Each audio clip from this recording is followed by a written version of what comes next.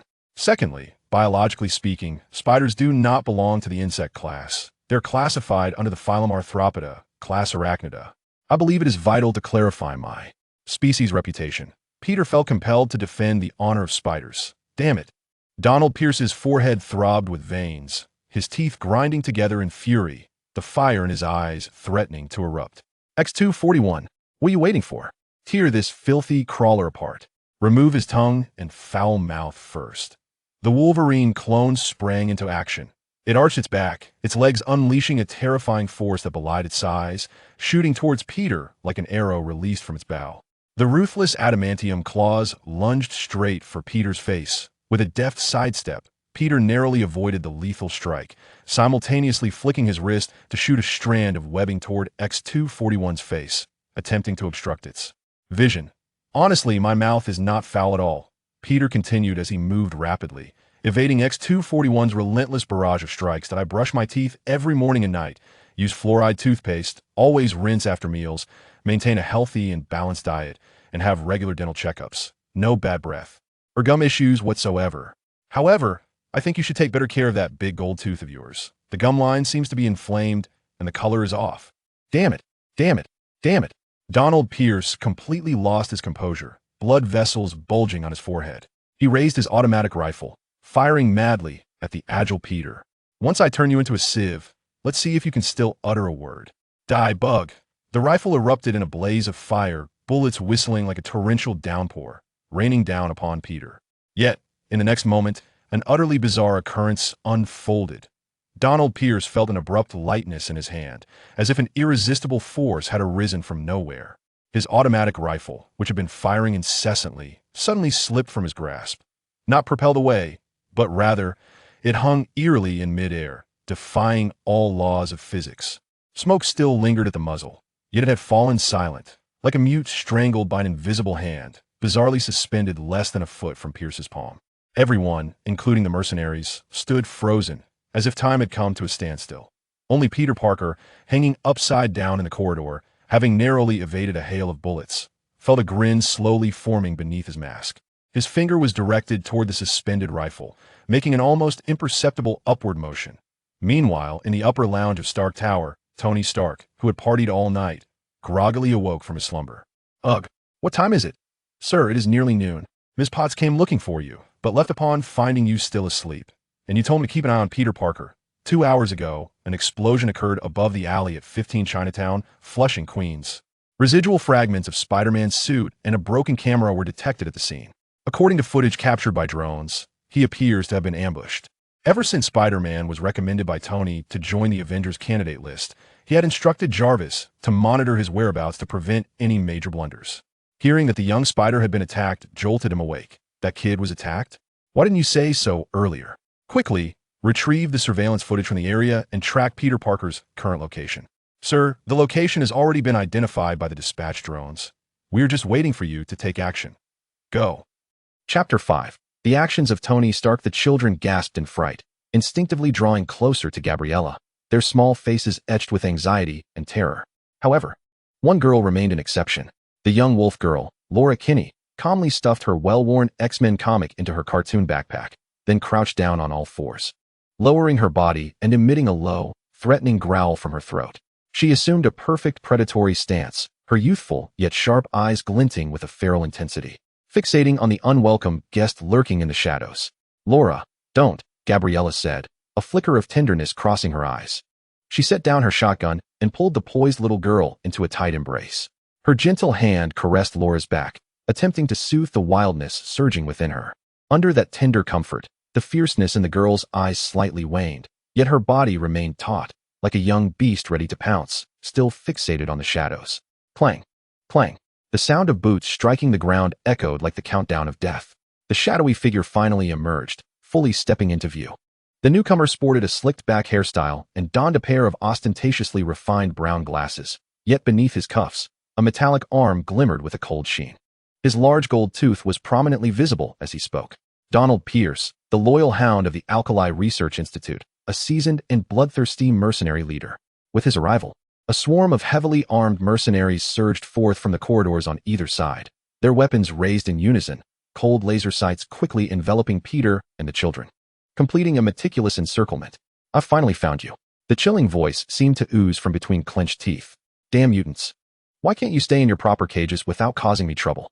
Having just been reprimanded by Dr. Reyes over the phone, Donald slowly removed his glasses. His gaze fixed intently on Spider-Man, who was positioned diagonally above him. It was evident that the mutants he referred to included Spider-Man. It's time for your performance. Go. There was little room for negotiation. The command to attack was swiftly issued to the killing machines within his ranks. Unbeknownst to them, a muscular man, his physique exaggeratedly robust, emerged from the shadows behind Donald. With a scruffy beard and eyes devoid of any human emotion, utterly blank and cold, he drew attention with his arms, reminiscent of ancient tree roots, beneath which gleamed 3 razor-sharp adamantium claws, radiating a chilling light. Screech. The unbearable shriek reverberated through the corridor as the steel claws casually scraped against the concrete wall, slicing through it like a hot knife through butter, leaving behind 3 deep, horrific claw marks. He exuded an aura of primal ferocity, born solely for destruction. It was X-24. Gabriella instinctively blurted out, drawing in a sharp breath before reclaiming the shotgun from the ground, resolutely shielding the children behind her.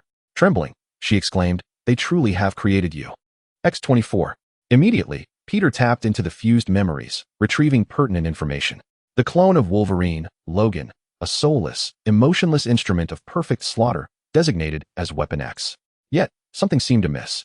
Peter dropped from the ceiling, straightening his posture, and curiously gauged their heights from a distance. He discovered that this seemingly formidable and muscular X-24 only reached his chest. Estimating his own height at 6 feet, he surmised that the true stature of this Wolverine clone barely exceeded 5 feet. Wow, Peter couldn't help but exclaim, buddy. Were you severely malnourished as a child? Or did Alkali's cloning technology forget to include growth hormones? I see now. It's your unfortunate height that led to relentless mockery, transforming you into this cynical and irritable being. Peter's loquacious nature kicked in, his incessant banter attempting to diffuse the lethal tension. X-24 remained unresponsive. It was merely a weapon, devoid of emotion, thus impervious to insults. However, Donald behind him could no longer contain himself. Enough, you insufferable pest. I swear, I will sew your foul mouth shut with the thickest thread, and let us see how you prattle on then. F you. Hey, mind your language, one-armed man, Peter retorted, undeterred by the multitude of guns aimed at him. Firstly, I am not an insect. I am Spider-Man. Secondly, from a biological classification standpoint, spiders are not insects. They belong to the phylum Arthropoda, class Arachnida. I feel it necessary to clarify the dignity of my species.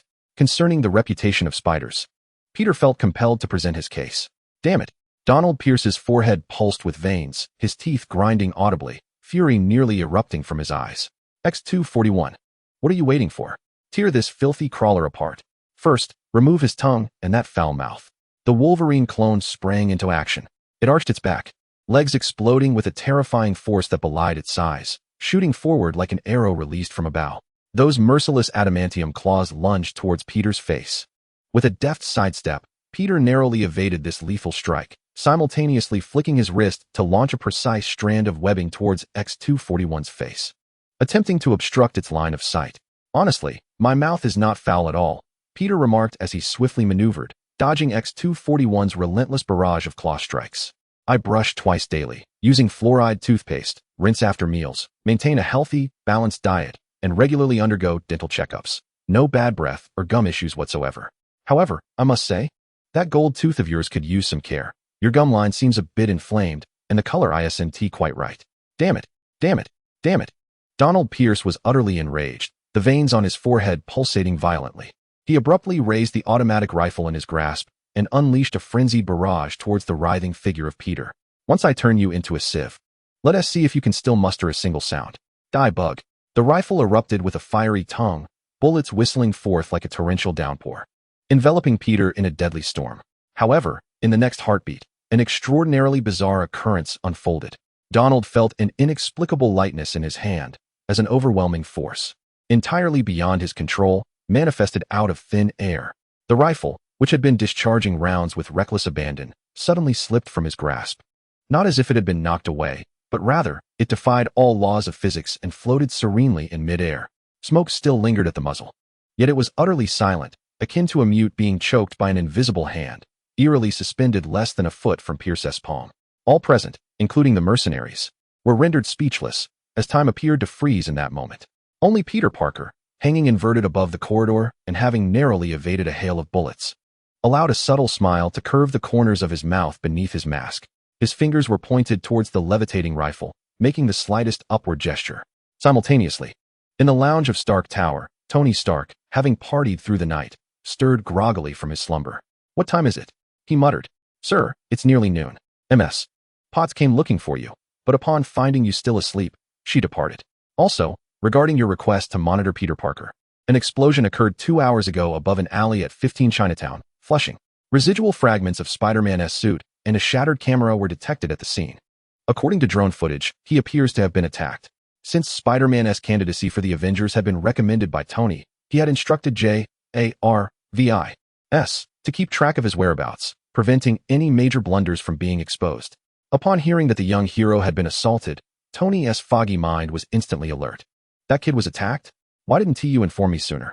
Quickly, retrieve the surveillance footage from that area and track Peter Parker's current location. Sir, the location has already been pinpointed by the dispatched drones. We are merely awaiting your command. Go. Chapter 7. Omega-level potential. Even the most oblivious of mercenaries, including Donald, finally comprehended that the individual manipulating dozens of firearms from a distance, subduing them entirely, was not some hidden mutant reinforcements. It was none other than Spider-Man. That audacious figure clad in red and blue spandex, known for his incessant banter. Just moments prior, those three colleagues, who thrived on hunting mutants for bounties, had confidently asserted that their target, Spider-Man, was indeed a mutant himself, yet they had never mentioned that Spider-Man possessed the ability to control firearms.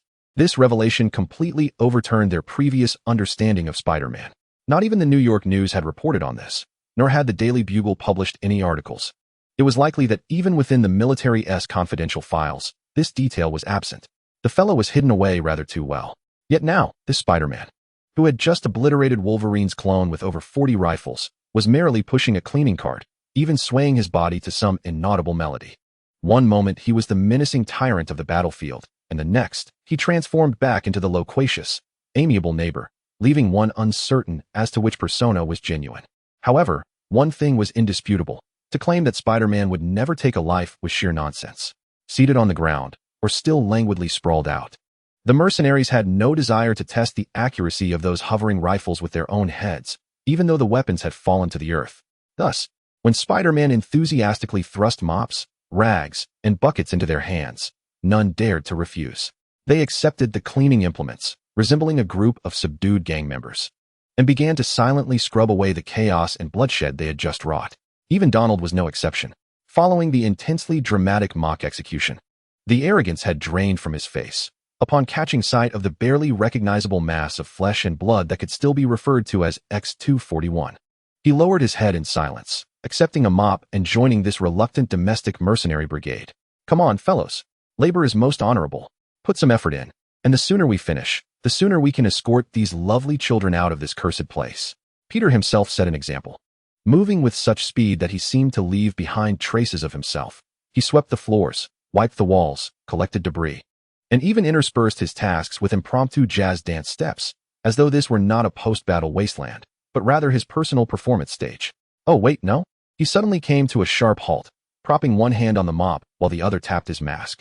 He almost forgot he needed to return the clothes that fellow had lent him. Yes, indeed. He was serious.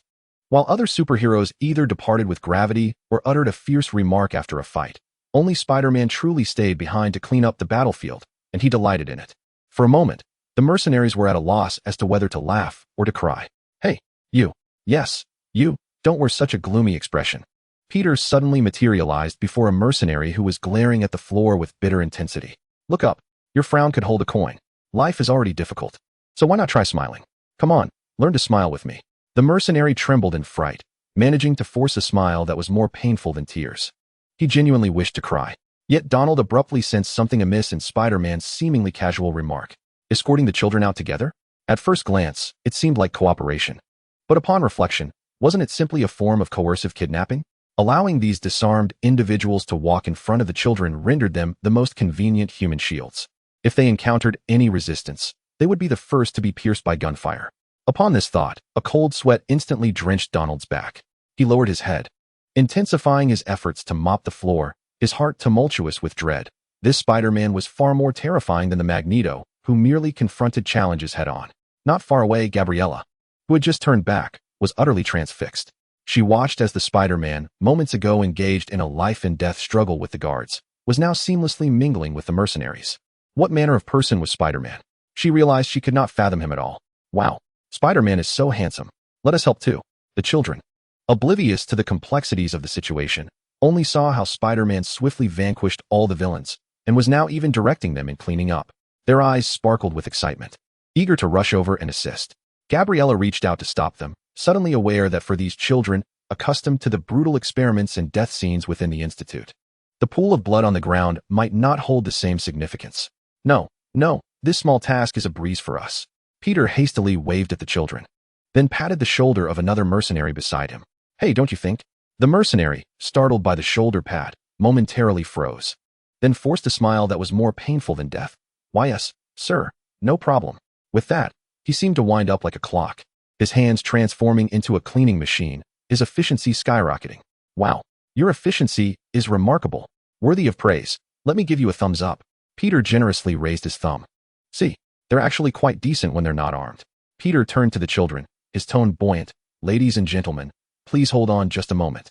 We will soon clear a clean path. The Wolverine clone, completely lifeless, lay still in the pool of blood, its gaze vacantly directed upwards. As Peter hummed an off-key tune, he diligently continued his work, feeling that since the memories of his past life merged with his own, his passion for life had seemingly intensified. Suddenly, while humming, the cement wall under his supervision flickered momentarily, becoming transparent. Though it lasted but an instant, he distinctly glimpsed the chaotic desks and instruments in the room beyond. What on earth? Peter abruptly halted, stunned. This unexpected pause terrified the two mercenaries beside him, who were idly slacking off, fearing that Spider-Man was finally about to settle scores. In an instant, they unleashed astonishing potential, doubling their cleaning speed. The phenomenon of competition spread like wildfire among the crowd. Other mercenaries, though puzzled, observed the sudden fervor of their comrades, mistakenly believing it to be a signal that effort was imperative for survival, and thus hastened their pace. Within moments, the corridor was filled only with the sounds of vigorous cleaning. "Damn it! You were never this eager when we had tasks to organize our gear," Donald muttered with indignation. However, casting a glance at the blood-soaked X-241, he gritted his teeth and hastened his pace to avoid being the last unfortunate soul to finish. Peter, oblivious to the astonishing workplace competition he had inadvertently ignited, focused all his attention on the wall before him. Stepping closer, he touched the rough cement surface with gloved hands. What he had just experienced was certainly not an illusion. Concentrating, he summoned forth a new perception that he could not yet fully comprehend. Moments later, that peculiar sense of perspective returned, clearer and more enduring than before. The cement wall began to reveal layers of transparency in his view, peeling away like an onion, extending deeper into the abyss. He perceived the microscopic structure of sand and gravel within the cement, ultimately filled with countless chain-like spherical structures. Interspersed among these chain-like spheres were massive columnar objects that obstructed his line of sight. As he zoomed out, he discerned that these regularly distributed columns were rebar. And those chain-like spheres, could they be molecules? Calcium carbonate molecules? This newfound ability of perception, this microscopic vision, transcended the limits of his usual spider sense. Was it the X gene within him? As a traveler across dimensions, he was acutely aware of the terrifying realms that powerful Omega-level mutants could manipulate. Molecules, atoms, even rewriting reality itself. For Peter Parker, whose luck had always been abysmal, an overwhelming and surreal sense of joy crashed over him, akin to being smacked in the face by a massive winning lottery ticket.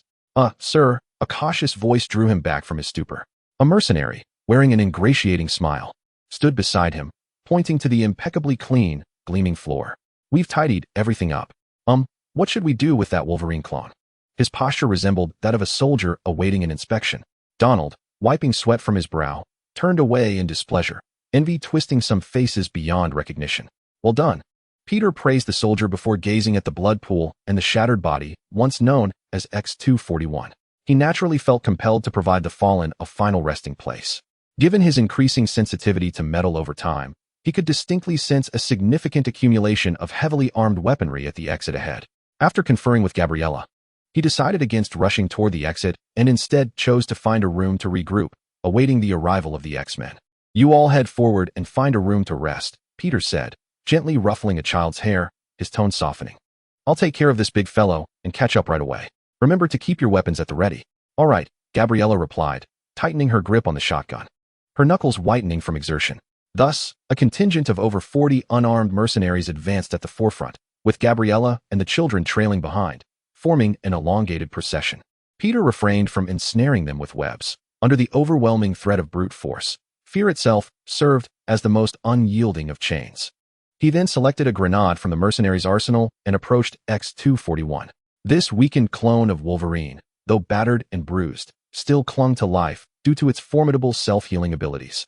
The grotesque wounds on its body twitched slightly, as if attempting to mend themselves. To definitively eradicate this emotionless killing machine, Peter opted to insert the grenade into its most destructive locale, the brain. Given X-241's current grievous condition, it was utterly inconceivable that it could withstand an intracranial explosion. "I'm sorry," he murmured, fully aware that his words would go uncomprehended.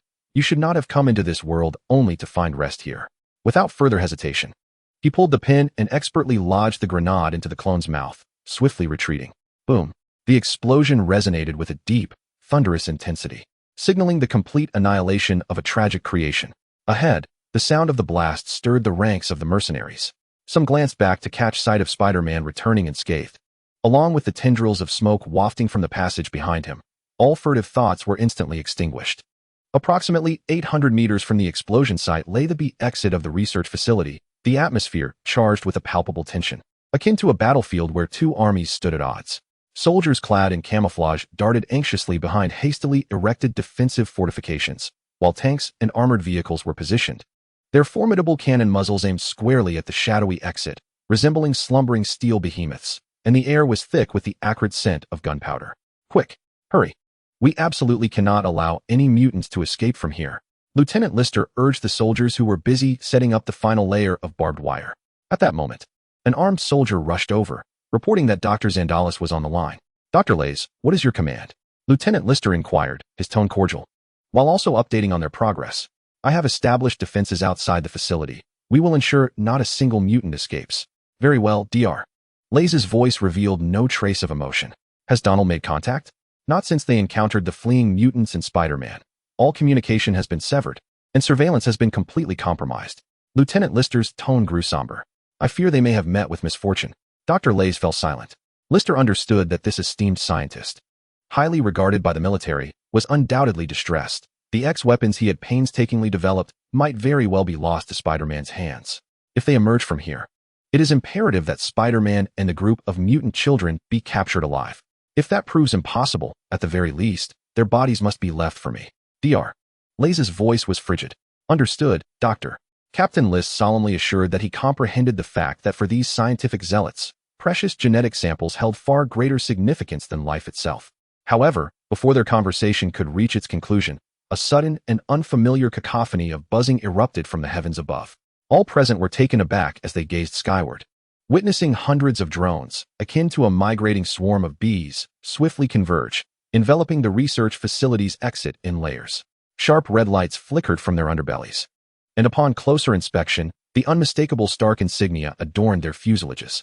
Before the ground forces could mount a response, a dazzling figure, resplendent in gold and crimson, sliced through the sky, hovering directly above the defensive perimeter with the roar of jet engines. As the steel mask retracted, the visage of Tony Stark emerged, instantly recognizable throughout New York, imbued with a touch of irreverence. Hey, guys, relax. Don't be so tense. Iron Man's voice reverberated through the external speakers, clear and magnetic. I'm here to find that, pajama baby. Oh no, I meant Spider-Man. Don't say he isn't here. Nothing that happens in New York can escape my notice. Thus descended Tony Stark, in search of Spider-Man. Chapter 8. The intimidation of Iron Man. While the citizens of New York might revel in tales of the red figure soaring between skyscrapers, when it comes to discussing the city's true luminary, there exists but one answer: Tony Stark. Indeed, he is the man clad in golden and crimson armor, boldly declaring to the world, I am Iron Man before the media. A billionaire, inventor, chairman of Stark Industries, physicist, philanthropist, and a core member of the Avengers. He possesses an innumerable array of titles. He is not merely a frequent headline. He symbolizes the very essence of the city. Even authoritative publications like the New York State Journal will always reserve a dedicated space for him on their pages, not as a privilege, but as a matter of course. In contrast, the appearances of Spider-Man are relegated to the likes of the Daily Bugle, their stature incomparable. Even the Osborn Group, despite being a formidable business entity, whether under the late Norman Osborn or the current leadership of Harry Osborn, has never enjoyed such scrutiny. The name Tony Stark alone signifies news, wherever he appears. Throngs of media personnel flocked to cover the event. At this moment, he hovered above a heavily fortified military base, his gold and crimson armor reflecting a cold and dazzling sheen in the setting sun, flanked by a swarm of Stark drones that exuded an oppressive presence. Iron Man, Captain List, commanding from the ground, nearly spat out the name through clenched teeth. His complexion was wan, and despite his efforts to maintain composure, the taut line of his jaw and the slight twitch at the corner of his eye betrayed his unease. While the era of mutants may be waning, the X-Men still endure, and the Brotherhood of Mutants remains active in the shadows. The research conducted within this base must never see the light of day. Doctor, Iron Man has discovered our base. What should we do? Lieutenant Lister inquired in a hushed tone, his gaze lingering on the suffocating swarm of drones above. He tightened his grip on his rifle, fully aware that such a weapon was utterly futile against Stark's advanced technology. Tony Stark was not like Spider-Man. The latter, clad in his tight suit, primarily engaged in street justice, dealing with bank robbers at most. Stark, however, epitomized capital, technology, political influence. and everything embodied by the infamous Avengers moniker. To provoke him was to simultaneously invite trouble from an entire system. Dr. Reese did not respond immediately. Instead, he took a deep breath before quietly instructing Lister to ensure that Iron Man remained oblivious to the research facility's affairs and to dismiss him if possible. As a man of understanding, Lister strictly adhered to Dr. Reese's orders, managing to muster a semblance of a smile as he called out, "Ah, the illustrious Iron Man regrettably. The Spider-Man you seek is not present here. Furthermore, this is a military-controlled zone, and unauthorized personnel are prohibited from entering. I kindly request that you vacate the premises promptly." Hovering in the sky, Tony scoffed, his voice amplified through external speakers, exaggerated and theatrical. Wow, a military-controlled zone? Unauthorized access prohibited? How terrifying. The sarcasm in his elongated tone was unmistakable. Raising his hand, Tony commanded, "JARVIS. Send our recent acquisition to this officer's phone so he can take a look." "Yes, sir," replied the AI assistant JARVIS, with calm efficiency. Within a second, it completed facial recognition on Lister, confirmed his identity, and located his personal number, executing the entire process with precision and speed. Ding! Lister's phone chimed, and upon checking, he found it inundated with experimental data, dissection images, and genetic sequences, secrets dark and profound, buried deep within the base. Meanwhile, Tony remained leisurely suspended in the air, as if merely engaging in a casual afternoon tea conversation. "By the way, this little gift? I acquired it without seeking any authorization. However, I am confident that by tomorrow morning, or perhaps even sooner, it will grace the headlines of news worldwide." The color drained from Lister's face, shifting from a steely gray to ashen white. Without needing to consult Dr. Reese, he understood the magnitude of the implications should this information leak. He knew better than anyone that few could breach the core database of the facility so silently, and Tony Stark was undoubtedly among them. After several tense seconds, both Lister and Dr. Reese chose to relent. "Mr. Stark," Lister stepped forward, his tone considerably softened. "It appears we have made an error. Spider-Man is indeed within the base. However," as he trailed off, he shifted his tone to one of tentative inquiry. "I am somewhat curious. It seems you and Spider-Man are not the best of friends. Taking such a significant risk for this unrelated mutant appears to offer you little in return." "Mutant?" Tony, clad in his battle armor, raised an eyebrow. "Peter Parker is a mutant?" This was undoubtedly the least amusing joke he had encountered this year. "Buddy, if you can prove that I am a mutant, then I might be inclined to believe that Spider-Man is one too. Perhaps you might even be a mutant yourself?" Unbeknownst to you, List had no retort. He merely pursed his lips and reached for the communicator to notify the control center to release the detainees. But before he could, an urgent, almost frantic report crackled through. "Director List, it's bad news. The data room has been breached. It's Spider-Man. He appears to be copying all the experimental data." "Ah, splendid. Iron Man and Spider-Man. A formidable alliance, is it?" Tony chuckled softly upon hearing this through JARVIS. It seemed that 3 years of apprehending criminals had indeed proven useful. In the Research Institute's data room, Peter Parker had just stuffed the final hard drive containing copied data into his makeshift backpack. Perhaps fortune was truly favoring him. No matter which room they randomly sought refuge in, they always stumbled upon the data room. He understood that sometimes these cold, hard facts were far more valuable than the lives of dozens. Naturally, he had to cover his bases. During the brief intervals of data copying, he swiftly perused several documents. A single glance nearly churned his stomach. The so-called research on mutants was far more brutal than he had ever imagined. Even darker than the records he had encountered in SHIELDS archives. Just then, the previously dark computer screen flickered to life, revealing a massive, gold-red metallic visage that filled the entire display. "Wow, it's Iron Man," exclaimed a child. Peter, however, was startled into a backflip, pressing himself against the ceiling. "Oh, electronic ghost. Wait, it's Iron Man." He sighed in relief, but maintained his upside-down position, unable to resist quipping. "But Mr. Stark, how did you manage to squeeze into this oversized computer?" "Quite the trick, but could you perhaps give a heads up next time?" "All right, pajama baby, humor time is over." Tony's voice came through quickly. "I've cleaned up your mess outside. Now bring the kids out." "Wait," Peter called out hastily. "Mr. Stark, you need to prove you're the real deal. Just a helmet doesn't suffice. Just last week, I encountered a gang of bank robbers, and among them were not only someone cosplaying as the Hulk and another wielding a hammer, but also Iron Man enough already." Tony's voice carried a tone of exasperation. In the next moment, with a mechanical click, his helmet retracted, revealing his globally recognized face. His eyes seemingly conveying a message of exasperation. "Is this sufficient?" Would you like me to strike a classic pose or issue an official statement? That won't be necessary. Peter quickly waved his hands. Chapter 9. The arrival of those who truly hold power. It is Iron Man. It seems the X-Men outside have yet to arrive. Is it really safe for us to go out? Gabriella inquired, her tone laced with concern. Her worries were not for her own safety, but rather for the well-being of the children. I believe there should be no issue. Rest assured, I shall lead the way. Peter, however, felt no sense of danger. He glanced at the time, estimating that the X-Men would soon arrive, given the distance from Xavier's school for gifted youngsters. Since Spider-Man had expressed such confidence, Gabriella felt compelled to trust the two superheroes. Spider-Man's reputation was well established, and despite Iron Man's somewhat tarnished image, he remained a figure of reliability. Children, let us proceed. The location they occupied was already in proximity to the exit, and shortly thereafter, the foremost Spider-Man emerged.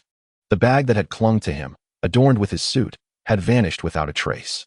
Honestly, Mr. Big Poop, I never anticipated encountering you here. I mean, this place isn't even searchable on delivery apps. Peter Parker's voice resonated through his mask, imbued with the youthful exuberance typical of his age. Perhaps it was the adrenaline from narrowly escaping peril, or perhaps a subconscious bias from a previous life, that led him to utter that name with a peculiar inflection. Wait a moment, Pajama Baby. Tony's mask swiftly retracted, revealing a somewhat haggard visage. Did you just add a rather, distinctive suffix to my surname? At that moment, Jarvis's electronic voice chimed in from within the armor. Sir, voice pattern analysis indicates that this pronunciation bears a 97 similarity to that of the elderly delivery man you encountered with Colonel Rhodes in 2014. Database records confirm that gentleman referred to you as Tony Big Poop in a rather creative manner. Oh dear, Tony groaned, bringing a hand to his forehead as the metallic palm of his armor clashed against his brow with a crisp sound. Jarvis, I command you to delete that memory backup immediately. And how is it that you recall that so vividly? The AI's tone remained unflappable. Apologies, sir. But my core protocols necessitate the retention of all records pertinent to your safety. As a side note, Colonel Rhodes did remark that this pronunciation unexpectedly aligned with certain of your characteristics. Tony rolled his eyes. Pajama Baby, referring to your guide in such a manner is hardly commendable. My apologies, Mr. Stark, Peter replied, scratching the back of his head, acknowledging it was indeed an unintended slip. Well, given that the other party had admitted to a mistake, what more could Tony say? He certainly would not quibble over a pronunciation issue with a teenager clad in a homemade suit, especially one who had just escaped from some illicit mutant laboratory. After this brief interlude, Peter glanced up at the drone, confirming Iron Man's capacity to maintain control. He then let out a sharp whistle. Hey, it's safe outside. You all can come out now. Receiving the signal, the heavy blast doors of the research facility swung open from within, and dozens of mercenaries filed out, each raising their hands high, their faces betraying unmistakable fear and anxiety. Leading them was Donald Pierce, whose once haughty demeanor was now replaced by an expression of desolation and shame. Until the mercenaries emerged, the mutant children gradually stepped out of the research facility, led by none other than Gabriella, wielding a shotgun. It is difficult to fathom that a group of professional mercenaries would be escorted like captives by a mere woman and a band of children. The scene resembled a military exercise between two factions, vividly striking the imagination. Peter, observing the tanks and armored vehicles outside, marveled at the spectacle, then deftly swung to a vantage point, extending his finger to count. Drone formations, heavily armed soldiers. Truly, do you need a producer? Enough with the humor, Pajama Baby. Tony Stark replied with exasperation. I should be sipping cocktails in the Maldives, not rescuing some small spider blasted away by a rocket. Strictly speaking, it was an illegal abduction following an accidental rocket strike. To be honest, my back still aches, Peter corrected, quietly scanning the distant skies for any signs of the X-Men. Spider-Man, what have you done with X-241? Roared Lister, his voice a raw edge of fury after conferring with Donald. I know you must have killed him. You tight-suited mutant freak. At that moment, the mercenaries outside simultaneously aimed their weapons at Spider-Man. Peter exaggeratedly raised his hands, exclaiming, I knew something terrible would happen, Mr. Stark. Is this your idea of safety? Tony Stark furrowed his brow, slowly descending into the vacuum between the two parties. Captain Lister, I advise you not to make things difficult for this little spider, he stated, his tone casual yet laced with menace. After all, you wouldn't want me to disclose those, ethically questionable research data, would you? You think a few drones and some public data can genuinely threaten us? Mr. Stark, you have no idea who supports this project, Lister retorted, seemingly emboldened by some unseen backing. Who supports it? Need you ask? It must be those loathsome politicians. Tony was about to counter when Peter interjected. As for who backs this project, I am uncertain, but the individuals with real authority have just arrived. His gaze turned toward the horizon, arriving precisely at the right moment. An explosive roar echoed from the sky, as if the clouds were being torn apart by an unseen force. A sleek, black aircraft sliced through the air like a blade cutting through reality. What was once a distant speck moments ago now hovered directly above the battlefield, accompanied by a gust of fierce wind. Lister's expression shifted dramatically upon recognizing the X-Jet. Pointing at Spider-Man, you summoned the X-Men. The shockwave from the Blackbird's vertical descent kicked up a cloud of dust. And as the hatch opened with a metallic grind, the weapons that had been aimed at Spider-Man instinctively shifted away. Knowing the X-Men had arrived, they would be foolish to keep their guns trained on a fellow mutant.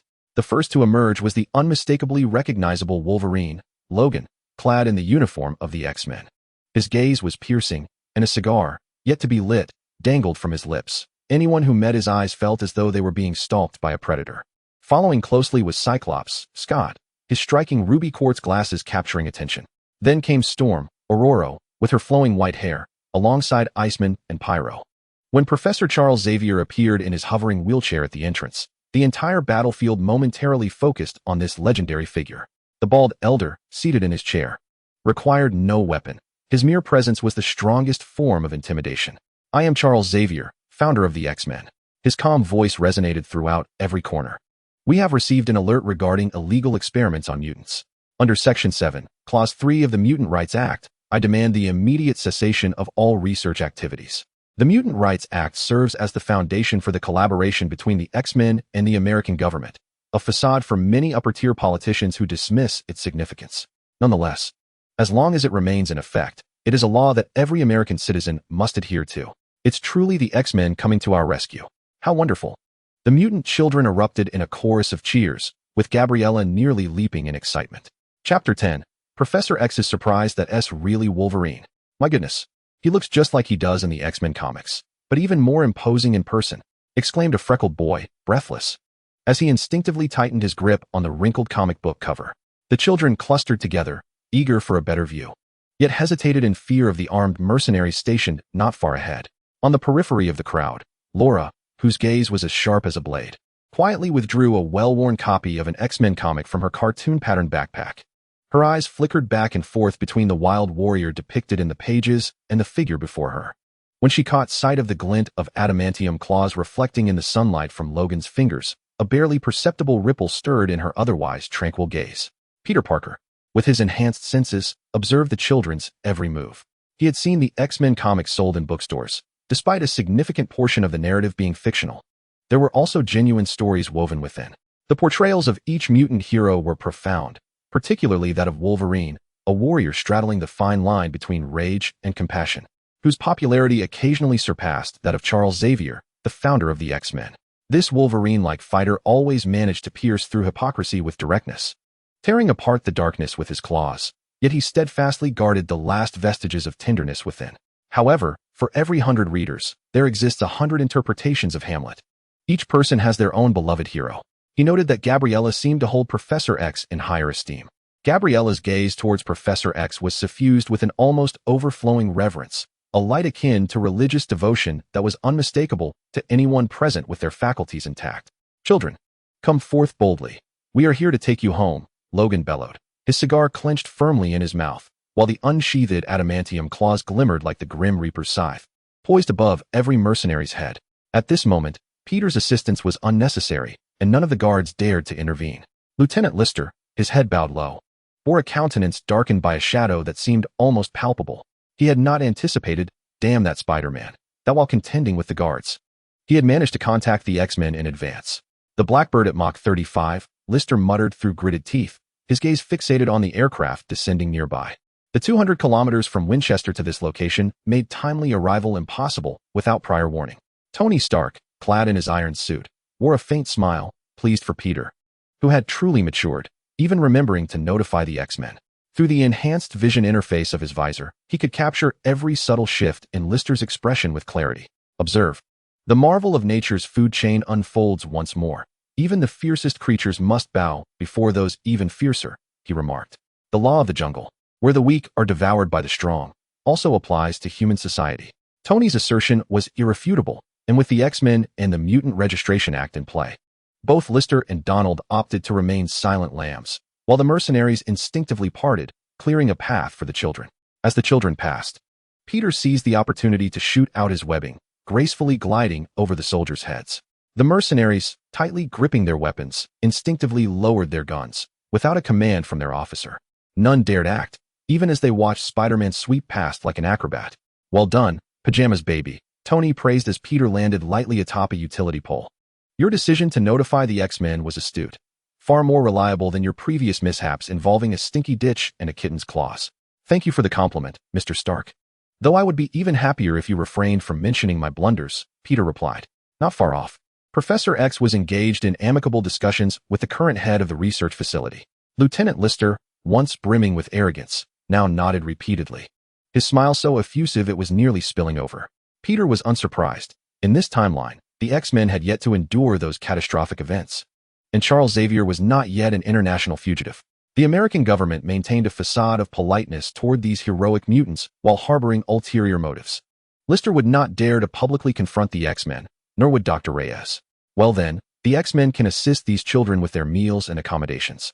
No one is obstructing you now. Tony turned his gaze to Peter. Shall we take our leave? I would rather return to listen to Pepper's incessant chatter about the board than linger in this wretched place for even a moment longer. However, whether I would be subjected to Ms. Potts' ramblings upon my return is uncertain. The sight of Tony's haggard visage seems to narrate the tale of a sleepless night, perhaps destined to endure another prolonged evening in some crowded laboratory. Peter, ever the perceptive one, responded, "Of course, there's no issue.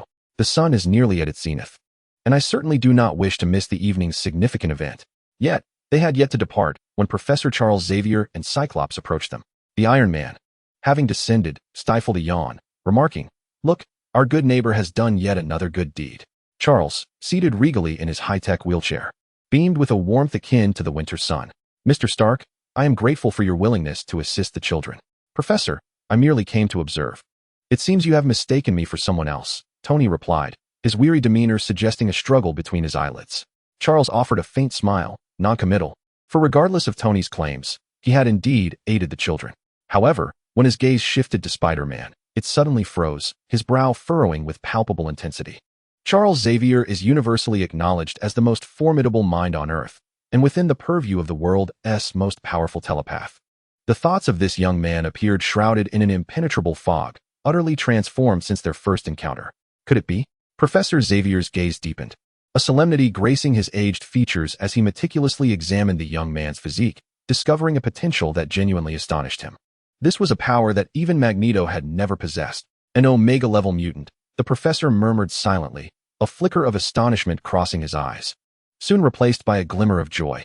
Chapter 11, New Abilities? Wolverine?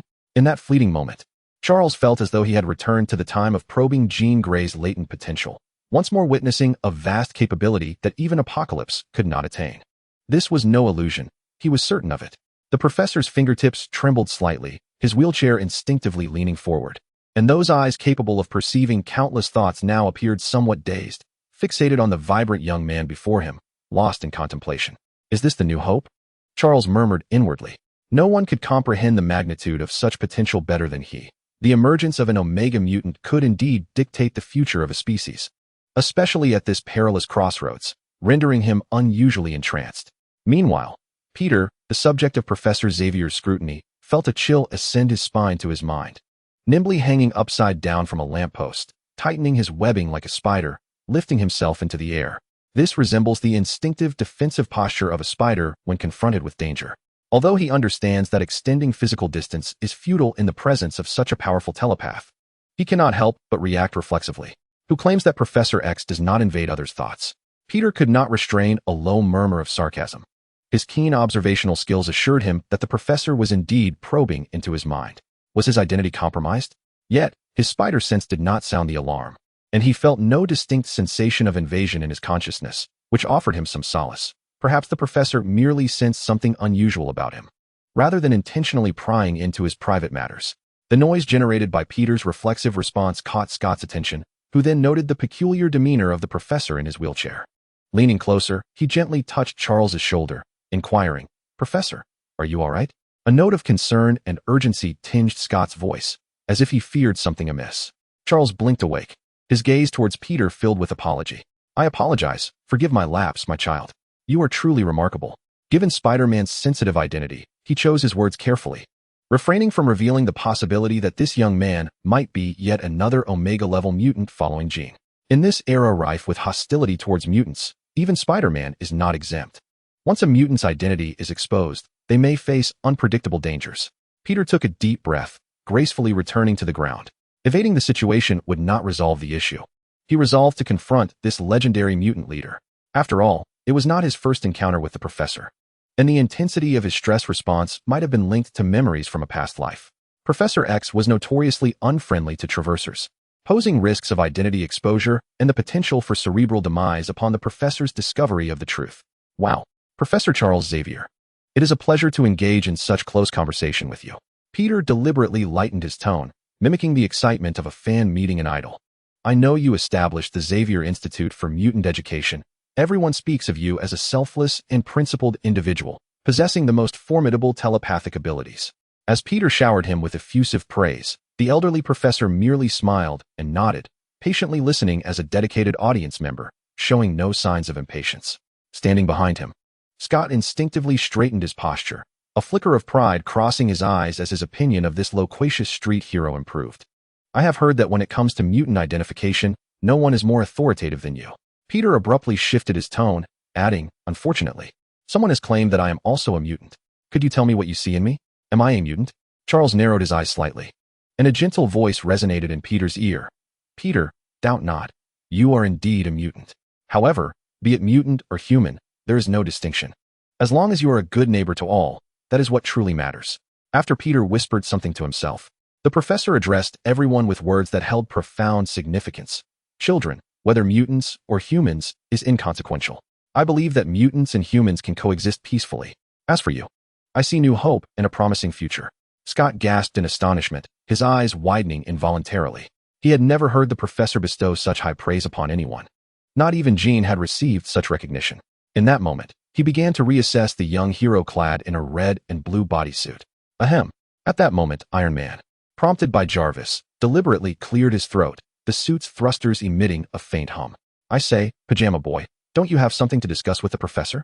I have something to discuss with the professor? Peter tilted his head, bewildered. Apparently, you are in trouble, child.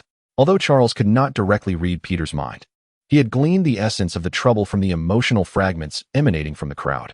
Your true identity may have been exposed, Tony added. Identity exposure? Peter felt a chill run down his spine. When had he revealed it? Sensing Peter's confusion, Tony shrugged. I just heard from Jarvis that you were struck by a rocket and fell to the ground. Those 4 mercenaries who captured you had once lifted your mask. He indeed did not recall that, as he had been in a state of unconsciousness. However, the exposure of his true identity was no trivial matter. He could not disregard Iron Man's goodwill. He turned to Charles and said, My identity may have been compromised when I was captured, for mercenaries know it. For the safety of my loved ones and friends, this secret must remain hidden. Of course, he only expressed this with a tentative hope, as he understood that enlisting the professor's help would be quite challenging. Unexpectedly, Charles merely closed his eyes in contemplation for a moment, and when he opened them again, a gentle smile graced his lips. You are fortunate, child. Had it been any later, I might not have been able to assist you. This left Peter momentarily speechless. The professor clearly intended to help him, and for the telepathic Charles to do so, he would need to erase the memories of those involved or erect mental barriers. Yet, would this not violate his principle of not interfering with the thoughts of ordinary people?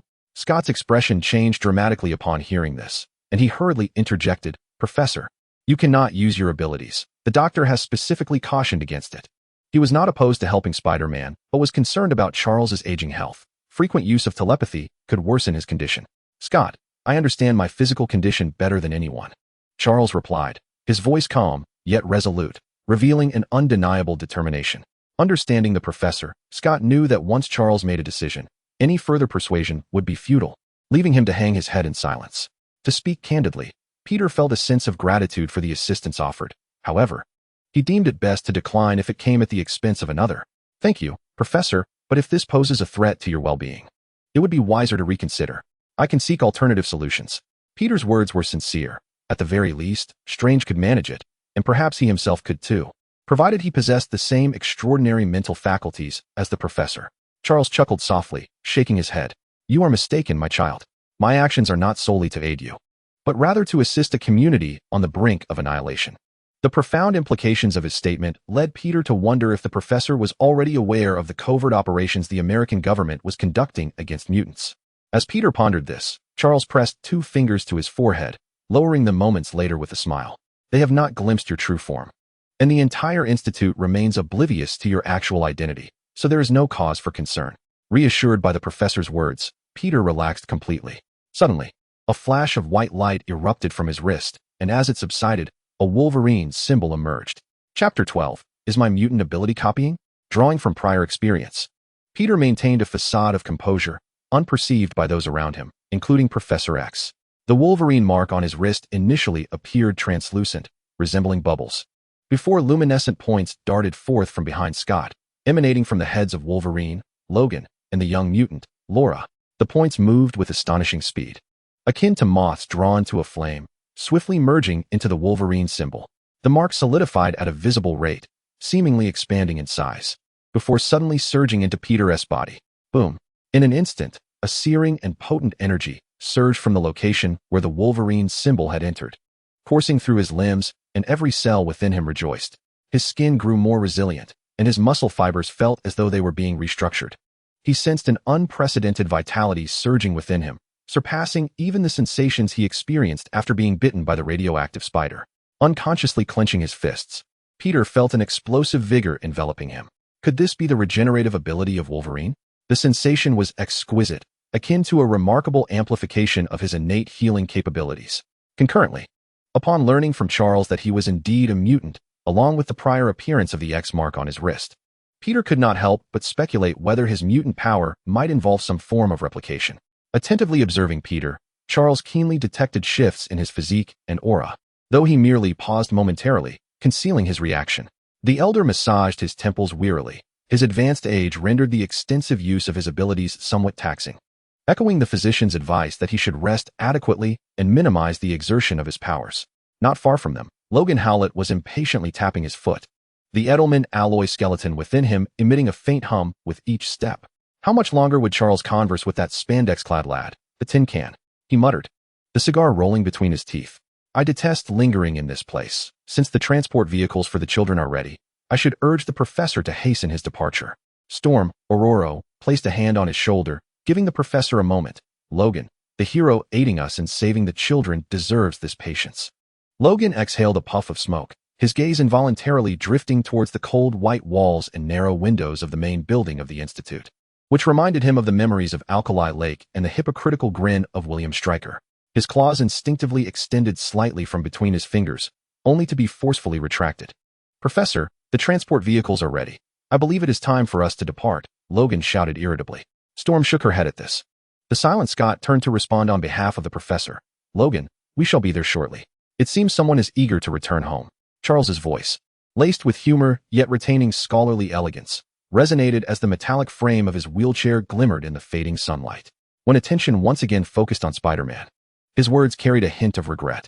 Kid, I'm sorry, but I have just discovered another predicament you must face. Alas, it is one you must resolve on your own. The revelation of Spider-Man being a mutant had reached the Institute. Even Dr. Reese was aware, and trouble was undoubtedly on the horizon. Yet he currently lacked the means to erase the memories of everyone, including Dr. Reese.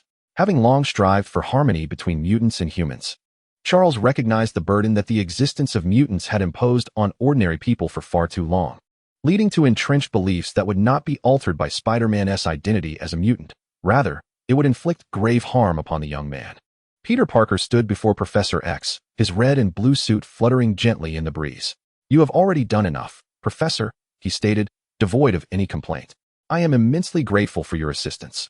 I believe I can manage the rest on my own. After all, I am universally acknowledged as New York City's friendly neighborhood Spider-Man. Haha. Indeed, Charles nodded with a smile. I hope you are not merely a good neighbor to New York City, but to all the world. That is no easy task.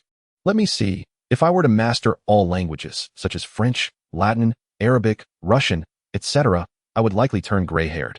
An old man as a neighbor sounds quite fitting, doesn't he it? Nearby, the temporary head of the Institute, Captain Lister, anxiously rubbed his hands, casting furtive glances towards the skyline, fearful of the sudden appearance of a cloaked figure in a steel helmet. God, Please let these mutants depart, he whispered in prayer. For if Magneto were to appear, it would spell disaster. Certainly, he was unaware that Magneto would not be coming, as Peter had not informed him. After concluding his conversation with Professor X, Peter did not leave immediately. Instead, he assisted the children in boarding the two enormous transport vehicles. A shy little girl tugged at Peter's sleeve while waiting for the vehicle. "Mr. Spider-Man, will you come to see us?" she inquired, her eyes sparkling with hope. Peter knelt to meet the girl's gaze. "I promise to visit whenever the opportunity arises, and you are bound for the finest institution, the Xavier School for Gifted Youngsters, which boasts the most exceptional teachers." He winked in Professor X's direction.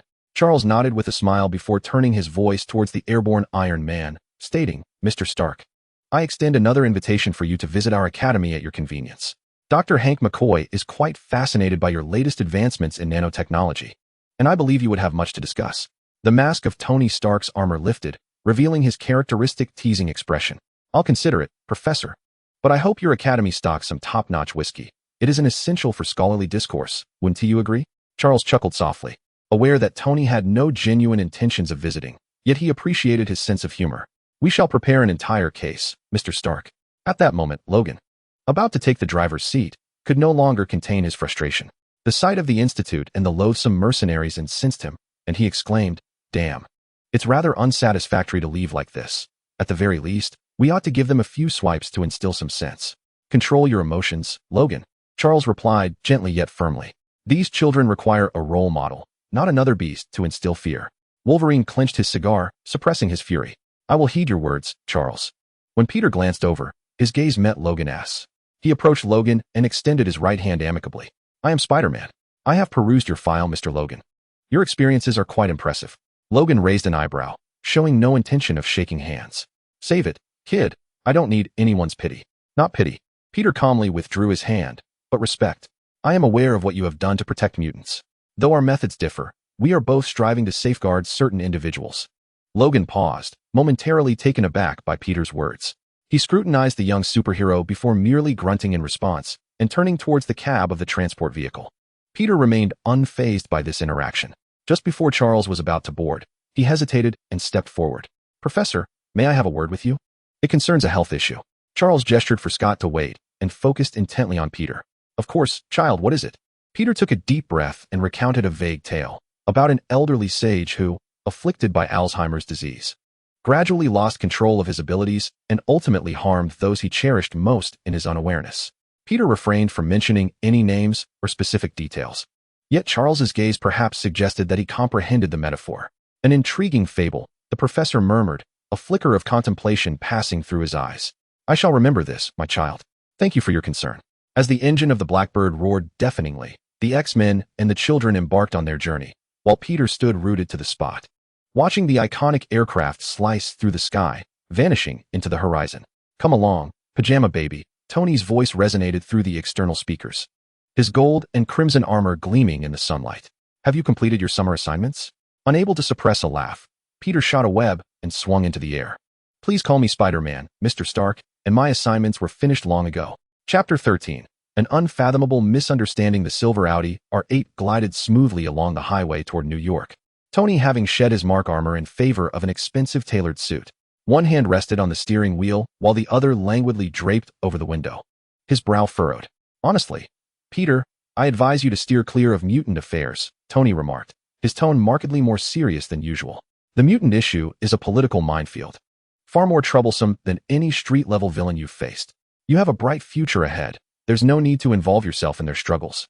Peter gazed out the window, watching the rows of trees rush by. "If we avoid helping those in need simply because of trouble, what kind of heroes would we be?" he softly retorted. Tony sighed. "You're being idealistic. I once thought the same. But the reality is, the mutant issue is entangled with too many positions and interests. Professor X desires peaceful coexistence. Magneto seeks mutant supremacy, and the human government aims to control all superhumans. This is not a black and white story, Peter." "I understand." Peter turned to face Tony. "But those children had no choice, just as I had no say in whether I was bitten by a spider." "And Mr. Stark." Peter Parker's voice cut through the low roar of the engine and the howling wind, imbued with the characteristic ease of youth. "Are mutants truly as terrible as you say? The reputation of the X-Men seems quite commendable in New York City. Truth be told, before the Avengers made their name a household term, They had already saved the world from the brink several times. Did we not seek their assistance successfully this time? Peter was acutely aware of the mutants' plight. Yet he yearned to hear Tony's perspective, to discern how this core member of the Avengers perceived mutants. Huh. Tony's scoff was brief and sharp, nearly torn away by the wind. His fingers tapped on the steering wheel, the window rising silently to mute the outside world, leaving only the soft hum of the air conditioning and the subdued roar of the engine. Kid, you're too young. Some matters are not as simple as they appear. Tony's voice grew clearer, laced with a sardonic tone shaped by experience. The X-Men saving the world. Indeed, they have done so. Have you ever contemplated that? In 9 out of 10 instances, the calamities that threaten to obliterate our world are often instigated by uncontrollable mutants. According to Nick Fury, that bald-headed old man, mutants are akin to a powder keg nestled beneath the collective derriere of humanity. Wherever they emerge, calamity is sure to follow. Peter cast a sidelong glance at Tony, whose expression remained obscured behind his high-end sunglasses, yet the déjà vu evoked by those words compelled him to murmur, "Mr. Stark, why do I feel as though I encountered this rhetoric in the Daily Bugle?" They seem to frequently employ such terminology to describe that one character from the Fantastic Four who has a propensity for explosions. I know precisely whom you refer to, Tony replied, pausing to trace a circle in the air with his finger. The difference lies in the fact that Reed Richards, despite his blunders, only manages to demolish a building at most, whereas an uncontrollable Class 4 mutant, he hesitated, his finger still tracing in the air, could potentially reposition an entire tectonic plate, which is an entirely different magnitude. He then pressed the audio button in the vehicle, and a pulsating rock anthem immediately filled the interior, as if to dispel a lingering discomfort. With precision, he extracted a beautifully packaged box of confectionaries from the dashboard compartment, offering one to Peter while indulging in another himself. However, to be candid, I harbor no deeply entrenched prejudice against mutants, Tony stated, nodding lightly to the rhythm of the music. Their abilities are not the original sin. It is the lack of control that poses a threat. His tone then shifted abruptly, tinged with evident displeasure. Except for that fellow clad in metallic attire, sporting a ludicrous helmet, who seems hell-bent on broadcasting how cool he is at every turn. Peter recognized that Tony was referring to Magneto, recalling a conflict that had transpired between them, though the details eluded him. The Audi R8 swung sharply around a bend, tires screeching momentarily against the asphalt before being drowned out by the furious roar of the accelerator, the vehicle shooting down the straightaway like a silver lightning bolt, blurring the scenery into streaks of color. I advise you to keep your distance from mutants, kid, not merely due to their volatile powers. Tony's voice grew somber, the music seemingly lowering in volume to match the gravity of his words. It is also because of the societal perception of them. After this incident, do you still believe that the American government, or indeed the world at large, genuinely regards the X-Men as kin? Aren't there countless voices online proclaiming that mutants are less than human? Discrimination based on skin color and race from the last century, and even earlier, still lingers to this day. How could it be any different for those labeled as inhuman? This prejudice is deeply entrenched, more tenacious than any virus. At this juncture, Tony unusually scratched his head, revealing a flicker of genuine perplexity. Yet, there remains one thing I have never understood. Charles Xavier, that bald professor advocating for peaceful coexistence, whose heart is kinder than anyone else's. Why was he the first to leap forth and affix the label of mutant upon their kind?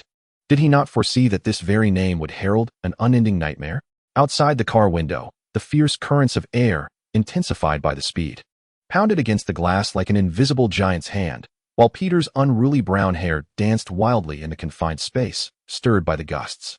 He remained silent, merely pressing the button to close the window, effectively sealing off the howling wind and rendering the world mute. Instantly, the interior of the car fell into a near vacuum of tranquility, with only the melodious strains of the high-end sound system and the steady hum of the engine breaking the silence. "Mr. Stark," Peter suddenly spoke, his tone a blend of jest and inquiry. "Have you ever contemplated the possibility that perhaps every human being in the world harbors a dormant mutant gene somewhere within their DNA? In a sense, you, I, and all of us might be mutants." "Come on," Tony exclaimed, gesturing emphatically, nearly striking the steering wheel. That notion is as absurd as Bruce Banner claiming he never loses his temper. If that were true, wouldn't the Mutant Registration Act, concocted by those old men in Washington, become the greatest joke of the century? As he spoke, the corner of his eye sharply detected the seriousness etched on Peter's face. "Hey," Tony's tone softened, imbued with a paternal concern. "Listen, stop fixating on this mutant business. Professor Xavier has more or less tidied things up for you. As for the final touches, that sly agent Nick Fury can handle it. You're about to officially become a member of the Avengers. Surely he can manage this minor detail. Perhaps, Peter replied ambiguously. He was acutely aware that the cunning bald man Tony referred to was mired in the quagmire of S-H-I-E-L-D, or rather, Hydra. Burdened with countless troubles of his own, leaving one to wonder whether his assistance would be a help or a hindrance. Wait, what is this? Peter suddenly felt something jabbing him from the crevice of his seat. He turned sideways, struggling to extract an object from the narrow gap. It was evidently a woman's mask. No. The lace trim suggested otherwise. Tony's eyes twitched sharply, and in a swift motion, he snatched the wild night evidence, an audacious pair of black lace panties, from Peter's hand. With lightning speed, he pressed the car window down and unhesitatingly tossed it out, the small black object whisked away by the rushing wind. Damn it, why is this in my car? Tony muttered under his breath, attempting to mask his embarrassment. Sir, a calm, elegant British voice interjected, perfectly punctuating the delicate moment. Ms. Potts has expressly instructed that no personal items belonging to women be present in any of your vehicles. Should she become aware of this incident, her level of anger is expected to reach catastrophic proportions. Shall I connect you to Ms. Potts now? Oh no, not necessary, Tony exclaimed, his expression exaggeratedly gasping for air in mock exasperation. J-A-R-V-I-S. Your sense of humor is most ill-timed. He turned his head, perfectly meeting Peter's gaze, which was brimming with a barely suppressed mirth that spoke volumes. A rare blush crept across Tony's face as he cleared his throat twice, directing his gaze forward, extending a hand in an attempt to elucidate. Peter, you see, you are now 18, a man of adulthood. Men should understand one another. I mean, in the event that, just in case, Pepper inquires about it, I understand, Mr. Stark. Before he could finish, Peter nodded vigorously, donning a facade of seriousness and sincerity, entirely comprehending and declaring, I have seen nothing. Marvelous. My friend, Tony exclaimed, visibly relieved, as he clapped Peter's shoulder with vigor, his signature caramel-colored eyes, albeit shadowed, gleaming with an encouraging delight. I must apologize. I have often referred to you as immature, like a child who refuses to grow up. I was mistaken. I should have realized that while girls mature at 18, boys do as well. The fact that you can adeptly manage two remarkable female friends is indeed commendable. I underestimated you. Peter's expression shifted slightly, and he quickly retorted, Sir, I only have one girlfriend, Mary Jane Watson, who you should know is a fantastic model. Please do not misrepresent. Is that so? Tony retracted his hand, feigning a dramatic yawn, raising an eyebrow in exaggerated disbelief, his tone dripping with playful sarcasm. Then, is it not Mary Jane Watson who frequently prowls at the witching hour, clad in a tight red costume, with agility that defies description? From what I gather, it seems otherwise. He intentionally lowered the music within the car, ushering in a palpable silence, while his fingers rhythmically tapped the steering wheel, the soft sound echoing the sudden quickening of Peter's heartbeat. J-A-R-V-I-S. What was her name again? Tony feigned contemplation. Ah, I recall now, Cindy Moon, a mere 18-year-old Asian girl. Her codename appears to be Silk? Peter sighed, realizing he could not conceal the truth from this omniscient technological mogul. Well, since you already know her name is indeed Silk, Cindy Moon. But you misunderstand, Mr. Stark. She is not my girlfriend, merely a partner I met while combating crime. Yes, a partner, a friend. A friend? Very well, a partner. Tony elongated the last word, clearly skeptical. He then dropped another bombshell. I am quite curious about what kind of friend would frequently slip through your bedroom window at 1 or 2 in the morning, only to depart at the break of dawn. And this friend just happens to be a blossoming young woman? Mr. Stark, are you surveilling me? Peter's voice escalated in pitch. Apologies, kid, Tony replied with unabashed confidence. But this was Mrs. May's earnest request. She entrusted me to ensure your well-being. Let us momentarily set aside the issue of surveillance and simply confirm. Am I not stating the truth? Peter found himself at a loss for words, opening his mouth, but realizing he had nothing to say. If he insists that his relationship with the web is merely one of pure camaraderie, he would likely find this assertion laughably insipid, even to himself. Yet, the reality remains unchanged. Relax, my boy. Tony chuckled at the awkwardness etched on his face. I shall keep your secret, a bond between men. Chapter 14. A glimpse into the microscopic world just over an hour later. They returned to the sprawling metropolis of New York in an Audi R8. Peter, in light of my oversight this time, I have decided to elevate the security monitoring protocol overseen by Jarvis for your safety. No need for that, Mr. Stark. It makes me feel quite uncomfortable. Spider-Man is no child. Tony simply shook his head in response. Jarvis, elevate Peter's security monitoring protocol to the highest level, particularly prioritizing alerts concerning mutant activities. Completed, boss. The car's AI replied calmly. Peter furrowed his brow. Mr. Stark, I truly do not require this.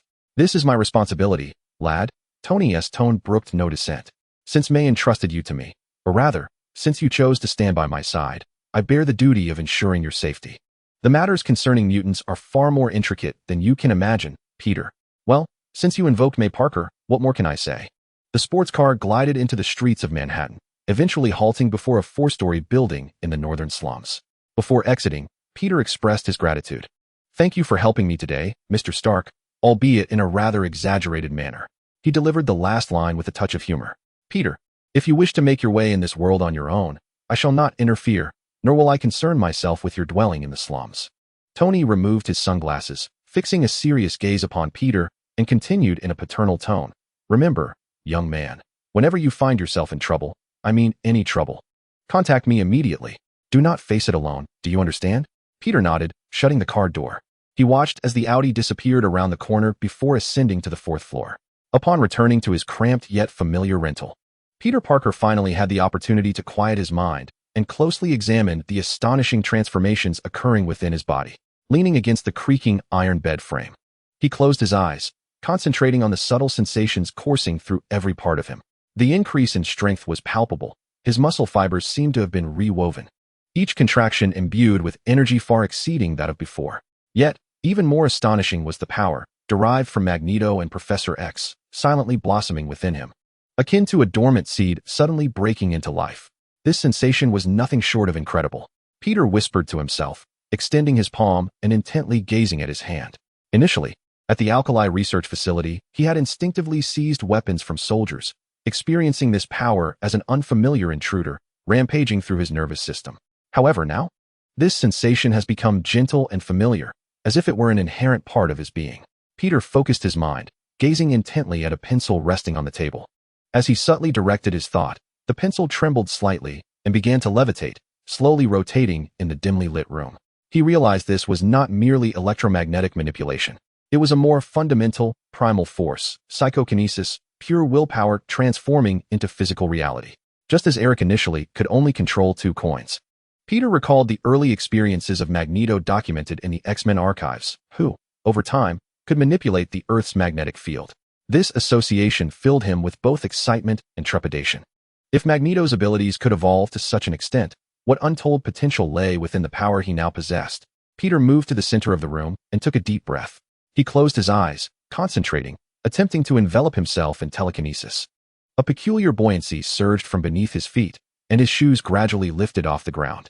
1 inch, 2 inches, he was floating. Though only a few feet above the ground and swaying like a newborn learning to walk, it was indeed happening. This was exhilarating. He could feel himself growing stronger by the moment. Unable to contain his joy, he let out a cheer, but inadvertently lost his balance, nearly colliding with the ceiling. Fortunately, his spider reflexes enabled him to adjust his posture just in time, landing gracefully back on the ground.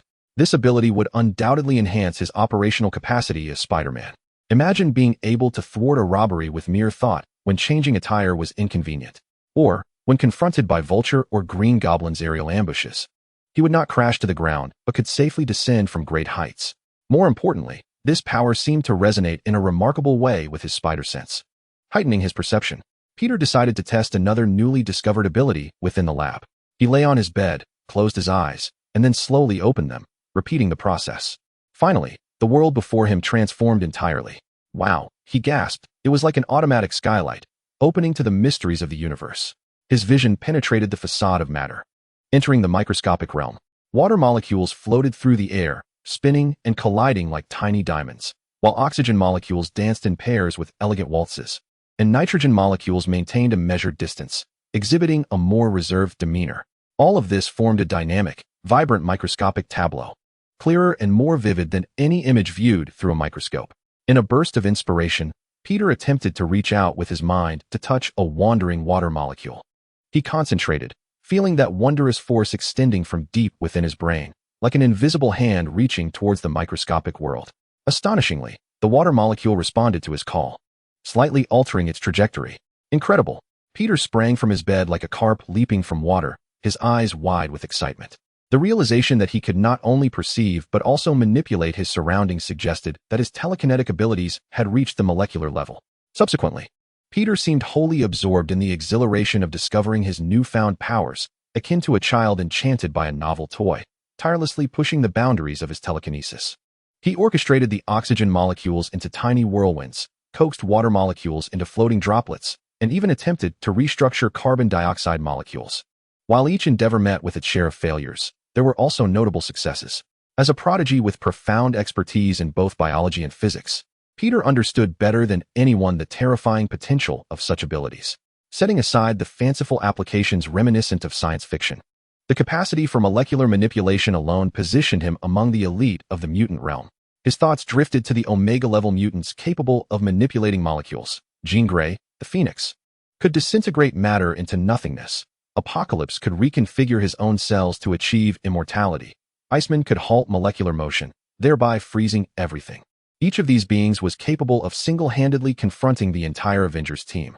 Well, I never anticipated that I would become a unit of measurement for combat prowess. Peter chuckled to himself, reminiscent of the frequently bested Galactus. After concluding his experiments, his gaze fell upon the damaged Spider-Man suit in the corner, marred by rocket fire. He needed a new costume. Focusing intently, he directed his telekinesis to guide the surrounding molecules to repair the fibers of the suit. To his astonishment, the damaged areas began to mend at an observable pace, soon appearing as good as new. It seemed that a nanotech suit akin to Iron Man's was no longer a necessity. Peter whistled, realizing that as long as his abilities continued to flourish, he could alter the molecular structure of his attire at will. This implied that he could not only change outfits instantaneously, but might also transform his appearance like Mystique or blend into his environment like a chameleon. Such possibilities were both thrilling and unsettling. The potential for molecular manipulation is indeed formidable, Peter mused quietly. Fortunately, I am not a villain, otherwise, S.H.I.E.L.D. would undoubtedly classify me as one of New York City's most dangerous individuals. In further experimentation, Peter discerned another pattern. His molecular vision was directly correlated with the range of his telekinesis. Currently, his telekinetic influence extended to approximately a 200-meter radius, and correspondingly, his molecular sight could only penetrate objects within that range. However, as his abilities became more refined, that radius would undoubtedly expand. A startling thought suddenly struck Peter. If the range of his telekinesis could perpetually increase, would his spider sense also intensify? Imagine the perception extending to 1 kilometer, 10 kilometers, or even farther. He would transcend the role of the friendly neighborhood Spider-Man, evolving into a guardian capable of monitoring the entire city. Could I potentially become a super version of Aunt May? Peter couldn't help but laugh aloud. No, it should be Super Aunt May. As Peter contemplated this, his emotions became increasingly complex. Was acquiring such formidable powers a blessing or a curse? The silver lining was that he seemed better equipped to confront impending crises, or perhaps to inherit the legacy of his family, as those interdimensional vampires who delighted in hunting Spider-Man would ultimately face consequences upon their arrival. The downside, however, was that Spider-Man had inexplicably transformed into a mutant, rendering the future decidedly unpredictable. Chapter 15. The cash-strapped little spider, while he found himself lost in thought.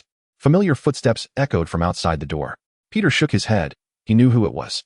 After swiftly changing into a towel, washing basin, and pajamas, he managed to unlock the perpetually stubborn door just before his landlord knocked. Indeed, as he stepped forward, the door to 503 swung open, revealing Mr. Parker humming a tuneless melody, colliding directly with his landlord, Mr. Dickovich, who was clad in a bathrobe. "Good afternoon, Mr. Dickovich.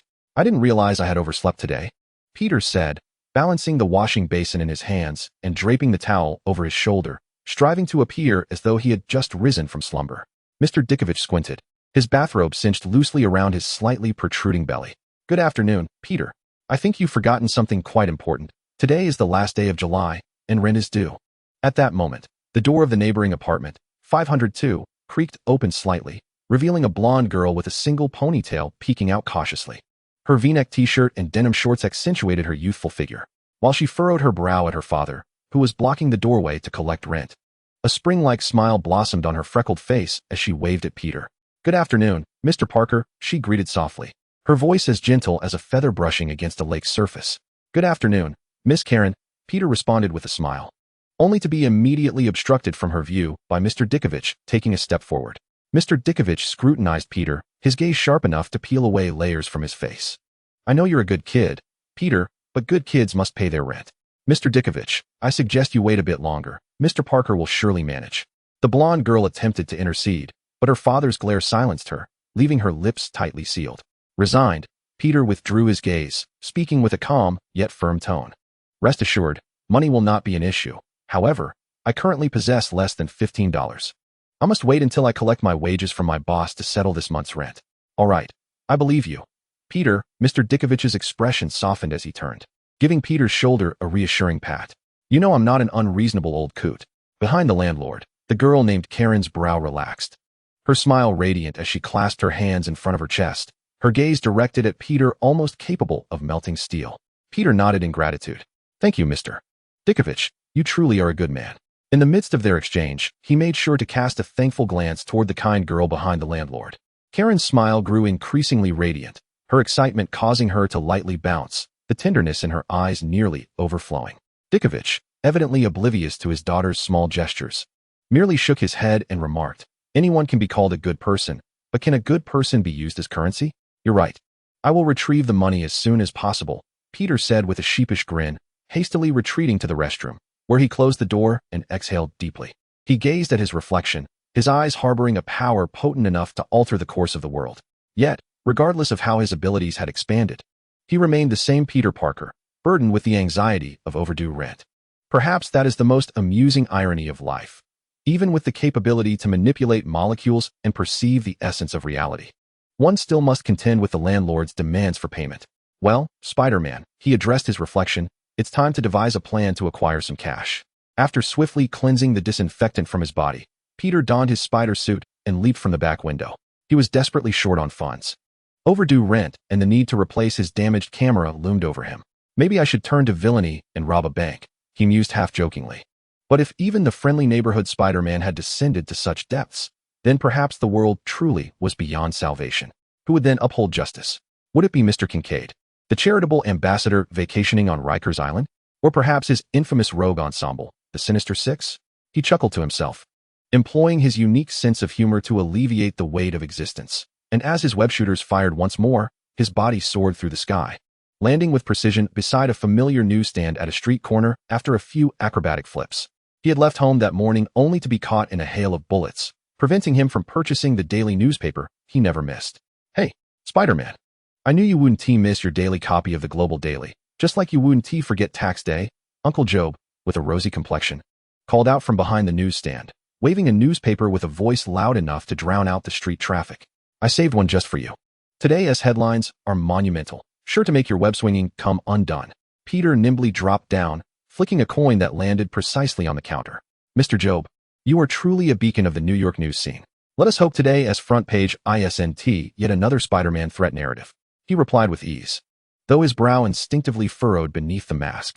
Jonah Jameson's obsession with the Global Daily was well known. He would even interrogate his employees about their knowledge of the competitor's content as if it were a never-ending news war. However, as soon as Peter grasped the newspaper, his gaze was immediately drawn to a striking close-up photo that dominated half the front page, accompanied by bold crimson headlines. Wow! An exclamation escaped him from beneath the mask, as the paper felt suddenly heavy in his hands, almost scalding. What on earth is going on? I am still troubled by the burden of rent, and I have yet to prepare a PowerPoint presentation on the feasibility of robbing a bank. Meanwhile, this illustrious figure has preemptively organized a celebration for his release from prison.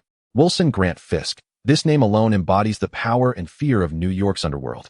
In the public eye, he appears as a generous philanthropist and a successful entrepreneur, the captain of Fisk Enterprises. Yet, beneath that seemingly corpulent exterior lies a terrifying musculature, boasting a purity exceeding 90% and an absolute force capable of overwhelming special forces. Before he was ultimately confined to Rikers Island, he was the ultimate venomous nightmare entwined with heroes like Spider-Man and Daredevil. He was the undisputed Shadow King of Hell's Kitchen, a criminal genius who melded violence and intellect to an extraordinary degree. Within the vast territory of his criminal empire, those classic adversaries that once kept Spider-Man on his toes, Scorpion, Vulture, Chameleon, Mysterio, and Hammerhead, often lurked in the immense shadow of Fisk. Collectively known as the Sinister Six, they are the sharpest weapons in Fisk's arsenal. If he were to escape, the first person he would wish to dismantle would undoubtedly be Matt, Daredevil. Peter hastily scanned the article while instinctively retreating to a relatively quiet corner of a nearby alley. There was no doubt that I would be next. As for whose name ranks higher on Fisk's list of vendettas, Daredevil or Spider-Man, Peter had no desire to uncover the answer to that question. He meticulously scanned every word of the newspaper, relieved to find that the report solely focused on Fisk's escape and did not mention any ominous figures like the Lizard, Dr. Octopus, or other dangerous names. Thank heavens. Peter exhaled in relief, crumpling the newspaper into a ball and expertly tossing it into a distant trash bin. Thankfully, those other figures were not confined to Rikers Island. They were special clients of S.H.I.E.L.D., incarcerated in a facility better equipped to accommodate superhumans. He could only sincerely hope that S.H.I.E.L.D. would be somewhat reliable this time, and that they would prevent Fisk from seizing the opportunity to turn his oft-repeated adage into reality. Only by uniting the power of the Sinister Six can one completely crush that elusive spider. Should that come to pass, New York would face an unprecedented calamity, and of course, so would Spider-Man. Having digested the news of Fisk's escape, Peter leaped into the air, once again merging with the skyline of the city. His daily patrol had only just commenced. Good afternoon, Mrs. Lackberry. How has Miss FIA been today? He performed a light somersault and landed gracefully above a tranquil courtyard adorned with white fences. In the yard, a silver-haired elderly woman reclined comfortably in a well-worn wicker lounge chair, cradling a cat with gleaming black fur. Upon hearing his voice, she looked up, her face breaking into a warm smile. Oh, it's Spider-Man. FIA has been exceptionally well today. Thank you once again for rescuing her from the rooftop last time. I have felt rather guilty about her scratching you. Do not take it to heart, madam. My healing abilities are unparalleled in New York. Wishing you a delightful day. Peter chuckled, waving his hand as he gracefully swung away on a web, reminiscent of a dancer in flight. Who could believe that the formidable Spider-Man, known for apprehending numerous robbers and vanquishing fearsome villains, would ultimately succumb to the merciless claws of an adorable little black cat? As he soared through the air, he couldn't help but smirk in resignation. Perhaps all black cats possessed an innate talent for mischief, delighting in catching others off guard. He had fallen prey to such alluring yet perilous creatures more than once, like the occasion when a seductive black cat ambushed him from behind, sending him plunging into the Hudson River for an invigorating summer splash. In the ensuing hours, transformed into New York's most amiable firefighter, Spider-Man busily addressed the city's incessant minor crises. For instance, he assisted an elderly lady in gathering her scattered fruit. He frightened away an aggressive dog barking at children with a playful grimace and a web stunt. And he escorted a lost little one back to the anxious embrace of their mother. These seemingly trivial daily tasks were, to Peter, as significant as battling supervillains, forming an essential part of his guardianship over the city. Chapter 16. Affirmation from Spider-Man at noon. Having concluded his daily patrol, Spider-Man found himself at lunchtime. Achoo! A resounding sneeze echoed in a well-reputed pizzeria in Midtown Manhattan, nearly causing a yellowed photograph of the Yankees to fall from the wall. Peter Parker rubbed his nose, awkwardly smiling around the bustling restaurant filled with patrons, none of whom paid particular attention to the disheveled young man in the corner, save for a perceptive waitress. Really, Peter, how many times has it been this week? It sounds like your immune system is waging a fierce battle and losing. Liz Allen approached, expertly placing a steaming, freshly baked pizza before him. Clad in a slightly oversized uniform, she still radiated an innate elegance and intelligence. Once the center of attention in school, she now gathered strength in this role, awaiting a broader stage. Thanks, Liz. It might just be, pollen allergies? Peter sniffled, attempting to conjure a plausible excuse. Yet in the next moment, the irresistible aroma of the pizza, a robust medley of melted cheese, spicy Italian sausage, and fresh basil, struck his senses like a powerful blow. His stomach let out a loud, almost mournful growl, betraying his attempt at composure. Wow. Peter's eyes lit up, instantly dismissing his earlier sneeze. The flavor was magnificent, akin to a festive celebration for his taste buds. Liz chuckled, shaking her head. Enjoy your feast, Parker, and remember, if you catch a cold, drinking warm water might do the trick. She gently patted Peter's shoulder, then lifted the empty tray and gracefully turned to merge with the bustling crowd in the restaurant. Heading towards the kitchen, Peter eagerly seized a slice of pizza, the long strands of cheese stretching like a perfect bridge. He took a hearty bite, letting out a satisfied sigh. In that moment, he was merely an ordinary young man relishing simple delights, rather than the friendly neighborhood Spider-Man, burdened by the creed that with great power comes great responsibility, swinging between skyscrapers. Above the New York coastline, soaring thousands of feet above the clouds, A colossal aerial mothership loomed like a silent leviathan, navigating through the thin atmosphere. This was the mobile fortress of SHIELD, and the command center of Director Nick Fury. Fury had just forcefully slammed down the terminal of the encrypted communicator, concluding a most unpleasant call. The name of Dr. Zandlace slowly faded from the communication screen.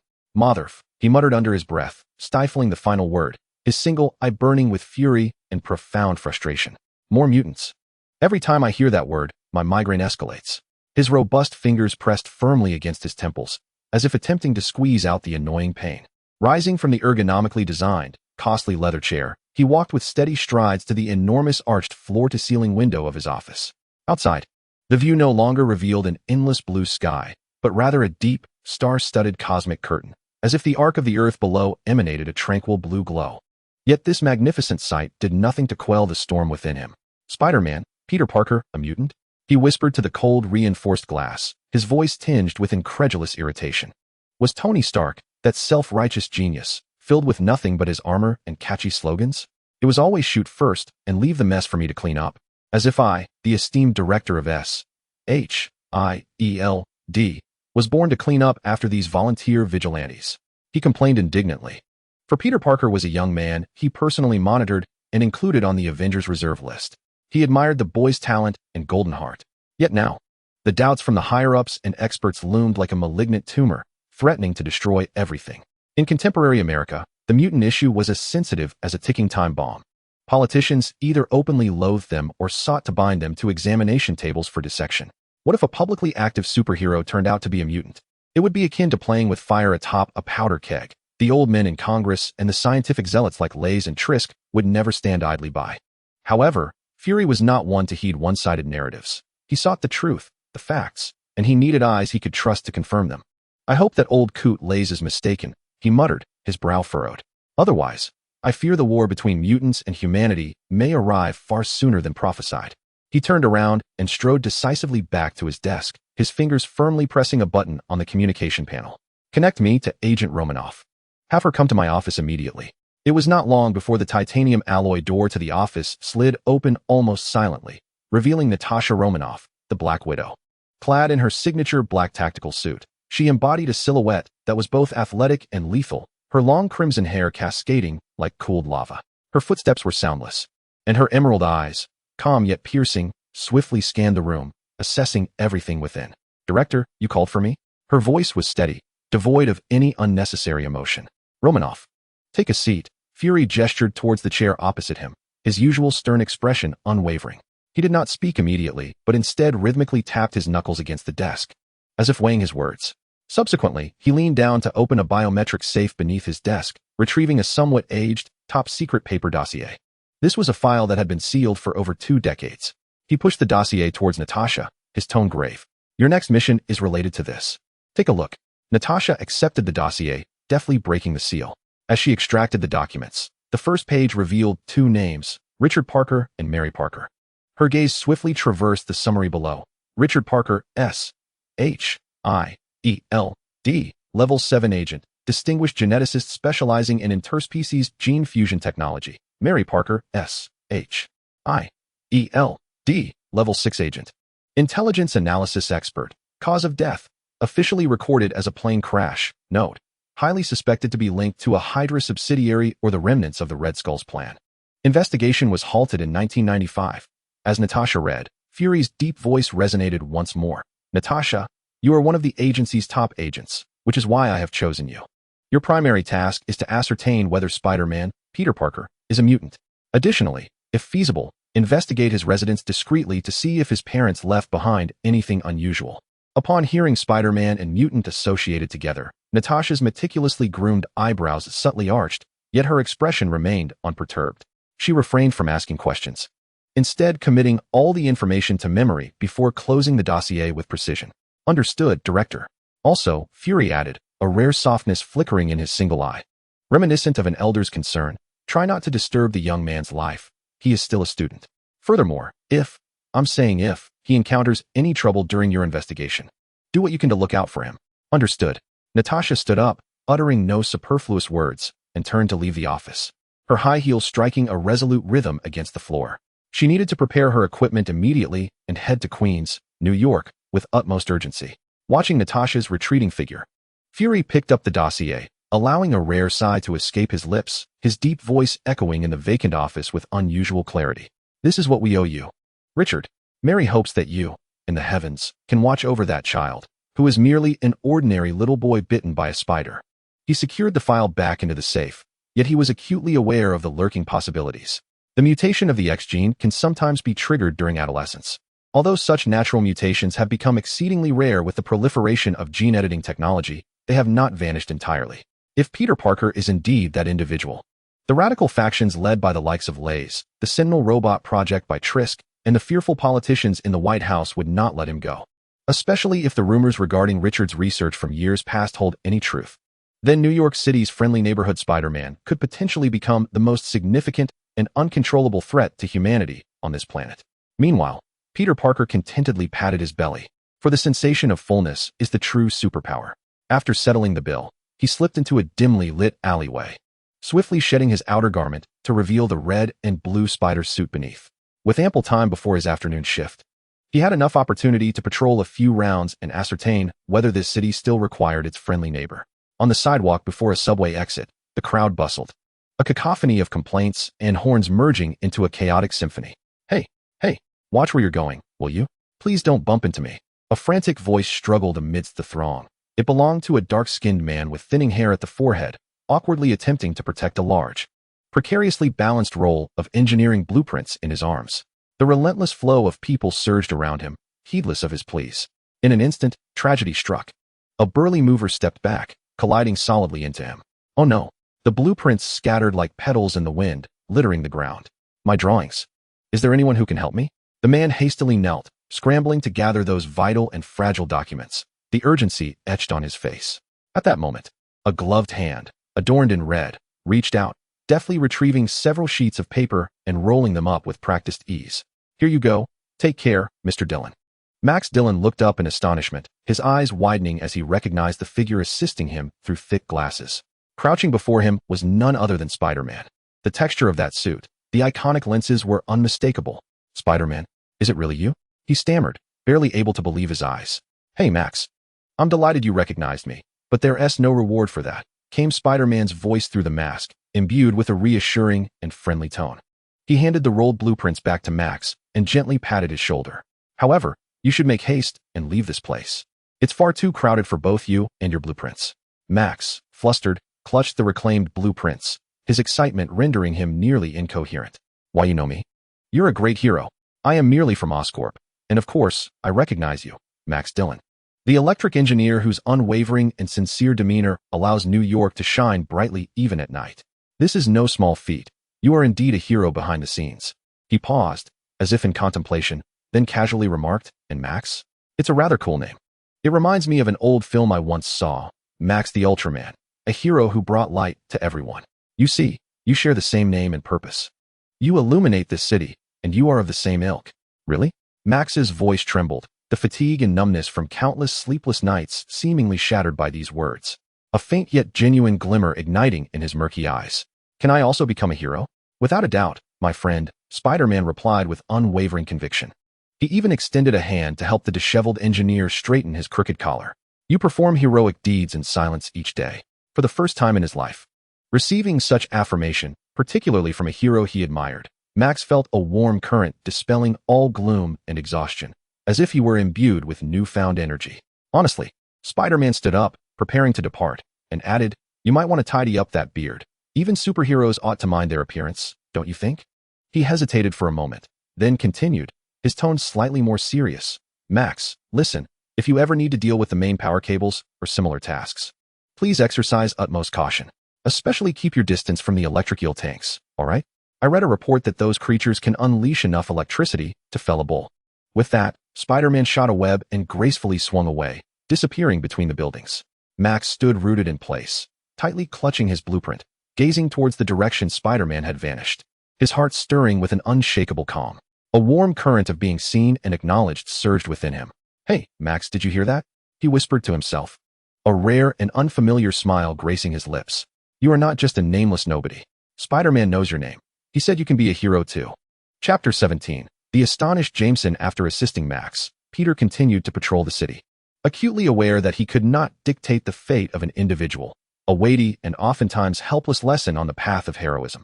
He had witnessed too many souls plummet into the abyss. His former mentor Norman Osborn, his friend Harry, and even Uncle Ben. He could engage in fierce battles with heavily armed supervillains, yet often found himself powerless to prevent an ordinary person from making a catastrophic choice. What he could do was sow a seemingly insignificant seed, offer a word of caution, a gesture of kindness, hoping it would take root and withstand the gales of fate. Yet hope, at times, flickers like a candle in the wind, fragile and wavering. However, Peter suddenly pivoted in midair, shooting a web towards the spire of another tower. His body tracing a sharp arc. There is one mistake I shall never repeat. Beneath his mask, his gaze was as sharp as a blade. Should Max ultimately fail to evade his inexorable fate, and if that dreadful incident were to transform him into the perilous Electro, Peter Parker would not wait for the other to reveal his identity before experiencing the epiphany. In their next encounter, regardless of how Max might appear, Peter would instantly recognize him. As his patrol came to a close, Peter donned a modest suit, retrieved the incriminating photographs he had preserved from his secret lair, and hurried towards the familiar edifice of the Daily Bugle headquarters, burdened by a camera bag filled with spoils. The Bugle building, an imposing structure that towered over Manhattan, was a manifestation of J. Jonah Jameson's personal ambition. Prior to Jameson's acquisition and subsequent renaming, it bore a nondescript title, easily forgotten. Now, the massive letters of the Bugle boldly adorned its facade, proclaiming it to be the epicenter of a news empire, comprising a total of 46 stories. Including 2 subterranean levels that delved into the city's very fabric, it stood as a bastion of media. The astute Jameson allocated only the bottom 5 floors to the various clamorous departments of the Daily Bugle, while the remaining 40-plus floors were leased out. He deftly extracted rent from other companies to fuel his journalistic ambitions, a scheme so astute that even the blind man from the neighboring block could discern its brilliance. Peter paused at the entrance, glancing at the iconic, if somewhat sardonic, display, a life-sized cutout of J. Jonah Jameson, with a finger pointing forward and an eternally scowling visage. It seemed to accuse every passerby of indebtedness. Peter smirked, adjusted his collar, though it hardly needed adjustment, and took a deep breath before striding into the air-conditioned tumult within. "Good afternoon, Miss Candace," Peter greeted as he approached the front desk, offering his most affable smile. "Good afternoon, Mr. Parker," Candace replied, her attire impeccably professional, complemented by a polite smile. Yet, her lively eyes darted towards the ceiling, and she whispered almost inaudibly, "You'd better have photographs that will appease Mr. Jameson. Otherwise, I suggest you spend an hour at the cafe before returning." Having worked here for over a year, Peter had established a cordial camaraderie with the kind-hearted front desk attendant. He typically did not require elaborate appointments. However, Candace's hint served as an unmistakable alarm. The editor-in-chief of the Daily Bugle, J. Jonah Jameson, was on the verge of eruption.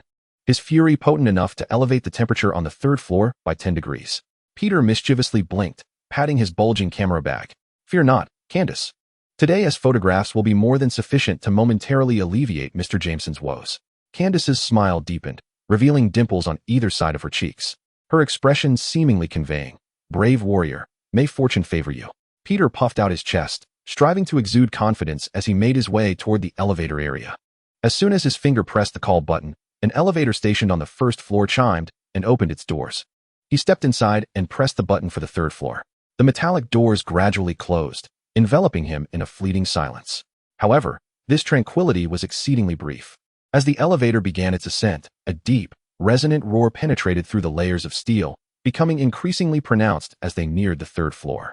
Without the need for any detective skills, Peter instinctively understood the source of the turmoil.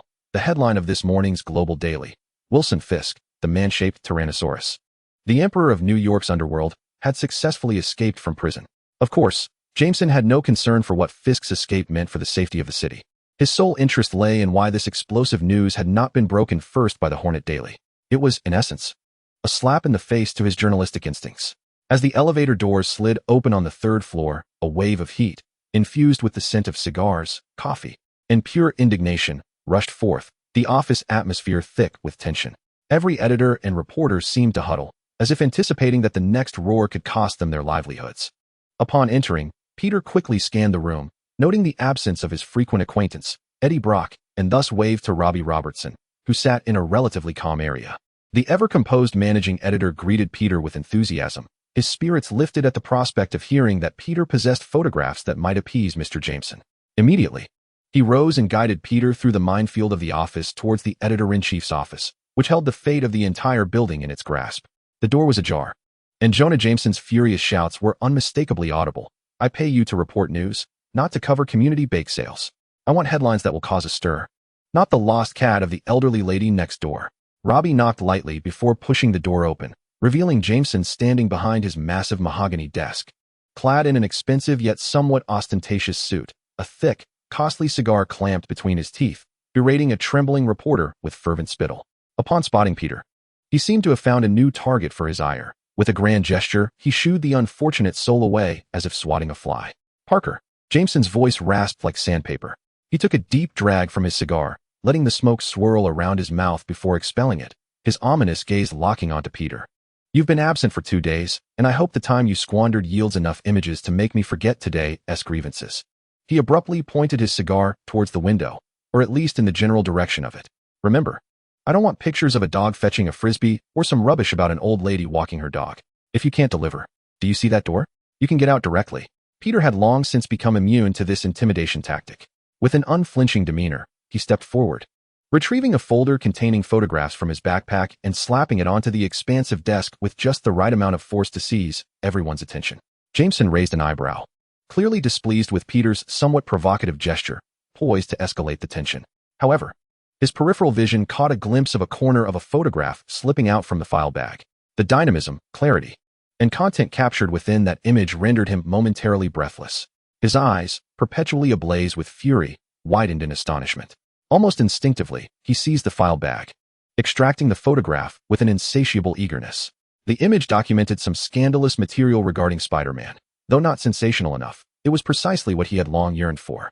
The corners of Jameson's mouth twitched involuntarily, betraying a profound satisfaction, yet he quickly suppressed this unprofessional sentiment, feigning nonchalance as he tossed the photograph back onto the table. "Humph. It's passable," he muttered through clenched teeth, attempting to reclaim control of the negotiation.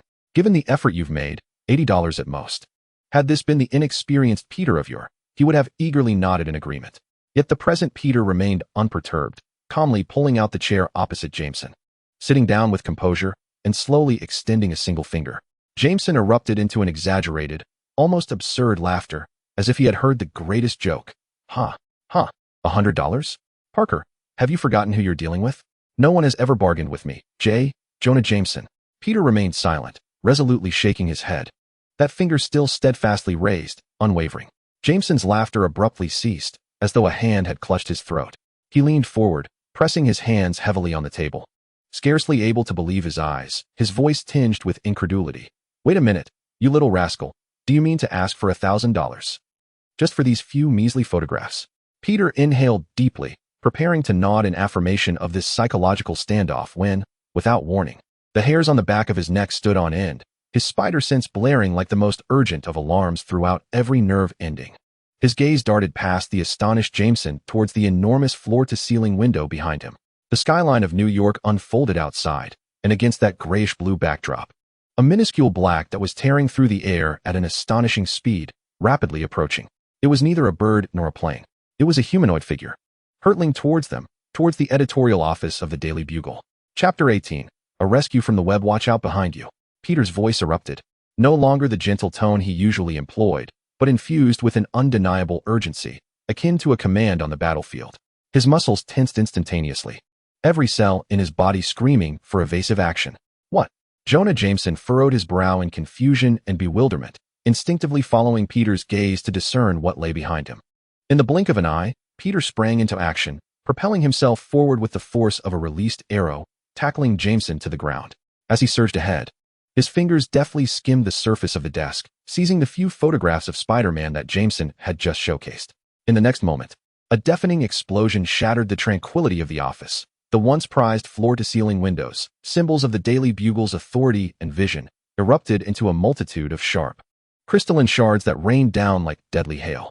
A fierce wind swept through the room, carrying the glass fragments with it, creating a powerful gust that seemed to take on the form of an invisible giant hand, wildly tossing documents, reports, and photographs into the air. Instantly, The room was transformed into a tempest of flying paper. A silvery figure, exuding an aura of destruction, narrowly soared above the two men sprawled on the ground. The force of its passage, akin to the wake of a supersonic aircraft, sent nearby office chairs, filing cabinets, and decorative plants hurtling through the air, tearing them apart. With chips, dust, shards of glass, and a flurry of paper coalesced into chaos, reducing the once immaculate and opulent office to a scene reminiscent of a tornado's aftermath. Employees in the open workspace outside were momentarily stunned by this sudden onslaught, following a brief silence. Piercing screams from female colleagues and frantic shouts from male coworkers filled the air. Some dove beneath desks, while others attempted to flee, as panic spread like wildfire. Peter shielded Jameson with his own body, enduring the assault of glass shards against his back, arms, and thighs. The razor-sharp edges tore through his inexpensive suit, leaving fiery trails of blood on his skin. Warm blood quickly seeped from the wounds, staining the tattered fabric a dark crimson. He could feel tiny shards embedded in his flesh, yet at that moment, adrenaline eclipsed the pain as he cradled Jameson's head protectively in the crook of his arm, absorbing the brunt of the impact with his back. Once the chaos subsided, the uninvited guest hovered in the center of the devastated office, its propulsion system emitting a ghostly blue plasma flame with a low, resonant hum. Its true form was finally revealed, a sleek, humanoid robot, approximately 7 feet tall, encased in a smooth, silver shell that reflected a cold sheen even amidst the dust. Its face was devoid of features, save for a pair of crimson optical lenses that scanned the environment, reminiscent of the eyes of a hellish hound. "Oh God," Jameson murmured, a vague groan escaping him beneath Peter's protective grasp. Peter cautiously released him, helping him to his feet. Thanks to his selfless act of protection, the editor of the Daily Bugle emerged relatively unscathed, with only a torn suit and minor abrasions on his legs.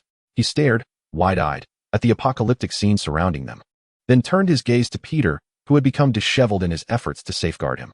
A surge of intricate emotions washed over Jameson. Was it trepidation, rage, or perhaps a subtle, almost imperceptible gratitude? He instinctively desired to mask the tumult within him with a roar, yet as the words formed on his lips, they took an unexpected turn. "Parker, you rascal." His voice was somewhat hoarse as he patted Peter's shoulder, which was marred with dust and blood. "I never realized you possessed such bravery. I must admit, you saved my life." For Jonah Jameson, this was nearly the highest form of commendation. However, Peter had no time to bask in this honor. His gaze was fixated on the mechanical assassin, his mind racing. The design was generic, devoid of any apparent faction insignia. Was it a creation of Oscorp, the remnants of Fisk's faction, or perhaps the product of some nascent force? His spider sense continued to hum, warning him that the peril was far from over. His eyes swiftly scanned the singular exit, blocked by the colossal form of the robot, and then caught sight of his old backpack containing the spider suit, which had been blown into the corner near the machine during the chaos. Damn it! Changing suits now would be tantamount to suicide. He would have to rely on his other abilities. He inhaled deeply, focusing his mind, tapping into the surge of power that emanated from within, beyond that which was granted by the spider bite. Despite the searing pain from the wound on his back, exacerbated by the cold wind that swept in through the shattered window, he stepped forward without hesitation, once more placing the startled Jameson behind him. To Peter's astonishment, however, Jameson brushed aside his arm, stepping up instead to shield Peter. This media magnate, who had made it his mission to critique masked vigilantes, now stood tall, confronting the frigid killing machine with unexpected valor. Perhaps he was inspired by Peter's audacity, or perhaps the deep-rooted defiance within him, a refusal to bow to threats, had been ignited. "I don't care who you are," Jameson's voice boomed, imbued with the resolute tone characteristic of his editorials, as he pointed at the robotic assailant. "Nor do I care which lunatic lurks in the shadows behind you. You dare to intrude upon my newspaper, assault my people, and wreak havoc in my office? Listen here, you heap of scrap metal. Before I truly lose my temper, I suggest you vacate immediately. Otherwise, I, Jonah Jameson, in the name of the Daily Bugle, vow to unearth your puppeteer, even if it means digging to the depths of the earth, ensuring they languish in prison."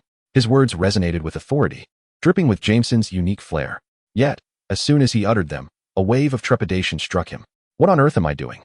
Lecturing a robot about the law? A flicker of regret coursed through him, but the arrow had already been loosed. The mechanical assassin's crimson eyes scanned mechanically, shifting focus between Peter and Jameson. A cold, emotionless electronic voice resonated through the desolate office, each word striking like a hammer on the heart. Target scan confirmed. Jonah Jameson, Peter Parker. Priority, capture. Action mode, eliminate obstacles. Indeed, they were the targets. A chill ran down Peter's spine. But why had Mr. Jameson also become a target? A fleeting doubt brushed past. For this was not the time for deep contemplation. The moment the energy weapon mounted on the machine assassin's raised arm began to emit a faint glow of charging energy, Peter sprang into action. He concentrated all his mental faculties, his invisible telekinesis slicing through the robot's physical armor like a precise scalpel, directly targeting its core control system in an attempt to incapacitate it instantaneously. Almost simultaneously, a slender silhouette, adorned in red, black, and white, leaped gracefully through the shattered glass of the window, akin to an agile female leopard. It was Silk. Her movements flowed with the grace of a dance, even while airborne. Her fingertips shot forth 2 strands of milky webbing, deftly ensnaring the machine assassin's shoulders. Harnessing the tension of the webbing, she accelerated like a human cannonball, her long legs delivering a powerful kick to the side of the machine assassin's head. Bang! A dull thud resonated. Following this, she executed a beautiful and agile somersault, landing steadily before Peter and Jameson, her back to them, striking a classic combat pose. She tilted her head slightly, winking at Peter, the corners of her mouth seemingly curling into a smile beneath her mask. Hey, guys, looks like I arrived just in time, didn't I? Yet, to everyone's astonishment, the machine assassin, having taken the brunt of Silk's kick, did not retaliate as expected. Instead, it clumsily crashed into the adjacent wall like a marionette with severed strings, collapsing to the ground with a resounding thud. The crimson glow in its eyes flickered a few times before extinguishing completely, and the blue flames at its feet vanished without a trace. Was that it? Silk, somewhat taken aback, relaxed her stance and approached, gently nudging the motionless robot with her toe. I thought I'd get a proper workout. What a flimsy piece of junk. Clearly attributing the victory to her kick, she failed to recognize Peter's telekinetic assault that had transpired in the shadows. Jonah Jameson stood agape, staring at the masked heroine who had appeared so suddenly and resolved the crisis in an instant, his mind struggling to process the rapid succession of events. Another Spider-Man, and a woman, no less. Before Jameson could recover from the shock brought forth by Silk, she seemed to confirm that the threat had been neutralized. She glanced back at Peter with a meaningful look, as if to say the rest was up to him, then executed an elegant leap, her figure vanishing into the winds of New York's skyline, leaving only the tattered curtains fluttering in her wake. From the moment the machine assassin crashed through the window to its defeat and Silk's departure, the entire episode transpired in less than a minute. Most employees outside remained in a state of shock, with no one even thinking to call for help. It was only after Silk's figure had completely vanished that Jameson rushed to the window, leaning out to gaze below. But all he found were the bustling streets and tiny pedestrians. No trace of the Spider-Woman remained. A wave of intense regret replaced his fear. Yet another Spider-Woman had indeed emerged in New York City, clad in a red and blue uniform, agile as a deity. This was a story poised to make global headlines. He abruptly turned around, the familiar frenzy of news-driven adrenaline surging forth, nearly obliterating the memory of the life-and-death situation he had just escaped. He faced Peter, instinctively shouting, "Parker, why didn't you?" But his words faltered as his gaze fell once more upon Peter's tattered, blood-stained attire, his weary yet vigilant demeanor, and the selfless act he had just performed to protect him. The accusatory words lodged in his throat like a fishbone. How could he reproach the very individual who had just saved his life for failing to capture the moment on camera? Such a thing was beyond even Jonah Jameson. He cleared his throat awkwardly, swallowing the latter part of his sentence, yet the pent-up fury and exhilaration from narrowly escaping disaster demanded an outlet. He forcefully pushed open the rickety office door, his face darkened like an enraged lion, unleashing a thunderous roar at the shaken employees outside. Good heavens, look at you all. I find myself questioning whether you are, in fact, reporters for the Daily Bugle. In the face of a crisis, you behave like a flock of frightened sheep. All you do is scream and hide. Where are your cameras? Where are your journalistic instincts? Even a few photos on your phones would suffice. The headline news is unfolding before your eyes, and yet you have perfectly missed it. His gaze swept across the chaotic office, finally settling on Peter, and he continued, his tone imbued with complexity. Look at Parker, truly observe him, learn from him. Even in the most perilous situations, he remains. Jameson hesitated, recalling that Peter had seemingly grasped something during his leap, though he could not be certain. Maintaining the vigilance expected of a journalist was the spirit the Daily Bugle required, not your feeble displays. As he spoke, he nearly thrust Peter into the spotlight, as if to present him as a paragon, while simultaneously retrieving his phone. I shall call the police and an ambulance. Peter quickly interjected, No, Mr. Jameson, really, I only have superficial injuries. It looks worse than it is. I just need to clean up and change clothes. Summoning an ambulance would be an overreaction. His enhanced regenerative abilities sufficed, far surpassing those of an ordinary person. And at that moment, the wounds on his back had already healed. He had no desire for a doctor to uncover his secret. Jameson scrutinized Peter with suspicion, noting that he did not appear to be gravely injured or weak. He huffed, relenting without further insistence, tacitly approving. At that moment, Peter raised the photographs he had clutched tightly, even during his confrontation with the mechanized assailant. Though the edges of the Spider-Man images were slightly crumpled, they remained largely intact. Mr. Jameson, these photos you mentioned? Jameson gazed at the image, then back at Peter's disheveled yet resolute visage, falling into a moment of silence. He furrowed his brow, a fleeting expression of struggle, helplessness, and a barely perceptible hint of admiration flickering across his face. Ultimately, it seemed he had reached a profoundly difficult decision, grumbling. $1,000? Peter nodded, holding his breath. Jameson inhaled deeply, with great reluctance, as if that sum were being extracted from his very ribs. Go fetch the money from my assistant. Leave the photograph, and then instantly vanish from my sight. Go home and rest. Listen here, Parker, for the next 3 days. I do not wish to see you in this building. That is an order. Despite the roughness of his tone, Peter discerned the underlying sentiment. This was likely Jameson's peculiar way of expressing concern and gratitude. Now, an opportunity had arisen. Earlier that morning, maintenance workers had reported sighting a green lizard-like creature. A sensational piece of news. Whoever could capture exclusive photographs would be handsomely rewarded. Upon hearing Jameson's shout to the group, Peter halted in his tracks.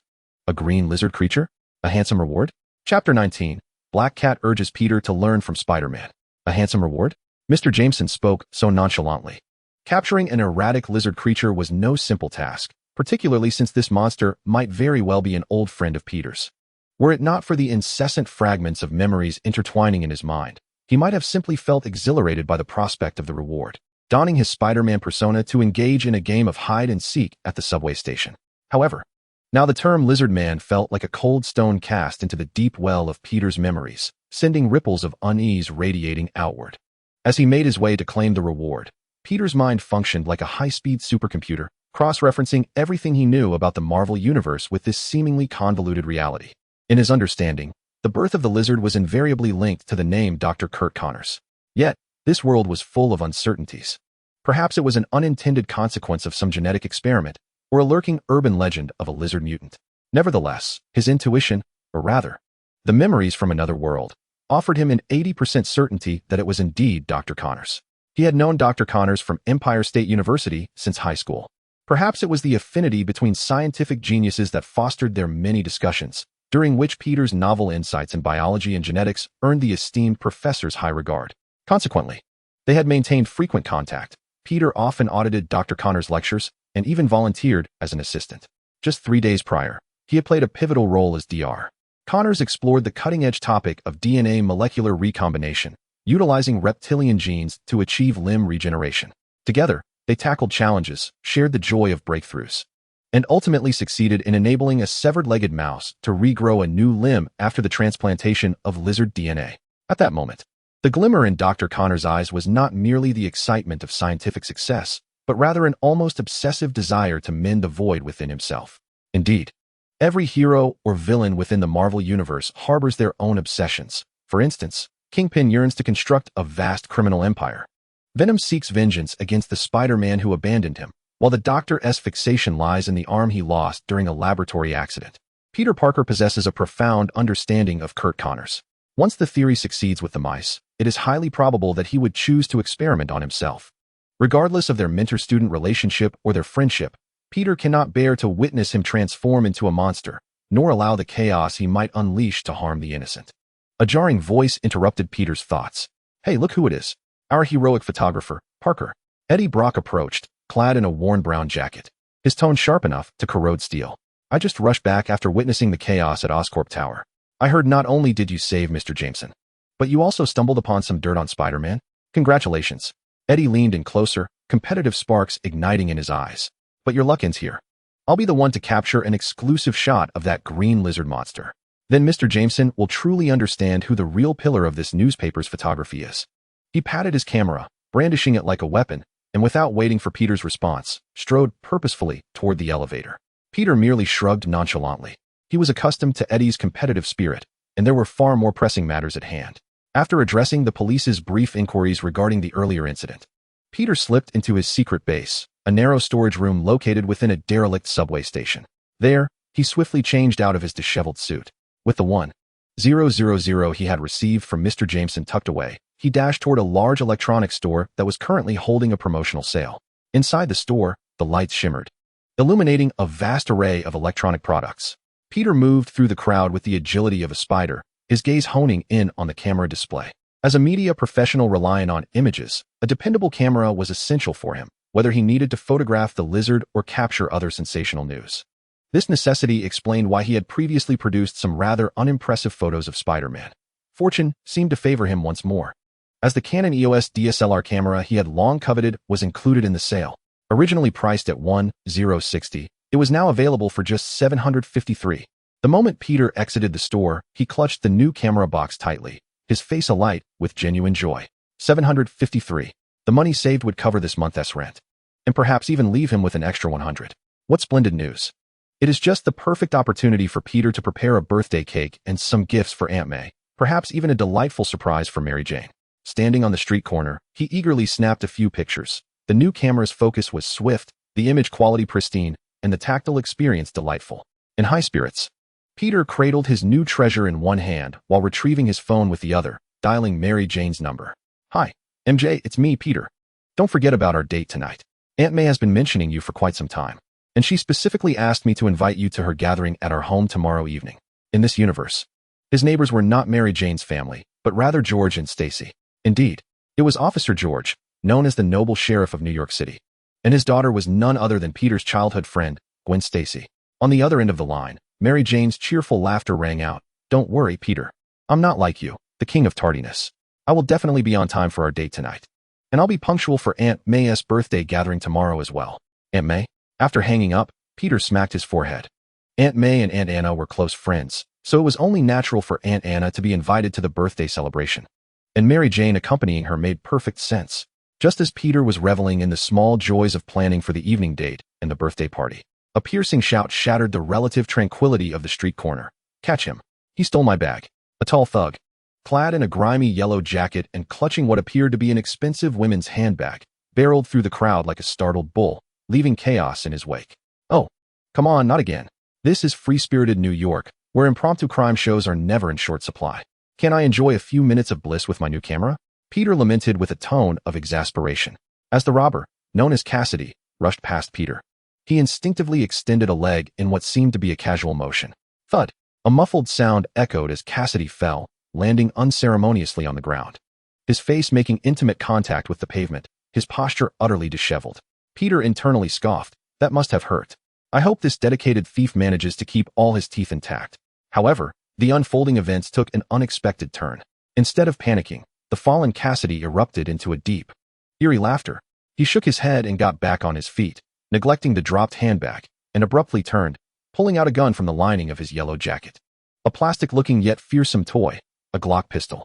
The cold muzzle of the Glock seemed to gaze into Peter's very soul, aimed directly at his forehead. In the land of the free, while guns may be as cheap as stones by the roadside, only true desperados would carry such a stone on their person, ready to shatter any obstruction in their path. Cassidy's actions instantly ignited panic among the onlookers, who retreated like a receding tide. The previously loud and plump woman, who had been shouting for help, now cowered in fear, covering her mouth and shrinking into the depths of the crowd. "Kid," Cassidy remarked, aiming his gun menacingly at Peter, his finger resting on the trigger. "Did your parents not teach you to steer clear of trouble in the streets? Want to play the hero? The price for that can be steep." A large bruise marred his forehead, and blood seeped from his joints, with abrasions visible on his face. He extended his tongue, licking the blood from his lips, an unsettling gleam of morbid ecstasy flickering in his eyes. Peter immediately raised his hands, adopting a standard position of surrender. "My apologies. Robber sir, it was merely an accident. My leg has a slight, excessive knee-jerk reaction, certainly not intentional." He attempted to diffuse the tension with words. "You appear to be quite injured. Why not return the bag and seek medical attention? I believe the police should be arriving soon." Cassidy erupted into laughter, as though he had just heard the most amusing joke. An imbecile in a greenhouse, trying to persuade an armed tyrant with mere words? Very well. I'll grant you a chance to play a game. Do you have any last words? Speak them to the barrel and see if it responds. How about Russian roulette? It's the most popular game this year, though the rules are mine to dictate. Let us wager whether this fully loaded Glock will jam. What a complete lunatic, Peter thought to himself, yet he remained undaunted. Cassidy was entirely absorbed in his own twisted narrative and, without waiting for Peter's reply, pulled the trigger amidst the gasps of the crowd. But the anticipated gunshot did not sound. The Glock had misfired. Cassidy paused momentarily, then revealed a more distorted, sinister grin. Interesting. You are the first person I've encountered who can silence a Glock, but how many times can fortune smile upon you? He expertly racked the slide, aiming the gun once more at Peter. Want to play? With telekinesis at my disposal, I could play with you all day. Don't worry about misfires. I could even make it explode, but with so many phones trained on me, I can't afford to become infamous like Spider-Man. I'll have to play the fool for now. Peter widened his eyes, his face displaying just the right mix of terror and bewilderment, resembling an ordinary youth caught in fright. I hope Gordon, or Sheriff Stacy, arrives quickly, or should I try blocking the muzzle with a finger, like a movie hero? Goodness, that thought is utterly foolish. Cassidy continued to pull the trigger repeatedly, but each time resulted in a misfire. The wait became agonizingly prolonged. Peter began to regret his passive approach. He should have orchestrated a simpler accident, perhaps causing this fellow to slip on a banana peel. An accident? His peripheral vision caught sight of a rusty, precariously hanging old billboard above Cassidy's head. That's it. Just as he was ready to subtly employ his telekinesis, a sleek, cat-like shadow silently landed on the billboard. Good grief. Cassidy repeatedly pulled the trigger, yet all that greeted him was the sharp, hollow click of an empty chamber. His enthusiasm thoroughly dashed. Either this old comrade was due for retirement, or you, my young friend, are the illegitimate son of Jesus. Hey, you bastard. Have you figured out how to enjoy your time in prison yet? A slightly husky, yet magnetic female voice echoed from above. Before Cassidy could react, a specially designed rope coiled around him like a serpent, binding him tightly. In the blink of an eye, a shadow darted forward, executing a clean and decisive rabbit kick, sending Cassidy crashing to the ground once more, his Glock, his beacon of hope, flying from his grasp. It's you meddlesome masked freaks again, struggling on the ground. Bound like a rice dumpling, Cassidy's eyes brimmed with resentment and greed, lamenting the waste of his strength. If only I had this power, I could accomplish earth-shattering feats. The one who subdued him was a woman clad in a tight black leather suit, her figure lithe, adorned with a cat-eared mask, Black Cat. She disregarded Cassidy's furious outbursts and turned her attention to Peter, her amber eyes scrutinizing him through the mask. I know you, esteemed journalist. You've captured many photographs of Spider-Man. But if you wish to emulate your arachnid friend and be a hero, you'd best engage your mind before you recklessly place yourself in the line of fire, she chided gently. Peter found himself at a loss for words, nodding silently while instinctively raising his new camera, inwardly reflecting, well, I've been schooled. Who would have thought I'd be advised to learn from myself? How peculiar. Peter Parker, to his imagined Spider-Man, hey, Spider-Man, hello? Black Cat encourages me to learn from you. Spider-Man, to Peter please. Peter, put on the mask and be yourself. Hey, masked heroine, thank you for your assistance. Do you mind if I take a few photos to showcase your heroic deeds? Peter called out. Black Cat, poised to leave with her grappling hook already fired, paused at the edge of a billboard. Though she did not turn around, she gracefully adjusted her stance, striking a pose that exuded both elegance and strength. Watching her silhouette vanish between the buildings with the agility of a true feline, Peter shrugged in resignation. Chapter 20. The conspiracy behind on the outskirts of New York, within an underground base brimming with cold steel and flickering holographic projections. The air was thick with the scent of disinfectant and machine oil. This was another of Dr. Zandri's experimental facilities. The mission had failed. The mechanical assassin had not succeeded in capturing Peter Parker and Jonah Jameson, and any action against Spider-Man would likely need to be postponed. A robust figure, Donald, stood in the shadows, reporting to Dr. Zandri, who sat at the control console, his gaze betraying a hint of barely concealed fear, as though he were apprehensive of this seemingly harmless doctor.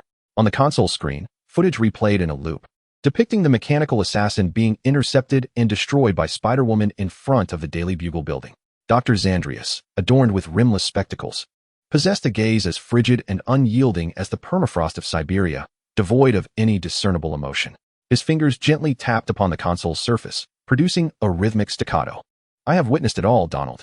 The machinations of the machine assassin should have been foolproof. The variable was the sudden emergence of Spider-Woman, whose presence thwarted this operation. He gestured dismissively, freezing the combat scene on the screen, capturing Spider-Woman mid-acrobatic backflip. However, it matters not. If we cannot ensnare Spider-Man's ally as bait, we shall seek other sharper instruments to deal with this troublesome figure in spandex. A chilling smirk graced his lips, as though he held the reins of fate itself. Casually, he tossed a crumpled copy of the Global Daily onto the metallic surface, producing a sharp crack. The front page bore a headline, crimson as blood. That commanded attention. Philanthropist or crime lord? Wilson Fisk escapes prison, NYPD on high alert. Beside the headline was a photograph of Wilson Fisk, his corpulent figure exuding an oppressive presence. Donald's gaze swept across the title, his pupils constricting slightly as he grasped Rice's intentions. Wilson Fisk, a year prior, had been incarcerated by the combined efforts of Spider-Man and Daredevil, causing a significant uproar in New York. Who could have imagined that this much-lauded philanthropist and mayoral candidate was, in truth, the Dark Sovereign of Hell's Kitchen? While Fisk may not possess the most formidable combat prowess among criminals, he undoubtedly harbors the deepest secrets. Were it not for Spider-Man and Daredevil's exposure of their schemes, the mayor of New York City might very well be a mob boss. Donald, with his mercenary background, dared not underestimate this man. Now, this crime lord had escaped. Contemplating the rumors circulating in Hell's Kitchen, Donald furrowed his brow, his tone laced with concern. Doctor, it is indisputable that Fisk is Spider-Man's arch-nemesis. However, I have heard that he is an exceedingly arrogant and controlling ambitious figure. Commanding his obedience would be more challenging than convincing Vulture to adopt a vegetarian diet. He resembles a rabid dog, capable of turning on his master at any moment. Since the mask of philanthropy was torn away, Fisk's name has become synonymous with brutality and treachery in both the underground world and mainstream media. He will stop at nothing to achieve his goals, easily betraying those he collaborates with among supervillains. Anyone who obstructs him will be crushed as if they were mere insects. There are even whispers that he would cast aside his own flesh and blood as collateral, a madness and coldness that is both chilling and contemptible. Rice chuckled softly, adjusting his glasses, a hint of disdain in his voice. Control? No, Donald, you misunderstand. I have never contemplated controlling a man like Wilson Fisk. Rather, I speak of collaboration. He rose from his seat and approached a vast, transparent nutrient chamber, within which floated indistinguishable remnants of X-241 clones, enveloped in a green nutrient solution that resembled tears. Observing the disintegration of his research, Dr. Rice's reflection on the glass of the nutrient tank was distorted and frigid, with suppressed fury blazing in his eyes. His voice was icily resolute. Kingpin has recently escaped from prison, destitute, and in dire need of rebuilding his empire. His adversaries, Spider-Man and that incessant thorn in Hell's Kitchen, Daredevil, must be dealt with. He requires resources, a sanctuary, and power. We can furnish him with everything: funding, state-of-the-art laboratories, and even enhanced mercenaries. He turned, fixing a piercing gaze on Donald. And what we desire is simply a living, researchable Spider-Man, a mutually beneficial transaction. With Kingpin's intellect, he will undoubtedly recognize the advantages of such an arrangement. Donald bowed his head. If that is the case, I believe he has no reason to refuse. He fell silent. Yet the image of Spider-Man loomed in his mind. He vividly recalled the last encounter at the laboratory, where that loquacious yet ghostly agile Spider-Man had been terrifying. The notion of a no-kill principle? Behind those cerulean lenses, he distinctly sensed an indifference towards life. To claim Spider-Man does not kill? That was as unbelievable as the Gotham City joke about Batman's no-kill rule. He had no desire to confront that monster again. Dr. Rice returned to the control console, his tone leaving no room for dissent. After escaping, Kingpin is undoubtedly still in New York. Hell's Kitchen is his lair and the most probable hiding place.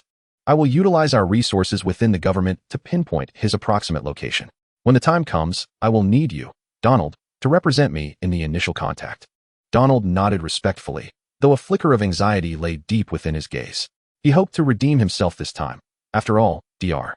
Rice's indifference regarding the loss of X-241 was a facade. Donald was acutely aware that the destruction of X-241 was a significant blow to Dr. Rice's ambitions. Though the doctor had not openly reprimanded him, dissatisfaction undoubtedly simmered beneath the surface. This mission, he had to execute flawlessly. At your service, Doctor. Indeed, Dr. Rice replied softly, his gaze once more falling upon the remnants within the nutrient tank. Within the depths of his icy stare, a flame of vengeance seemed to burn fiercely. X-241, my child. Although you may not be as exceptional as X-24, you are nonetheless the culmination of my labor. Be it the X-Men, Iron Man, or that detestable Spider-Man. They shall all pay a price. Especially you, Spider-Man. It is not yet time for a full-scale war with the X-Men. I shall first reclaim this blood debt from you. As these thoughts consumed him, his mind drifted to his rival, Dr. Trask. Both served the military, yet their research paths diverged. Rice focused on genetic cloning and pharmaceuticals. while Trask dedicated himself to developing X-weapons and Sentinel robots. Originally, Rice believed that his genetically modified food project, designed to suppress mutant genes, was superior. Little did he anticipate that the X-Men would storm his laboratory. Once this incident became public knowledge, it would undoubtedly render Trask a laughingstock. Although the moment for a direct confrontation with the X-Men had not yet arrived. Targeting Spider-Man could serve as both retribution and a means to acquire the invaluable genes of this new generation of mutants, two birds with one stone. Meanwhile, the figure of Black Cat had long since vanished amidst the towering buildings. The previously scattered crowd had now gathered around Cassidy, bound by ropes like a holiday turkey, pointing fingers and whispering among themselves as if they were the true heroes who had apprehended the criminal. A plump woman hurriedly rushed forward, clutching her handbag tightly to her chest before retreating back into the safety of the crowd, never once casting a glance at the young man, Peter Parker, who had initially tripped the robber. Peter felt like a ghost, pushed to the periphery of the swelling crowd, surrounded by praises for Black Cat's valiant actions. Wow, did you see that masked hero's moves? So cool. As agile as a cat.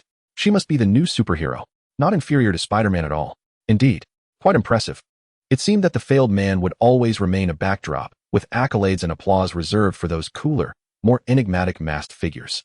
With a resigned touch to his nose, he seized the opportunity to slip away from the throng before the police arrived to document witness testimonies. The landlord would not accept the pretext of aiding in the capture of a robber. He was solely concerned with Franklin. Perhaps he was eagerly awaiting that payment now. Stealthily retreating to a deserted alley, Peter changed into his spider suit and first checked on Kurt Connor's residence, but found no useful leads.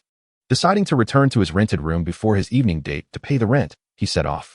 However, the day seemed fraught with misfortune. The alley outside his rented accommodation, usually deserted, now played host to a rather passionate scene. A disheveled couple, adorned with cheap turquoise tattoos, scrambled out from behind a large dumpster, clearly startled by the sound of Peter's landing. The tattooed man, his face flushed with embarrassment and anger, shouted while adjusting his trousers. Fuck, where did this spider clown come from? Get lost. Don't interrupt my good time. The tattooed woman emitted a piercing scream. Do people these days really seek outdoor experiences? Right next to a dumpster? This is a catastrophic blight on New York's aesthetic.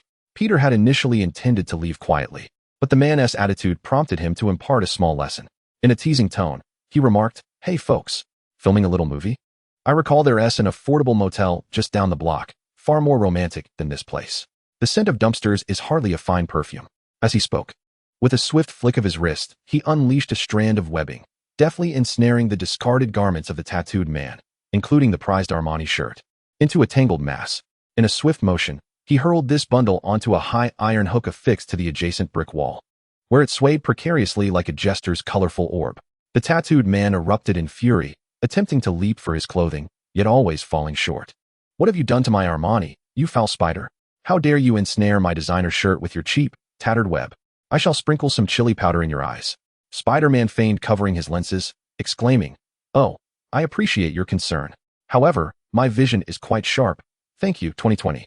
As for the chili powder, save it for your next hot dog. I hope your next date chooses a more respectable venue. Otherwise, someone may truly need to wash their eyes. With that, Peter dismissed the man's curses, executing an elegant backflip, his webbing shooting forth as he vanished over the high walls of the alleyway. To afford Armani yet balk at spending a few dollars for a room? Such a peculiar perspective on expenditure. But perhaps he simply relishes such thrills? Never mind. Behind the mask of Spider-Man lies an ordinary individual preoccupied with rent, not a relationship columnist or psychologist. Upon exiting the alley, Peter donned a casual outfit, carrying a backpack filled with his camera and spider suit, whistling a cheerful tune, hands resting behind his head, striding towards the 5-story building he called home. As the sun dipped below the horizon, the twilight cast a radiant golden hue upon him. Chapter 21. The scheme of slaughter. The slightly antiquated corridor of the 5-story apartment building was dimly lit, the air thick with the scent of worn carpets and stewed dishes. Footsteps echoed on the staircase as Peter Parker ascended to the 5th floor. Just as he reached the landing, the door to room 501 swung open with a sudden clatter, as if its occupant had been eagerly awaiting his arrival, prompting Peter to ponder whether his landlord, Mr. Dick Vitch, possessed the keen ears of a feline. Goodness, were Mr. Vitch's ears somehow attuned to the vibrations of the hallway? Such rapid responsiveness surely warranted a position guarding the nation's treasury. Mr. Vitch appeared at the threshold, half his body protruding from the opening, wearing a smile that blended calculation with feigned warmth. Peter, you've finally returned. His voice bore an exaggerated tone of relief. Peter produced a small stack of slightly crumpled dollar bills from his pocket and handed them over with a courteous smile. Mr. Vitch, here is this month's rent, totaling $130. I apologize for the delay. Mr. Vitch seized the money, deftly counting it with nimble fingers. This time, he did not utter his usual sarcastic remarks about wishing he could spend apologies as money. Instead, he broke into a grin, revealing nicotine-stained teeth, and patted Peter on the shoulder. Hey, Peter, I knew it. How could a young man like you possibly struggle to pay rent? A prominent photographer for the Horn Daily and a promising student at Imperial University. Our city desperately needs ambitious young individuals like you. Here we go again. The two versions of Mr. Dickovich, the late rent version and the on-time rent version, seem to belong to parallel universes. I have no doubt that if I were empty-handed right now, the words spilling from his mouth would be entirely different, enough to make even Wolverine furrow his brow. Peter merely maintained a polite smile, not taking the landlord's flattery to heart. After confirming the exact amount of money, Dickovich skillfully stuffed the bills into his bulging pockets, then leaned in conspiratorially, lowering his voice as he gestured toward the closed door of room 501 behind Peter. Kid, consider yourself lucky. Someone who appears quite affluent, with a figure that is simply stunning, is about to move in next door. She listed her profession as a supermodel. A supermodel? Peter paused, surprised, as he unlocked his door. Are you saying someone else is renting this place? And she's a supermodel? Indeed. Peter, what else would I call you lucky for? Dickovich winked. It struck Peter as odd that a supermodel would choose to live in such an old apartment, a relic of New York's history. Was it for the sake of experiencing life? He shook his head, dismissing the thought. His curiosity was piqued primarily because Mary Jane also aspired to be a supermodel. I'll head inside now, Mr. Dickovich. Thank you for the heads up, but Peter waved the keys in his hand. I already have a date. Oh, I know. That lovely redhead on your phone, right? Dickovich waved dismissively. But I've heard you two Haven T officially defined your relationship yet? Young man, having an extra option never hurts. I have high hopes for you, Peter.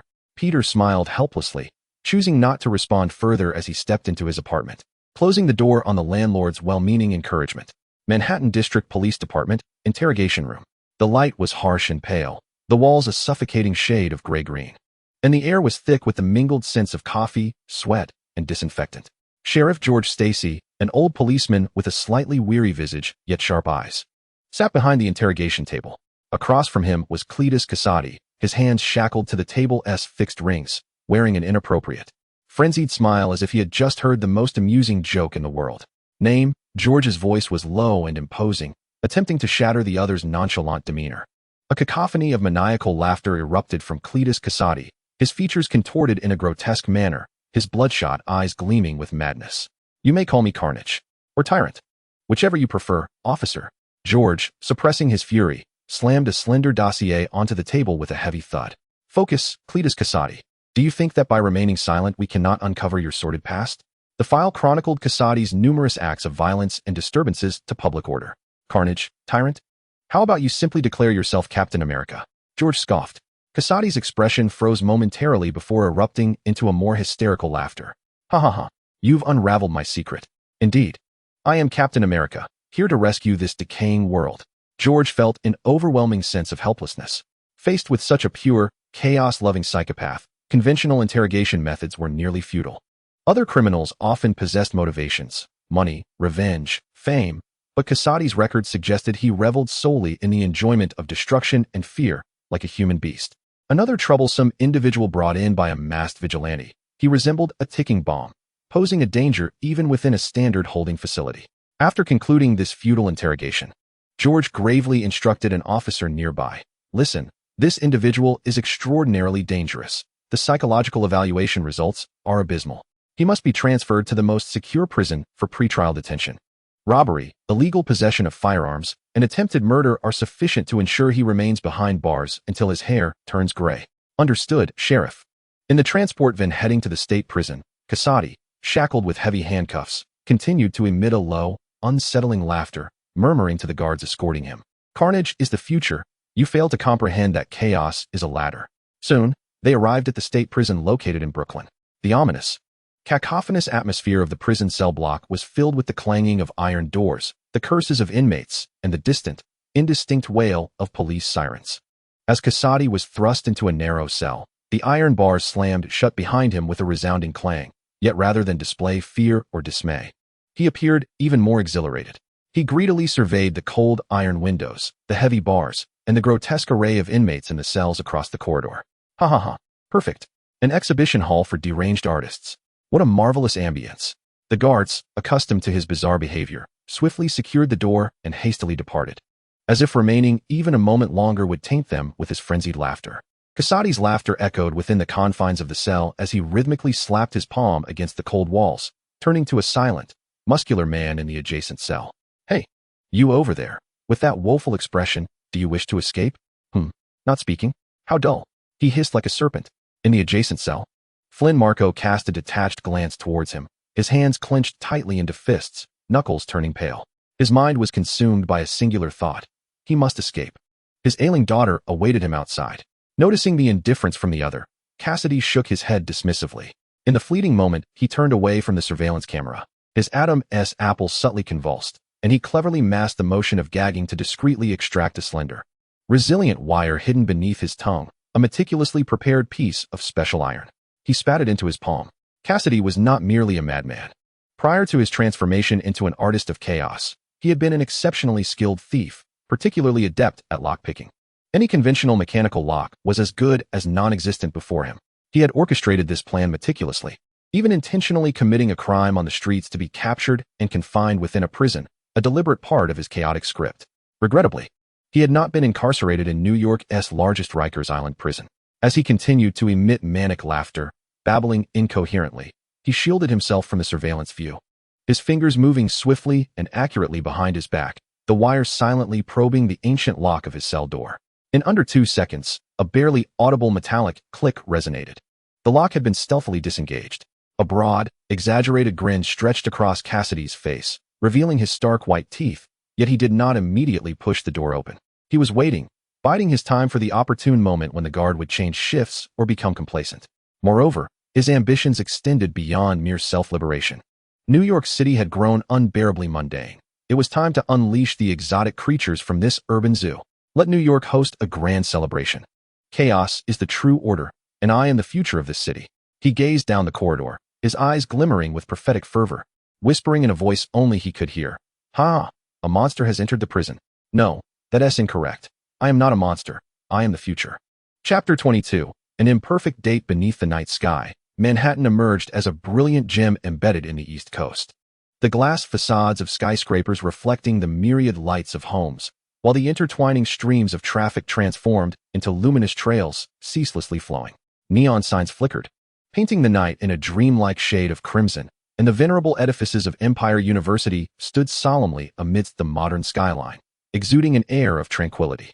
On a bustling street opposite the university, a striking girl with hair as fiery as flames paced anxiously before an exquisitely decorated restaurant.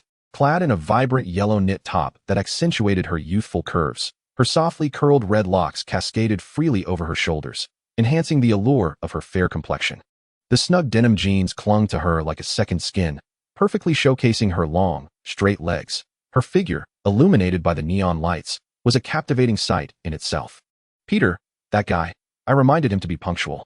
I mustn't be late, she thought. At that moment, a voice pierced through the cacophony of the street. Hey, MJ. Mary Jane turned toward the sound, and across the street, Peter Parker stood holding a magnificent bouquet of crimson roses, beaming as he waved at her. He had shed his usual casual attire for a well-tailored dark suit, which, though not ostentatious, perfectly accentuated his tall stature and warm, refined demeanor. His handsome visage was adorned with a smile as radiant as sunlight, and his clear gaze drew the attention of passers-by. Well, Parker, calm down. The suit looks immaculate, and your hair is neatly styled, and you've brought flowers. Goodness, she looks breathtaking tonight. As the green light illuminated the crosswalk, Peter traversed the street, the glow of the streetlights casting a halo around him as he approached Mary Jane. She gasped slightly, her mouth agape in surprise, a blush creeping onto her cheeks. Peter, my goodness, you look so formal. No wonder you were so mysterious on the phone. You must have been planning this for quite some time. Do I look too casual? I'm so sorry. Her voice carried a hint of concern, anxious that her attire might suggest a lack of seriousness about their date.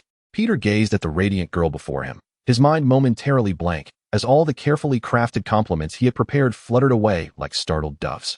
Oh no. All my sweet nothings have vanished. Think, Parker, say something, compliment her. Don't just stand there grinning like a fool. He strained to summon his thoughts, blurting out, "Absolutely not. You are a fantastic supermodel." The moment the words left his mouth, he wished he could take them back. It sounded utterly foolish. Mary Jane could not help but burst into laughter, her lips curving into an enchanting smile, her eyes sparkling. "Peter, calling me a fantastic supermodel sounds quite familiar. Isn't that my catchphrase? So, aside from borrowing my words, do you not have anything more to say?" Peter inhaled deeply, bracing himself to muster the courage for a more substantial response, when Mary Jane, with a playful smile, waved her hand, deftly alleviating his discomfort. "I'm just joking." "Thank you, Peter." Her gaze fell upon the bouquet of roses. "Are these for me?" "Indeed," Peter replied eagerly, handing her the flowers, striving to appear more gentlemanly. "These roses are for the future star, Mary Jane Watson, and I wish you great success in your performance the day after tomorrow." "Oh, thank you, Peter," Mary Jane exclaimed, joyfully accepting the roses and leaning down to inhale their fragrance. To Peter's surprise, she then enveloped him in a warm, generous hug.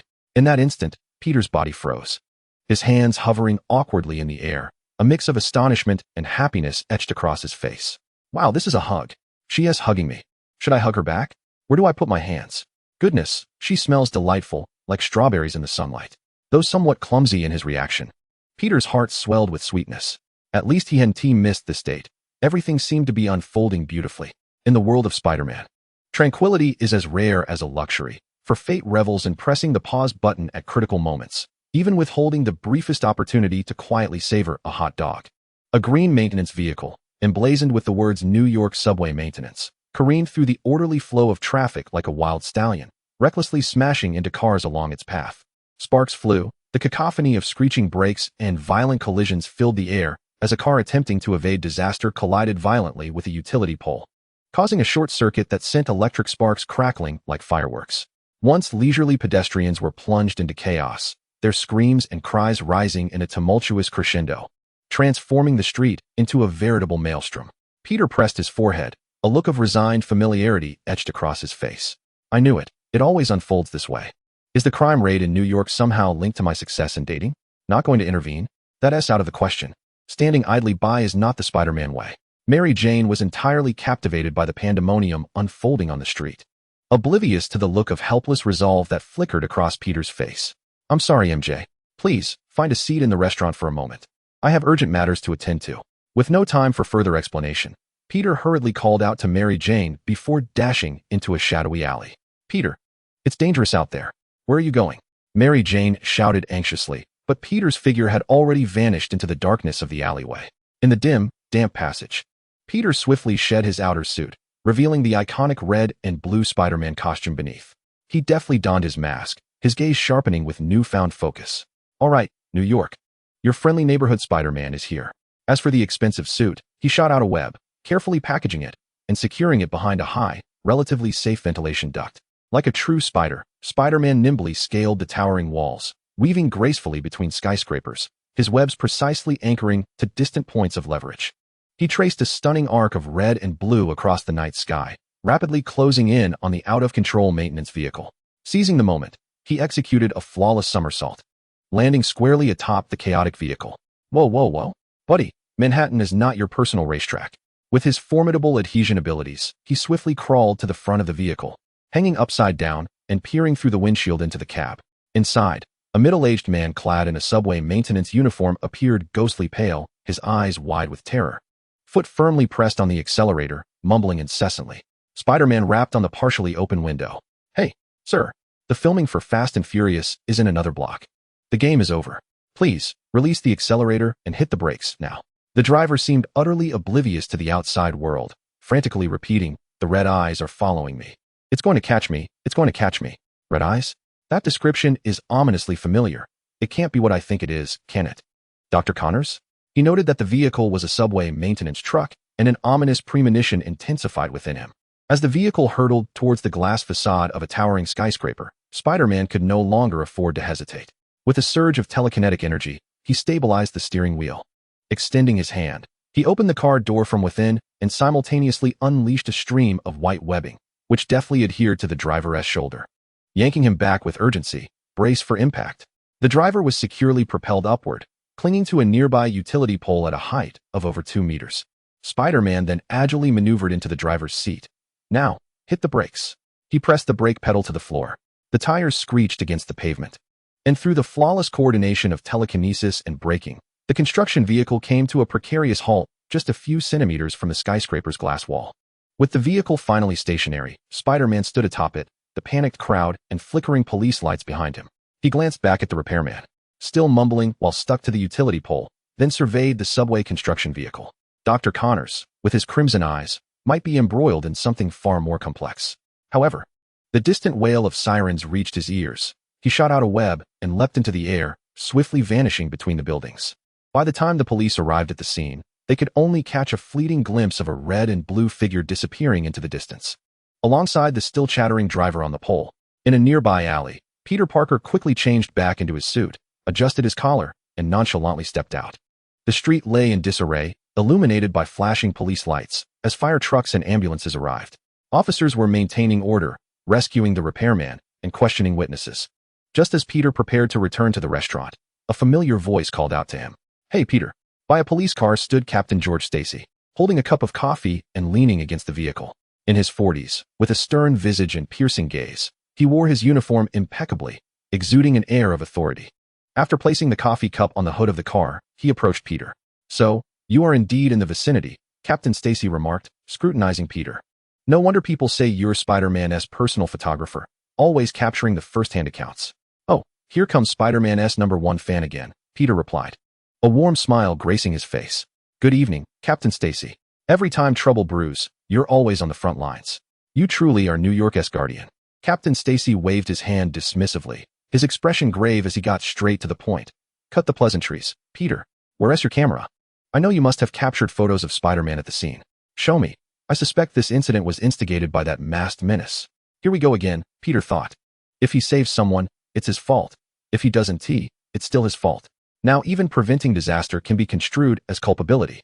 This job is becoming untenable for Spider-Man. Outwardly, he spread his empty hands and feigned innocence. "Captain, I assure you I'm not here for work. I was on a date." He gestured towards the restaurant behind him. "So, I'm afraid I didn't bring my camera and didn't capture anything." Sheriff George's keen gaze, sharp as that of a hawk, fixated intently on Peter, as if seeking any flaw in his expression. Peter, determined not to falter, widened his eyes and met the sheriff's stare head-on. He understood that in such moments, displaying any sign of weakness was out of the question. Their eyes clashed in the air, seemingly sparking with intensity. Ultimately, it was Sheriff George who averted his gaze first, his tone softening somewhat as he complimented Peter's attire. "That suit looks quite splendid. You must have spent a pretty penny on it. It seems you've gone all out for this date." Just as Peter exhaled in relief, Sheriff George turned and took a few steps, only to pause, speaking without looking back. "If only you could be so attentive to others and steer clear of that Spider-Man, Peter. He is not a good influence." With that, Sheriff George strode directly toward the center of the accident scene. Peter watched the sheriff's retreating figure, a frown creasing his brow. What did he mean by that? Who am I neglecting? Gwen? If only I had replicated Professor X's telepathic abilities, at least I could discern what thoughts occupied this sheriff's mind. Is it truly like the comics suggest, that Officer George despises Spider-Man not merely for his masked vigilantism, but also out of concern that Gwen's closeness to him may lead her into danger? He shook his head, casting those thoughts aside for the moment, and turned to enter the restaurant. Leaning against his police car, George watched Peter step into the opulent establishment. Once he confirmed Peter's entry, he glanced around before discreetly retrieving his phone from his pocket and dialing a number. "What's the matter? Dad, are you planning to spend the night at the precinct again?" "Don't worry, I can take care of myself," came a melodious voice on the other end, like the sound of silver bells. "No, Gwen," George replied, his tone unexpectedly gentle. "I just wanted to check where you are. A serious accident just occurred near Empire University, and I'm a bit concerned for you." "An accident?" Gwen Stacy's voice carried a note of surprise. "Dad, you be careful too. Don't worry about me. I'm not near Empire University. I'm currently visiting Aunt May's." After hanging up, Sheriff George let out a long sigh of relief, his gaze returning to the lavish restaurant, as if a heavy weight had been lifted from his chest. Thank goodness, at least Gwen isn't on a date with Peter. As a father, having watched Peter and Gwen grow up together, their close relationship always left him with an unshakable worry that his cherished daughter could be swept away by this seemingly ordinary, yet trouble-prone neighbor boy. Inside the luxurious restaurant, in stark contrast to the chaos outside, soothing jazz music played softly, and warm lighting created an intimate, romantic ambience. The flickering candlelight on the dining tables cast a gentle and sweet glow upon the faces of each couple, making the place feel like a serene oasis. Isolated from the world, Mary Jane gracefully cut a small piece of Wellington steak with her knife and fork, savoring each bite with a satisfied and blissful smile. The perfectly placed candlelight reflected in her expressive eyes, while the dimples on her cheeks rendered her exceptionally charming and playful. However, Peter seemed somewhat distracted, gazing at the beautiful Mary Jane before him, his heart heavy with guilt. She never inquired about his whereabouts. Her understanding nature was a treasure. Yet he found himself repeatedly abandoning her during their dates, a gross injustice to her. Should he reveal the truth? Should he confess that he was the Spider-Man who perpetually irritated Sheriff George? Mr. Parker, Mary Jane gently set down her knife and fork, blinking her bright eyes. Is your steak not to your liking? Or are you still preoccupied with what happened outside? Peter snapped back to reality, hastily shaking his head. No, the steak is wonderful. Apologies, MJ, I was a bit lost in thought. He picked up his utensils and began to eat the now slightly cold meal, yet his inner turmoil persisted. After their meal, Mary Jane sensed Peter's heavy thoughts, but chose not to address them directly. Instead, she proposed, Peter, I just saw a news alert on my phone mentioning a meteor shower around 10:30 tonight. Would you, Mr. Parker, like to invite M.S. Watson to join you in witnessing what might be a romantic spectacle? Peter lifted his gaze, meeting Mary Jane's expectant and understanding eyes, and made a decision. He took a deep breath, a resolute smile dawning upon his face. Of course, MJ. His expression turned serious. And there are some important things I wish to share with you. Chapter 23. Undercurrents in the shadows revealing his true identity to those closest to him could expose them to myriad uncertainties, a thought that buzzed incessantly in his mind like an annoying fly. Impossible to dispel. He envisioned Aunt May's compassionate yet worried face. And what if those deranged individuals lurking behind the mechanized killers, or even the recently escaped Green Goblin, discovered his vulnerabilities? The risks? It felt akin to tossing bombs into a volcano. Yet, a more powerful force soon overwhelmed his inner hesitation. Mary Jane Watson. Her eyes, reminiscent of the lush forests of Ireland in spring, and her unreserved, fiery passion for him were undeniable. He could not betray her any longer.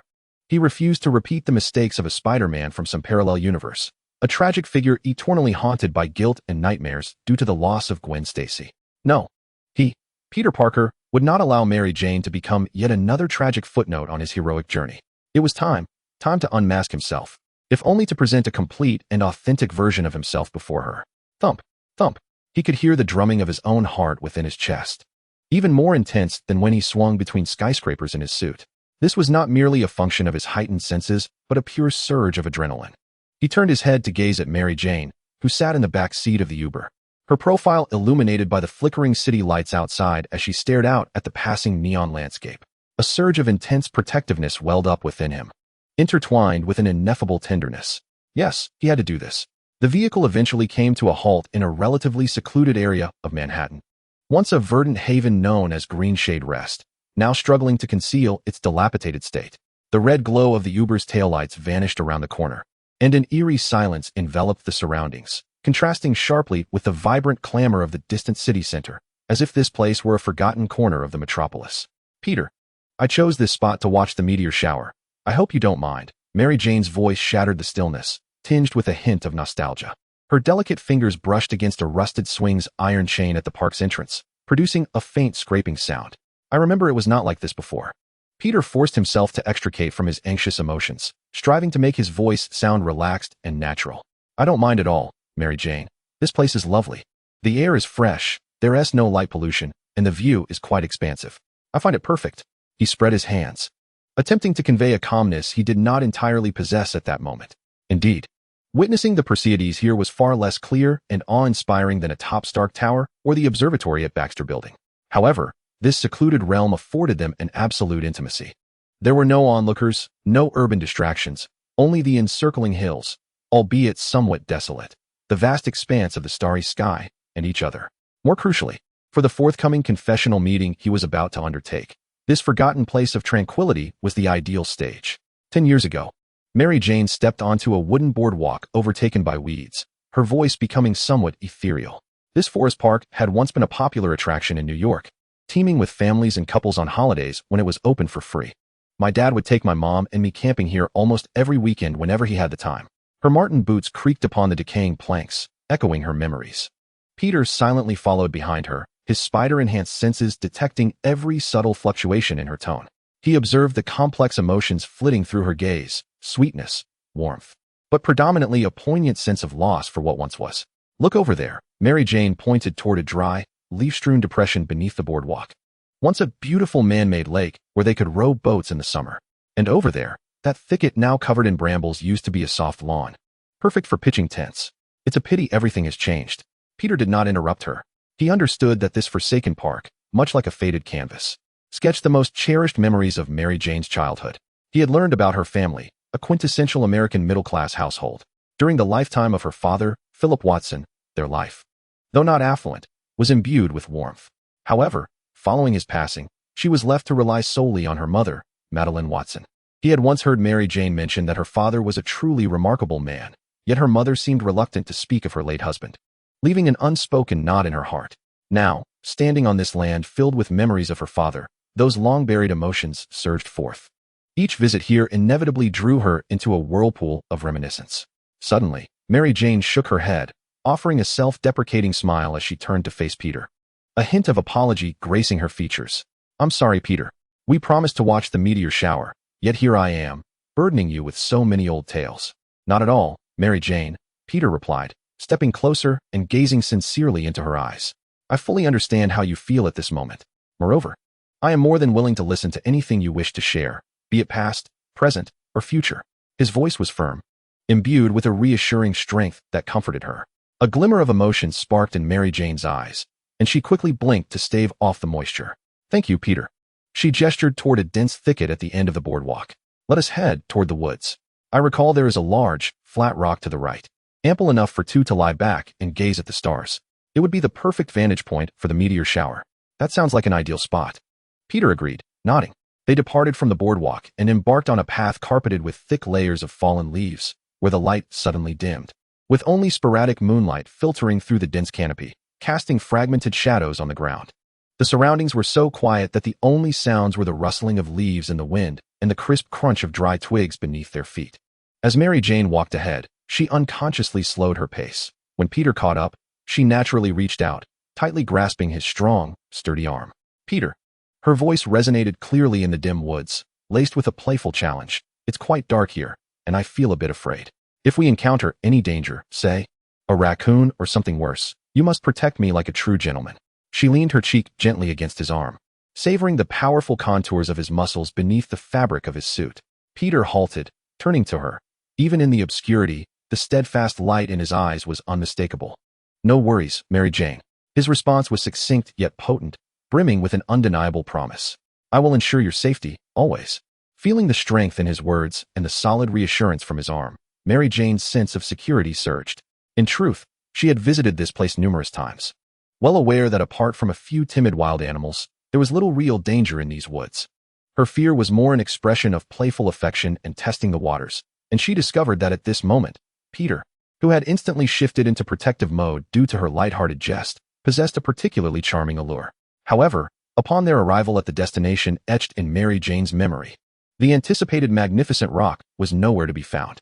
In its stead loomed a startlingly vast pit, surrounded by the imprints of construction vehicles and scattered fresh wood shavings, the air thick with the mingled scent of earth and diesel.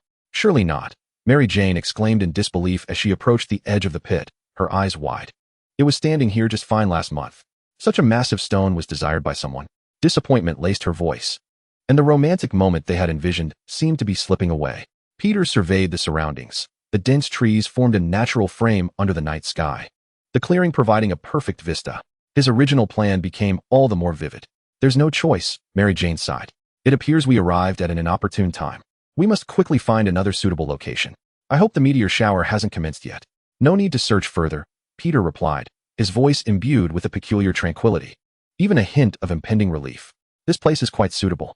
The distance between the trees is just right, and the view is sufficiently expansive. Now, we simply require a net." "A net?" Mary Jane was bewildered by this nonsensical statement, gazing at Peter in confusion. Apart from the trees and fallen leaves, there was nothing else in sight. "Peter, are you all right? Is the chill in the woods causing you discomfort?"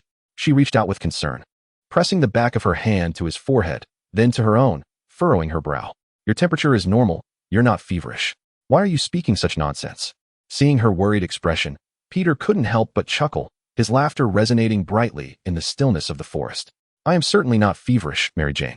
He sobered, his expression turning grave and earnest as he gazed intently at her. Mary Jane, you have asked me before, and I am sure you have often wondered. Who is the one swinging through the city, that Spider-Man, beneath the mask? Who exactly is he, right? Mary Jane's confusion deepened. The leap in conversation was jarring.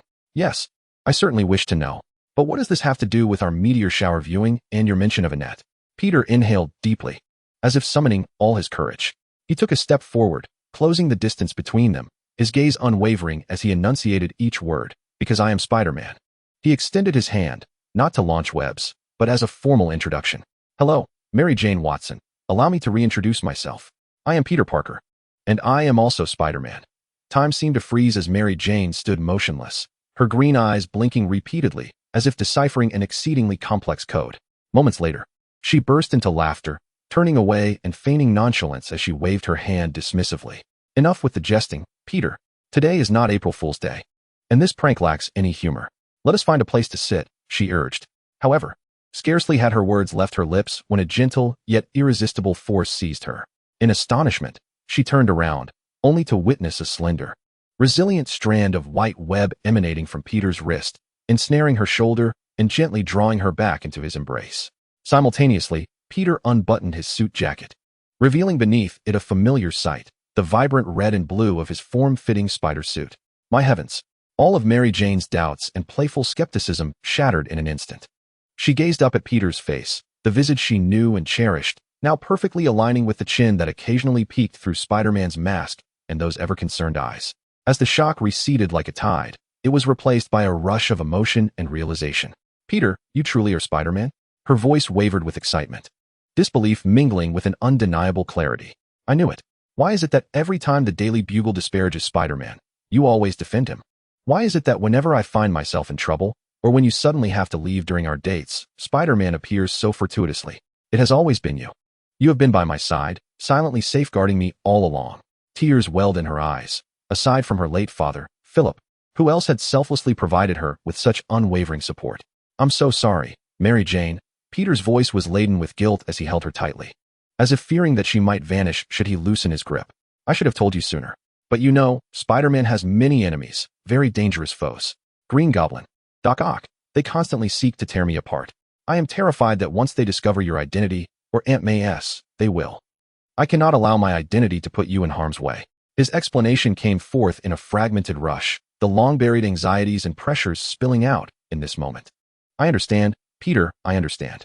Mary Jane gently placed her finger on his lips, silencing him. She needed no further explanation. Burying her head deep into his strong, warm chest, she listened to the rhythmic pounding of his heart, her arms wrapped tightly around his waist, as if to meld him into her very being. So all those damn tardiness and sudden disappearances were not due to a lack of affection for me. Dislike you? Peter lowered his head, his chin brushing against her auburn locks, his voice softening with a tenderness that exuded relief. Mary Jane Watson, I could never dislike you. From the moment I first encountered you in the halls of Midtown High, I was irrevocably in love with you. In a secluded glade of a tranquil forest, two figures embraced tightly beneath the vast expanse of a starry sky, poised to witness the miraculous display of shooting stars. Time seemed to suspend itself for them, as the clamor of the city, the shadows of crime, and the uncertainties of the future were momentarily cast aside. Yet, just as the night sky of New York never truly finds peace, shadows were gathering in another corner of the city, in Hell's Kitchen. Within a clandestine underground lair that eludes even the most detailed maps, the air was thick with the scents of cigars, luxurious leather, and a subtle hint of violence. A colossal figure, robust and imposing, almost filled the space behind an expansive desk. His girth was equivalent to that of 2.5 ordinary adult men, and the taut white suit he wore accentuated his almost exaggerated musculature, resembling a suit of living armor. He was Wilson Fisk, the kingpin of the underworld. Known as the Kingpin, between his ham-like fingers, he held the latest edition of the Daily Bugle, its front page emblazoned with a photograph of Spider-Man combating crime, accompanied by the trademark accusatory headline of J. Jonah Jameson. A sinister smile curled at the corners of Fisk's lips, reminiscent of a tiger lurking in the shadows, poised to pounce. Spider-Man, my old friend, his deep voice resonated in the room, laced with a mocking tone akin to a cat playing with its prey. It is delightful to see you tirelessly soaring through this city. Soon enough, You shall come to understand your place in it. His large hand suddenly tightened, effortlessly crumpling the newspaper into a ball of waste, as if it were the very neck of Spider-Man. With the exertion of his fingers, the grotesque scars on the back of his hand twitched slightly. Knock, knock, knock. A heavy rapping echoed. Enter, Fisk commanded, his voice regaining its frigid authority. The door swung open to reveal a flamboyantly dressed, effervescent young man, a hippie of sorts, who poked his head in with a sycophantic grin. Mr. Fisk, there's a gentleman outside who wishes to see you. He claims to be from the military, named Donald Pierce. The military? Donald Pierce. Fisk echoed the name in a low murmur, his thick fingers rhythmically tapping the smooth surface of the desk, producing a dull thudding sound. The name stirred within him memories that were less than pleasant. Bring him in. Before long, the door opened once more, and two individuals entered. Alongside the hippie was a man whose gait was steady and military in demeanor, his face obscured by brown sunglasses that veiled half of his visage. Most striking was his right hand, which hung at his side.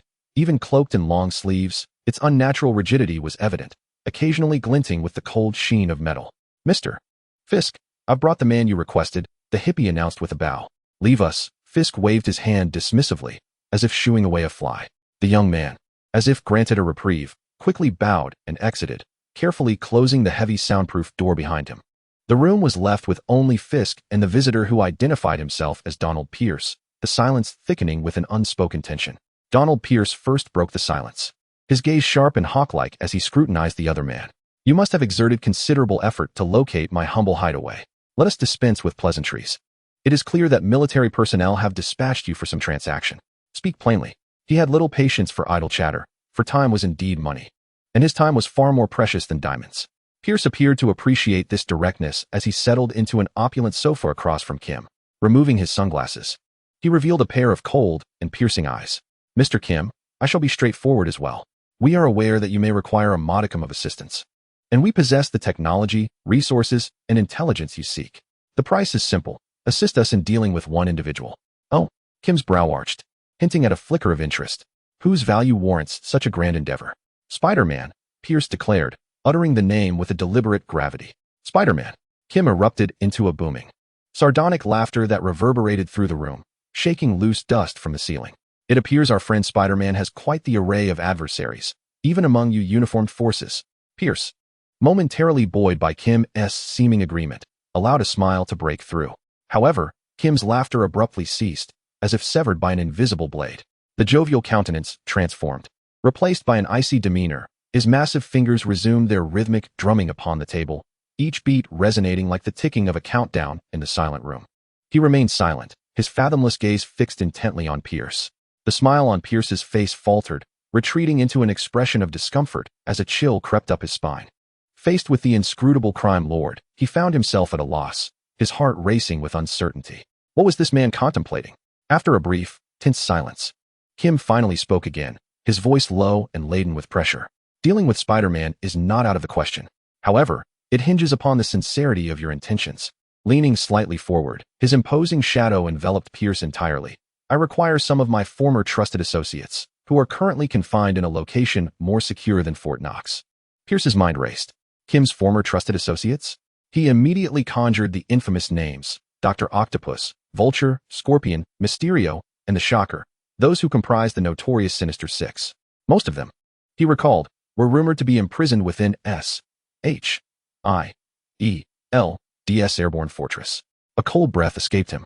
Mr. Kim, surely you jest. With the forces at our disposal, breaching that floating steel bastion is utterly beyond our capabilities. I am well aware of its defensive capabilities, Kim replied, his tone devoid of emotion. This is precisely the measure of your sincerity.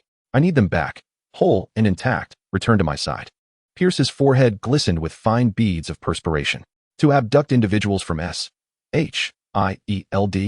This was far beyond the scope of his authorization for this mission. He retrieved a handkerchief to dab at his sweat. I comprehend your meaning, Mr. Kingpin. Yet this matter bears significant weight. Please allow me to make a call for further instructions. Be my guest, Kingpin replied, his face once again adorned with that eerily genial smile, his enormous hands clasped on the table like a volcano poised to erupt. I hope you can bring me good news. Relieved, Pierce swiftly rose and stepped outside. The call was brief, and after a few minutes, he re-entered the room. The tension on his face considerably alleviated, even exuding a hint of confidence. Mr. Kingpin, he cleared his throat, We accept your terms. However, the rescue operation requires you to personally dispatch your elite forces for execution. At that time, we will arrange for an extraction within the airborne fortress, paving a green corridor for you. A flicker of barely perceptible brilliance flashed in Kingpin's eyes. He slowly rose, the overwhelming presence of his massive frame causing Pierce to instinctively take a half-step back. Then, Kingpin extended his hand, capable of crushing skulls. May our collaboration be fruitful. I believe that through our combined efforts, Spider-Man's demise shall soon be at hand. One hand, flesh and blood, contained terrifying power. The other, partly mechanical, glimmered with a cold light as they clasped together. Thus, a dark alliance was forged. After jotting down contact information, Donald Pierce seemed to recall something before departing, adding, "By the way, Mr. Kingpin, our employer, Dr. Reyes, asked me to convey to you that he possesses 2 premier bioengineering and mechanical enhancement laboratories in New York, equipped with world-class facilities. Should you require any technical support or resources while restructuring your team, do not hesitate to reach out to me. We can provide whatever you lack. Please extend my gratitude to Dr. Reyes for his generosity." Kingpin maintained his facade of cordiality. Once Pierce exited and the heavy door closed behind him, leaving Kingpin alone, all expressions vanished from his face, replaced by an absolute chill and a hint of self-mockery. The world's foremost laboratories and endless resources, he muttered softly to himself. Such promises may appear as coveted power to an ordinary person, but to him, they were steeped in irony. Could mere laboratories compensate for the kingdom he had lost? Yet, a deeper, darker plan was brewing within him. During the sunless days in Rikers Island prison, he had extracted a staggering secret from a dying old inmate who claimed to have served Hydra. A clue regarding a cosmic energy, a force potent enough to rewrite the rules of reality.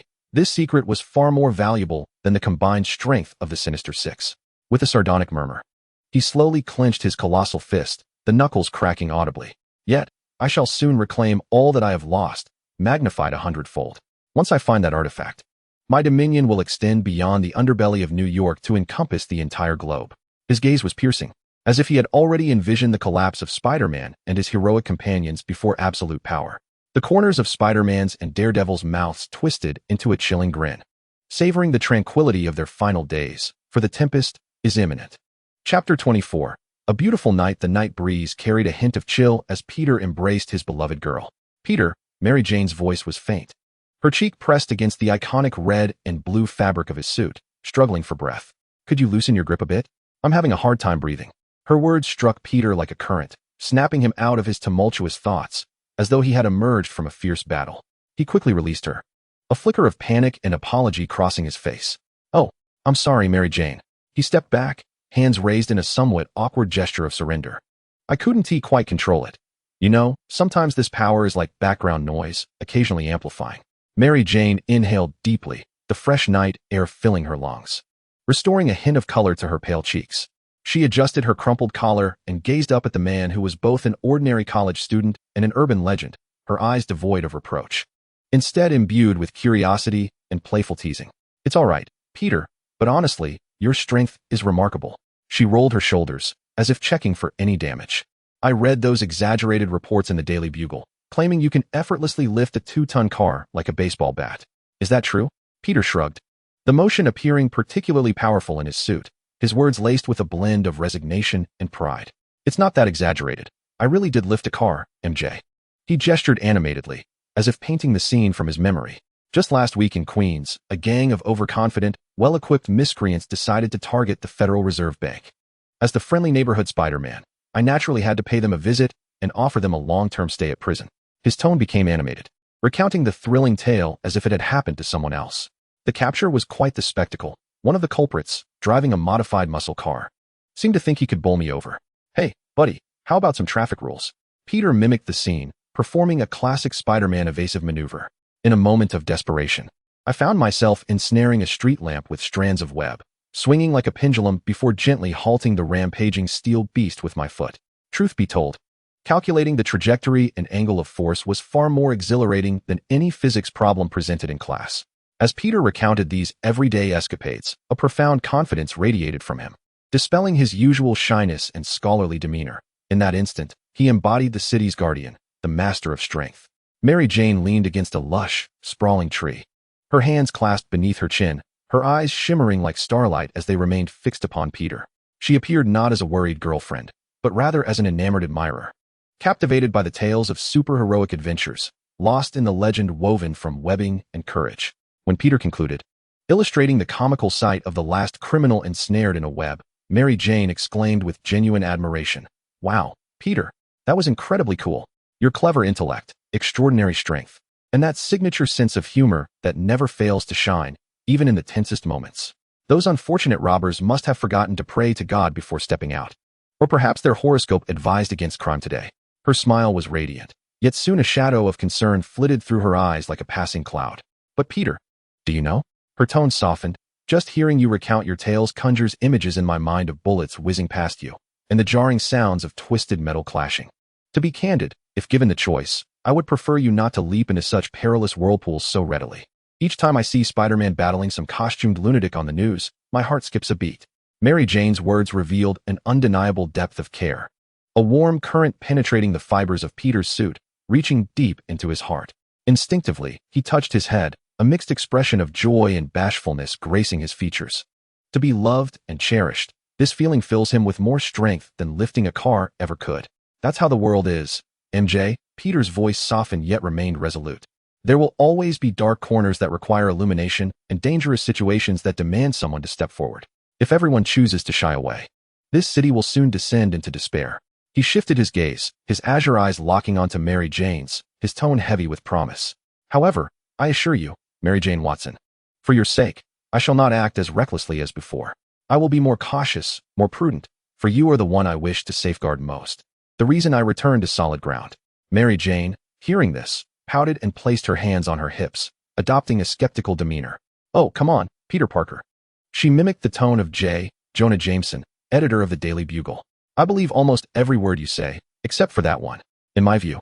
Unless one day all the villains in the world collectively decide to retire to Florida to bask in the sun, as long as you, Peter Parker, remain Spider-Man, danger will perpetually swarm around you like flies drawn to honey. Your sense of responsibility serves as the greatest magnet for peril."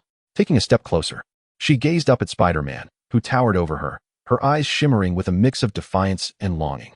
"Honestly, there are times I truly wish I could fight alongside you, rather than always being relegated to the ground, looking up with bated breath, anxiously awaiting an uncertain outcome." This last sentiment poignantly expressed Mary Jane's innermost feelings. She had never been the type to passively await rescue in an ivory tower. She was independent, strong, her spirit ablaze with an indomitable fire. What she yearned for was to face the storms of life alongside her beloved, rather than merely being sheltered beneath a protective wing. The familiar yet somewhat unfamiliar forceful presence of Mary Jane before him instantly transported Peter's memories back to that cold, rainy night 2 years ago. The rain poured down like a waterfall, blurring the streets of New York, as Mary Jane, a high school girl just finishing drama club rehearsals, hurriedly ran towards the bus stop with her backpack clutched tightly. Yet, at the entrance of a dimly lit alley, she found her path obstructed by 5 malevolent thugs, their vile words mingling with the sound of the rain, utterly revolting. At that moment, Mary Jane's face reflected terror and helplessness, resembling a startled fawn, much to the thug's delight. Just as a tall, dreadlocked thug reached out with a mocking grin to touch her cheek, a flicker of cunning flashed in Mary Jane's eyes. She feigned fear, retreating.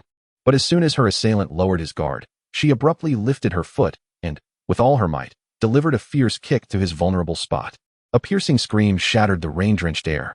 Seizing the moment while the other thugs were momentarily stunned, Mary Jane turned and sprinted away, a streak of red lightning darting into the misty curtain of rain.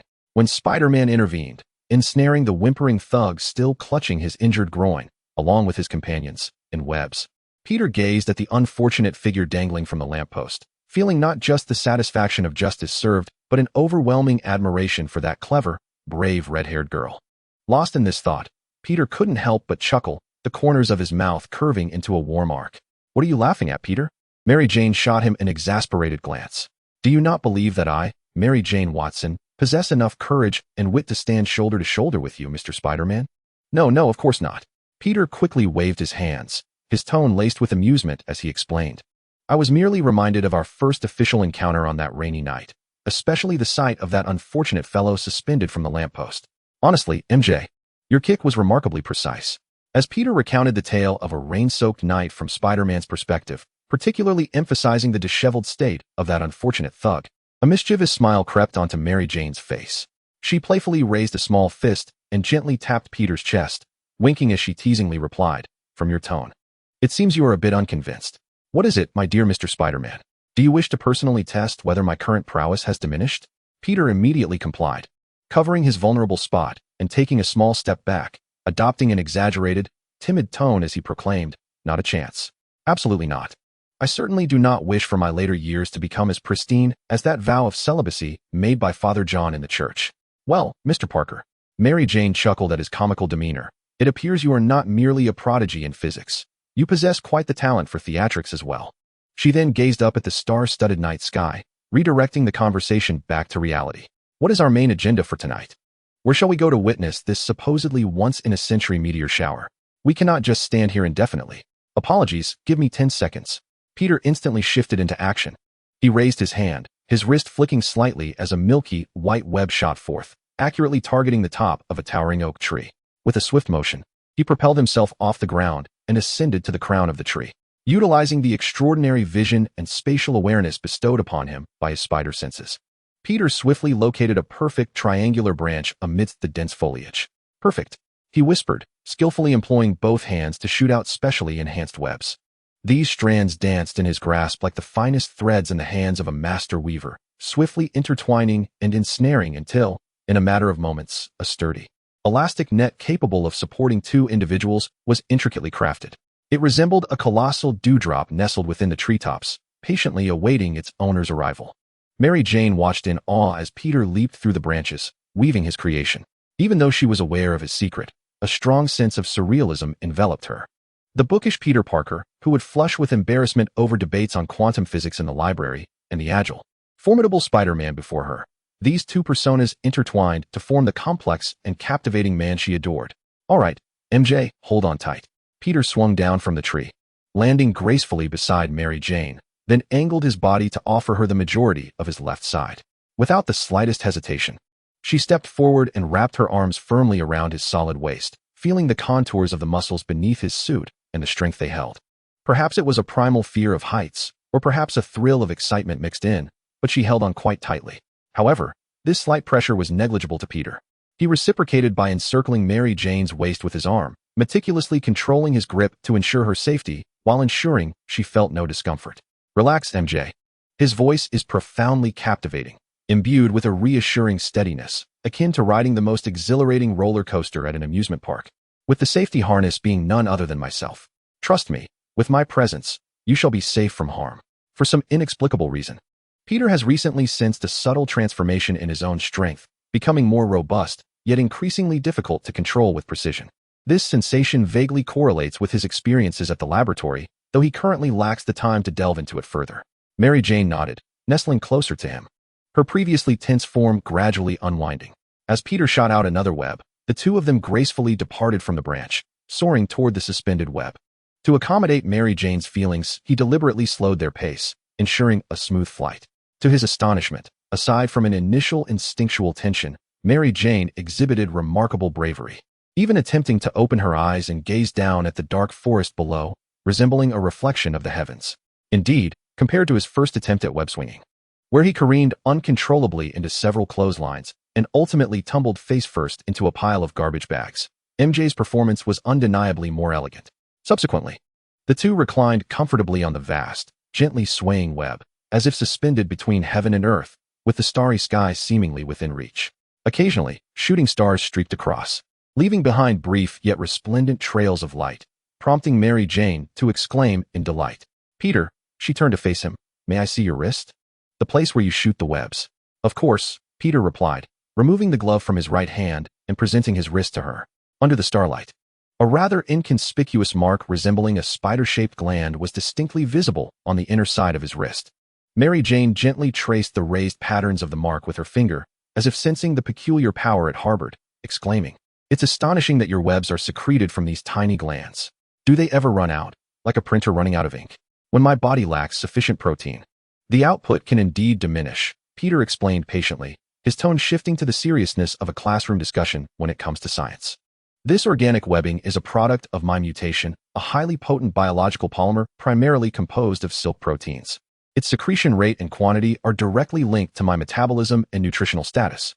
Thus, There are times when excessive fighting requires me to consume several pounds of beef to replenish my strength. Hey, doesn't that sound a bit like charging a mobile phone? Oh, I see. Mary Jane exclaimed, enlightenment dawning upon her.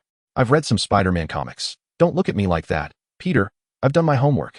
In one version, Spider-Man uses artificially synthesized webbing that he invented, launching it from a wrist-mounted device. Do you think that method would be feasible in real life? Theoretically speaking, it's entirely feasible. Peter's eyes sparkled as this topic touched upon his area of expertise.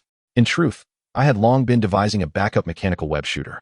One that would synergistically utilize both biological and mechanical webs, thereby complementing their respective deficiencies, enhancing reliability and tactical diversity. For instance, in certain unique environments, or during moments of physical malaise. Watching Peter descend into his fervent technical discourse once again, Mary Jane could not help but chuckle, interrupting him. All right, Mr. Peter Parker. You are truly an incorrigible bookworm, albeit the most delightful kind. She reclined once more, gazing at the vast expanse of the starry sky, softly murmuring. The night sky is breathtaking, so vivid and so near, as if it were flowing directly from a canvas painted by Van Gogh, unreal enough to intoxicate the senses. Chapter 25, Fateful Encounter. After a brief silence, Mary Jane turned back to face Peter. Under the starlight, her expressive eyes sparkled brighter than any star, and as she gazed at him with deep affection, her long lashes fluttered gently before she slowly closed her eyes, a blush gracing her cheeks as she leaned closer to Peter. In that moment, Peter's heart began to race erratically, pounding like a drum. He felt his breath quicken as he too leaned in toward Mary Jane, preparing to embrace the romantic kiss suspended between heaven and earth beneath the starlit sky. However, in the split second before their lips were to meet, a sharp sting, perceptible only to Peter, surged from the nape of his neck. His spider sense blared a frantic warning. Oh no, Peter lamented internally. Of all times, this is truly the perfect moment. Without a moment's hesitation, he tightened the arm that had been holding Mary Jane and simultaneously shot a web upward. Embracing Mary Jane, he swung with force, and the two of them launched from the web like arrows, plummeting downward. Almost simultaneously, a meteor trailing a fiery tail streaked across the night sky, striking with astonishing precision the very web where they had just reclined. Boom! A deafening roar erupted. The resilient web, upon being struck by the celestial body, was easily torn apart like fragile threads, disintegrating, while the burning remnants rained down like a fiery deluge. A powerful shockwave, laden with searing heat, radiated outward, causing Peter and Mary Jane, still airborne, to have their garments billow wildly. With his extraordinary balance and web control, Peter executed a daring maneuver in midair, cradling Mary Jane as they spun to cushion their fall, ultimately landing steadily on the ground not far from the impact site. In Peter's embrace, Mary Jane, still shaken, stared in disbelief at the smoking crater nearby, emanating waves of intense heat and a thick plume of smoke, while the surrounding earth lay carbonized by the sudden inferno. A chilling dread surged from her feet to the crown of her head. A profound sense of fear enveloped her. Had it not been for Peter's uncanny foresight and extraordinary abilities, she might have met the same fate as that web, reduced to ashes. Thank you, Peter. Her voice trembled, her hands still gripping his battle suit tightly. You have saved me once again. Once more? Peter gently brushed the girl's disheveled red hair, tousled by the gust of wind during her descent, his gaze both resolute and tender. Mary Jane, he said earnestly, his tone leaving no room for doubt. I vow that as long as I am here, I will not allow any harm to befall you. This is a promise. Furthermore, is it not the duty of any man, of any person, to protect their beloved? This latest escape from death beneath the meteor was far more impactful on Mary Jane's heart than any romantic date or sweet nothings. Compared to Peter's unwavering presence at the most critical moments, akin to a guardian angel rescuing her from peril, the grievances of his past tardiness due to heroic obligations now seemed trivial and insignificant. The sense of security, that most profound emotional foundation, was bestowed upon her by Peter in the most direct and shocking manner. At this moment, Peter, tall and exhibiting absolute strength and composure amidst crisis, radiated an irresistible charm, infused with the essence of heroism and gentle care. Mary Jane found herself nearly entranced by his eyes, which seemed to hold the cosmos and magic within them. However, while Peter instilled an immense sense of security in his beloved, he harbored an uncontrollable loathing for the meteor that had disrupted their moment. Damn it! The perfect romantic atmosphere he had painstakingly created, the long-anticipated first kiss beneath the starry sky, had been utterly ruined by a rock that had inexplicably hurtled from the cosmos. It was enough to make one want to shout at the heavens. What was this so-called romantic meteor shower? It was clearly a malevolent prank from the universe. Peter even began to seriously question whether this meteor had deliberately targeted their date spot. In the dim night, the meteor lay quietly in the deep crater it had created, its dark surface riddled with jagged edges, with some cracks slowly oozing a viscous, crimson liquid reminiscent of lava, casting a dark red glow. The air was thick with an acrid, indescribable burnt odor, reminiscent of a bizarre mixture of plastic, leaves, and some unknown organic material being incompletely incinerated, inducing nausea. Clearly, this once tranquil corner had been tainted by the sudden arrival of this extraterrestrial visitor and its foul stench, rendering it unsuitable for any form of romantic rendezvous. Peter gazed intently at the meteor in the crater, his brow furrowed. A thought flashed through his mind like lightning. This unexpected meteor, harboring unknown substances, reminded him of an unsettling memory. The alien symbiote that had once entangled with Spider-Man, arriving on Earth in a similar manner. VENOM. His heightened sense of vigilance prevented him from immediately leading Mary Jane away. He took her hand and carefully approached the edge of the crater to observe the unwelcome guest up close. The meteorite's volume is not particularly vast, roughly the size of 2 basketballs combined, and its shape is exceedingly irregular. Apart from the sections that ooze with molten rock, its exterior bears a striking resemblance to the bizarre stones formed by certain geological activities on Earth. Peter, it appears you are quite captivated by this meteorite. Mary Jane perceptively noted, recognizing the intense focus in her boyfriend's demeanor. She fully understood the immense allure that a celestial meteorite holds for someone like Peter Parker, a budding genius in the field of science. It was akin to receiving a research specimen delivered straight from the cosmos. Indeed, Peter nodded, his gaze unwavering from the meteorite. My mentor, Dr. Kurt Connors, has been diligently exploring interspecies genetics and gene recombination techniques. He has encouraged me to gather unconventional experimental materials that may harbor unique information. I believe this unsolicited meteorite could be an unexpected choice. As he stroked his chin, he began mentally devising plans to safely transport the meteorite for further examination. While he could not be entirely certain that it concealed a symbiote akin to VENOM, who could guarantee that such an extraterrestrial object would not contain vibranium, URU metal, or some unknown rare element. Moreover, this accursed meteorite had disrupted his date with MJ. Thus, taking it back for meticulous study might serve as a small compensation for his emotional loss. Should any astonishing discoveries arise, the impending university tuition, the cost of upgrading his antiquated computer, financial relief for Aunt May, and a decent gift for Mary Jane might all be within reach. With this thought, Peter found himself oddly grateful for the meteorite. However, he immediately shook his head, casting aside this peculiar notion. Just as Peter silently lamented his destined toil for a better future, an extraordinary transformation occurred with the meteorite. The largest crack on its surface, which had been slowly flowing with lava, abruptly ceased its movement and rapidly cooled, turning black. Following this, accompanied by a faint yet unsettling crackling sound, the fissure expanded like a wound, and a viscous, pitch-black substance began to ooze forth, as if it were alive. It slithered at the bottom of the pit, reflecting a greasy sheen under the starlight. "Oh my God, Peter!" Mary Jane gasped, covering her mouth in horror as she pointed at the substance. "Is that oil? How could there be oil in a meteorite?" Yet, her inquiry swiftly morphed into greater terror as she clearly observed that the surface of the black mass suddenly sprouted countless tiny protrusions, resembling tentacles or spikes, which continuously extended and retracted, probing the air. "No, this is definitely not oil. It is alive, an extraterrestrial organism." Mary Jane's exclamation was filled with a primal fear of the unknown as she instinctively grasped Peter's arm, yearning to flee from this eerie place. At this moment, she seemed to subconsciously forget that Peter was the formidable Spider-Man, perceiving him instead merely as her beloved, an ordinary man in need of protection. Faced with the unknown and seemingly malevolent danger, the most instinctive choice for humanity is to flee. The viscous black substance at the bottom of the pit seemed to sense that its destined host was about to depart. Its surface began to undulate violently, as numerous tiny tendrils desperately reached out, attempting to grasp something, while the entire mass began to laboriously and slowly writhe toward the edge of the pit where Peter and Mary Jane stood. It appeared exceedingly feeble. Throughout its protracted interstellar journey, its energy had nearly been depleted, rendering it incapable of extending even a proper tendril to ensnare its target.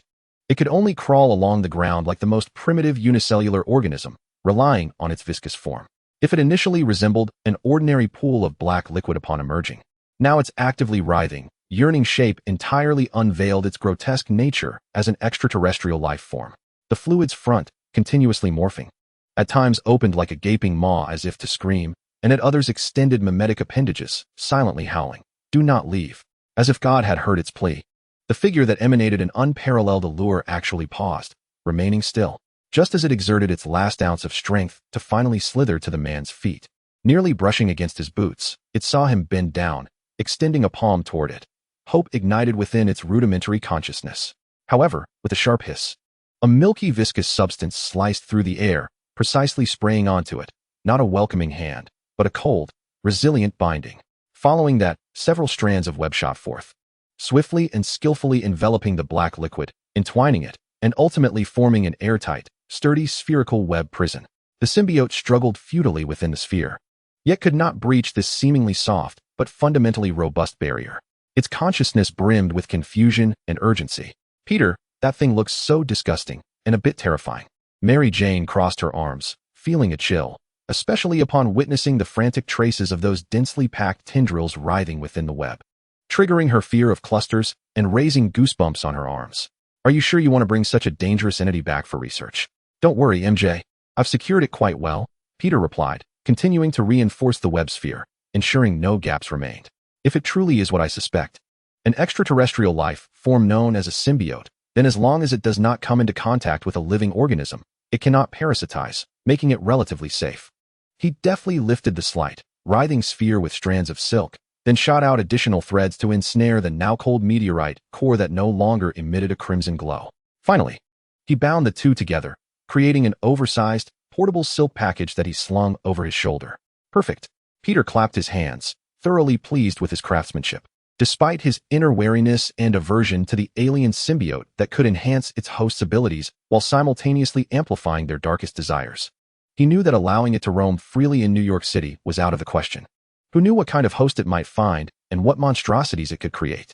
Particularly troubling was the thought of Eddie Brock, the rival photographer from the Daily Bugle, whose relentless pursuit aimed to tarnish Spider-Man's reputation.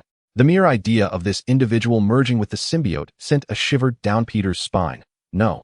Venom must be nipped in the bud or, at the very least, kept under his vigilant surveillance. It was 11 p.m. in New York, Manhattan. Eddie Brock, camera in hand, wandered the relatively safe and bustling streets, his eyes occasionally darting sharply between the shadows of towering buildings, searching for the familiar red and blue figure, and sometimes glancing down dark alleyways, hoping to catch a glimpse of the green lizard monster.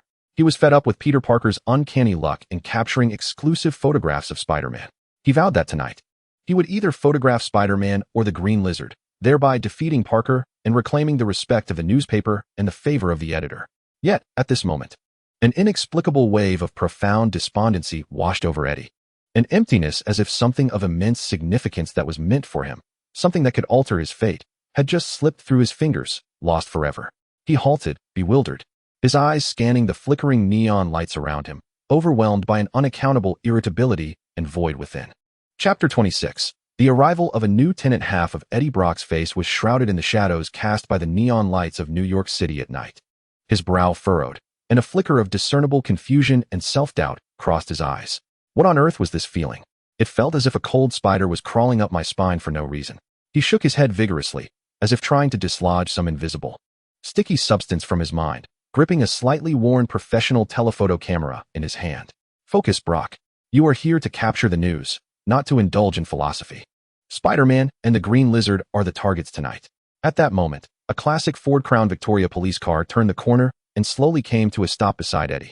As the window rolled down, Officer Mick appeared, his weathered face showing signs of fatigue, while his partner, seated in the driver's seat, scanned the street with a vigilant gaze. "Hey, look who it is.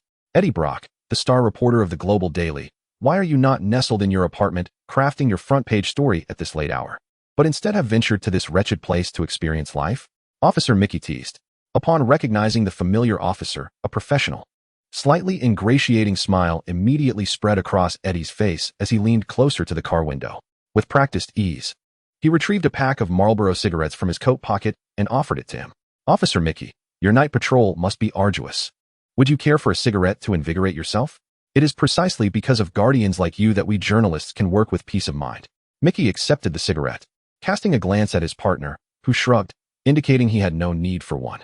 Eddie adeptly produced a lighter from his pocket and ignited the cigarette. all the while inquiring if Spider-Man had been sighted on any particular street, or if there were any significant, clandestine news stirring in the city. That was, after all, his primary objective. Drawing in a deep breath, the smoke swirled under the car's interior lights as Mickey emitted a groan. Ah, this old brand still packs a punch. What were you asking, Spider-Man? Eddie leaned forward, lowering his voice. Yes, any news regarding him? And is there anything unusual happening tonight? Something worthy of the headlines. Officer Mickey exhaled a smoke ring, unfazed. At around 9 o'clock, someone spotted him in his red and blue suit near Empire University, like a fleeting shadow. And then nothing more. As for the significant news, he lowered his voice, gesturing with the hand that held the cigarette towards the distant subway entrance. 30 minutes ago, at the subway tunnel on the 3rd Street ahead, the radio was in chaos, saying there's a monster on the loose. And it has even abducted someone. If you have the guts, there's your story. Before Mickey could finish, Eddie's eyes gleamed with excitement. Akin to a shark catching the scent of blood, he abruptly slapped the police car door, exclaiming, "Thanks, Officer Mickey. I owe you one." In the next moment, Eddie dashed towards the subway station entrance like an arrow released from its bow, his camera bouncing against his chest. Inside the police car, Mickey watched Eddie's vanishing figure, shaking his head as he flicked the cigarette, but out the window. Crazy guy, first that photographer Peter Parker, now this Brock. Is risking life and limb the trend in journalism nowadays? Moments later, the police car resumed its course, merging into the night. Mickey gazed into the darkness outside, muttering to himself, I hope tonight's monster isn't too outlandish. I'm counting on my retirement benefits. Eddie strode purposefully down the street towards the subway platform, his face radiating not fear, but a fervent excitement. The New York night seemed transformed into a hunting ground brimming with opportunities in his eyes. Monsters? Huh. New York is never short of them. Rhino, Scorpion, Dr. Octopus. What horror doesn't he deserve a spot on the front page? Alas, it was always those masked vigilantes or that Parker kid who got there first. This time would be different. He would personally capture the true visage of that monster, showing Jonah, that old curmudgeon, who the real ace reporter is. God, may it be photogenic enough. As Eddie was about to descend the final steps into the subway platform, a fleeting glimmer caught his peripheral vision from above. His keen sixth sense abruptly halted his stride, his body tensing like a coiled panther. He swiftly concealed himself in the shadows of the staircase, deftly raising his camera with a long lens aimed at the night sky. Amidst the silhouettes of towering buildings, a figure gracefully soared in a manner that defied the laws of physics. Was it Spider-Man? Or perhaps the recently renowned Spider-Woman making waves in the city? He quickly adjusted the focus. Within the viewfinder, the figure revealed classic red and blue stripes through a series of blurred motions.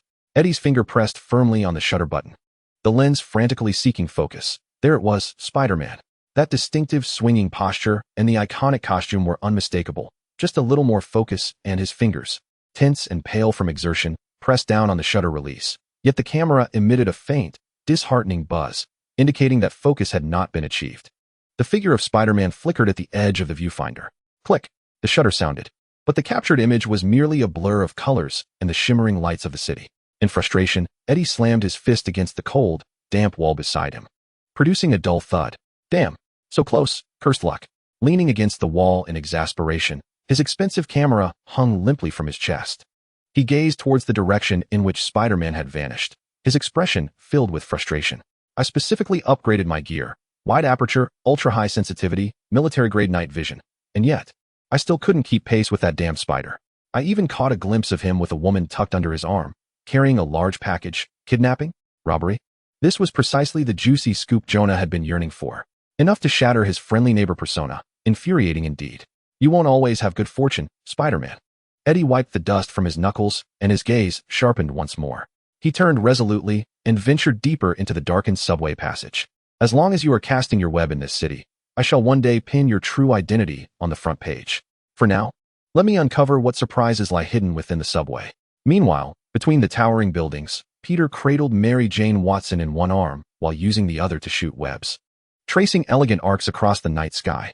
Mary Jane's hair danced in the night breeze as she clung tightly to Peter, her radiant smile reminiscent of the warmth of summer sunshine visible behind the mask. Peter's voice resonated. Hold on tight, Queensbound Express, last stop, right at your doorstep.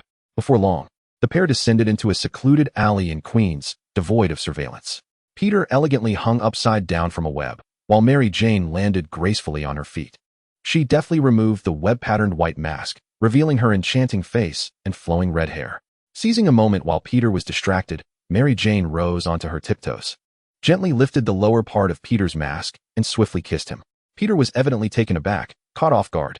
Mary Jane, with a playful smile, remarked, "This is a reward for your exclusive chauffeur. Good night, Spider-Man." With a graceful wave of her hand, she turned and exited the alley, leaving Peter suspended there, as if turned to stone. Moments later, he belatedly touched the spot where she had kissed him.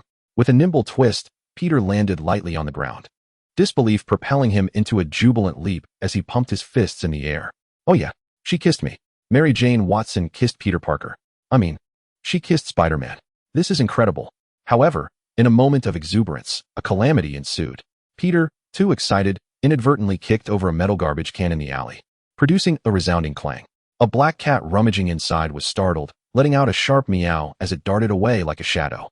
The feline halted at a distant corner, crouching down, warily licking its paws while glaring at Peter with luminous eyes, voicing its displeasure with a series of annoyed meows. Peter quickly righted the garbage can, rubbing the back of his head.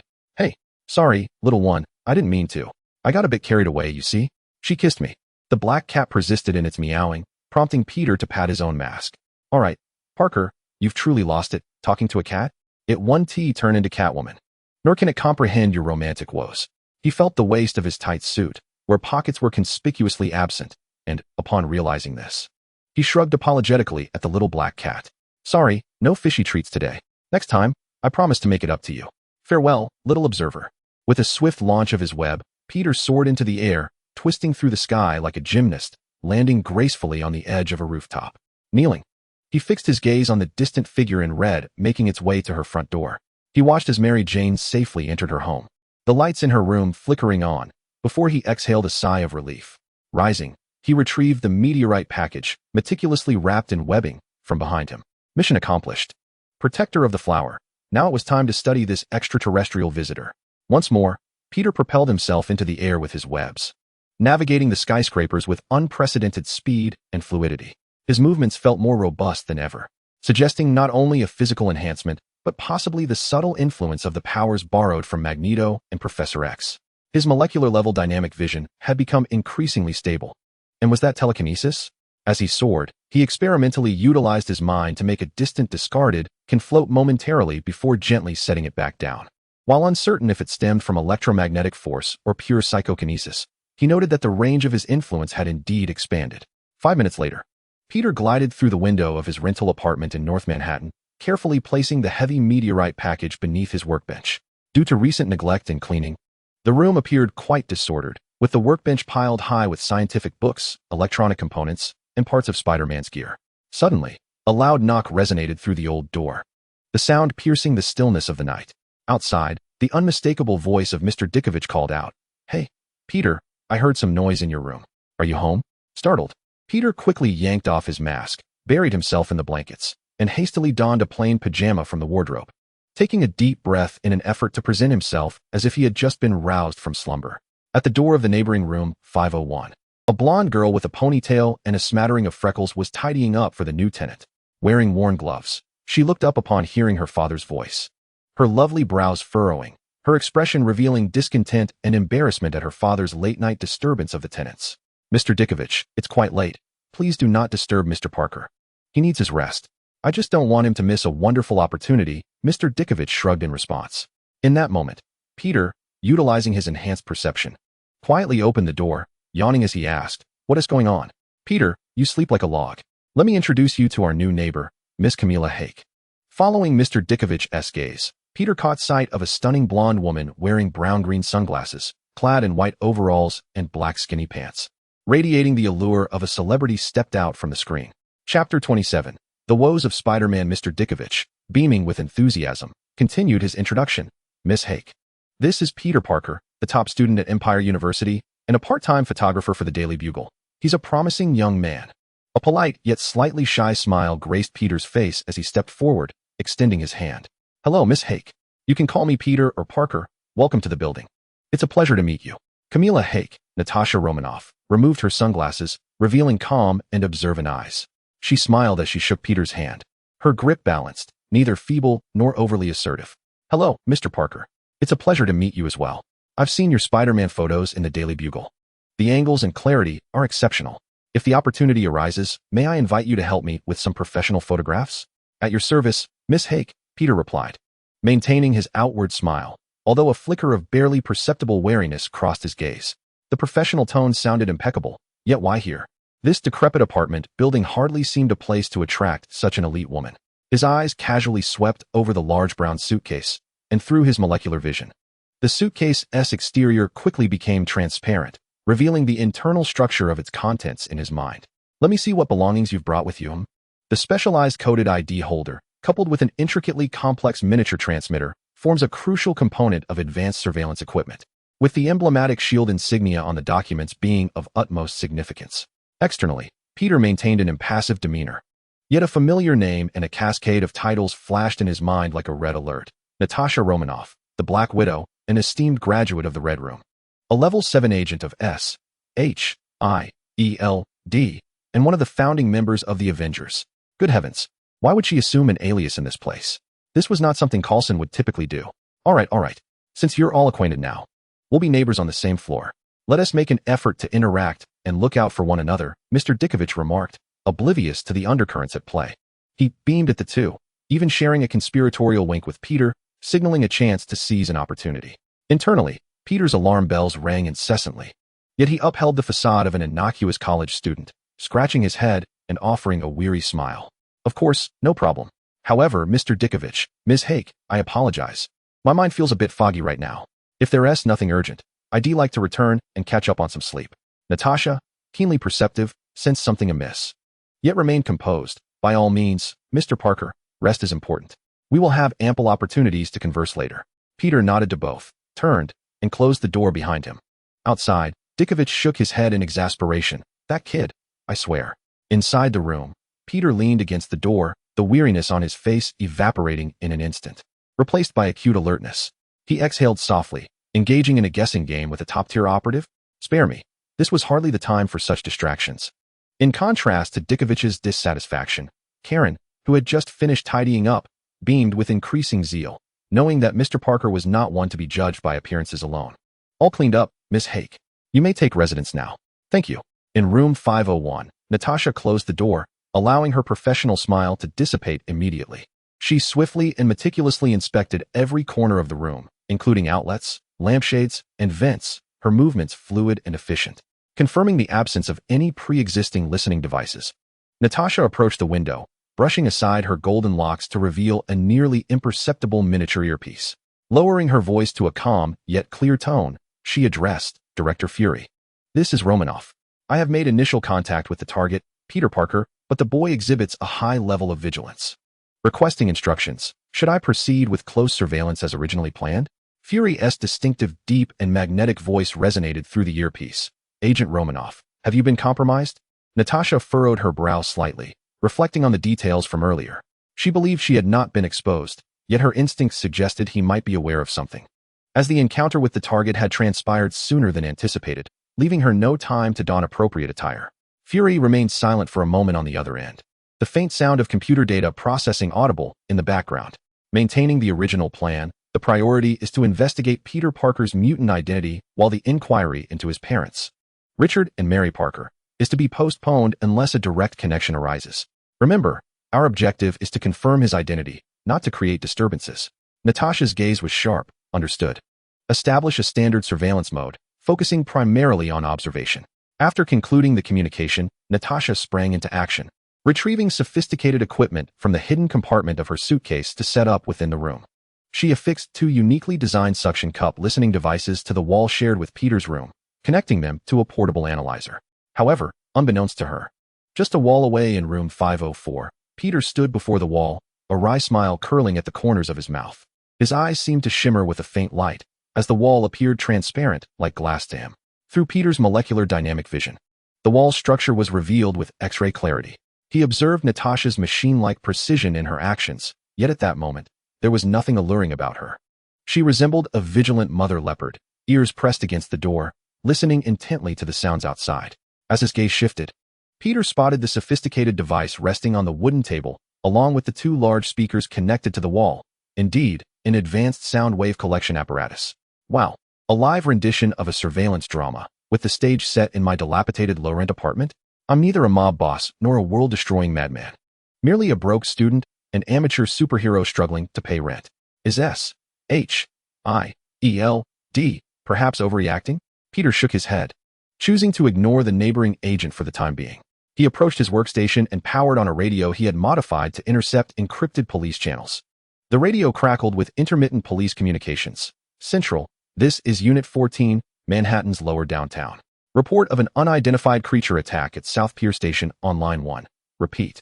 A large lizard-like monster has been sighted, with missing persons reported. Requesting urgent backup. Upon hearing the term lizard monster, Peter's body tensed instantly, and he promptly turned off the radio, his expression growing serious. Is that you, Dr. Connors? Has your lizard serum spiraled out of control? Venturing out in the middle of the night to hunt is hardly a commendable habit, especially if it frightens innocent civilians. He instinctively glanced towards room 501, where Natasha remained engrossed in adjusting her equipment. Swiftly and silently, Peter donned his red and blue spider suit. Like a phantom, he quietly opened the window, nimbly vaulting out and blending into the night of New York as raindrops began to fall, pattering against the glass. At the entrance of South Pier subway station, police lights flashed, the red and blue beams slicing through the darkness of the rainy night. At least 5 police cars were haphazardly parked. Yellow caution tape cordoning off the entrance as officers clad in raincoats appeared tense, as if preparing for an imminent confrontation. Atop a towering utility pole nearby, Spider-Man hung inverted like a true arachnid, concealed within the blind spot of the flashing police lights, observing the events unfolding below. Since the appointment of Sheriff George Stacy to Manhattan, the efficiency of police responses had indeed seen a marked improvement. However, should he discover Spider-Man's presence here, it would likely lead to yet another lecture on the perils of masked vigilantes. Peter refrained from making a hasty entrance. Instead, he focused intently, his eyes fixated on the subway station below. His molecular vision penetrated through the concrete facade and tiles, allowing him to glimpse the interior. Within his X-ray gaze, the subway station's structure unraveled layer by layer. Dim lighting, beams of flashlights sweeping across the area, anxious officers conducting searches, and a subway train quietly resting on the tracks. Most of its doors ajar. His focus sharpened on the 4th car of the train, where 2 menacingly large claw marks marred the alloy doors, deeply embedded as if they had nearly torn through the heavy barrier, rendering the sensor system inoperative and preventing the doors from opening. On the platform, several forensic officers were meticulously collecting evidence of fissures in the tiles caused by immense force, alongside photographs of claw prints reminiscent of a lizard trapped within the cracks. As his gaze continued to roam, Peter spotted 2 burly officers escorting a man with a camera towards the exit, his colleague Eddie Brock from the newspaper, looking visibly dejected. Eddie Brock, indeed, had fallen prey to the substantial bounty placed by Jonah Jameson, his allure akin to that of a magnet. Peter sighed as raindrops cascaded down his mask. It appeared that this time he had been outpaced. The allure of Franklin dollars proved irresistible. However, capturing an exclusive photograph of Dr. Lizard would not be a simple task, for he was no docile pet. At that moment, a lithe shadow darted through the night, skillfully swinging between buildings with the aid of ropes, landing gracefully atop another utility pole directly opposite Peter's perch. Her long white hair billowed in the rain-soaked night, and her black bodysuit accentuated her breathtaking silhouette. Black Cat perched elegantly, sending a playful kiss in Peter's direction, her voice dripping with languid allure. Hey, little spider. It seems we share a telepathic bond, finding ourselves at a crime scene rendezvous once more. Quite the thrilling opening, wouldn't you say? Upon hearing her voice, Peter turned, only to freeze momentarily. Beneath Black Cat's seemingly snug attire, her exquisite form was laid bare to his molecular vision. Oh dear, how embarrassing. I must turn off the X-ray vision. His face flushed with heat, and he was grateful for his mask, which concealed his reddening cheeks. In a fluster, he swiftly severed his X-ray view, abruptly turning away, unable to meet Black Cat's gaze. Black Cat, perceptive to Spider-Man's sudden awkwardness and his abrupt movements, found the situation amusing. Little spider, what's the matter with you today? Seeing me must feel like encountering a ghost. This is unlike you. To mask his embarrassment, and due to the absence of any trace of the lizard people in the subway station, Peter resolved to depart immediately and check on Dr. Connors.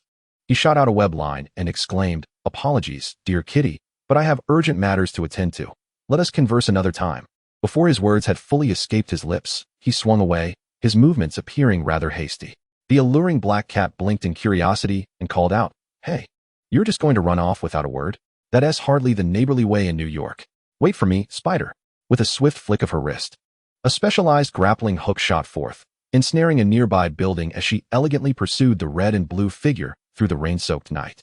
The two danced between the glass facades and exterior walls of the skyscrapers, moving with astonishing speed, raindrops splattering against them and creating tiny sprays.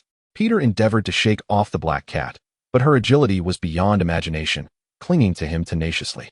Ultimately, he landed on the flat rooftop of a high-rise, where rainwater pooled on the asphalt surface. He turned to see Black Cat gracefully perched on a slender railing across from him, maintaining perfect balance. With hands on his hips, he strove to project an air of calm, yet impatience. "Listen, Kitty, I'm rather busy, and I truly do not team up with others. So there's no need to continue." Instead of anger, Black Cat merely raised her index finger to her red lips, making a shushing gesture, her gaze playful. "Oh, my dear little spider, have you not yet realized? We share an innate synergy. Our collaboration against those arms dealers was seamless. Admit it, we are destined partners."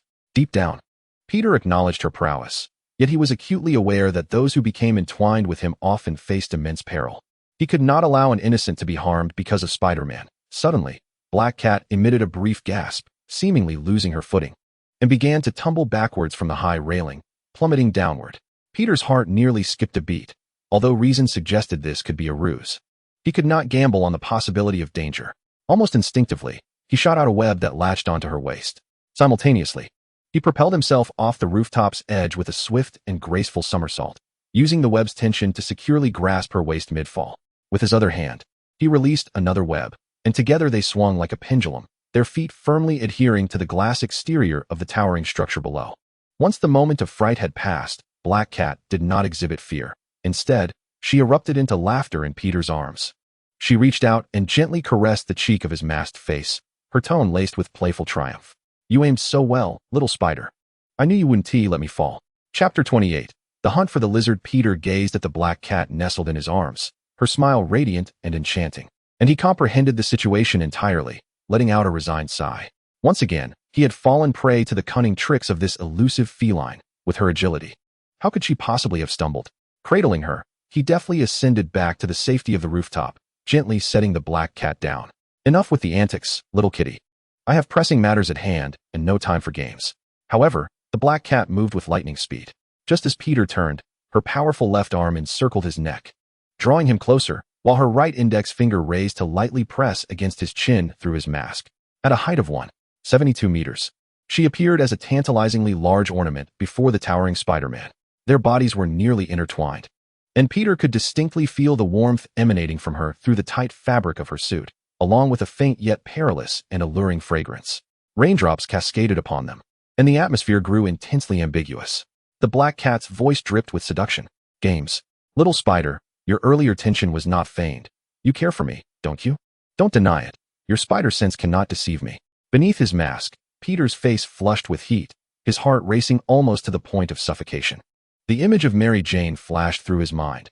If she were to witness this, it would not be a matter easily resolved. She might very well summon the entire NYPD. Taking a deep breath, Peter resolved to lay his cards on the table, intending to clearly inform the black cat of his girlfriend. Just as he opened his mouth to speak, the black cat seemed to possess an uncanny ability to read his thoughts. In that fleeting moment, she released her hold on him. She stepped back, playfully blowing him a kiss, her eyes sparkling with understanding. Without needing further words, she indicated a future encounter. "Until next time, my little spider." With that, she executed a graceful backflip, landing effortlessly on the railing's edge of the rooftop. "And don't forget to remind your big photographer friend to engage his mind more before playing the hero." She cast one last glance at Peter, then launched her grappling hook, her silhouette swiftly merging with the rain-soaked night, vanishing without a trace, leaving Peter standing alone in bewilderment. Peter stood there, his mouth agape in vain, the words he had prepared abruptly silenced, swallowed by the weight of the moment. He stared in the direction where the black cat had disappeared, shaking his head. Well, even if I did say something, she would likely reply in that dangerously charming tone. "A girlfriend? How unfortunate. But does she know you like I do?" Little spider. Reflecting on his encounters with the black cat, he recalled how she first emerged as an inexperienced cat burglar, only to later become entangled in trouble due to her father's issues, with Spider-Man having rescued her on 2 separate occasions during crises. What a vexing yet alluring little wildcat she was. What experiences had shaped Felicia Hardy into the irresistible enigma she had become? In truth, Peter and the unmasked Felicia had only met once in reality, at a technology exhibition, where they exchanged a brief handshake, devoid of any profound connection. All entanglements transpire beneath the guise of masks, belonging to Spider-Man and Black Cat. Peter ceased to ponder further, unleashing his webbing as he swung towards the Empire State Building, where Dr. Kurt Connors resided. The rain seemed to intensify. In the shadow of a nearby edifice, Black Cat returned and crouched quietly on the rain-soaked railing, her white hair clinging damply to her cheek. She gazed in the direction Spider-Man had vanished, her expression a complex tapestry of emotions as she whispered softly, her voice barely rising above the sound of the rain. "Good night, Spider-Man." Dr. Kurt Connors' residence was situated in a respectable apartment building within Manhattan, a place Peter had visited numerous times as a student and was well acquainted with. He swiftly navigated through the downpour, reaching his destination in no time. Like a true spider, Peter ascended the building's exterior silently, pausing beside the living room window of Connor's home, rain cascading down his suit. Oh dear, at this hour. I ought to be nestled in a warm bed rather than dangling like a drenched stray dog on the wall, scouring the city for a temperamental giant lizard. After this lamentation, Peter activated his enhanced vision, peering through the wall into the interior. Bathed in warm light, Connor's wife, a kindly woman clad in a modest brown coat and donning a plastic apron, busied herself in the kitchen alongside their young son, who was assisting by stirring a bowl, presumably filled with mashed potatoes. Peter noted the abundant preparations on the kitchen counter, far exceeding the needs of just the two of them. Was the late-night cooking an indication that Dr. Connors would return? A heaviness settled in Peter's heart. He sincerely hoped Connors could manage the side effects of the lizard serum and return to his family. He adjusted his position, finding a concealed vantage point from which to observe the entrance, akin to a lurking predator. "Well, Doctor, if you truly intend to come back, I shall weave a web here like a spider, awaiting your arrival." But then, glancing at his wrist, a comical thought crossed his mind. I wonder if a web can actually ensnare a colossal lizard of immense strength? Heaven forbid the web should break, leaving my stylish suit transformed into rags. That would be quite disastrous. In the darkness, amidst the torrential rain, Spider-Man clung tightly to the cold wall, a silent guardian awaiting the arrival of his quarry. Chapter 29. The unexpected entrance of Eddie Brock. His target was Dr. Kurt Connors, or rather, the monstrous lizard that Connors had become in his uncontrollable state. Peter understood all too well that this adversary was unlike any he had faced before. It possessed not only ferocious power and astonishing regenerative abilities, but also the intellect of a scientist, albeit one increasingly eroded by burgeoning bestial instincts. Beneath this city lies an intricate, serpentine sewer system, unfathomably deep, alongside subway tunnels resembling the arteries of a colossal steel beast, providing an exceptional hunting ground and refuge for this cold-blooded predator. This realm, a human taboo, serves as the natural kingdom of the lizard people, where the dark, damp, and labyrinthine environment allows them to traverse with ease, launching deadly ambushes from beneath any manhole cover. "Come out, little lizard, no need to hide any longer," Peter muttered to himself. Before long, Peter's keen gaze, elevated above the scene, detected an anomaly. In the shadows at the entrance of a building to his right, a furtive figure sought to maneuver under the cover of rain and architecture. The midnight darkness and torrential downpour formed a natural disguise. And even with Peter's extraordinary dynamic vision and night sight, he momentarily struggled to discern the identity of this individual. The figure moved stealthily, exhibiting peculiar behavior. Clearly not an ordinary late-night resident. Peter stood as still as a statue, patiently observing. At last, the figure seemed to assess the area as temporarily safe and swiftly crossed the street, stepping into the dim halo of a street lamp. It was in that instant Peter focused his gaze, penetrating the curtain of rain, and recognized the drenched face, which failed to conceal a certain obsessive expression. Eddie Brock, the ambitious photographer from the Daily Bugle, who regarded Peter Parker as his primary rival. Eddie Brock? An alarm blared in Peter's mind, his thoughts racing. What was he doing here at this hour? Had he uncovered the true identity of the lizard people? A wave of incredulous surprise washed over him. Sometimes it seemed as though Eddie had chosen the wrong profession.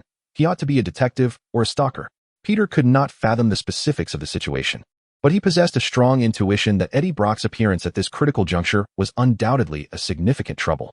He resembled a bomb on the verge of detonation, threatening to disrupt Peter's meticulously crafted plan to subdue the opponent without harming Dr. Connors in the process. Just as Peter inhaled the cold air, preparing to launch his web and create a diversion to steer this uninvited colleague toward a safer area, a sharp sting suddenly pierced the back of his head. The spider sense emitted its highest level warning.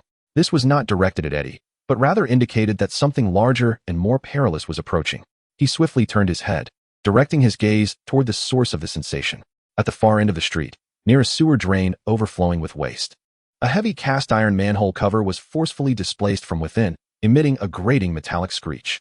Rainwater mixed with the filth of the underground cascaded from the edge of the manhole like a miniature waterfall, followed by a gigantic hand, covered in coarse green scales and tipped with hooked claws, gripping the rim of the opening. Subsequently, a tall, imposing figure, exuding an aura of primal strength, slowly emerged from the abyss of the city. A lizard man. It shook its scaly, spiked head, its murky yellow slit eyes glimmering with the chilling light of a predator amidst the rainy night, its forked tongue hissing as it tasted the scent of prey in the air. It almost completely melded into the darkness and rain, with only its inhuman silhouette and the cold glint revealing its presence. Meanwhile, below, Eddie Brock seemed to sense the spine-chilling aura of oppression, his body stiffening abruptly. Almost instinctively, like a startled rabbit, he vanished swiftly from the main road, nimbly diving into a dense thicket in the lawn of a nearby residence, wholly concealing himself. His movements were surprisingly adept, evidently honed through extensive training for exclusive news gathering. Perhaps the torrential rain had effectively washed away and obscured Eddie's human scent. Or perhaps the lizard man's attention was drawn elsewhere. For instance, to the warm glow emanating from the house that was both familiar and strange to it. The fearsome creature lumbered past the bushes where Eddie lay hidden, its robust tail sweeping through the damp grass, leaving deep impressions, yet failing to detect the observer so close at hand.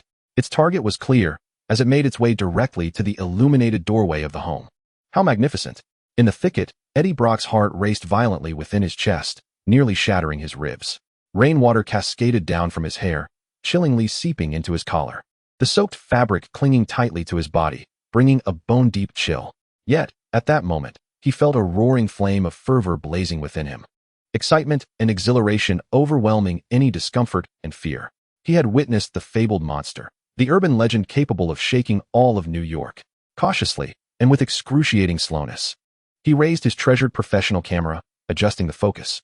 Initially, he had approached with a mere experimental intent, speculating that Spider-Man might be active in the area, daring to follow in hopes of capturing new material of the masked vigilante, but he had stumbled upon a revelation far beyond his expectations. This time, he could not falter. He must immortalize this surreal scene through his lens. The name Peter Parker escaped Eddie's lips almost as a whisper, laden with a blend of jealousy and resolve. Just wait.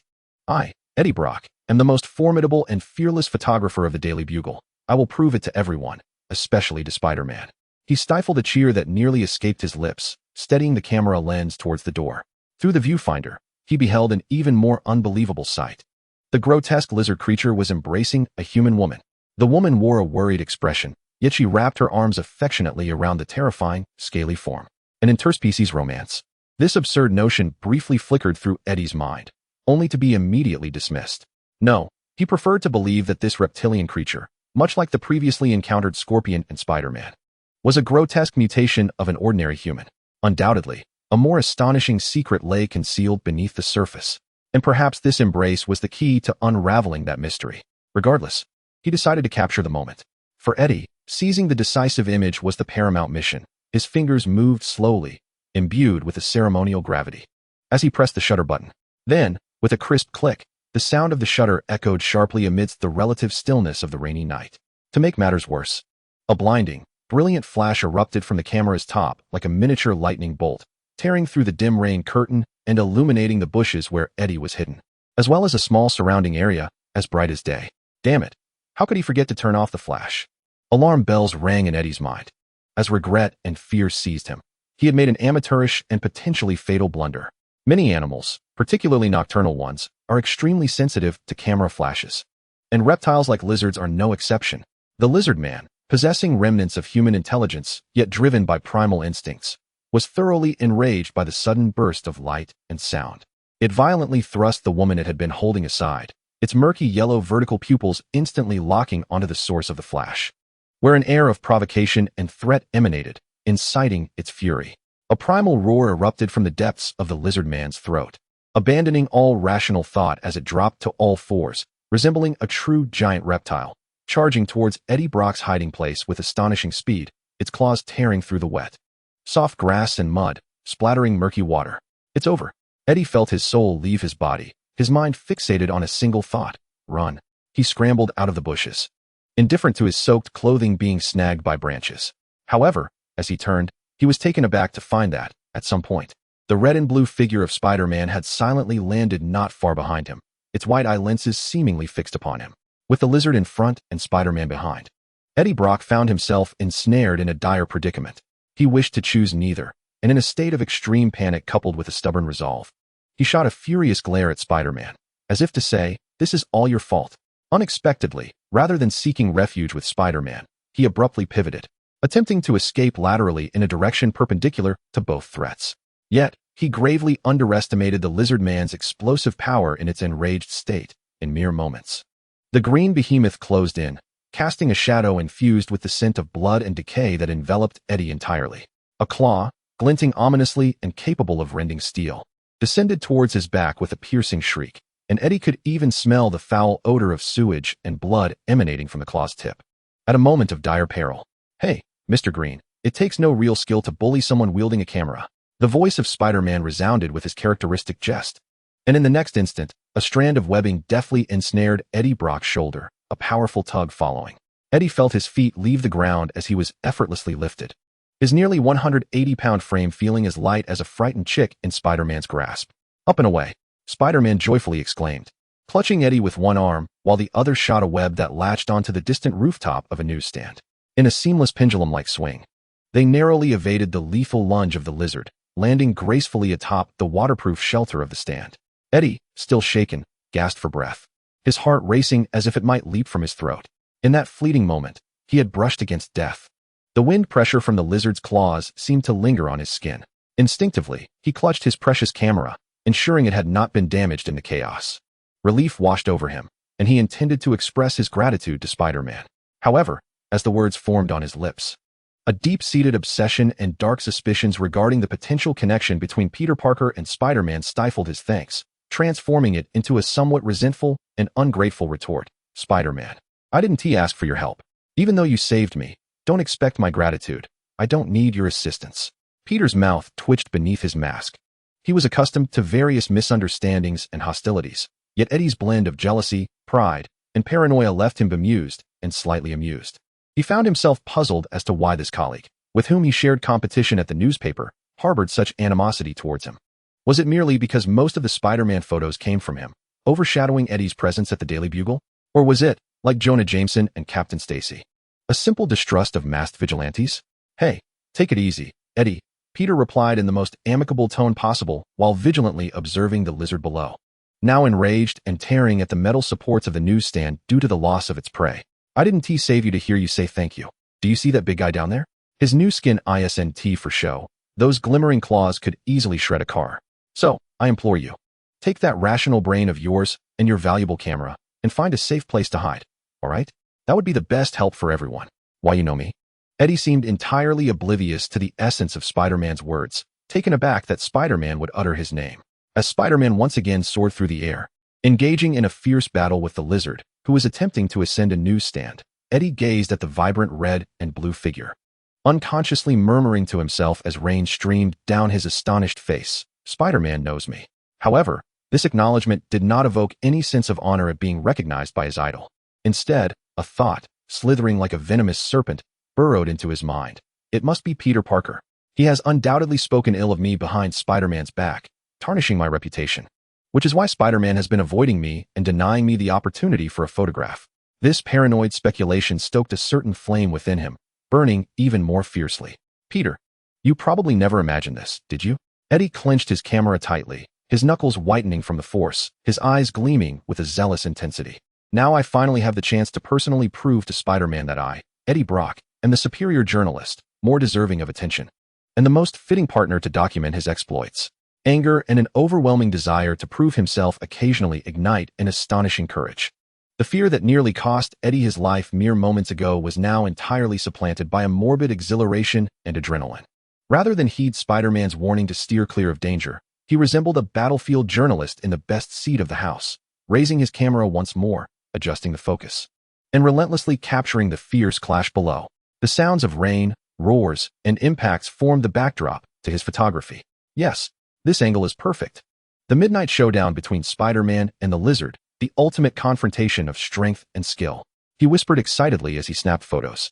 envisioning the sensational headline that would grace the front page of the Daily Bugle the following day, generating a tremendous stir. Jameson will absolutely adore this. I want $800. No, this is definitely an exclusive. I must demand more. Chapter 30. Sonic Waves Against the Enemy. On this rainy night, Peter found himself embroiled in a grueling battle with the lizard. He executed a series of backflips and side jumps, narrowly evading the creature's devastating claw strikes. He then barely dodged the powerful sweep of the lizard's thick tail, swiftly launching a web to ensnare a distant lamppost, creating distance between them. Big monster, your enthusiasm is a bit much for me to handle, Peter remarked, crouching atop the lamppost as he gazed at the raging beast amidst the rain. Subduing this feral creature without inflicting severe harm upon Dr. Connors proved to be far more challenging than anticipated. Conventional web attacks yielded limited results, as the lizard's immense strength could easily break free from any restraints. All right, since the standard approach won't suffice, let's try a freshly developed specialty. Drawing upon his knowledge of the lizard's weaknesses, an excellent idea flashed through Peter's mind. While all spiders may potentially carry venom, sometimes the most potent weapon against the lizard is sound. He resolved to employ a technique that combined his own mutated abilities with a nascent grasp of telekinesis. Hey, big lizard, do you want to catch a spider for dinner? I must warn you, that's not a wise choice. Peter shouted loudly, attempting to divert his opponent's attention, while simultaneously mobilizing his own strength. He began by precisely controlling the muscles of his throat and the vibrations of his vocal cords, compressing air in his throat to produce sound at a specific frequency. Subsequently, he concentrated, employing telekinesis to manipulate the molecules in the air surrounding the lizard man, causing them to vibrate intensely at an extraordinarily high frequency and in a particular pattern. This was not magic, but rather Peter's practical application of aerodynamics, requiring him to exert telekinetic force at the molecular level. Soon, the air in the sound wave's transmission path was compressed, creating an invisible high-pressure zone, ultimately constructing an imperceptible yet dangerously high-frequency sound wave cycle within approximately 1 meter of the lizard man. It was not entirely invisible. The gentle patter of rain seemed to collide with this intangible force field's edge, as if striking a transparent wall, causing it to be violently deflected and scattered, thus forming a fleeting rain-free zone around the lizard man. However, due to the cover of night, it was not easily noticeable. Just as the lizard man was about to launch another attack, it was caught off guard by the sound wave, clutching its scaly head and emitting a painful shriek, as the high-frequency waves pierced its eardrum like countless invisible steel needles. Even more terrifying was the sensation that every cell in its body was trembling violently under this resonance, as if on the verge of disintegration. With its hearing compromised, its sense of balance was shattered in an instant, and the discomfort in its brain left its vision blurred, while a cacophony of overlapping, amplified noises resonated in its ears. Seeing the efficacy of the high-frequency sound wave attack, Peter felt a momentary sense of calm.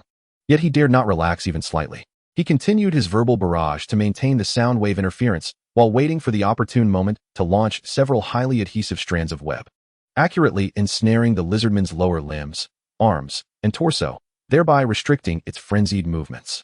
Like a spider ensnaring its prey, he wrapped the web around the towering lizard man, gradually forming a large cocoon. The sound wave suppression significantly diminished the lizardman's sense of strength and resistance, rendering it incapable of easily breaking the resilient strands of web as it had before. Under this dual assault, it could only kneel painfully on the damp ground, its head swaying as if about to explode, emitting intermittent, hoarse, and agonized roars. I apologize, I know your head must be throbbing, but there's no other way, just hang in there. Peter could distinctly sense the surging, savage power within the creature ebbing like a receding tide.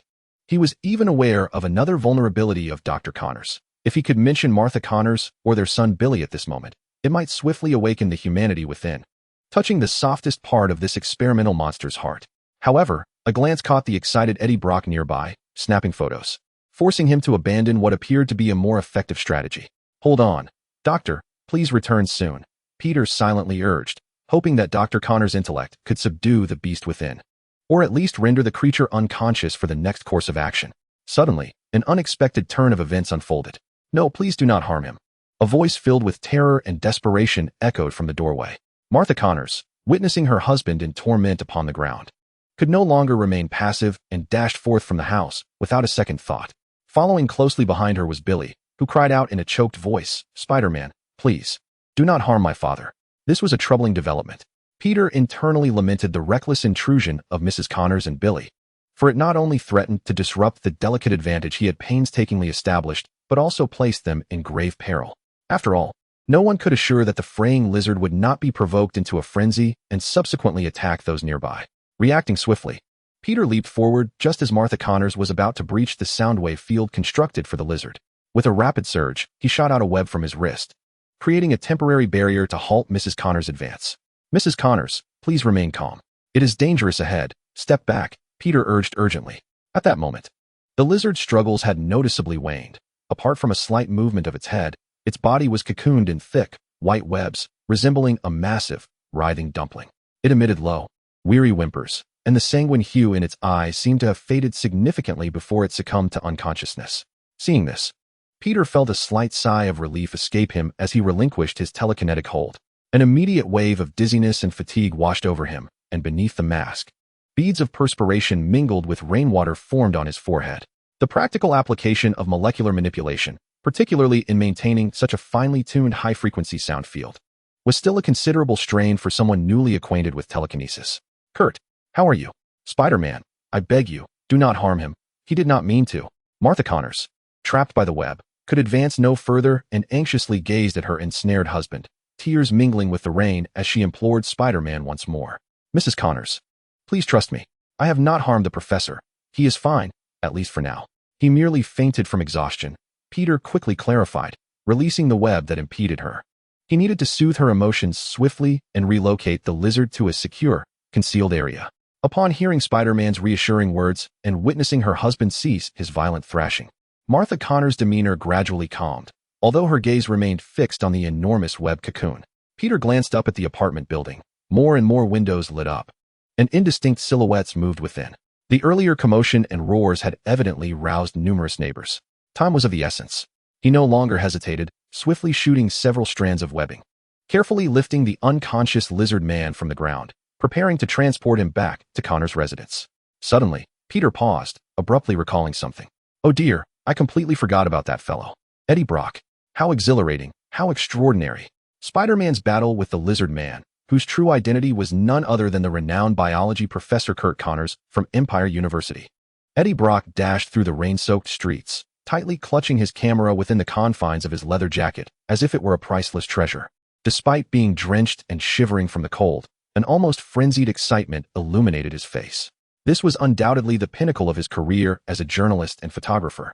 He had captured clear photographs and uncovered the secrets behind the monster.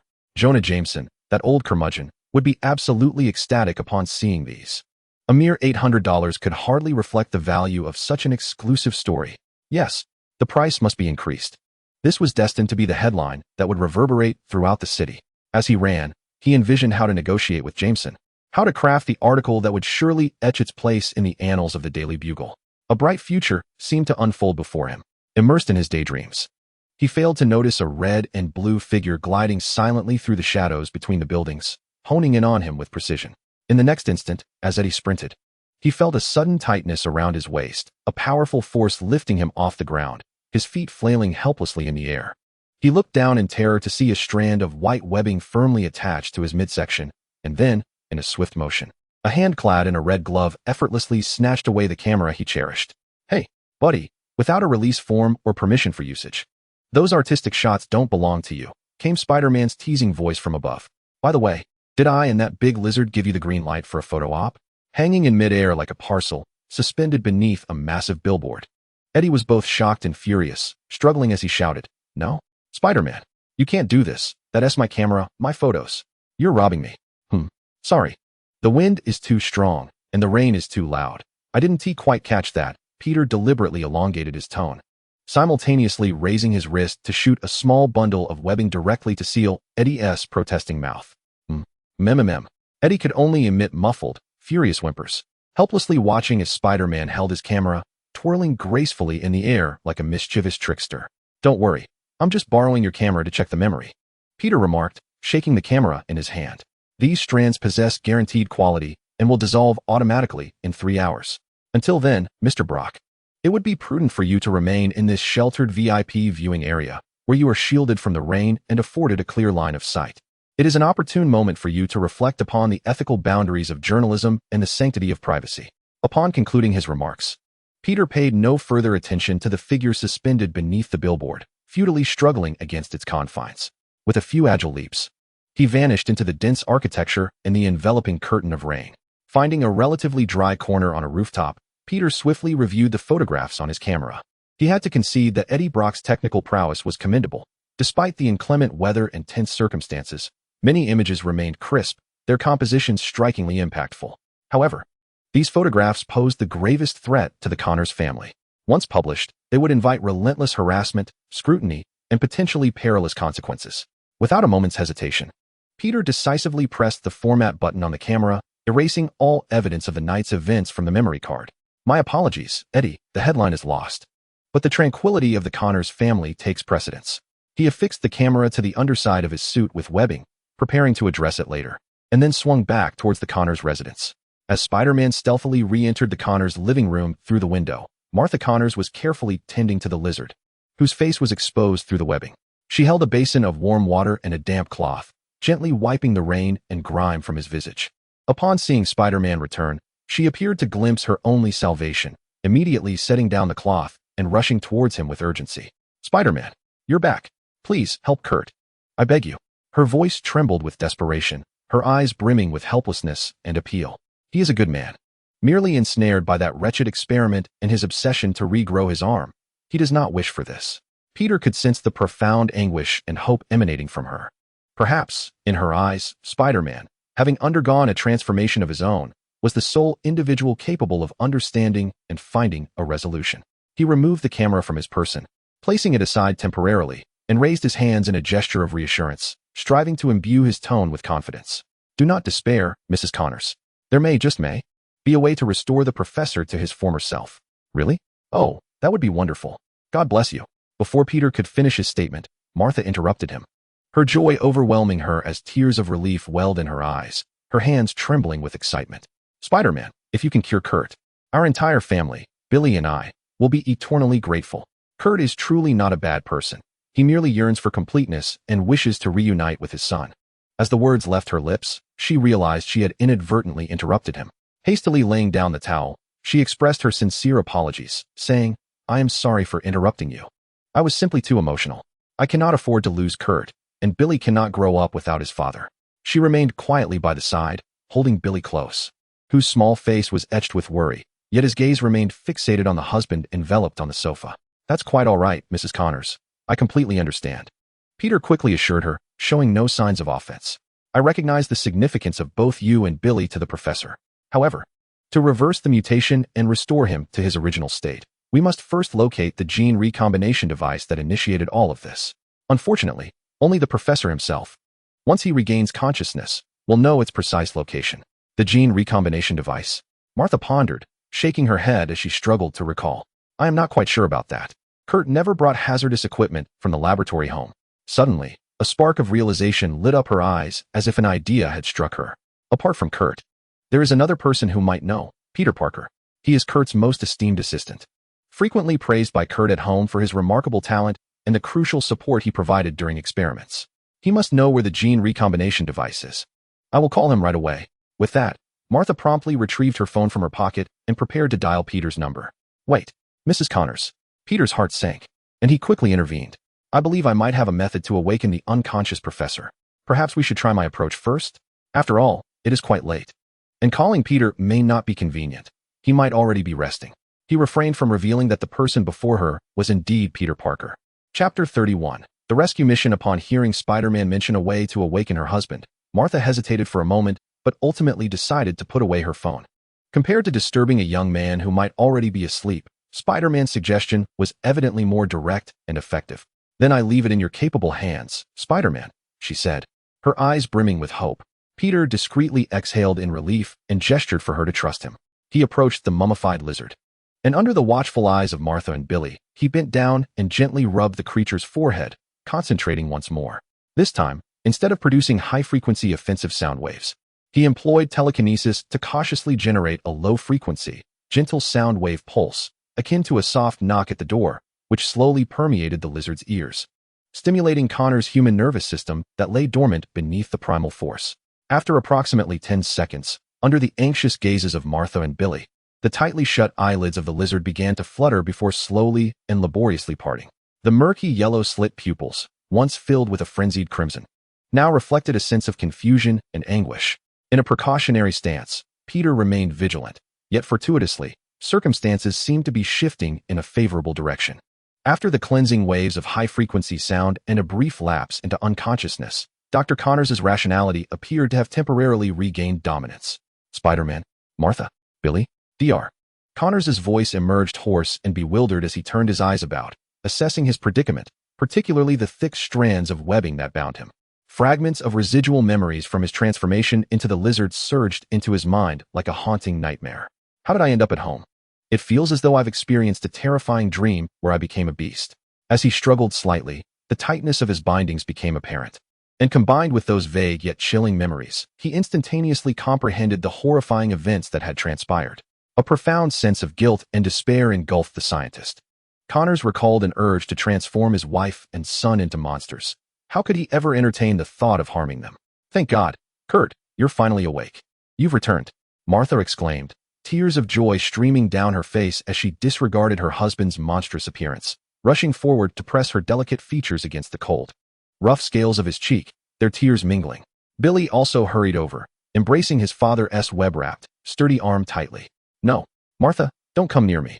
Take Billy and leave. Quickly, Dr. Connors cried out in terror, desperately attempting to evade the closeness of his family. The beast is still in my mind. I can feel it roaring and thrashing, longing to break free, to seize control of me. I fear I may lose control and harm you. Harm my beloved ones. He thrashed violently, yearning to escape this home, to flee as far as possible to prevent another uncontrollable tragedy. However, upon regaining his senses, the majority of the lizard's strength seemed to dissipate, leaving him unable to free himself from the resilient webbing. Peter, concerned that Connors's heightened agitation might provoke the beast within him once more, stepped forward to offer reassurance. Dr. Connors, please, remain calm. I know you do not wish to harm anyone. I am here to assist you. But first, you must tell me where the genetic recombination device is. Only by locating it can we hope to reverse this process and restore you to your true self. Spider-Man's words were like a revelation, instantly awakening Kurt Connors from his anguish and panic. Yes, the genetic recombination device. How could I have forgotten? To guard against uncontrollable mishaps during the experiment, he had incorporated an emergency reverse operation protocol into the design of that device. In theory, by reversing the genetic recombination process, he should be able to liberate himself from this monstrous form. A glimmer of hope reignited within him, yet urgency swelled even more intensely. Yes, the reversal program can aid me, but it must be executed swiftly. With that thought, Dr. Connors's voice quickened. I cannot remain here. I must act immediately, before the beast within me seizes complete control again. To the sewers. The gene recombination device lies just below, in my makeshift laboratory. Resolute, he gazes at Spider-Man, his eyes pleading. Spider-Man, I appreciate your reminder. However, you must first assist me in unraveling these webs.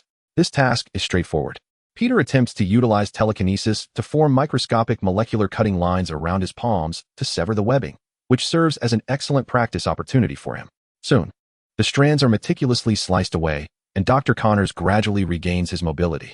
He casts a lingering glance at his wife and son, his eyes brimming with reluctance, guilt, and determination. Gently, he gathers Martha's shoulders, his voice deep and resolute. Martha, listen, you and Billy must remain at home. Do not venture anywhere, lock the doors, and wait for me to return to my former self. I promise. No, Kurt, let me accompany you. Martha implores, gripping her husband's arm tightly, shaking her head vehemently as tears well up once more. Trust me, Martha. Dr. Connors tenderly caresses his wife's cheek with his scaly hand, his touch extraordinarily gentle.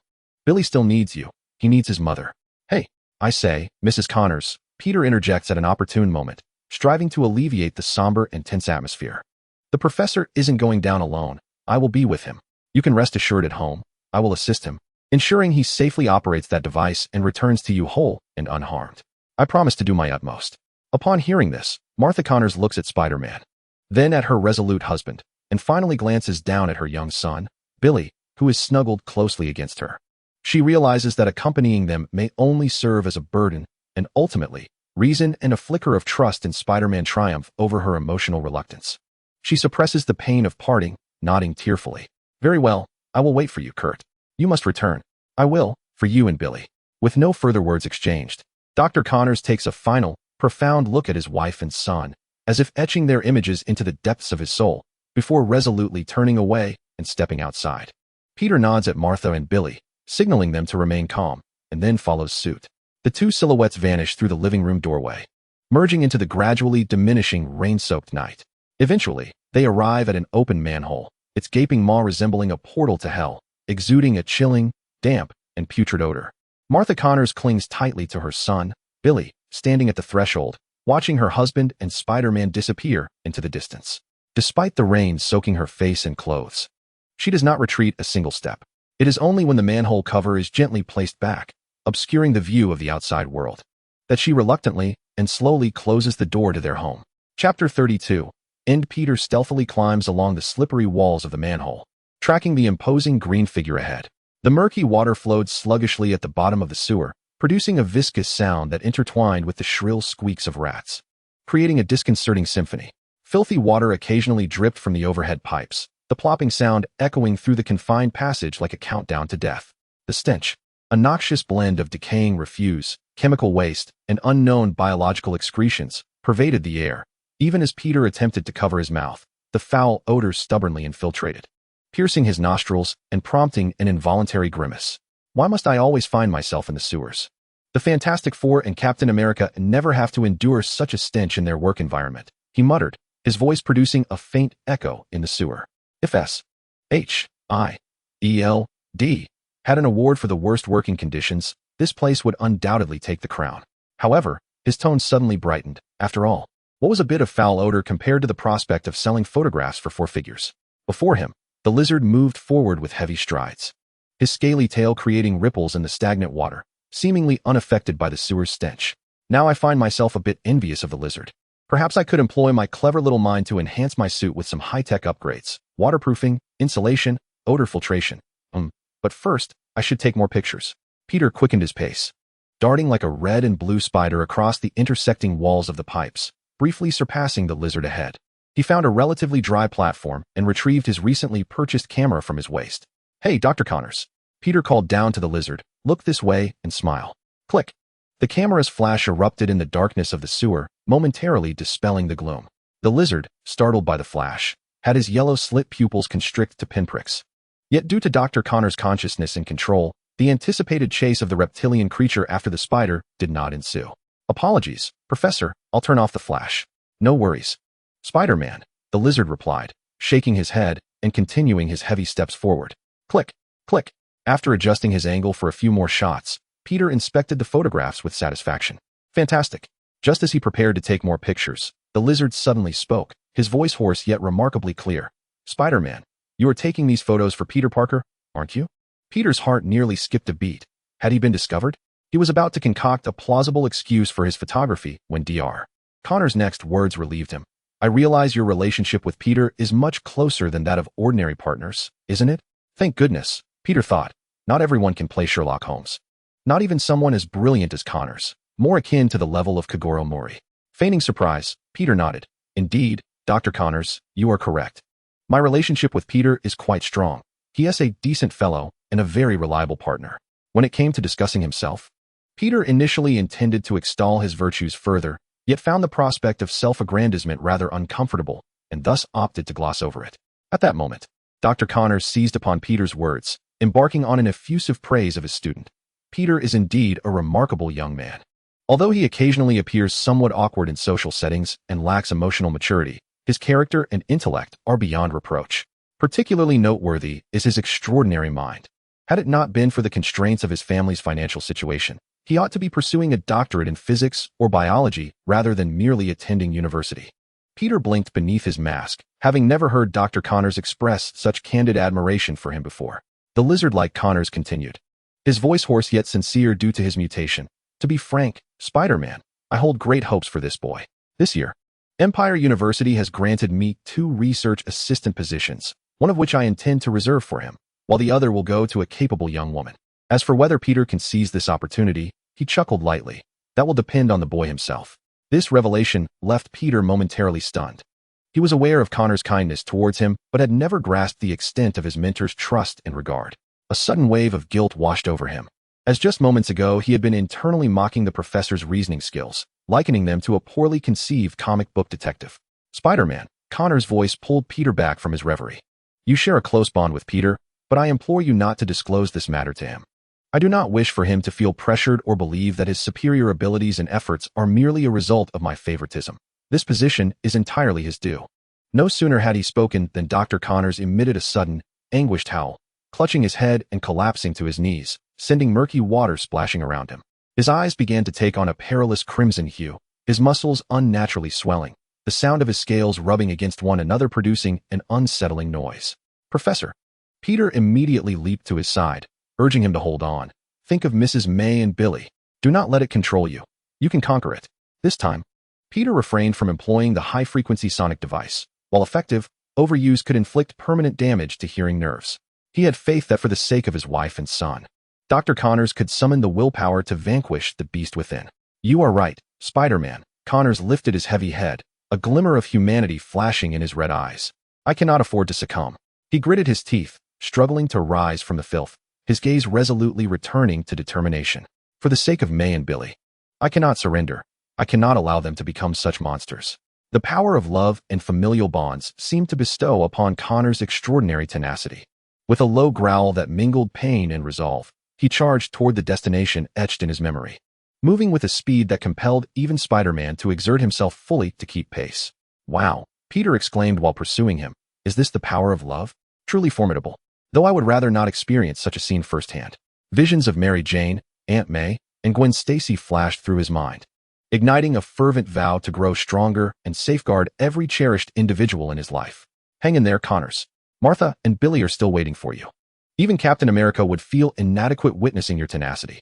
They would undoubtedly be proud of you, Peter exclaimed, his voice echoing through the sewers. You can do this.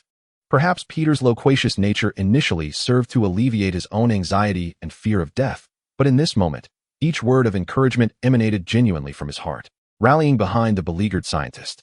Watching Connors bravely forge ahead, Peter was transported back to that fateful day when he battled Dr. Octopus, single-handedly halting a runaway train amidst the cheers of countless citizens. The warmth of being supported and trusted still brought a glow to his heart. They navigated several intersections, the dim light in the sewer growing ever fainter, with only a few maintenance lights casting a feeble glow, akin to fireflies struggling in the vast darkness. Peter sensed their descent into the depths of New York City's underbelly. As the lizard passed beneath a maintenance light, a sudden scream pierced the air. Ah, a monster. A terrified voice emanated from a wall hole adjacent to the light. Instantly, Peter shot a web, swinging towards the sound, only to discover a disheveled homeless man, his face obscured by grime, pointing in horror at the lizard's direction. Peter swiftly shot a strand of webbing to temporarily silence him. Shoo, buddy, keep it down, Peter whispered, gesturing to his costume. See this outfit? I'm on the side of good. Don't draw that guy's attention, got it? In the dim light, the homeless man recognized Spider-Man's iconic red and blue suit and nodded, trembling in compliance. Once he confirmed that Dr. Connors was undisturbed and moving forward, Peter sighed in relief, carefully tearing away the webbing from the man's mouth. Do you see? The sewer is no safe haven. I suggest you make your way back to the surface as soon as possible. Afterward, Peter instinctively patted his pocket, only to be reminded of his tight suit. Chuckling to himself, apologies, I almost forgot I'm not just broke. I'm a broke guy without even pockets. With that, he swung off in pursuit of Connors. The homeless man, or more fittingly, a member of the mole people, was but one among the multitude of homeless souls inhabiting New York's vast sewer system. Indeed, one could argue that the sewers were his home. Peter glanced back, observing that the chaotic interior of the wall hole had been ingeniously partitioned with rags and newspapers, resembling a rudimentary duplex apartment. At least he has a two-story setup, Peter mused bitterly, while I merely dwell in a single room. After this brief interlude, the two continued their journey for quite a distance, ultimately arriving at a spacious cavern teeming with various pipes. The lizard man surveyed his surroundings, seemingly confirming their location, before removing a camouflaged steel panel from the wall on his right and slipping inside. Help! A cry filled with terror echoed from the left side. Peter immediately crawled along the wall, discovering a man clad in a maintenance uniform trapped within a narrow passage, a rusted iron grate obstructing his escape. Hey, buddy. You are quite fortunate today, Peter said, gripping the iron bars firmly. Let me lend you a hand. With a cacophony of twisting metal, he forcefully yanked the grate from the wall. The maintenance worker crawled out trembling, his deep-set eyes brimming with fear. There's a monster, he stammered repeatedly. I know, Peter nodded. Can you walk on your own? The worker hesitantly nodded. I can. All right, I need to deal with that monster first. Then I'll get you out, Peter said, concerned about Dr. Connor's situation, unwilling to escort the man to safety just yet. No need. Thank you, Pigman. The worker stuttered. I think I can get out myself. God bless you. With that, he bolted towards the exit at an astonishing speed, as if propelled by rockets. Pigman. Peter's expression beneath the mask froze momentarily as he watched the rapidly disappearing bald maintenance worker, shaking his head in resignation. In this day and age, even saving someone could lead to a misnomer. Being a superhero was no easy feat. In the makeshift laboratory within the sewers, the tenacious scientist was busy fine-tuning the intricate gene recombination device, seemingly suppressing the beast within him for the time being. Upon entering, Peter was relieved to witness this scene. With Peter's assistance, no further mishaps occurred, and Dr. Connors successfully reverted to his human form through the reverse gene recombination device. Although only temporary, it averted the direst outcome. Once he had dealt with the lizardman's troubles, the light rain outside had ceased, and a waning moon hung in the night sky over New York. After returning Eddie's camera, Peter perched on a gargoyle, gazing down at the city gradually succumbing to slumber beneath the cloak of darkness.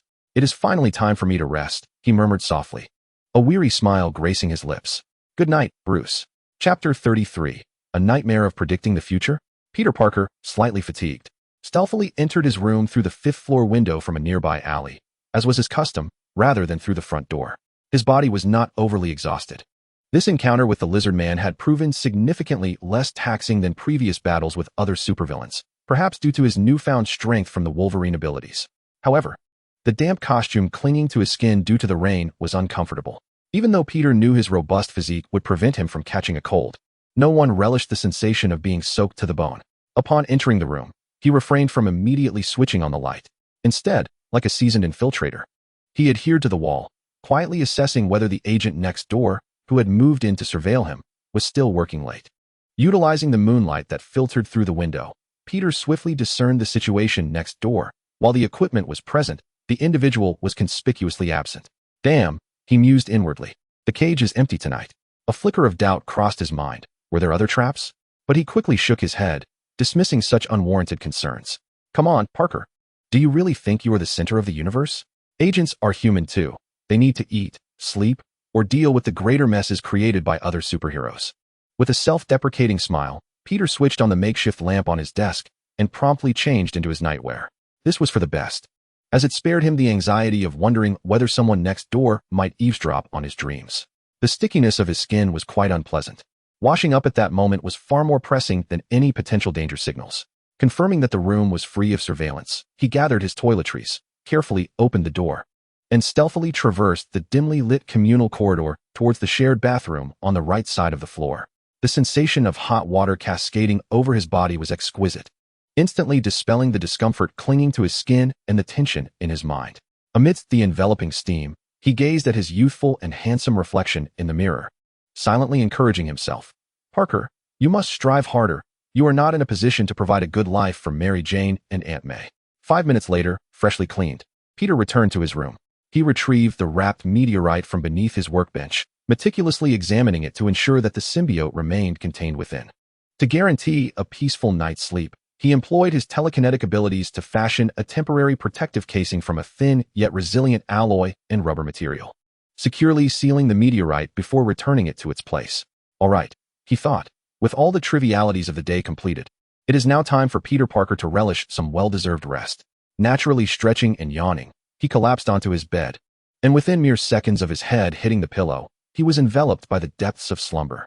Moonlight filtered through the loosely drawn curtains, casting a silvery beam across the floor, akin to a gleaming sword with its tip directed toward the doorway. Shortly after Peter succumbed to sleep, an astonishingly agile figure, cloaked by the night and the towering edifices, traversed the skyscrapers at an inhuman speed. Like a specter of the dark, she melded seamlessly with the shadows, revealing herself only in fleeting glimpses under the moonlight, thus allowing observers to discern that this was yet another Spider-Man. Ultimately, this figure hovered precisely against the outer wall of the building where Peter resided, bathed in the ethereal glow of the moonlight. She was discernible in a form-fitting ensemble woven from the hues of red, black, and white. The chest of her uniform prominently displayed a stylized crimson S, intricately crafted from a unique biological material, while the patterns adorning the rest of the outfit resembled a delicate web, exuding both elegance and strength. Her visage was largely obscured by a red mask, revealing only her luminous amber eyes, which shimmered brilliantly even amidst the shadows of the night. This was Cindy Moon, who had once again located Peter Parker's abode. With the grace of a feather, she alighted upon the windowsill, not even bothering to ascertain whether the window was securely locked. For to her, most locks were mere illusions of security. After surveying the interior, the special biological silk secreted from her fingertips silently infiltrated the minuscule gaps of the window frame, deftly unlocking it. A gentle push opened the window with nary a sound, her mastery of force unsettlingly precise. Casting a glance at the deeply slumbering occupant of the room, a subtle smile graced Cindy's lips as her feet lightly touched the aged floorboards, stirring not a speck of dust. The room was permeated with a faint scent of perspiration and some chemical compound, alongside a heart-thumping pheromone that only she could keenly perceive, belonging to her kindred spider totems. Spider-Man's spider sense was supposed to alert him to any potential threat, yet at this moment, it remained eerily silent, as if conceding that her presence was permitted. Peter was in a profound slumber, his steady breaths rising and falling rhythmically in the quiet room, blissfully unaware of her stealthy entrance. Cindy stood beside the bed, silently observing the young man who occupied but half of the mattress in his dreams. His brow was slightly furrowed, as if even in slumber, he could not entirely escape the burdens of reality. Gazing at him, a tumult of emotions swirled within her amber depths: curiosity, reliance, and an unspoken attraction driven by primal instincts. Hesitating momentarily, she resembled a cautious kitten testing its surroundings, gradually curling her body and quietly lying down in the vacant half of the bed. At approximately 165 meters in height, she appeared vulnerable in the dim moonlight, akin to a stray cat seeking warmth and shelter, evoking an instinctive protective urge in any observer. However, tranquility lasted scarcely 5 minutes. The closeness intensified, and the intangible pheromones emanating from Peter surged towards her like a tidal wave. Her skin began to flush, an unusual warmth spreading across her cheeks, making her delicate complexion resemble a ripe, enticing apple, while her heart raced within her chest. A primitive, restless desire awakened inside her, rendering sleep impossible. A rational voice echoed in her mind, cautioning her not to draw too near, conjuring memories of their first encounter in the isolation facility, where emotions had nearly spiraled out of control. It was not merely an emotional impulse. It felt akin to a primal biological yearning. She abruptly sat up, her movements as swift and graceful as a cat. Taking several deep breaths of the cool air, she endeavored to suppress the turmoil within her. Her gaze swept across the room, ultimately resting on the mottled walls on either side. With a flick of her eyes, an idea sparked, and Cindy raised her hands, her fingertips instantly releasing 2 gleaming strands of white silk, which adhered precisely to the high points of the walls. Then, with dazzling speed, she wove and tugged. And in mere moments, a sturdy and elastic spider hammock was suspended in midair. She leapt lightly into the hammock, lying sideways with her gaze directed toward Peter. The moonlight streamed through the window, illuminating not only Cindy's graceful figure, but also the amber hue of her eyes, which were fixed intently on Peter below. Deep within her pupils lay the reflection of the figure that both troubled and captivated her, compelling her to maintain a distance. As time passed, enveloped in a contradictory sense of safety, she closed her eyes and descended into her own realm of dreams.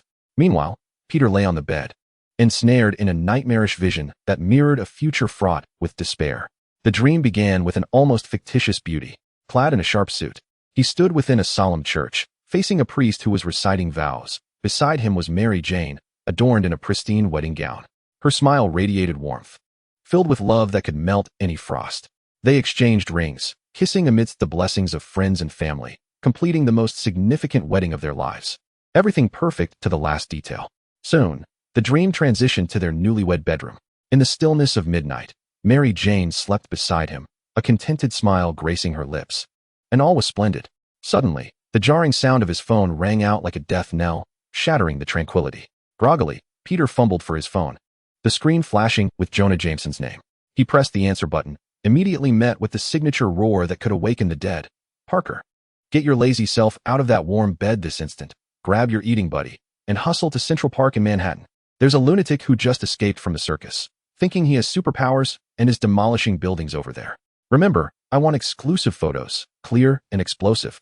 If someone beats you to it, you can expect to use your unemployment benefits to buy my front page." As the call ended, Peter Parker wished he could crawl through the radio waves and smash the phone against that familiar mustached face. Yet, glancing at the still sleeping Mary Jane, her smile lingering, he suppressed all his frustrations. Carefully, he tucked her in, covering her exposed thigh. Then, donning his spider suit, he quietly merged into the chilling night of New York. Central Park, under the cloak of darkness, presented a visage starkly different from that of day, its shadows looming like a lurking beast. The surroundings were enveloped in an eerie silence, broken only by the whispering rustle of leaves stirred by the wind, creating an unsettling atmosphere. Peter found himself in the heart of Central Park, his spider sense fully alert, yet it failed to detect any trace of so-called superhumans. Had he been tricked by Jameson again? At that moment, a voice suddenly echoed behind him, seemingly emerging from the deepest depths of hell, cold yet laced with the cruel mockery characteristic of a hunter. "I've found you, little spider." Simultaneously, an irresistible force seized the nape of his neck and hurled him violently to the ground. His face met the cold, damp earth, and a sharp pain instantly surged into his brain. What terrified him most was that his infallible spider sense had not issued even the slightest warning this time. It seemed to have failed him.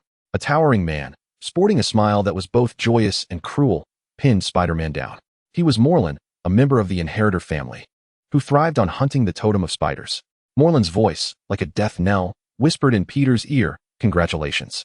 You are the 224th prey I have selected. Consider this your honor. Now, it is time to feast." Peter felt the cold fingers pressing against his temple, an excruciating pain engulfing him as if his very soul was being siphoned away.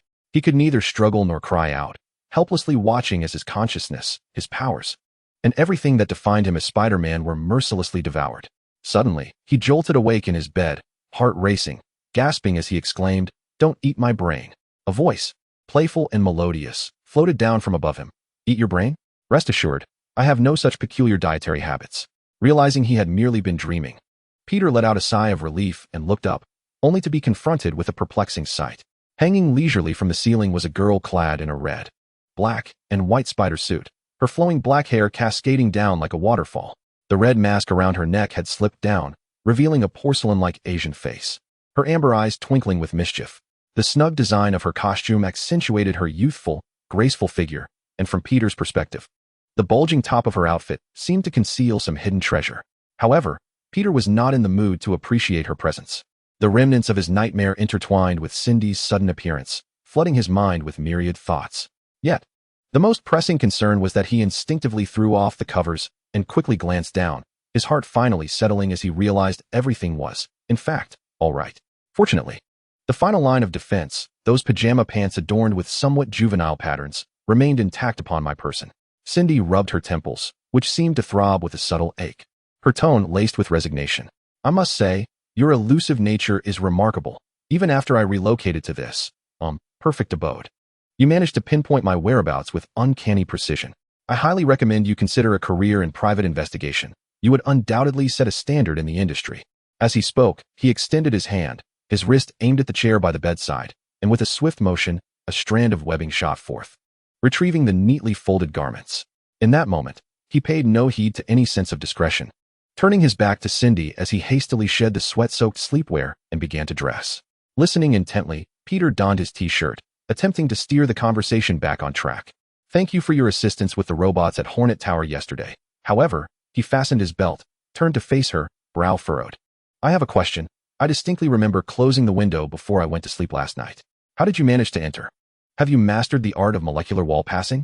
After getting out of bed, Cindy gracefully descended from the ceiling as if liberated from the pull of gravity, landing precisely on his not-so-soft mattress. She intertwined her fingers behind her head, reclining leisurely, her long, well-proportioned legs, devoid of any excess flesh, casually lifted and swayed gently in the air. "Oh, there's no need to be polite." Cindy emitted an ambiguous sound through her nose, tilting her head to regard Peter with an innocent gaze. "As for the window, are you certain you truly secured it? I encountered no obstacles whatsoever upon my entrance." Chapter 34. A relieved Cindy. "If you doubt my word, feel free to check for any signs of forced entry." At this juncture, a sly smile curled at the corners of her mouth. Peter approached the window, meticulously inspecting the frame and lock. Indeed, as she had asserted, they were in pristine condition, devoid of any new scratches. Well, he nearly forgot that Cindy possessed a mastery of webbing that surpassed his own. The locked window held no significance in her presence. Contemplating this, he rubbed his forehead and slowly turned to face Cindy, who lay on the bed in a languid pose reminiscent of a cat. With a tone of resignation, Peter remarked, "All right, you win this round. Now, the next question may be somewhat intrusive, but I must inquire. Nothing, indescribable transpired between us last night, did it?" Although reason suggested this was nearly impossible, after all, his last vestige of modesty remained intact, and the bed showed no signs of disarray. He could not help but voice the question when confronted by this girl with whom he shared a unique bond. "Hey, relax, Spider Boy." Cindy sat up, crossing her legs and winking at Peter. "I must admit, your, appearance is rather benign. Your intelligence occasionally shines through. And you possess a certain charm as the quintessential nerdy neighbor. It aligns quite well with my aesthetic." But she raised a finger, emphasizing her point with conviction, asserting that she was not the sort of unscrupulous woman who would take advantage of others' misfortunes. "Last night, I did nothing to you. Instead, I slept in a hammock woven from spider silk." Cindy gestured towards the gently swaying web hammock ahead. "It feels like before, back in the isolation facility, but here, for some inexplicable reason, I experience a curious sense of security." As her words lingered in the air, she suddenly felt the atmosphere of the room grow uncomfortably warm. The awakened Peter Parker, to her sensitive spider sense, radiated an alluring warmth and light, akin to a large energy beacon. In contrast, she felt like a moth blindly drawn to a flame in the cold darkness, instinctively yearning to draw closer to that comforting glow. Growing increasingly heated, Cindy hastily sprang from the bed, swiftly circumventing Peter as she moved to the window, fully opening it to inhale the cool morning air outside before continuing. "Moreover, Haven T, we already reached a consensus? Maintain a safe distance, at least a meter apart." With her back to Peter, the fresh air dispelled her inner heat, and her voice regained its previous cheerfulness. Peter instinctively stepped back half a pace, ever mindful of that invisible boundary. He understood that if the distance between them diminished below that precarious threshold, pheromones could surge forth like wild stallions, risking an uncontrollable eruption. Observing Cindy leaning against the window, Peter was engulfed by a complex wave of remorse as he reflected on his actions prior to awakening his memories. "Perhaps I should not have acted so impulsively, taking you from that facility." His tone bore sincere regret. "I was solely focused on granting you freedom, never considering that it might thrust you into an even greater peril, especially upon realizing you might be the so-called bride the inheritor family has long sought." What is this bride? What allure does she hold for the inheritor family? He now comprehended more than anyone else. It was precisely for this reason that Peter felt he had once again unwittingly entangled a girl in a perilous vortex, one that could perhaps have been avoided. Alternatively, one might say that every Spider-Man across the parallel universes had already found themselves ensnared in this hunting web woven by the inheritor family, targeting all spider totems. Upon hearing Peter's words, Cindy turned to face him, her expression now devoid of previous mockery or languor, replaced by a rare resolve. "Peter, do not shoulder all the responsibility alone." Her voice was clear and calm. "In the past, I did harbor resentment and fear, feeling like a marked prey. However, during my time in the isolation facility and in the days following my release, I have come to understand many things." She gazed out at the awakening city beyond the window, her eyes distant. "Since danger is inescapable, shadowing us throughout our lives, why not turn around and face it with equanimity? Cowering in the shadows will not diminish the hunter's interest." After a brief pause, she redirected her gaze towards Peter, a genuine smile gracing her lips, imbued with a sense of relief. "In truth, I owe you my gratitude. Had you not taken the risk to rescue me, I might have remained imprisoned in that frigid cage for all eternity, never to see my family again or feel the liberating breeze of the outside world."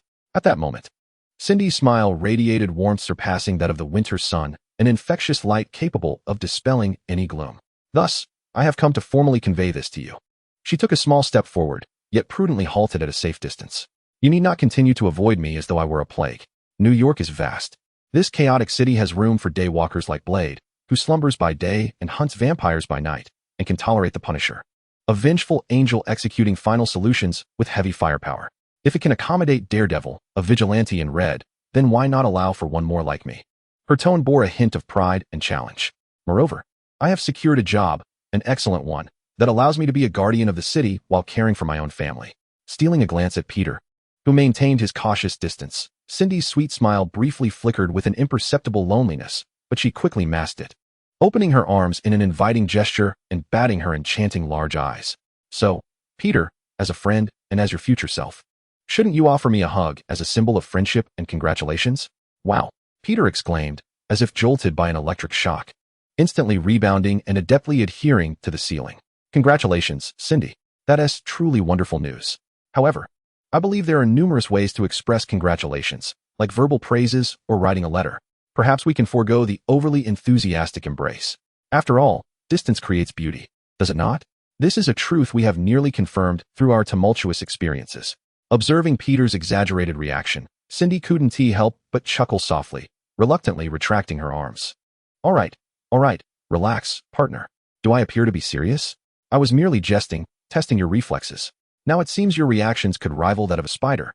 She feigned nonchalance, shrugging her shoulders as her gaze wandered the room, eventually settling on a dusty, dilapidated old web in the corner. Rising on her tiptoes, she deftly plucked a remaining strand of spider silk from the web and twirled it in her palm, lowering her head. Now, on a more serious note, Peter, I have been working on developing an inhibitor, a substance designed to suppress the uncontrollable impulses that arise between us spiders due to pheromones. She lifted her gaze, fixing her eyes on Peter, who remained on the ceiling. You, Peter Parker, are a genius acknowledged even by esteemed professors like Otto Octavius and Kurt Connors. I believe you wouldn't mind carving out a precious moment from your busy schedule to assist me, a novice in the realm of biology, would you? Peter, hanging from the ceiling, paused momentarily before regaining his composure. He released his grip, executing a graceful backflip and landing deftly on the ground. His right hand instinctively resting on the back of his head, a signature humble smile adorning his face. Ah, that was merely me playing along with your performance. As for the pheromone inhibitors, his smile faded, his expression growing serious. To be frank, I am still quite inexperienced in this area, but I have a friend who is an expert. He should have no trouble with it. Cindy's words reminded him that although he could not alter the almost cursed biological instincts binding them, he could strive to combat it scientifically, devising a switch akin to Dr. Octopus's control over his tentacles. With the esteemed Dr. Connors, a leading expert in genetic biology, available for consultation, Peter felt a surge of confidence. Now, with the equally astute Cindy's assistance, this project may not be a mere flight of fancy after all. Moreover, as long as you don't mind my novice status possibly causing some inconvenience, I would be more than willing to serve as your assistant. Then it is settled, Cindy replied, rubbing her fingertips together and flicking away a strand of spider silk. As dawn approached, the room grew increasingly illuminated, and her gaze inadvertently swept over Peter's chaotic quarters. The open wardrobe displayed a mound of crumpled spider suits, books precariously stacked on the shelves, and the table cluttered with camera parts and half-eaten sandwich wrappers, prompting Cindy to frown slightly. But before we proceed, she remarked, gesturing to the scene of disarray with a teasing tone, shouldn't you first attend to this room that resembles a junkyard? After all, the good neighbors of New York City have apprehended countless criminals and saved the world on numerous occasions. Surely, you can spare a few minutes to tidy up? Oh, my apologies, Peter exclaimed, akin to a schoolboy caught by a teacher, immediately scrambling to make his bed, folding the blanket into neat squares while arranging the books on the shelf. Hey, I was just joking, you needn't be so anxious. Observing Peter's flurry of activity, Cindy softened her tone, murmuring under her breath, barely audible even to herself. In any case, there will always be someone willing to help you with these trivial matters. She turned away, gazing out the window once more. The sky over New York was brightening rapidly, the morning light painting the clouds in splendid shades of orange and red. Today's weather promises to be delightful. She stretched, her perfect silhouette illuminated in the morning glow. I know, Peter, you surely don't need my help with cleaning. So I shall indulge in my breakfast now. See you at the Tower of Horns. The Tower of Horns? Peter asked, pausing as he returned the book on molecular physics to its rightful place, casting a puzzled glance at Cindy perched on the windowsill. Wait, how did you know I was going to the Daily Bugle? As soon as the words escaped his lips, he realized he had posed a rather foolish question. Although not universally acknowledged, his role as a photographer for the Bugle was hardly a closely guarded secret, given Cindy's capabilities and their previous collaboration on the robot incident. It was hardly surprising that she could deduce his destination. I mean, he quickly amended, are you also heading to the Bugle? For what purpose? Cindy's lips curled into a mysterious smile as she let out a soft hum, playfully winking with her expressive eyes. When we meet, you'll naturally find out, she teased. Isn't it more intriguing to maintain an air of mystery? She had already stepped one foot out the window, but suddenly turned back as if recalling something. Oh, regarding that radioactive spider that bit us, it definitely wasn't a black widow, so you can relax. Even if something unspeakable were to occur, I would never resort to devouring your brain afterward for some bizarre nourishment. As her words hung in the air, she leaped from the fifth-floor window, her slender silhouette carving a graceful arc in the sunlight. After a few elegant swings, she vanished from sight. Peter stood rooted in place, feeling certain that Cindy had completely misunderstood him.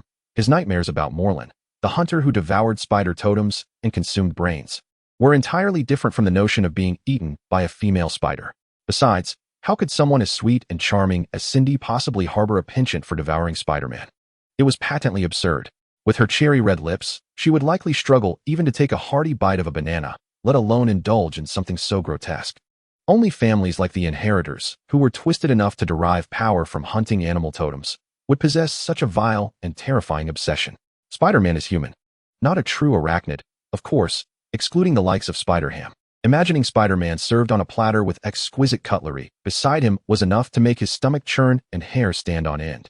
Although he understood that the inheritor's consumption of spider totem power did not involve literal flesh-eating, the mere thought of such actions filled him with a primal disgust inherent to his very being.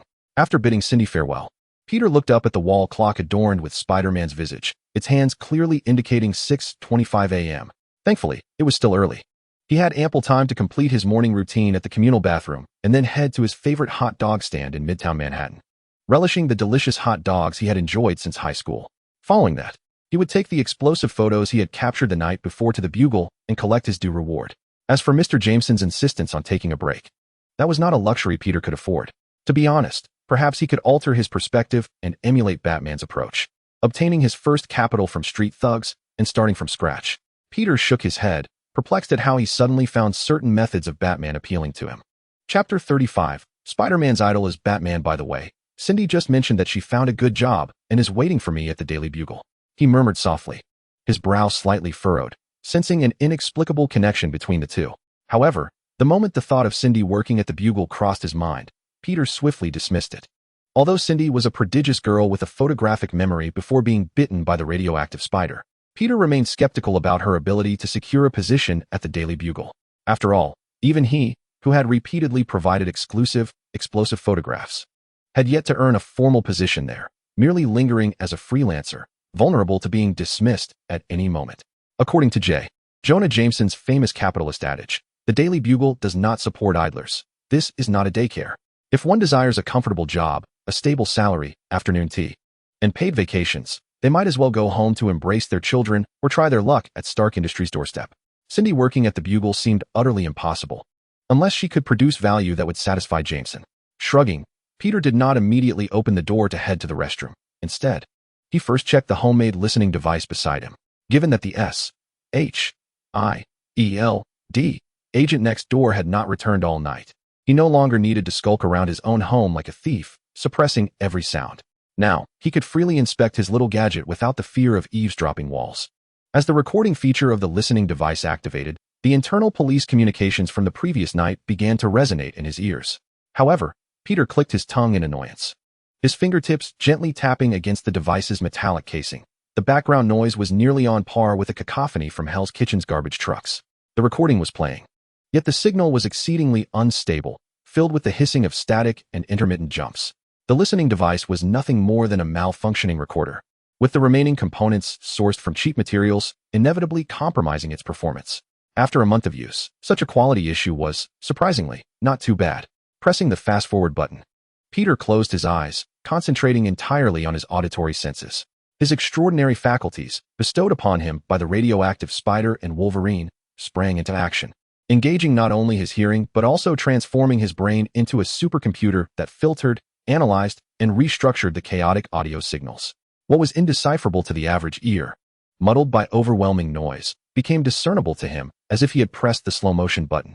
Each syllable could be captured and interpreted with clarity. 5 minutes later, he abruptly hit the pause button. It appeared he needed to find time to visit the abandoned warehouse of Oscorp Industries. Rubbing his forehead, he spoke with a hint of sarcasm, or perhaps he would explore the heap of discarded junk from Stark Industries. This contraption needed an upgrade. If it persisted in this manner, his brain would likely declare a strike. The brain meticulously organizes the information received, yet from the disjointed fragments of audio, he could only piece together a scant amount of meaningful content. Most of it consisted of the mundane trivialities encountered by the New York police during their nocturnal patrols, a drug-addled individual mimicking Michael Jackson at the center of Times Square, a drunken exotic dancer mistaking a police car for her taxi home, performing a risque dance in front of an awkward officer, and a few reports of shoplifting incidents. These were indeed the essential ingredients that constituted the vibrant tapestry of New York, and Peter was long accustomed to such oddities. With just one last recording remaining, he pressed the play button once more. As he listened, the communication frequency and tone abruptly shifted. All units, attention. Emergency report from the prison. Repeat. Emergency report from the state prison. Inmate number 734 has been confirmed escaped. Extremely dangerous. Lock down the surrounding areas. Request for assistance. Request for assistance. Good grief. How did he manage that? The urgency in the communication was interspersed with the frantic blare of police sirens, clearly indicating that this escape was no trivial matter. Just yesterday, a notorious criminal had fled from Rikers Island, and now, early this morning, another prison incident had arisen. It seemed as though New York's prisons had become a haven for criminals, as if they all possessed VIP passes to the penitentiary. Peter couldn't help but smirk, recalling past experiences. The very same criminal he had sent to prison, awaiting justice, had repeatedly escaped, only to continue wreaking havoc upon the city. At that moment, an absurd thought crept into his mind. Was it akin to what one might see in a film, where a highly intelligent criminal infiltrates the police academy, subsequently sending his underlings for training, only to emerge as undercover agents within the police force or prison? Otherwise, how else could one explain the ease with which criminals eluded capture? The utter disregard for prison walls posed not only a threat to public safety, but also a significant issue for Spider-Man. The escaped inmates undoubtedly harbored a deep-seated animosity towards the hero tasked with apprehending them. In the past, Peter had paid little heed to such detrimental circumstances, but now, both for the safety of his loved ones and his own, he felt an urgent need to rectify the situation. He needed to instill a sense of fear in certain particularly obstinate and dangerous individuals regarding the world outside the high walls. He wanted them to believe that, in comparison to facing the special attention of Spider-Man, remaining in prison, confined to their small plots of land until their demise, was indeed a form of mercy. This notion was undeniably dark. Parker, he murmured to himself, his fingers unconsciously tapping on the table. Yet achieving it would be as challenging as persuading Mr. Jameson to publicly acknowledge Spider-Man as a hero. Fortunately, someone had already illuminated a path for him, the Dark Knight of Gotham. Surely, emulating his methods wouldn't be too difficult? Peter instinctively thought of this man, who wielded fear as a weapon, imprinting his very essence into the souls of every criminal, becoming their nocturnal nightmare. There is no salvation. Thoughts of Batman perpetually invade Peter's mind. He sighed, feeling helpless. In the awakening of his memories, the young man known on Earth as Maki was a fervent admirer of Gotham's aged Bat. It is more accurate to say he is a devotee of Batman. The bond is profoundly entrenched. They share the same principle of not taking lives, yet their methods of combating crime diverge significantly. He couldn't help but ponder what it would be like if Batman were to traverse into the role of Spider-Man. What a remarkable scene that would conjure. Just then, as Peter's thoughts wandered further, a peculiar noise emanated from beneath the workbench, jolting him back to reality. He focused his attention on the source of the sound. The alloy and plastic casing enveloping the meteorite had been struck, resulting in severe deformation of its surface. As he prepared to reach for it, another loud bang resonated, and the sphere's exterior ruptured, creating a significant opening through which a small mass of black substance began to ooze forth. The symbiote elongated, its protruding tendrils seemingly reaching to caress his hand, causing Peter to instinctively retract. Curiously, at the moment he was about to make contact with the symbiote, his spider sense exhibited no signs of alarm. Chapter 36. On Spider-Man's attraction to the symbiote, this was highly unusual. His spider sense had rarely failed him when confronted with alien life or lethal hostility. Was the symbiote a product of a distant planet, or did it possess a uniqueness akin to the inheritors, rendering it immune to his spider sense? Or perhaps it bore no ill will towards him whatsoever. Hey, he spoke after a brief contemplation, striving to infuse his voice with calmness and friendliness. Listen, buddy, I know you have self-awareness, and the floor is hardly a suitable place for you. Until I can find you a fitting new home that won't incite panic, it would be best for you to retreat to your little nook, all right? He cautiously extended his hand, preparing to shoot a web and return the oozing symbiote to its damaged container. Yet, in the next instant, his motion halted. He observed that the black liquid no longer exhibited the vitality and aggression it had possessed when he first discovered it the previous night. At that moment, it appeared lethargic, resembling a stagnant pool of still water. The tendrils that had previously sought to ensnare him now drooped limply, as if drained of all energy. The color of its surface seemed to have dulled, losing that profound, exquisite blackness. It dawned on Peter that the isolated symbiote could not survive indefinitely. It required specific chemical sustenance from a host to thrive, such as phenethylamine and adrenaline. They needed nourishment. Oh no, Peter inhaled sharply, realizing, you're not throwing a tantrum. You're on the brink of starvation. It was evident that when it had detached from the meteorite the previous night, it had not been in such a state. The destruction of the meteorite had rendered the environment within incapable of sustaining the symbiote's survival. In other words, it had been deprived of vital nutrients for too long. What to do? He quickly scanned his room, realizing there were no small kittens, puppies, or little white mice for you to inhabit, nor was there any chocolate. As for living humans, Peter instinctively touched his own head, aware that a human skull was a veritable feast for a symbiote. However, I only possess one head, and I cannot part with it. As Peter pondered whether to venture out and procure some chocolate for the symbiote, the creature, sprawled on the floor, seemed to sense the man's desire to assist, gathering a flicker of strength within itself. Its viscous body quivered, laboriously forming a tentacle once more. This time, the tentacle did not wrap around Peter but instead morphed at the tip into an arrow-like shape, pointing directly at Peter Parker. Me? Peter was taken aback, pointing at himself. Well, he was aware that Spider-Man's allure to the symbiote was likely stronger than Deadpool's. Yet, the notion of allowing an extraterrestrial organism, which thrived on parasitism, to enter his body felt akin to the reckless explorations of protagonists in low-budget sci-fi horror films. He knew all too well that the original Spider-Man, once inhabited by the symbiote, transformed into a tyrant who would cast shadows in others' eyes. But could he stand idly by while a life perished before him out of hunger? It seemed he could not. Furthermore, the symbiote in its origin story was not inherently malevolent, while it magnified the host's darker aspects. It could also be influenced by the host itself.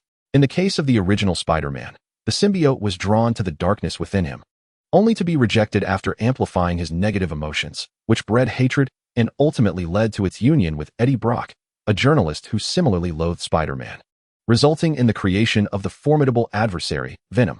But what if the symbiosis occurred within the relatively stable psyche of the young Spider-Man? A bold thought blossomed in Peter's mind. The influence between symbiote and host was reciprocal, if he could remain lucid, wielding his own will and guiding it with noble intentions. Might he not steer it away from a grim destiny? Perhaps the dark-clad king could transform into a king in white. At worst, he would merely don an all-black suit. Subjected to Mr. Jameson's scorn in the Daily Bugle, he was acutely aware of how to handle the symbiote and was untroubled by the prospect of becoming a notorious villain in New York. After much deliberation, Peter inhaled deeply and made his decision. He could not stand by and watch a life fade away. Very well, I hope you do not disappoint me. He extended his previously withdrawn hand once more. Let us see what unfolds. He resolved to offer this nameless symbiote a chance, as well as a chance for himself. As if in response to his decision, the once limp symbiote suddenly surged with vitality, akin to a revival from the brink of oblivion. It exerted every last ounce of its remaining strength, wrapping itself around Peter's outstretched arm with the swiftness and gentleness of a vine yearning for life-giving dew. The sensation was cool and slick, yet not repulsive.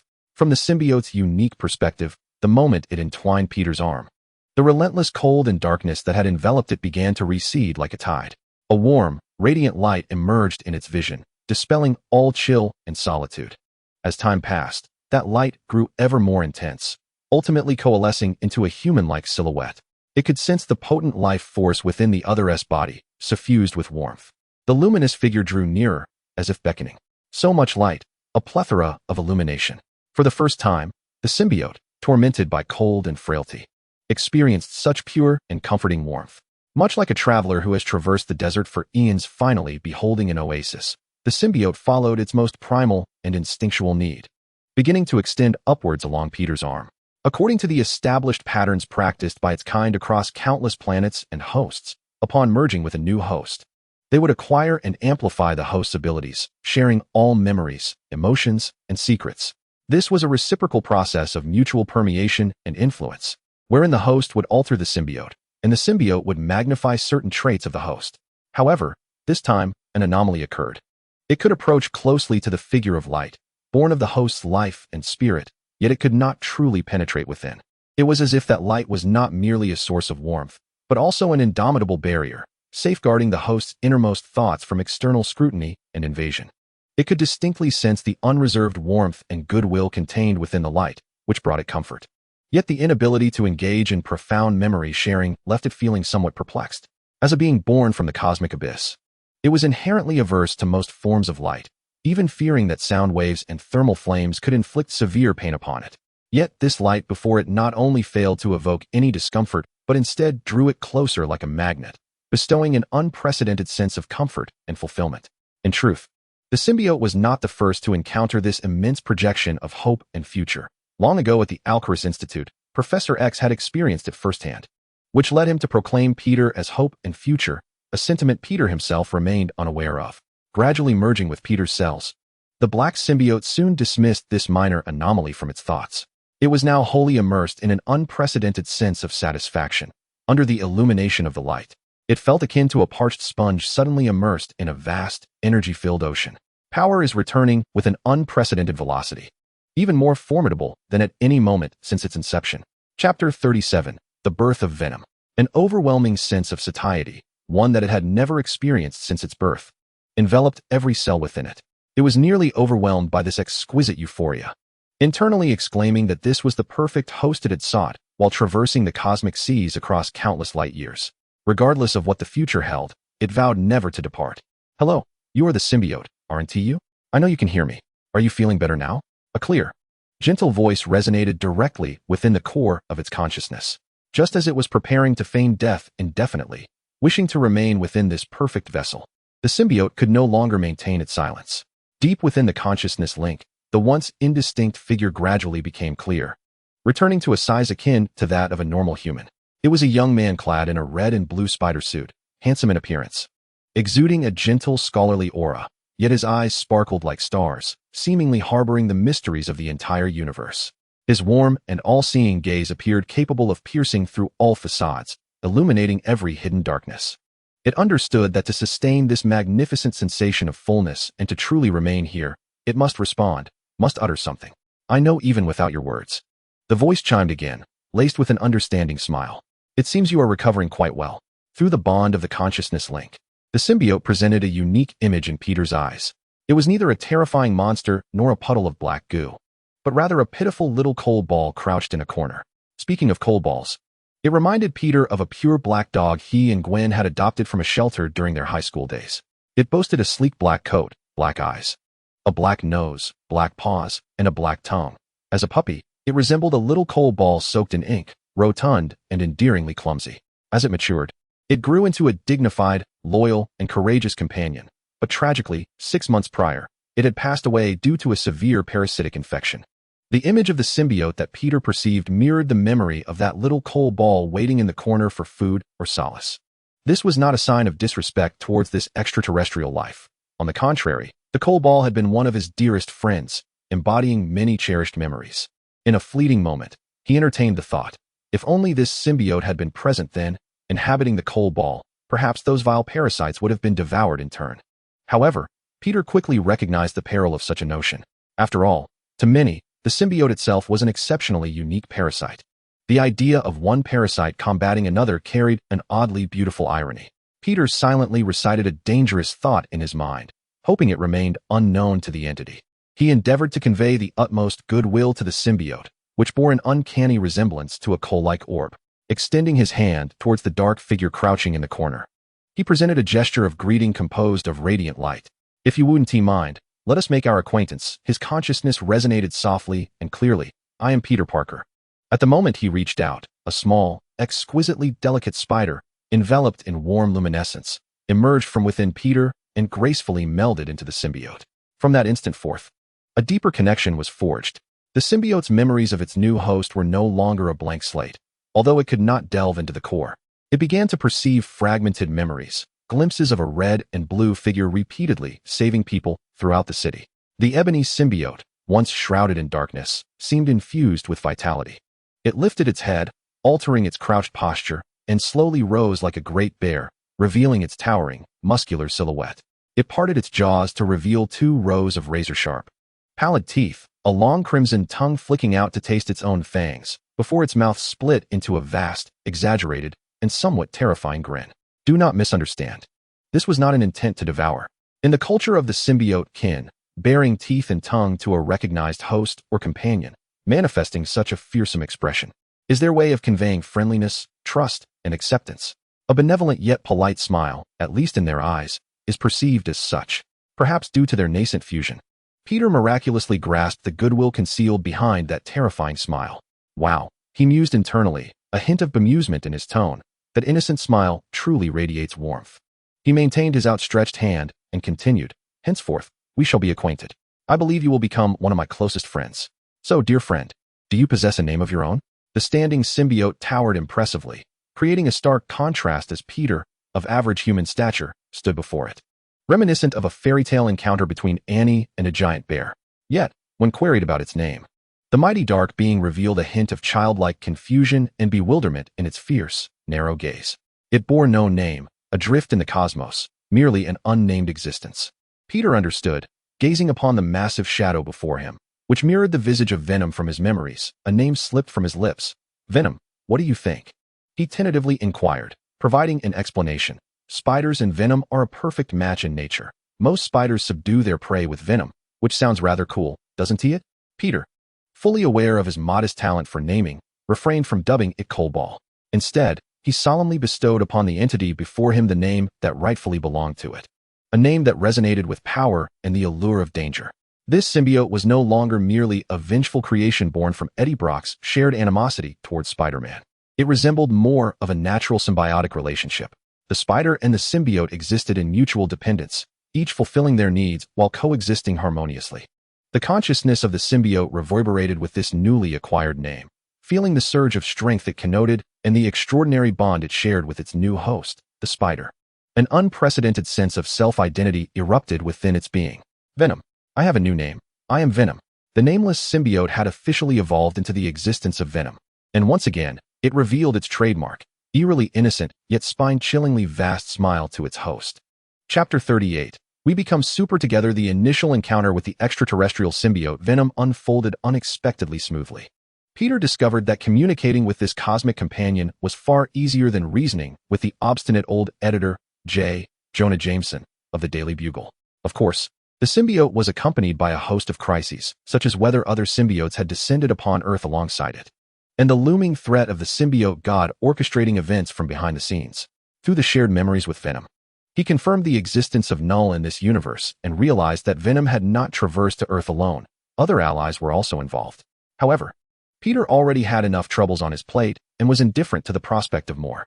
Furthermore, even if he opposed Venom's parasitism, there was a significant chance that Null would still stretch its claws towards Earth, making it not entirely Venom's fault. These matters felt quite distant to Peter.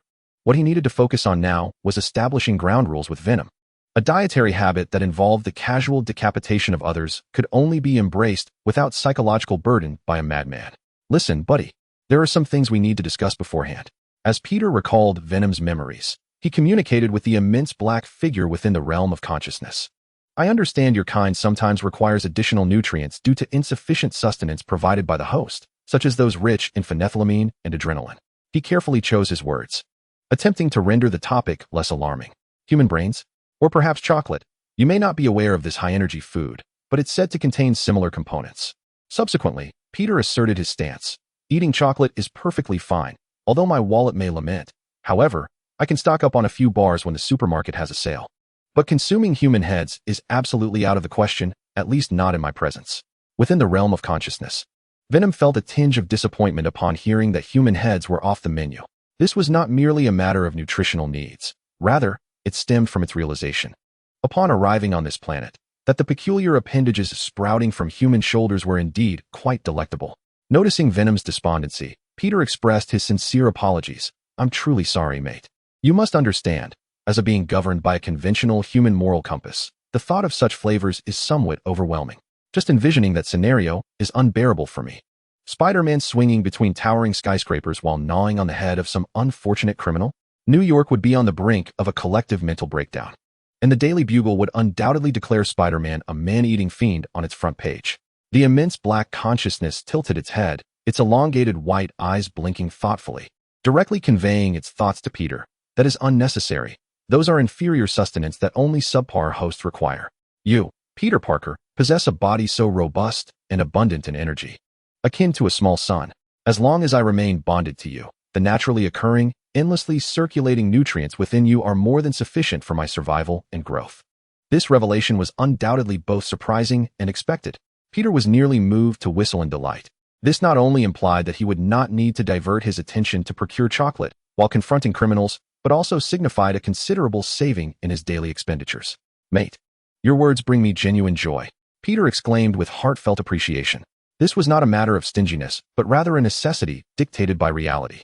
As a student who must purchase materials for crafting equipment, pay rent, and occasionally assist others, every penny had to be spent judiciously. Once composed, Peter recognized that he should have anticipated such an outcome. When the host's body is sufficiently formidable, the symbiotic relationship primarily nourishes and enhances the symbiote. Conversely, if the host is too weak, the symbiote must reciprocate by bolstering the host's physiological functions for its own long-term survival, which often results in a significant burden and potential harm to the host's health. Eddie Brock, a vivid memory in Peter's mind, served as a prime example. When venom inhabited the ordinary journalist, it caused severe damage to Eddie's organs, necessitating frequent energy replenishment through the consumption of brains or chocolate. However, residing within Spider-Man posed none of these issues.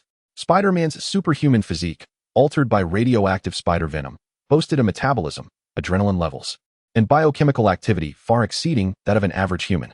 Moreover, having acquired the Wolverine abilities from Wolverine and X-23 further fortified his body, rendering it the epitome of a perfect host for a symbiote that required specific chemical compounds for sustenance. If we disregard the notion of Deadpool being cursed by Thanos to achieve immortality, Wolverine and Deadpool can indeed be categorized within the same realm. With the acquisition of Wolverine's abilities, he could now be regarded as a fusion of Spider-Man and Deadpool. Thus, the thought crossed Peter's mind, "I am the one sustaining you." A peculiar sense of accomplishment welled up within him as he murmured to himself. He focused intently, embarking on an introspective journey through his own body. Upon gaining that subtle telekinetic prowess down to the molecular level, he discovered an unprecedented acuity in his self-awareness. He could perceive the functioning of his internal organs, the flow of his blood, and even the intricate activities occurring at the cellular level. From a macroscopic perspective, all matter is composed of molecules, and humanity is no exception. The ability to manipulate at the molecular level, in a sense, equates to possessing the foundational capability to see through and introspect one's own molecular structure. His telekinesis acted as an invisible sensor, relaying real-time feedback of his body's internal state to his brain, confirming that his heart was beating robustly. His lungs were efficiently exchanging gases, and his liver and kidneys were detoxifying normally, with no signs of abnormality arising from the parasitism of the venom. Peter felt a profound sense of relief. This symbiotic relationship, at least for the moment, appeared to be healthy and mutually beneficial. After his thorough introspection, his thoughts inevitably drifted. Recalling the mutant known as Iceman Bobby, an Omega-level mutant capable of complete elemental transformation. Iceman's mastery over his abilities also reached the molecular precision necessary to seamlessly transition between flesh and element. Given that mutant powers can attain such molecular manipulation, a question arose in his mind. Why could deeper genetic restructuring not be pursued, as discussed by Dr. Connors in his treatise on new genetics? According to the theory that all matter is comprised of molecules, once mastery over abilities reaches a molecular precision, theoretically, one possesses the potential to alter the fundamental fabric of matter. The notion of embodying all things may sound mythical, yet at least within the realms of biology and chemistry, many objects constituted by specific molecular structures should indeed be capable of simulation or even transformation. With this thought, Peter couldn't help but chuckle, shaking his head, a self-deprecating smile gracing his lips. "Peter, oh Peter, you haven't even fully transcended your own corporeal form, yet you begin to fantasize about divine abilities of material embodiment? Truly, you are taking strides too large, risking entanglement." He reined in his thoughts, redirecting his focus back to reality. Since his telekinesis had grazed the threshold of molecular manipulation, he must learn to wield this power with greater mastery, progressively strengthening himself. He once again plunged his consciousness into the connection with Venom, extending a heartfelt invitation to the dark companion who lay quietly beneath the radiance of his life. "Venom, now we are truly friends, so let us grow stronger together, to become even more extraordinary." While these words were meant to be uplifting, Peter's eyes suddenly flickered with the realization that he and Venom indeed shared an astonishing commonality in certain aspects. Setting aside other matters, it is undeniable that both of them possess profound insights regarding failure. Over the past 3 years, the Hornblower Daily has repeatedly proclaimed the demise of Spider-Man on its front page, with each announcement presenting an array of imaginative and varied methods of death. There are tales of him being drowned after being blasted into a river by the Green Goblin's pumpkin bombs, accounts of him succumbing to poison from the Mysterio's toxic gas, and even stories of him being accidentally killed by a group of inept bank robbers. Naturally, as he is still alive, these rumors have been swiftly dispelled. As for Venom, if Peter recalls correctly, within the symbiote community, it appears to be the other Peter Parker who is often bullied and ostracized. Stronger? Super? Upon receiving these two concepts, Venom fell into a brief silence. Since it grasped the meaning of these words, they had seemingly never been associated with it. In human terms, its lexicon lacked these two words entirely. On that cold, desolate homeworld, the assessments from its peers were rife with terms such as worthless, weak, and unworthy of existence. It had long since become accustomed to struggling for survival at the bottom of the hierarchy. Could it truly become a bit stronger and more super? Venom expressed deep skepticism. However, it could clearly sense the nearly overflowing determination emanating from its host, Peter Parker. That warmth and steadfastness of spirit began to subtly influence it. A faint, unprecedented yearning quietly took root deep within its consciousness. Super Spider. Super Venom. Ultimately, it amalgamated the two concepts and conveyed a message. Let us become super together. Meanwhile, in the Brooklyn district of New York, near the intersection of two filthy streets, a rusted sewer grate was slowly pushed open from below. The sound of metal scraping against the ground was jarring and abrupt. Two men, clad in ill-fitting, dirt-stained flannel shirts, stealthily emerged from beneath an old, dilapidated delivery truck, taking advantage of the surrounding absence of attention. Cletus Casati, as soon as he emerged, eagerly leaned against the truck, spreading his arms wide, tilting his head back, and greedily inhaling the liberating air outside, before bursting into a raucous laugh. His laughter was hoarse and twisted, imbued with a morbid delight. No cage could contain the slaughter. He roared at the overcast sky, "Citizens of New York, your new master has returned once more. Are you ready to embrace the next frenzy?" He took a deep sniff, a look of ecstasy spreading across his face. The familiar scent of exhaust fumes, the fragrance of rotting garbage, and the authentic stench of the sewers, truly nostalgic. At that moment, he noticed another man who had emerged alongside him, silently preparing to leave. "Hey, Flint," Cassidy exclaimed with discontent, his crimson tongue darting across his lips. "I exerted immense effort to extricate you from that infernal place, not to have you scampering about like a lost lamb. Our venture has only just commenced." Flint Markall paused, refraining from turning around, and responded in his characteristic monotone. "Our paths diverge, Cassidy." He hesitated briefly, adding in a tone devoid of emotion, "But I appreciate your rescue." With that, he exhibited no further hesitation, his tall figure swiftly vanishing into the shadows around the street corner. "TSK, what an ungrateful and discourteous individual," Cassidy remarked, gazing in the direction Flint had disappeared, curling his lip, yet displaying no trace of disappointment. "Never mind. Associating with someone who lacks an appreciation for art would only diminish my intellect and taste for carnage." His motive for liberating these individuals was not to establish a criminal brotherhood, but rather to render the city more chaotic, more frenzied, transforming it into a playground where he could unleash his artistic expression. Chaos, indeed, is the most fertile breeding ground for wickedness. His gaze then aimlessly swept across the street, ultimately resting upon a somewhat weathered poster affixed to a telephone pole. It depicted a Spider-Man, adorned in red and blue, striking a classic pose. Staring at that figure, Cassidy involuntarily recalled the female hero who had previously led to his downfall. A fervent desire, almost capable of incinerating his very soul, surged from the darkest recesses of his heart. "I require greater power," he hissed softly, his fingers clenched tightly. Without formidable strength, he would forever be unable to contend with those self-proclaimed champions of justice. Perhaps there exists an individual with whom to collaborate. Bending down, Cassidy retrieved a crumpled, rain-soaked newspaper from the damp ground, the front page featuring a photograph of a burly man, bald and clad in sunglasses. Gazing at the oppressive visage on the paper, a sinister yet anticipatory grin spread across Cassidy's face. "It shall be you, Wilson Fisk." He crumpled the newspaper tightly in his grasp before striding purposefully toward the district ominously known as Hell's Kitchen. Chapter 39. A Regulated Life. Good morning, Peter. Just after reaching a preliminary accord with the new entity within him and emerging from the communal restroom, enveloped in steam and a refreshing sense of rejuvenation, Peter collided with his landlord, Mr. Dickovich.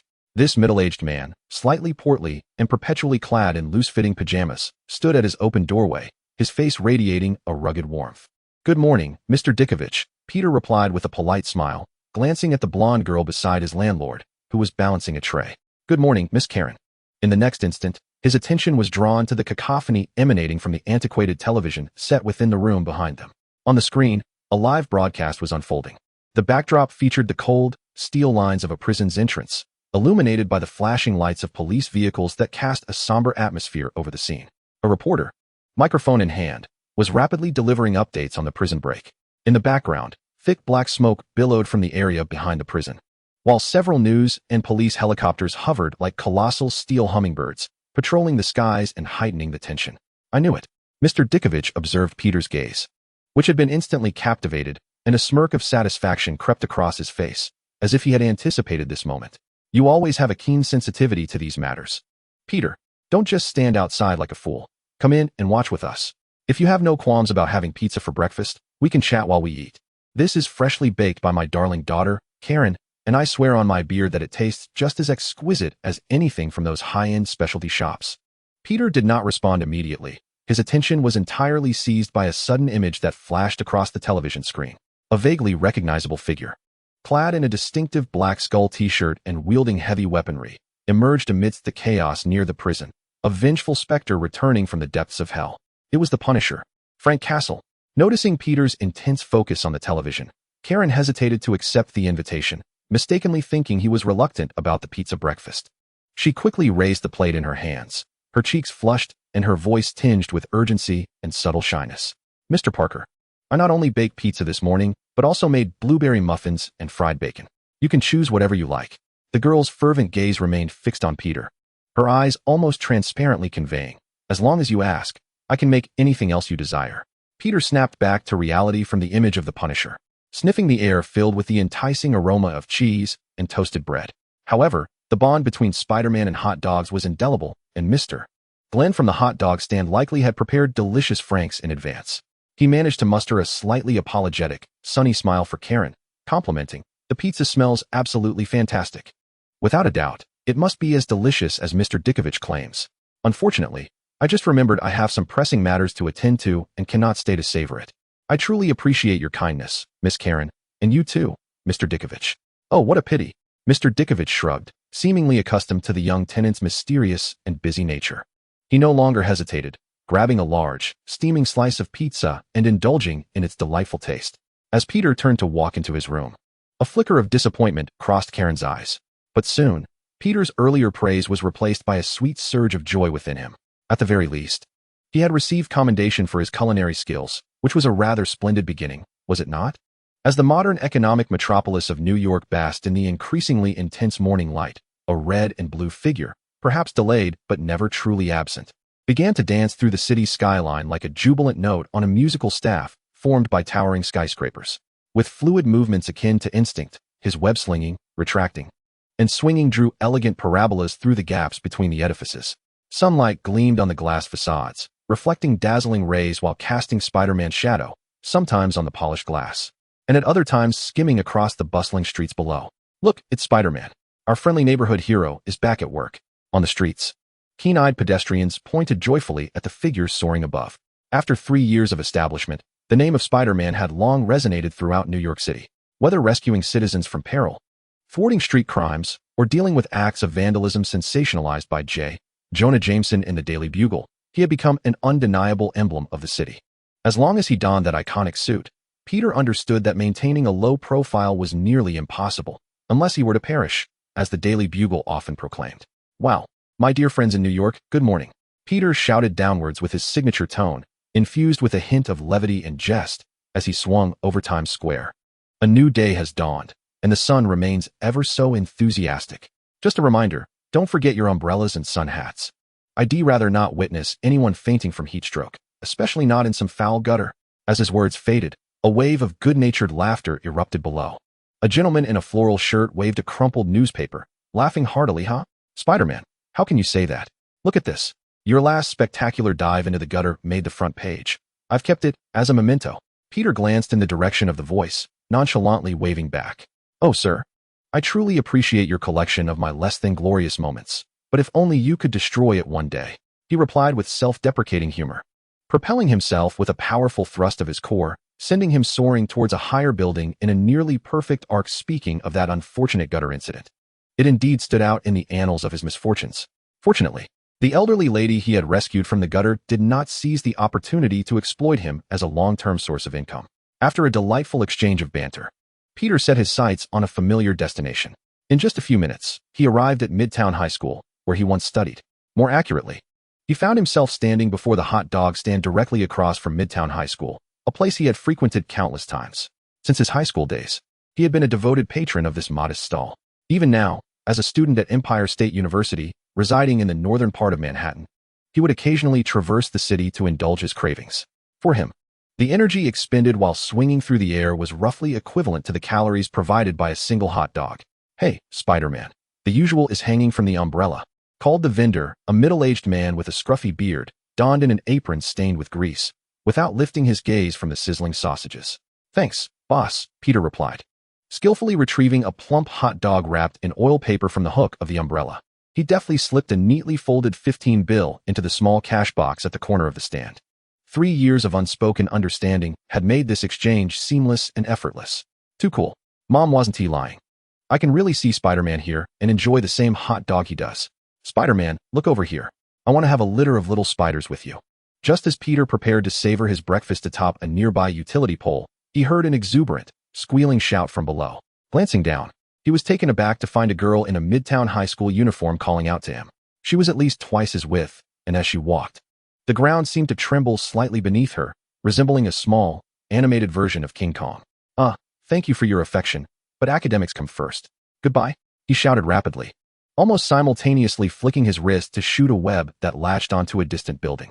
The powerful pull swiftly carried him away from the pole, disappearing between the towering structures. He hurriedly left, fearing that the overly enthusiastic girl might inadvertently topple the rather flimsy utility pole in her excitement. Of course, Peter wanted to avoid any harm coming to the girl or damage to public property.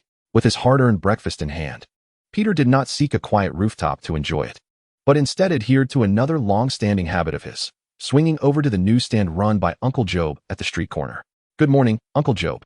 I'd like a copy of the latest Global Daily." Peter placed his coins on the counter. "Take it, our friendly neighborhood protector of the city," Uncle Job chuckled, handing him a freshly printed newspaper still carrying the scent of ink. As expected, the front page of the Global Daily featured an alarming headline about a massive prison break that had occurred that morning in Brooklyn. The bold red lettering shouted, "Prison riot. Multiple felons escape. The Punisher emerges, assisting police in capture." The accompanying image depicts the thick smoke hovering above the prison and the iconic silhouette of the Punisher. As Peter nibbled on his hot dog, he swiftly skimmed through the report, his brow slightly furrowed. The city of New York, which had never truly known tranquility, was about to become even more vibrant. Chapter 40. The debut of VENOM's spider with the remnants of the hot dog stuffed into his mouth. He clapped his hands and greeted the drone floating above. "Good morning, Mr. Stark. No need to keep an eye on me.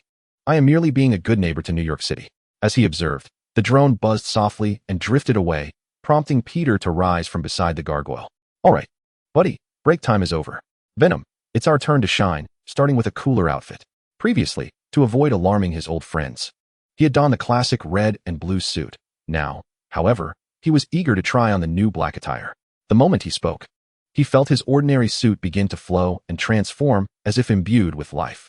Yet, it remained the red and blue spider suit. "No, this style won't do. It's too mundane," Peter mused, immediately dismissing the unchanged hues. "Let us switch it up. I want the black suit." With the acquisition of Venom, Peter's life had been significantly enhanced in terms of convenience. Not to mention, he no longer had to fret over his homemade spider suit becoming tattered after countless scrapes. Although he had begun to master molecular telekinesis, allowing him to mend his worn suit, the ease of switching outfits as Venom did was unparalleled. Venom mask. No, that was incorrect. It should be black spider suit. The venomous symbiote swiftly responded, shifting to an inky black hue. Yet Peter rejected this again. "No, the eyes aren't that color. I want white lenses, and the rest should be entirely black." "Yes, pure black."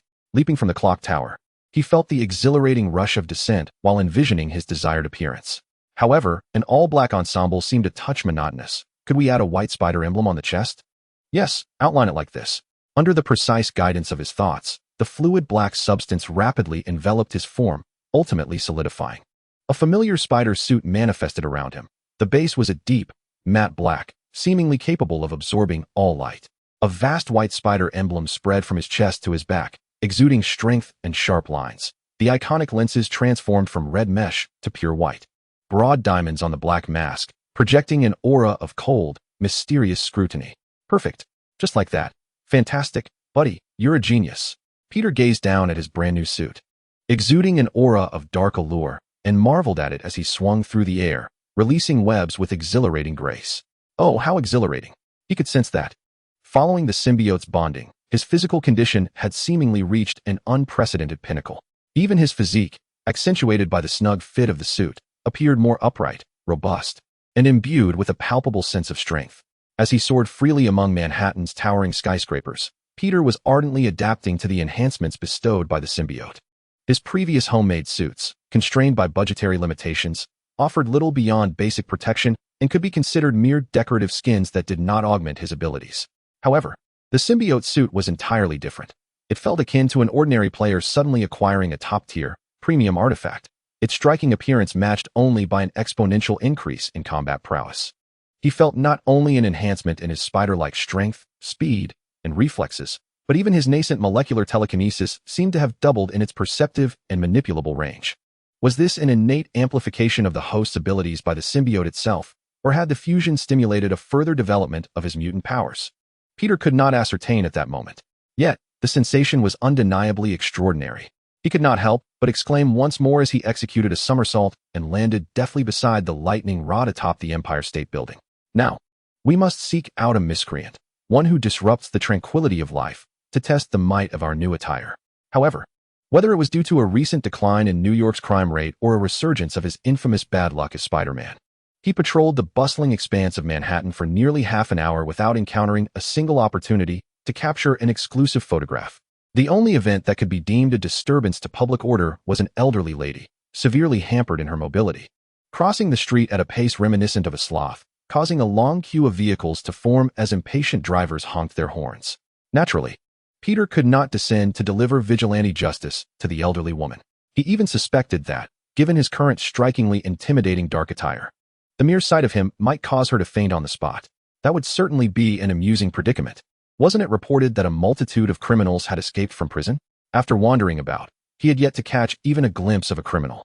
Perched atop a Gothic cathedral, his white lenses scanning the bustling streets below, he spoke with a tone of perplexity. Could it be that they had collectively undergone a moral awakening, choosing to reform and become upstanding citizens? That notion seemed even more implausible than Mr. Stark announcing his retirement. As if in response to his musings, a sudden commotion erupted at the corner of a relatively secluded street below. Help a robbery. Hand over all the money you possess. A panicked African-American thug, adorned with a baseball cap, suddenly emerged from the alley, brandishing a finely crafted butterfly knife that glimmered ominously in the light.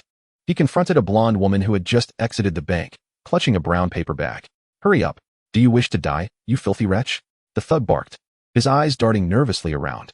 However, before his threatening words could fully dissipate, he felt an irresistible force surge from behind. In an instant, he was lifted off the ground as effortlessly as one would hoist a chick. He managed a brief cry before being slammed against the cold, hard wall with brute strength. The impact echoed with a dull thud, causing the butterfly knife to slip from his grasp and clatter to the ground. Dazed and disoriented, he lay crumpled on the floor, unable to regain his footing for the moment. Fortunately, the scene did not devolve into a bloody spectacle. A shadowy figure murmured to himself, clad in an all-black suit adorned with a white, oversized spider emblem and a chilling white mask, emanating an aura of dread beneath the sunlight. Venomous Spider-Man made his debut. Peter spoke little, swiftly flicking his wrist to launch a glob of black webbing that ensnared the struggling thug against the wall, ensuring he could no longer perpetrate any wicked deeds. Hey there, buddy. Peter approached the thug, his voice resonating with a low, magnetic timbre. I presume you escaped from prison this morning. Listen, next time you consider playing the role of a thief, perhaps refrain from doing so in the presence of Spider-Man. He paused, a hint of mockery lacing his tone. Oh, I almost forgot. Given your current predicament and the impending consequences of your actions, I doubt there will be a next time. Thank you, Spider-Man. The shaken blonde woman, clutching her paper bag tightly, managed to express her gratitude, her voice quivering. Her gaze was irresistibly drawn to Peter's unfamiliar black suit, a mixture of relief and instinctive fear flickering within her. No need to thank me, madam, Peter replied, turning to soften his tone. It was a mere trifle. However, next time you withdraw cash from the bank, do ensure you safeguard Mr. Franklin a little better. His allure is enough to entice any passerby, even, he jested, including myself. Unexpectedly, his jest had an unintended effect. The blonde woman instinctively recoiled a step. Clutching her paper bag even tighter, her eyes brimming with suspicion. What do you intend to do? My apologies, disregard that last remark. Peter suddenly realized he had made a blunder and quickly covered his mouth. With a swift flick of his wrist, web shot forth, and he rapidly swung away, vanishing between the buildings. Perched upon the gargoyle of the clock tower, Peter reflected on the debut of the black suit, a faint, awkward smile escaping his lips. If Aunt May were to witness this, she would undoubtedly advise me to steer clear of the perilous Spider-Man. The thought of Aunt May sparked a wave of concern in his mind. Hey, Venom, Peter tentatively inquired through their mental link, his tone turning serious. What if, hypothetically, I had a very important friend or family member who might require additional protection? Would you be willing to temporarily depart from my side to safeguard them? Peter held a robust confidence in his own abilities. Yet, deep within, he was perpetually haunted by worries for Aunt May, Mary Jane, Gwen, and other loved ones. They constituted his greatest vulnerability, and Venom's formidable defensive capabilities and adaptability seemed to render it an excellent mobile guardian. Venom May? Venom Mary Jane? Venom Gwen?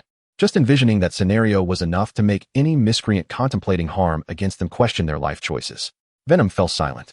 Peter could distinctly sense a wave of somberness, disappointment, and even a hint of grievance emanating from the other end of their mental connection.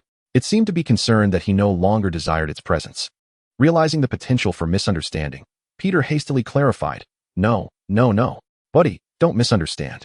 I'm not suggesting you are inadequate or that I wish to part ways. Quite the contrary. It is precisely because you are so powerful and exceptional that I believe sometimes those who require protection could greatly benefit from your guardianship.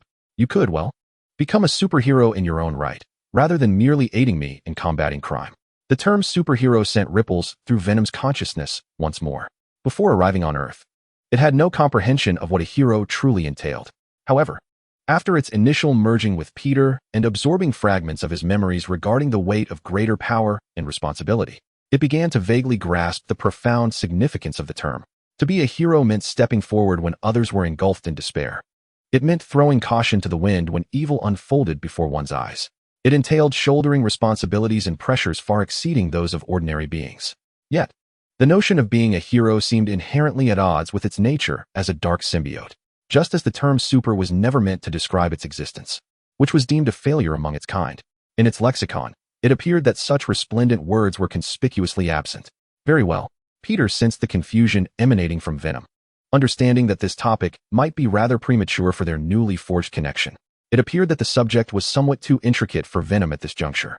No worries, he suggested. Let us divert to a more lighthearted topic, such as what to have for lunch. Shall we opt for pizza or muffins? I must tell you, my Aunt May's muffins are truly exceptional. Crispy on the outside, tender on the inside, sweet yet not cloying. I am confident that once you have tasted them, you shall fall in love with that flavor.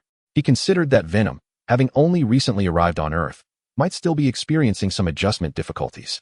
To compel it to immediately grasp and embrace the values of Earth's heroes seemed rather unreasonable. After all, even he had yet to fully comprehend the essence of heroism. In contrast, culinary delights transcended such complexities.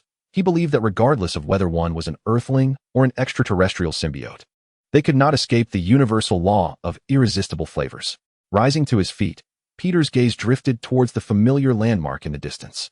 It is time, he declared. We must pay a visit to the Daily Bugle. I would rather not witness Eddie embarking on a path to tarnish Spider-Man's reputation due to last night's events. Chapter 41. A price set by Mr. Parker. Mr. Kingpin, the task you assigned has been accomplished. This morning, half of the criminals who escaped from Brooklyn's prison have expressed their willingness to join us. In the secret underground base of Hell's Kitchen, a group of young subordinates clad in flamboyant hippie attire stood nervously behind Kingpin, their heads bowed, eyes brimming with admiration. He knew that the titan of New York's underworld would not truly be brought down by a mere brief stint in prison. Half.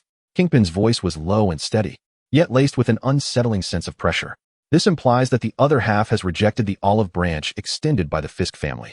The subordinate's throat bobbed as he swallowed nervously, stammering, "Why yes, boss." Those individuals claim that the era of Kingpin has passed, and that Silverman now reigns supreme, the true king of the underworld. Thus, they have chosen to ally with him. Silverman. Kingpin repeated the name, his tone betraying neither joy nor anger, only a cold, almost palpable contempt. Merely an antiquated relic who ascended through opportunism and luck, someone who should have long since retired to a grave. He elegantly flicked the ash from his cigar, the gesture imbued with an undeniable sense of power. "Why yes, boss, you are absolutely right," the subordinate quickly concurred. before recalling another matter and hastily adding, "However, there is a fellow named Cletus Casati who actively sought us out, expressly requesting to collaborate with you. He even claimed that the recent mass escape incident in Brooklyn was his gift to you." Oh, a hint of intrigue finally colored Kingpin's calm voice, as his finger adorned with a substantial gemstone began to rhythmically tap against the solid wooden table, producing a dull, resonant sound. "Cletus Casati collaborates with me to orchestrate a prison riot, releasing a few inconsequential criminals, an act that hardly raises an eyebrow in the eyes of Kingpin. What truly piques his interest is the very notion of collaboration and the audacity of someone seeking out this once revered king of the underworld. This is far more thought-provoking than the event itself. Indeed, boss. I conducted a brief inquiry into Casati's background. The hippie's subordinate, sensing Kingpin's intrigue, quickened his pace as he described a man who has long been a thorn in the side of the New York Police Department, a serial offender whose file stacks to an impressive height.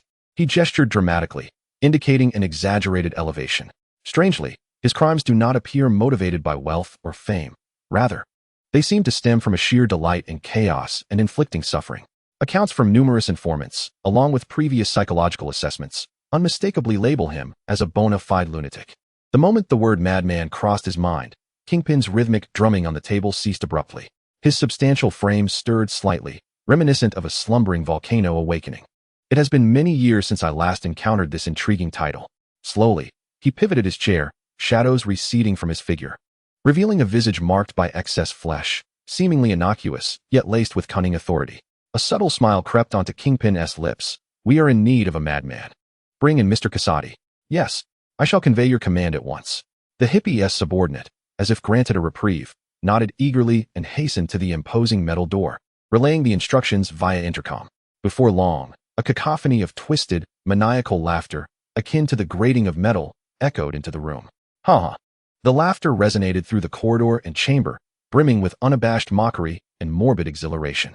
I had imagined the legendary Kingpin to preside over his criminal empire from the lofty heights of the Chrysler Building, or, at the very least, a hidden luxurious estate. I was sorely disappointed to discover that he resided in this subterranean, lightless box. Cletus Casati entered with a swagger, clad in ill-fitting, haphazard attire. Though his garments were soiled and his hair unkempt, his eyes sparkled with a peculiar intensity, as though concealing profound madness. In the face of this provocative entrance, Kingpin remained steadfast in his seat, his expression unyielding, even his gaze betraying no hint of change.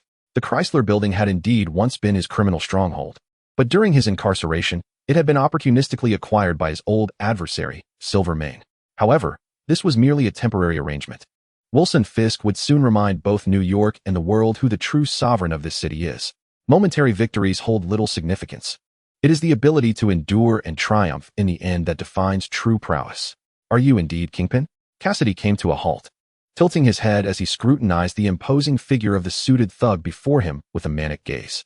Despite this being their first encounter, the palpable aura of intimidation emanating from the man, who resembled a humanoid beast, instilled in Cassidy an unwavering conviction that this was indeed the individual he sought, Cletus Cassidy. Kingpin wasted no time on pleasantries, plunging directly into the crux of the matter. "I hear you wish to collaborate with me?" His gaze was as sharp as a sword, seemingly piercing through Cassidy's exterior to delve deep into the recesses of his soul. "What do you desire? Or rather, what can you offer me?" In the face of the overwhelming presence and imposing stature of the crime lord, Cassidy exuded an unexpected calm. He casually pulled out a chair, plopping down with audacity and even propping his leg up, a smirk dancing on his lips. "Power." Cassidy's voice suddenly escalated, tinged with a fervor bordering on madness. "I yearn for power.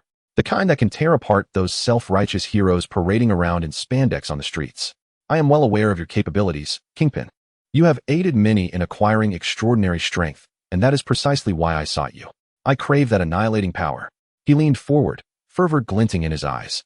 "As for what I can do for you, that hinges on whether your ambitions possess artistic merit. Perhaps orchestrating a breathtaking fireworks display at the New York City Hall. Or even bolder, devising a cataclysmic celebration that plunges the entire world into despair and screams. I, Cassidy, would be immensely interested and willing to devote all my talents." Kingpin exhibited no sign of disdain or anger towards Cassidy's exceedingly disrespectful demeanor and his chillingly insane declarations. Instead, he smiled, leaning slightly forward, half of his shadowed visage reemerged, extending a large palm with a congenial grin. "Pleasure to collaborate." Meanwhile, At the entrance of the Daily Bugle building, Peter Parker, with a backpack containing his camera and exclusive photos slung over his shoulder, stepped once more into the familiar glass-paneled edifice. As he entered the reception area, he caught the keen eye of Miss Candace, the receptionist. "Mr. Parker." Candace greeted him with a professionally sweet smile, adopting a teasing tone. "If I recall correctly, due to your valiant performance yesterday, Mr. Jameson granted you a 3-day vacation. You should be at home enjoying a rare lie-in or on a date with some fortunate girl, rather than showing up here." "Indeed, I have 3 days off, Miss Candace," Peter replied with a radiant smile, patting his backpack. "But you know, earning money is paramount, isn't it? Freshly minted exclusive photos lose their value if they become outdated." Candace, clad in a fitted professional outfit, instantly comprehended, covering her mouth and exclaiming with just the right amount of astonishment, "Goodness, you have exclusive photos again? It appears that Mr. Jameson praised you yesterday as the most exceptional and capable photographer he has ever encountered, and that is no exaggeration at all." She leaned slightly forward, narrowing the distance between them, and lowered her voice. "I am a bit curious. How much are you planning to charge Mr. Jameson this time? Perhaps 1,000? She extended a finger and cautiously inquired. Clearly, the news of Peter's successful acquisition of a substantial sum of $1,000 from the notoriously frugal Jameson had spread like wildfire throughout the entire building. Even the receptionists were aware, and it was likely that everyone from the typesetters to the cleaning staff in the building was in the know. Upon hearing this, Peter instinctively rubbed the back of his head, maintaining a somewhat naive smile, remaining silent. Candace, recognizing the moment, refrained from further questioning and graciously gestured. "Mr. Jameson is currently in his office. I dare say he would be delighted to see you." As Candace had anticipated, when Peter entered the editor-in-chief's office, he stumbled upon Jameson unleashing his fury upon a few unfortunate editors due to a rival newspaper, the Global Daily, having scooped an exclusive report on a prison escape in Brooklyn. The roar was nearly shattering glass, reminiscent of a lion's ferocious growl.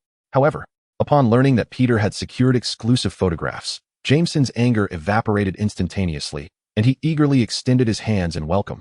"Parker, my esteemed photographer, your timing couldn't be better." Not only that, but he also pulled Peter outside, where a multitude of silent employees stood in awe, and he heartily patted Peter on the shoulder, loudly exclaiming, "Look, everyone, behold, this is what I often speak of, what true professionalism looks like, and what boundless passion for journalism entails. This man, who has chosen to forego a perfectly good holiday to return to work and provide exclusive photographs, is the very model I expect each of you to emulate." This unexpected honor left Peter momentarily stunned. He could feel countless eyes fixated upon him, a veritable spectacle. Yet, this was not entirely beneficial. An instinctive awareness alerted him to the presence of at least one malevolent gaze, especially that of Eddie, whose eyes, if capable of inflicting harm, would have surely rendered him lifeless by now. In the crowd, Eddie's fists were clenched tightly, his nails digging deeply into his palms, disregarding the sting as he silently seethed. "Damn it, if it weren't for that wretched Spider-Man ruining my chance last night, I would be the one standing here accepting accolades. I, Eddie Brock. I will unmask your true identity, Spider-Man. I will ensure your ruin." Peter, however, had no time to ponder Eddie's inner turmoil, as his attention was swiftly drawn to Cindy amidst the crowd. Observing the brand-new badge adorned with the Hornet Daily logo in her name, he had no choice but to concede. Even against his better judgment, Cindy Moon had truly joined the Hornet Daily. Observing the employees' elevated spirits and the successful establishment of a role model, Jameson enthusiastically placed his arm around Peter's shoulder and ushered him into the freshly renovated office of the editor-in-chief, still faintly imbued with the scent of paint. As he closed the door, the fervor on his face gradually subdued. He casually reclined into his luxurious leather chair, igniting a hefty cigar and exhaling a thick plume of smoke, his demeanor softening ever so slightly. "All right, Peter," he addressed him with a rare familiarity. "I hear you've managed to acquire some exclusive photographs? Show them to me while my mood is still relatively pleasant." His tone carried a nonchalant air, clearly not expecting Peter to present anything truly astonishing, perhaps merely another tale of Spider-Man assisting an elderly lady across the street or rescuing a trapped kitten. Peter settled into the chair opposite Jameson, sensing that the notoriously irritable boss was in a slightly better mood than usual, as indicated by his use of Peter's name rather than Parker. Without a moment's hesitation, he retrieved the developed photographs from his bag and laid them upon the expansive desk. This time, he presented high-definition images of Dr. Connors transformed into the lizard, alongside earlier captures of the lithe form of Black Cat. As for his most recent photographs featuring Venom and Spider-Man, he chose to withhold those for the moment. Jameson picked up the photographs, scrutinizing each one with utmost seriousness. The angles are well captured, and the clarity meets my expectations. Albeit the execution is rather mediocre, barely sufficient to meet my publication standards. Peter's photographic skills were impeccable, and the content was undoubtedly worthy of the front page. However, recalling that he had been extorted for $1,000 the previous day, Jameson suppressed his excitement and feigned indifference. He tossed the photographs back onto the desk carelessly, as if they were mere scraps of paper. Puffing smoke rings, Jameson feigned contemplation. I can offer you a maximum of $500, not a penny more. Peter, unfazed, calmly extended a finger, indicating the familiar price. $1,000. Chapter 42. The celebrity of the Daily Bugle upon seeing the finger that seemed to mock him. Jameson's face twitched slightly. Though he did not believe that the inherently kind-hearted Peter intended any mockery, he slammed his hand on the desk with a resounding bang, causing the pen holder to jump, and erupted into exaggerated laughter. Impossible. Absolutely out of the question. Parker, do you take this place for what? Your personal ATM? Those photographs are worth $500, not a cent more. While $1,000 might represent a significant sum for an ordinary individual, for Jonah Jameson, who presided over the colossal entity of the Daily Bugle, it was but a trifling amount.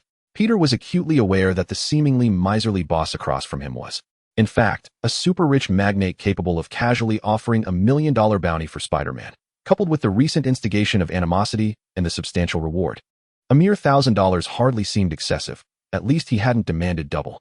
He steadfastly maintained his price, unmoved, even leisurely adding, Mr. Jameson, I happened to read in the Global Daily this morning that there was a hefty reward for information and photographs regarding the lizard. The corner of Jameson's mouth twitched slightly. $700. This is my final offer, and it cannot be increased. After 30 seconds of tense silence, Peter's finger remained unwaveringly raised. $800. Jameson almost spat the figure through clenched teeth. Peter remained composed, his demeanor unshaken. Another minute passed. All right, Jameson finally conceded, leaning back in his chair as if drained of all energy, waving his hand with a tone that bordered on reprimand. Considering your injuries from yesterday, $1,000. Go see my assistant, Miss Bryant, to collect the money, immediately. This near-dismissive attitude was Jameson's last resort to preserve his dignity and authority as a boss. $1,000 was a trivial sum for him, but being bested twice by a young man in his domain of negotiation compelled him to assert his dominance in front of his staff, lest anyone else dare to challenge him in the future. This was unrelated to the life-saving favor from the previous day. In truth, given Peter's actions in rescuing him from the clutches of the robot, Jameson believed that even if the amount were tenfold, he wouldn't flinch. Yet business was business, and pride was pride. These were two distinct matters. The office of editor Robbie Robertson was adjacent, and as he approached the door with a stack of documents requiring Jameson's signature, he overheard the final verdict within. For a moment, his eyes widened in astonishment. In his recollection, Peter Parker's photographs typically fetched between $30 to $70, and it was exceedingly rare for prices to reach three figures. Now, he had successfully extracted a staggering $1,000 from the notoriously shrewd Jameson not once, but twice.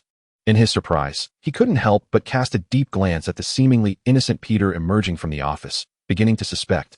Has this boy recently encountered some significant financial hardship at home? Thank you, Mr. Jameson, Peter said, unfazed by the other man's demeanor, feeling rather relieved as he stood to leave. Aunt May's bills for the month finally had a solution, yet the thought of further expenses loomed, such as acquiring a computer capable of infiltrating police systems to access criminal records or creating trackers and web shooters. Alongside this, a bolder idea began to take shape in his mind.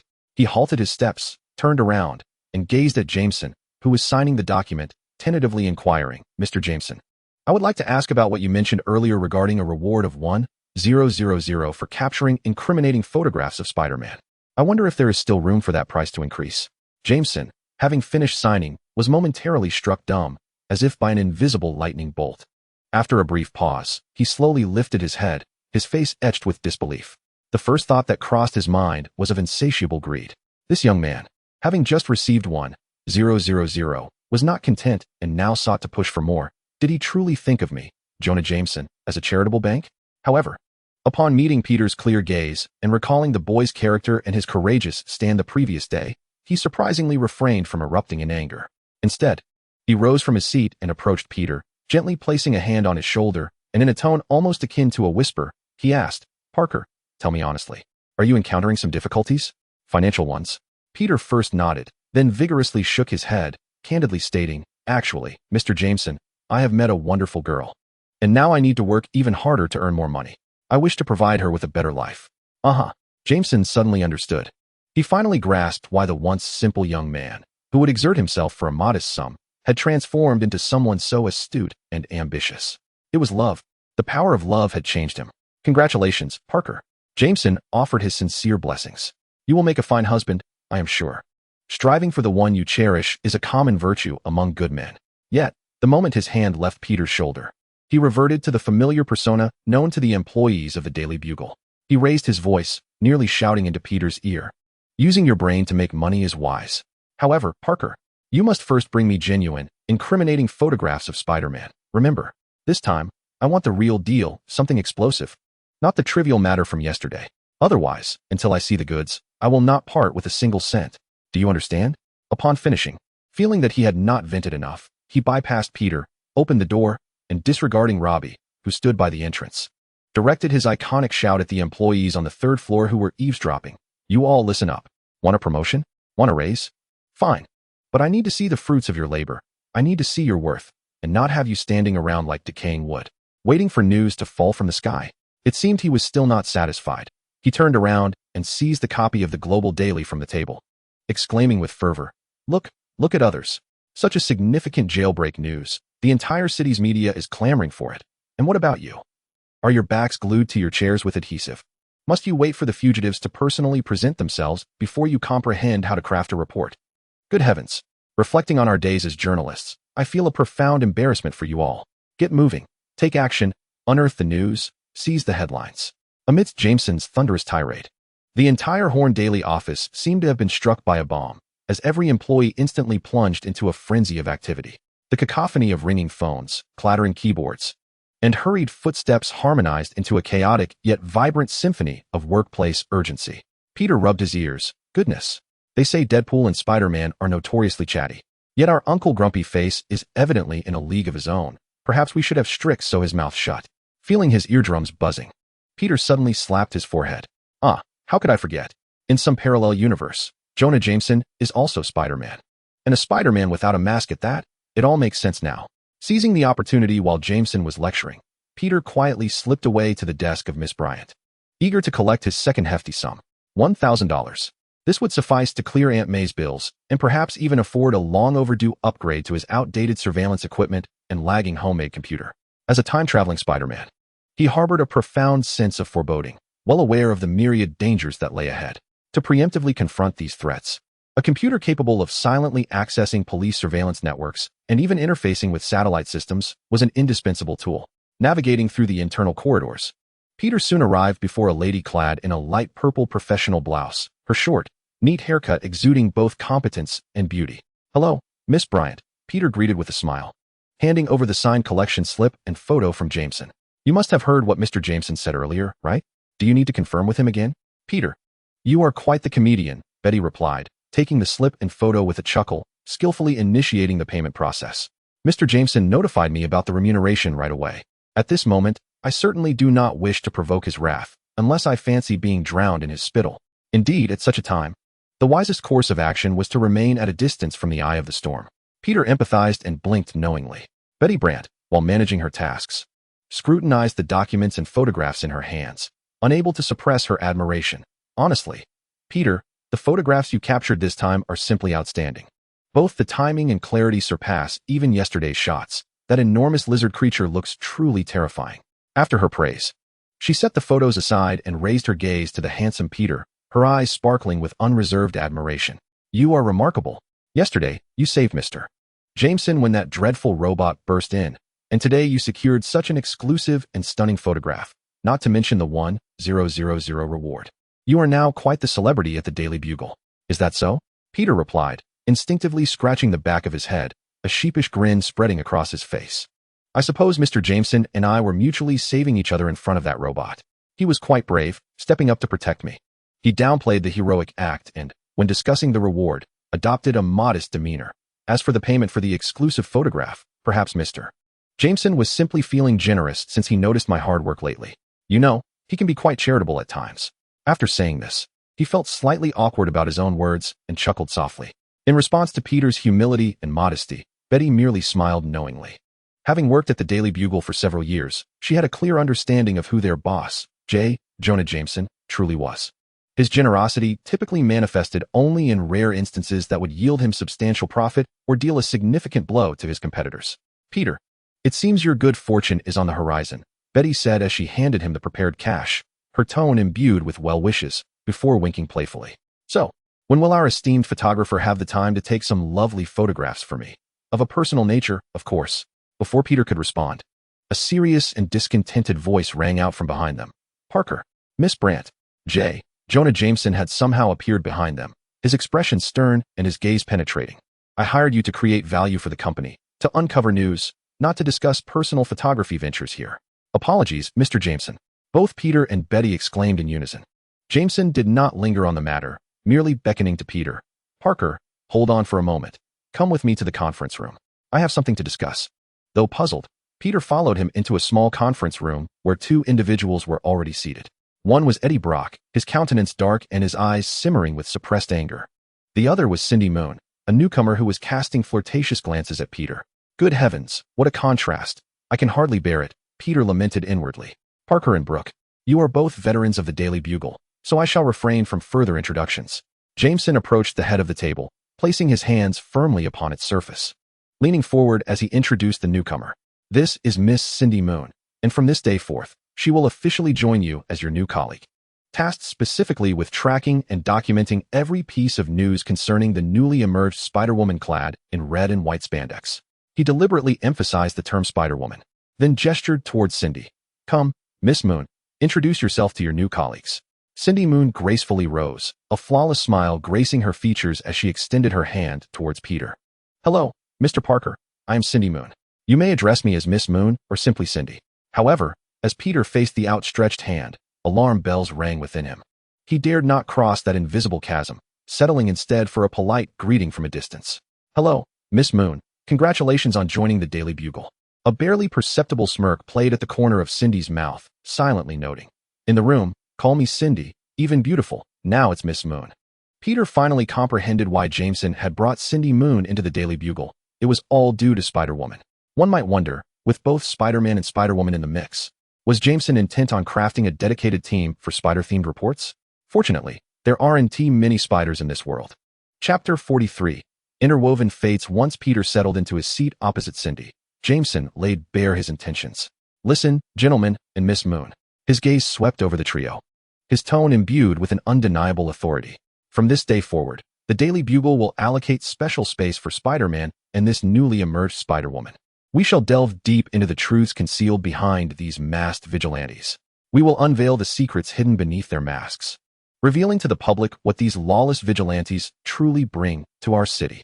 As he spoke, Jameson gestured emphatically, his gaze resolute, clearly having made up his mind. And for the next issue, I already have a brilliant concept. Parker, the photographs you provided of the lizard can be framed as a narrative of Spider-Man and the terrifying lizard teaming up to dismantle the city's infrastructure, endangering public safety. Thus, you will primarily be responsible for the Spider-Man Special Edition. He then turned his gaze to Cindy.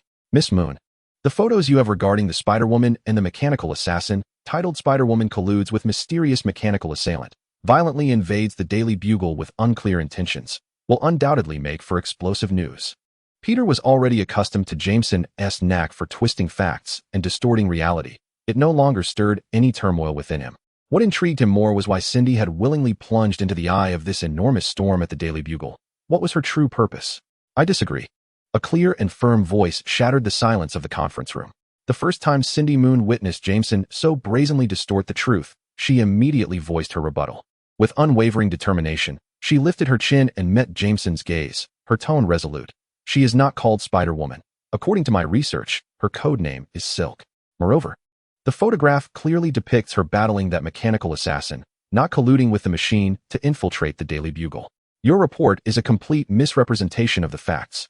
In Cindy's defiant and clear-eyed expression, Peter saw a reflection of his younger self, the idealistic journalist who believed fervently in the necessity of truth in reporting. He could almost anticipate Jameson's forthcoming response, undoubtedly the same tired logic he had heard countless times before. Sure enough, Jameson let out an odd laugh, as if he had heard the most ludicrous joke. Leaning forward with both hands planted firmly on the table, he exuded an overwhelming aura of authority. fixating his gaze on Cindy. What do you mean by disagreement, Ms. Moon? Remember, you are merely an employee tasked with providing photographs, while I, Jonah Jameson, am the true owner of this newspaper, the one who determines what makes the headlines. If you hold a differing opinion, I suggest you first become the chairman of the Daily Bugle. At that time, I would certainly be all ears. At that moment, Jonah Jameson, the helm of the Daily Bugle, displayed his authoritarian style in its full glory. Standing at the head of the conference table, hands resting on the polished surface, he leaned forward like a lion defending its territory, his meticulously trimmed mustache quivering with the force of his assertive words, each syllable dripping with undeniable dominance. However, according to numerous eyewitness accounts from the third floor, it was indeed Silk who had vanquished the mechanical assassin. Cindy Moon argued her case vehemently. She would not allow her journey as a hero to commence under such a cloud of defamation and distortion. This reminded her of the years Spider-Man had been vilified by the Daily Bugle, and her gaze instinctively shifted to Peter Parker, seated across from her. In search of an ally. Mr. Parker, you were one of the direct targets of the mechanical assassin yesterday and must have witnessed Silk defeating that metallic monstrosity. What are your thoughts on Mr. Jameson's assertions? Faced with Cindy's hopeful gaze, Peter could only sigh inwardly, feeling powerless. In the past, he too had often argued passionately for Spider-Man's innocence before Jameson, only to find himself outmatched. After all, this newspaper bore the name Jameson, not Parker. The narrative was always controlled by the man with the little mustache seated at the head, though he understood that even standing with Cindy might not alter Jameson's obstinate beliefs. Peter took a deep breath, prepared to speak, hoping to advocate for the truth, even if it was merely a symbolic gesture of support. However, before he could utter a single word, Jameson, as if endowed with prophetic insight, abruptly raised a hand, effectively silencing Peter Parker, who was solely responsible for the Spider-Man news. Jameson's voice thundered like a tempest, reverberating within the confines of the small conference room. His opinion on the matter held no weight. He redirected his gaze towards Cindy, lifting his chin slightly, his demeanor unyielding as he asserted, "However, I can unequivocally inform you, Miss Moon, as you just reminded us, the Daily Bugle does not publish fairy tales." He rapped forcefully on the table, emphasizing, "We only publish the truth." The word truth was pronounced with a heavy American accent, clearly indicating that, in Jonah Jameson's lexicon, only that which he deemed suitable for newspaper sales and the public's insatiable curiosity constituted the truth worthy of being emblazoned on the front page. This perfectly corroborated his past admonitions to Peter. The grimmer and more contentious the news report, the greater its headline value, and the more it could stimulate sales. Seeing Cindy tightly clench her jaw, evidently infuriated by Jameson's notion of truth, Peter understood that mere verbal debate would be futile in persuading this obstinate boss to alter his bias against Spider-Man. He needed to present the unassailable evidence and truth concealed behind the mechanical assassin directly before him, compelling him to reluctantly lower his proud head and admit his errors. Seizing a moment when Jameson was distracted, Peter quickly blinked towards Cindy, attempting to convey a covert message. "Stay calm. Don't confront him directly. It's of no use." Through his past interactions with Jonah Jameson, he had come to realize that although this irascible little man harbored a near-paranoid prejudice against masked vigilantes like Spider-Man, his intrinsic journalistic integrity and courage would occasionally prevail in the face of indisputable facts. A year prior, the cunning supervillain Chameleon had orchestrated an elaborate scheme to frame Spider-Man. During that episode, Jameson unleashed an unprecedented tirade against Spider-Man through the Daily Bugle, utilizing a series of fabricated images that seemingly depicted Spider-Man engaging in villainy. He almost branded Spider-Man as the most dangerous and uncontrollable masked criminal in New York City, subjecting Peter to immense public scrutiny. However, when Peter ultimately unraveled Chameleon's scheme and presented irrefutable evidence to Jameson, the editor-in-chief of the Daily Bugle, despite his extreme displeasure, publicly acknowledged in the next issue that the previous reports had been erroneous and issued an apology to Spider-Man, retracting all false claims. This is Jonah Jameson, a complex figure embodying both obsession and professional integrity within the realm of journalism. Uncertain of the consequences, Peter pondered how the esteemed Mr. Jameson would leap forth to proclaim on the front page in the largest font, "Behold, I have always asserted that creature is not human." A tumult of emotions surged within him. Ultimately, Cindy Moon inhaled deeply, suppressing a retort that nearly escaped her lips. She refrained from engaging in a futile confrontation with Jameson. Yet her clenched fists and resolute gaze indicated that she would not let the matter rest easily. "Mr. Jameson, I hold a differing opinion regarding Parker being solely responsible for providing photographs for the Spider-Man feature." At that moment, a voice, laden with suppressed discontent, captured the attention of those present. Eddie Brock, unable to contain himself any longer, finally stood up. He could not bear to witness his rightful opportunity and significant task being usurped by the suddenly insightful Peter Parker. Eddie straightened his posture, striving to appear more convincing. I believe I possess a greater understanding of Spider-Man than Parker and am more suited to uncover his sordid secrets, as I have crucial leads. Aware of what intrigued Jameson most, he began recounting his revelations from the previous night, just last midnight, in pursuit of a story. I scoured the streets of Manhattan for traces of Spider-Man. I witnessed him abducting a woman, accompanied by a significant haul of dubious goods, soaring between the skyscrapers. Eddie's fervor intensified, as if unveiling a monumental secret. Moreover, I later saw him in the company of that dreadful lizard, conspiring in a most clandestine manner. I am certain that the recent incident at the subway station involving the lizard monster is inextricably linked to Spider-Man, just as you suggested, Mr. Jameson. They are likely in cahoots.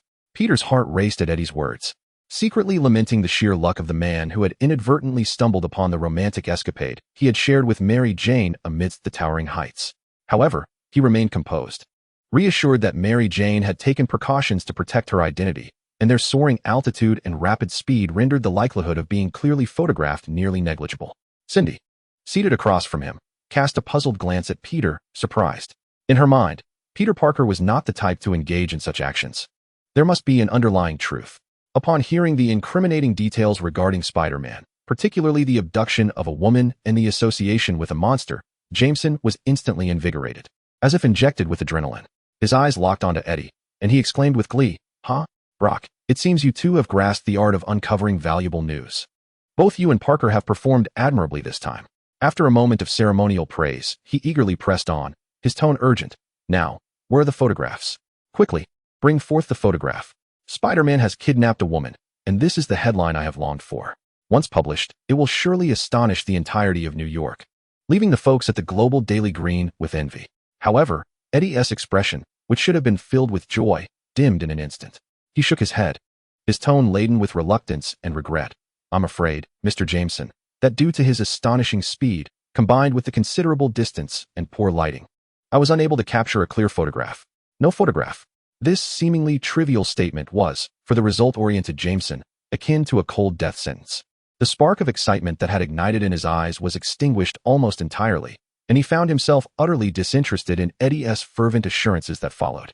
With a sense of disillusionment, Jameson slumped back into his leather chair, as if all his strength had been suddenly sapped. He remained indifferent while Eddie rambled on about his grand plans, finally casting a disdainful glance toward him before, without warning, slamming his palm forcefully onto the sturdy mahogany conference table. Bang! The resounding clamor echoed through the room, causing the coffee cups atop the table to tremble slightly. "Apologies, Brooke," Jameson bellowed in a tone rife with exaggerated sarcasm and disappointment. "You need not apologize to me. Such a valuable headline, capable of shaking the entire city, slipped right through your fingers like a slippery eel. You have utterly disappointed me. I am compelled to retract every positive remark I previously made about you. You simply cannot compare to Parker." Eddie's face turned pale as he scrambled to explain and salvage the situation. "Mr. Jameson, I did indeed attempt to take the photograph. It was just that the conditions were. Do not offer me any excuses, Brooke." Jameson interrupted brusquely, waving his hand dismissively, as one would shoo away an annoying fly. "I desire results, tangible, valuable photographs. Do you understand?" The words that spilled forth from Jameson's lips struck Eddie like a venomous thorn, piercing deeply into his fiercely proud and sensitive heart.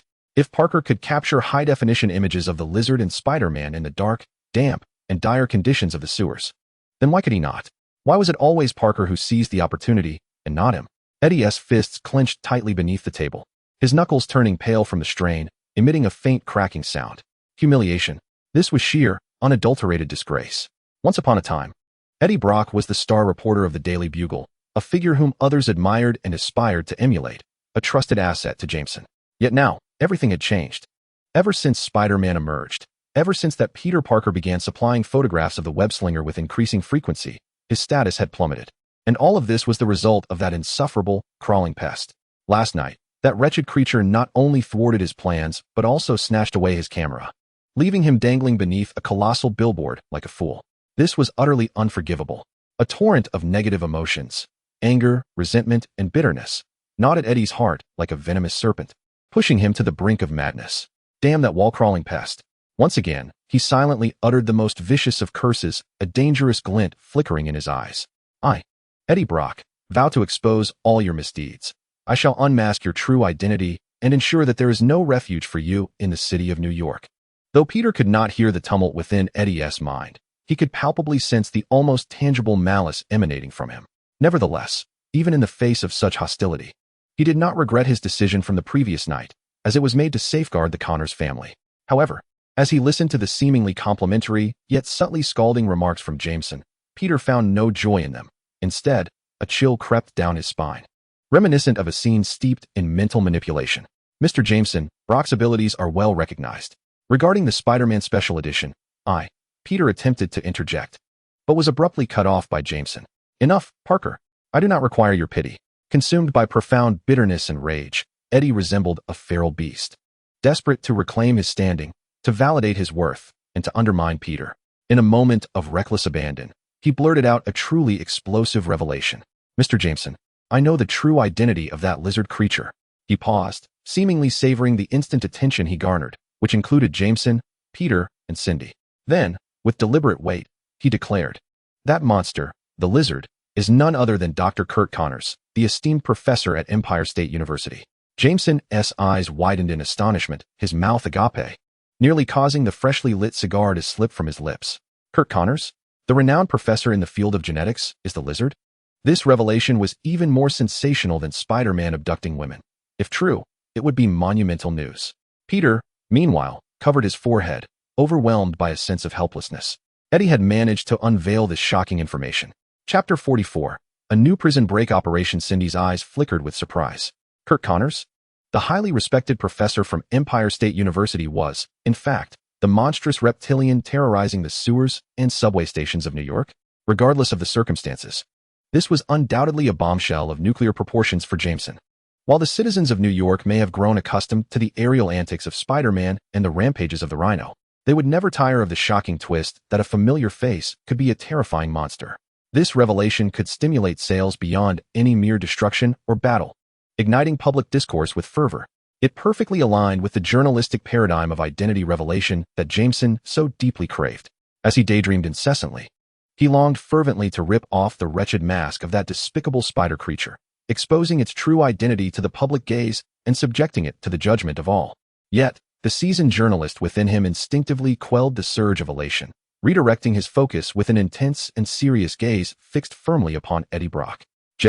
Jonah Jameson's voice resonated deeply, heavy with an oppressive weight, each word striking Eddie's heart like a hammer. You had better understand the consequences of speaking recklessly before me. Jonah Jameson, fabricating falsehoods. Should you fail to ensure the absolute veracity of this information, I assure you, today will be your final day at the Daily Bugle. You will depart this building clutching your cardboard box. Eddie recognized the truth in Jameson's words, yet his fervent desire to prove himself clouded his judgment. Without hesitation, he squared his shoulders and responded with unwavering conviction, of course, I stake my career on it. If you doubt me, feel free to dispatch someone to Dr. Kurt Connors' residence at once. I guarantee that Dr. Connors is the lizard. He paused, throwing out another incendiary conjecture. Based on my investigation, Mrs. Connors is likely aware of this and may even be complicit in the cover-up. Following this declaration, he cast a provocative glance at Peter Parker seated across from him. A look that seemed to proclaim, behold, I have captured the true headline. I am the finest photographer at the Daily Bugle. Peter regarded Eddie with an expressionless demeanor, yet inwardly, he mourned for him silently for 3 seconds. This unfortunate soul was blissfully unaware that he was hurtling towards a wall that would inevitably leave him battered and bruised. Dr. Connors was likely at home, resting comfortably. Having reverted from his reptilian form due to the reverse effects of the gene splicer the previous night, he should now be in a state of weakness and recuperation. What could Eddie and Jameson expect to find other than a normal Dr. Connors? Perhaps this was the destined trajectory of Eddie Brock's fate. Peter sighed. The meeting concluded under Jameson's impatient insistence, and Peter quietly trailed behind the crowd, arriving at the entrance of the Daily Bugle headquarters. He stood at the doorway, observing as Mr. Jameson swiftly assembled a competent reporting team, then, accompanied by Eddie Brock, sped away in a vehicle emblazoned with the Daily Bugle logo, heading towards Dr. Connors' home. Peter made no attempt to intervene. After Eddie's revelation of Dr. Connors as the lizard, he remained silent, even oblivious to the quiet transformation occurring within himself. In times past, Had he known that Eddie and Jameson's venture was destined for futility and would inevitably yield adverse repercussions, he would have disregarded their malice and derision, exerting every ounce of his strength to thwart their actions and prevent anyone from suffering in this senseless farce. Yet now, he merely stood there, a silent observer, as events spiraled toward a dismal outcome. "Mr. Parker." A cool voice broke through Peter's reverie from behind him. He turned to find Cindy Moon standing 2 meters away, her gaze following the Hornet Daily's interview vehicle as it disappeared around the corner. "I've heard you have a cordial relationship with Spider-Man." Cindy chose her words carefully, her blue eyes glimmering with intelligence. "If it's not too much trouble, could you convey an invitation to him the next time you meet? I would like to know if he is interested in collaborating with me to investigate the mastermind behind that mechanical assassin." She took a small step closer but maintained a respectful distance, lowering her voice slightly. "The specifics regarding time and location will be sent to you via encrypted email once I have gathered the necessary information. I hope to personally dismantle Mr. Jameson's unfounded accusations against me." Peter appraised Cindy before him. She wore a white t-shirt adorned with minimalist geometric patterns and fitted blue jeans that accentuated her well-proportioned figure. Her long black hair, previously cascading freely, was neatly tied back into a simple ponytail, projecting an air of competence and freshness while retaining the vigor and beauty of youth. He nodded, replying, "If I happen to encounter Spider-Man, I shall relay your invitation to him." However, he hesitated, recalling Aunt May's birthday, which cast a shadow of difficulty across his expression. "Tonight may not be feasible. I believe he mentioned he has a pressing personal matter to attend to." "Very well. It's sufficient that you pass on the message," Cindy responded, seemingly unfazed and not displaying disappointment. She nodded, her expression one of understanding. After all, she was an exceptionally capable and independent woman, confident in her ability to uncover the truth and validate her innocence and worth, even without Spider-Man's assistance. "Well then, Mr. Parker, farewell. I must prepare the tools I will need for the coming tasks. Goodbye, Miss Moon." Peter watched as she approached the roadside, effortlessly hailing a yellow taxi and slipping inside. As a freelance photographer employed by the Hornet Daily, their work hours were indeed quite flexible. As long as one could regularly provide exclusive photographs that satisfied Jameson, no one cared whether you clocked in and out or spent the day in the office. However, as he watched the taxi merge into the flow of traffic, Peter couldn't help but feel a twinge of headache. The situation of becoming colleagues with Cindy Moon was exceedingly complicated. He found it utterly bewildering how Cindy's intentions had shifted so dramatically. Not long ago, she had warned him to leave New York, asserting that one of her was ample for the city. Yet now, she had voluntarily joined the Daily Bugle, becoming his colleague, even extending an invitation for collaboration. A preposterous thought flickered through Peter's mind. Was the seemingly delicate and demure Cindy, who harbored an indomitable spirit, plotting to best him in their professional arena? Would they engage in a dramatic interplay akin to a romantic rivalry between Spider-Man and Venom, playing out a saga of love and conflict in the realm of journalism? This notion was overly theatrical, verging on absurdity. Peter immediately shook his head vigorously, extinguishing the ludicrous idea in its infancy. Surely, the recent pressures had taken their toll. Between Venom, bills, and various conspiracies, he was beginning to entertain paranoid delusions. He reassured himself. Perhaps he ought to swallow his pride and seek a loan from Mr. Tony Stark to mimic the endeavors of John Parker and try to establish a nascent Parker Industries? Or should he accept the persistent olive branch extended by his friend Harry Osborn and join Oscorp, where his scientific prowess would undoubtedly earn him a salary far surpassing that of the Daily Bugle? It was a bitter irony that, with Stark Industries and Oscorp towering as colossal sources of wealth around him, Peter Parker remained steadfastly devoted to earning his keep through his own means. Such musings were futile. Taking advantage of the moment when no one was watching, Peter swiftly slipped into a relatively clean public restroom stall at the street corner. Moments later, as the stall door swung open once more, the figure that emerged was no longer the young photographer burdened with a backpack, but rather a formidable presence enveloped in a matte black suit, adorned with a prominent white spider emblem on his chest, and eyes radiating a chilling white light. Venom Spider-Man. He gently patted the color-shifting backpack on his back. At that moment, the convenience afforded by his molecular-level mutation was undeniably apparent. Of course, Venom could flawlessly replicate any attire, alleviating any concerns about Spider-Man's costume mirroring Peter Parker's daily wear, thereby mitigating the risks of exposure due to details like shoes or backpacks. "Hey, Venom." Peter communicated through their mental link, his tone tinged with a hint of apology as he skillfully shot webbing and swung onto the rooftops of nearby buildings. "I'm sorry for neglecting you back at the office. I didn't give you a chance to breathe. But fret not. We now possess a substantial sum of $1,000. It's nearly noon. What would you like to eat?" "My treat. Cheeseburgers?" Pizza? Or perhaps something else? He sensed a subtle vibration from the symbiote within him, a clear intention accompanied by imagery. Venom seemed particularly intrigued by his internal organs, especially the kidneys, even mimicking a satisfied burp. Hey, buddy, cut it out. Peter nearly lost his balance on the web, urgently communicating in his mind. That matter is not worth indulging in. We are civilized beings, or rather, civilized cohabitors. Let us instead discuss more conventional fare, such as the pizza I am treating you to. A wave of discontent, reminiscent of a grumbling murmur, emanated from Venom, yet ultimately acquiesced. With some time left before dining, as he soared amidst the towering skyscrapers, feeling the brisk wind caress him, Peter occasionally pondered the enigmatic assassin machine. Who could have dispatched this mysterious automaton? It had designated both Peter Parker and Jonah Jameson as targets for capture. If it were merely a ploy from a rival of the Daily Bugle, that would seem implausible. For Peter Parker's significance within the Daily Bugle pales in comparison to that of prominent figures like editor Robbie Robertson. Should the intent solely be to target Jameson? It could indeed be a dirty trick played by contenders for the next mayor of New York, aiming to thwart this influential publisher's candidacy. However, the inclusion of Peter Parker points towards a more probable direction. As with many past experiences, this affair seems to be aimed squarely at Spider-Man. Peter halted atop a towering Gothic cathedral spire, his white lenses surveying the bustling metropolis below. The adversary sought to capture Peter Parker and Jonah Jameson, potentially to threaten or lure out Spider-Man. Thus, who in New York harbors a profound animosity towards Spider-Man, coupled with the capability and resources to create or manipulate such an advanced killing machine. Foremost among them is certainly the Osborn Corporation. While the first Green Goblin has perished, the second remains at large. Next is the recently escaped Kingpin, that crime lord who possesses vast resources and a thirst for revenge. Furthermore, there are those who harbor extreme hatred towards mutants and maintain intricate connections with the military, especially considering the recent chaos at the Alchemax Gene Research Institute.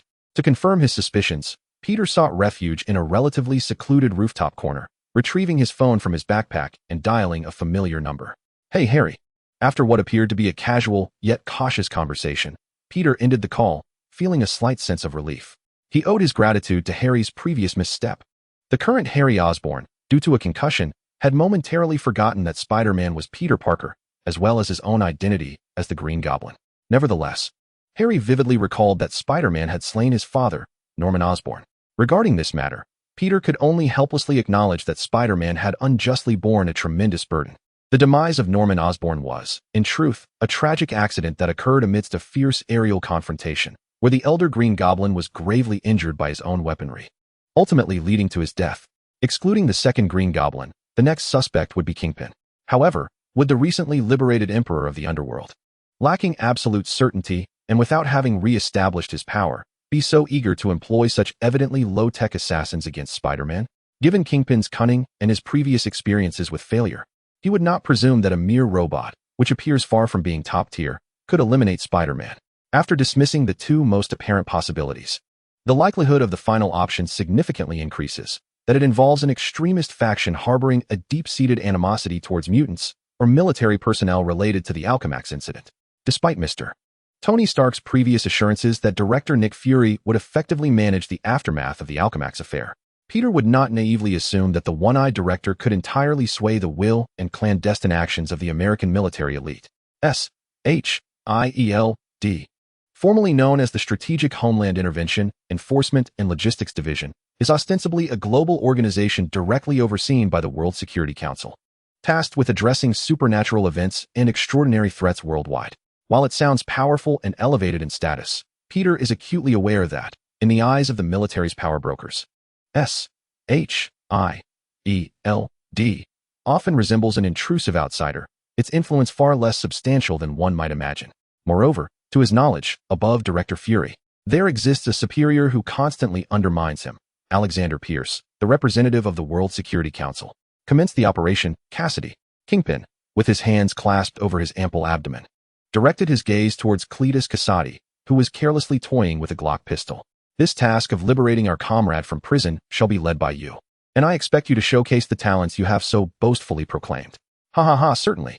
Kasady erupted into a fit of neurotic laughter, deftly spinning the pistol on his fingertips and mimicking a targeting gesture at the air. It's just about rescuing some guy named Benjamin Poindexter from that wretched prison. Such trivialities hardly excite me. It doesn't even count as a warm-up. He licked his lips, his eyes gleaming with madness. However, I've heard that fellow has a target tattooed on his forehead. Though I've never seen him, anyone who can collaborate with you, Kingpin, surely must not be a mundane individual, likely a deviant akin to myself. Haha, I relish the company of deviants. Playing with normal folks is dreadfully dull. As if unable to contain his eagerness, he abruptly raised the gun in Kingpin's presence without warning. Bang, bang. The gunfire echoed through the subterranean space, the bullets striking a decorative old tire mounted on the distant wall, instantly filling the air with the acrid scent of gunpowder. Cassidy inhaled deeply, savoring the air laced with the scent of gunpowder. His excitement mounting. How he longed to engage once more in a game of Russian roulette with that fortunate fool from yesterday. I would wager my very soul that this time, Lady Luck shall surely favor me, and the eruption of brains and blood would be nothing short of exquisite art. He exhaled at the muzzle of his weapon, akin to an artist concluding an impromptu performance, and waved farewell to Kim. I shall take my leave now, Mr. Fisk. Soon, you shall hear my good news, accompanied by the sirens of New York, a triumphant symphony heralding my victory. He laughed heartily, turning to exit the command center, his maniacal laughter echoing through the corridor. Kim, expressionless, watched as Cassidy vanished from sight, having meticulously arranged for all necessary accomplices and escape routes. He was confident that, even without this reckless madman, his preparations would ensure that the marksman could successfully emerge from the heavily fortified prison today. Once he rescued the sharpshooter, adept at transforming any object into a lethal weapon, his subsequent plan to liberate the six from the S.H.I.E.L.D. secret prison would see its chances of success increased by at least 10%. These individuals were pivotal pieces in his quest to reconstruct his empire and exact vengeance upon all adversaries. At that moment, a low, persistent beeping emanated from an encrypted communication terminal on the table. Kim pressed the answer button, and Donald's voice resonated through the line. I regret to inform you, Mr. Kim, that the super soldier serum you requested previously is currently unavailable, as its circulation is heavily restricted. Kim furrowed his brow slightly, though he was not taken aback. Acquiring serum capable of producing super soldiers akin to Captain America was no simple feat. However, Donald's tone shifted, revealing that they had stumbled upon something else that he believed would pique Kim's interest. It was discovered within a colossal meteorite that had fallen near a private farm in New York last night. Is that so? Kim's voice remained steady. I find myself quite intrigued. He pressed the end call button, his expression betraying no emotion. He had long anticipated that obtaining the super soldier serum would not be an easy endeavor. Previously, he had exerted considerable effort to capture the elusive creature possessing knowledge of part of the serum's secrets, only to find his efforts thwarted. Not only had he failed to secure the serum, but he had also attracted a new complication, the Black Cat. Once the sharpshooter was rescued, Kim contemplated. Perhaps I should pay a visit myself to discern what games the military and Donald are playing. Resolved, Kim's imposing figure rose slowly from his specially designed chair, making his way to the adjacent training room equipped with the most advanced fitness apparatus. Inside, he shed his expensive custom suit in favor of a loose yet sturdy training outfit, revealing muscles that bulged like granite. He stood in the empty training room and proclaimed with his powerful voice, "Let the training commence. This time, allow 10 boxers to enter." Gene needed to engage in the most primal and ferocious hand-to-hand combat to maintain his peak condition. Chapter 45. A kick from Black Cat. Jin's covert operations unfolded throughout the city, while Peter Parker, or rather, Spider-Man clad in his new Venom suit, crouched atop a gargoyle on the roof of an ancient building. The grotesque visage of the stone creature beneath him bizarrely blended with his dark and stylish appearance, as if they were both integral parts of the city's gothic landscape. "Bruce, thank you for always being by my side." Patting the old companion, Peter's white lenses scanned the bustling streets and throngs of people below, pondering whether the meteorite that had arrived with Venom might conceal precious new elements, akin to those in anime. Just as his mind wandered, contemplating a future visit to the Empire State University laboratory for analysis, he was unexpectedly struck from behind. Whoa! Peter was caught off guard, stumbling forward and tumbling from the gargoyle. Reacting swiftly, he flicked his wrist, releasing a black web that latched onto the gargoyle's wing. Using the tension, he executed a graceful backflip, landing securely on the platform below. Rubbing his uninjured back, Peter lifted his gaze towards the source of the attack. There, the elusive and alluring Black Cat now occupied his previous position, elegantly perched atop the dripping stone beast. Clad in her signature black cat suit, she accentuated her curves exquisitely, while her white goggles and fluffy white hair swayed gently in the breeze, adorned with a mischievous and enchanting smile. "Hey, little spider." Black Cat's voice carried a hint of languor mixed with surprise. "You've got a new suit. I must say, this kick felt remarkably good. It has a much richer texture than your previous red and blue ensemble. Peter, cradling his back, wore an expression of resigned annoyance beneath his mask, involuntarily retorting. My spider sense is usually as sharp as an overly active thyroid when it comes to gunfire, explosions, and Green Goblin's pumpkin bombs. How is it that it utterly fails when facing this little feline? At that moment, Black Cat tilted her head, resting her chin on her hand, scrutinizing Peter's new appearance with a discerning gaze. She examined everything from the enormous white spider emblem to the pure white diamond-shaped lenses with utmost seriousness. Black Cat finally nodded in satisfaction, her lips curving into an enticing arc. It is indeed quite impressive, profound, mysterious, and imbued with a sense of power. And it pairs beautifully with my uniform, like a match made in heaven. Hey, charming little kitty, Peter replied, striking a pose to appear more imposing. Thank you for your high praise of my new suit, but that certainly does not justify your sudden kick. I still haven't settled the score for the last time you kicked me into the river. Is that so? Upon hearing this, the Black Cat exhibited no remorse. Instead, she resembled a playful feline, gracefully rising to her feet. She intentionally puffed out her proud chest and made a provocative gesture towards Peter, as if to challenge him. If you possess the skill, come and catch me. Should you succeed, do as you please. Before her words could fully dissipate, she sprang into action, moving like a true shadow, and nimbly landed atop the sign of a slightly shorter building nearby. Casting a playful kiss over her shoulder at Peter, she leaped away again, bounding between the towering edifices with effortless agility. Come back, mischievous little kitty. We need to have a serious discussion about your ambush tactics, Peter shouted. Yet his actions belied his words. With a flick of his wrist, a thread of webbing shot forth with precision, adhering to a distant structure. The immense pull instantly propelled him away from the platform, racing towards the direction in which the Black Cat had fled. Internally, he felt a swirl of complex emotions. The grand debut of his black suit was intended to be a striking display against crime, or at the very least, a dashing rescue of citizens in peril.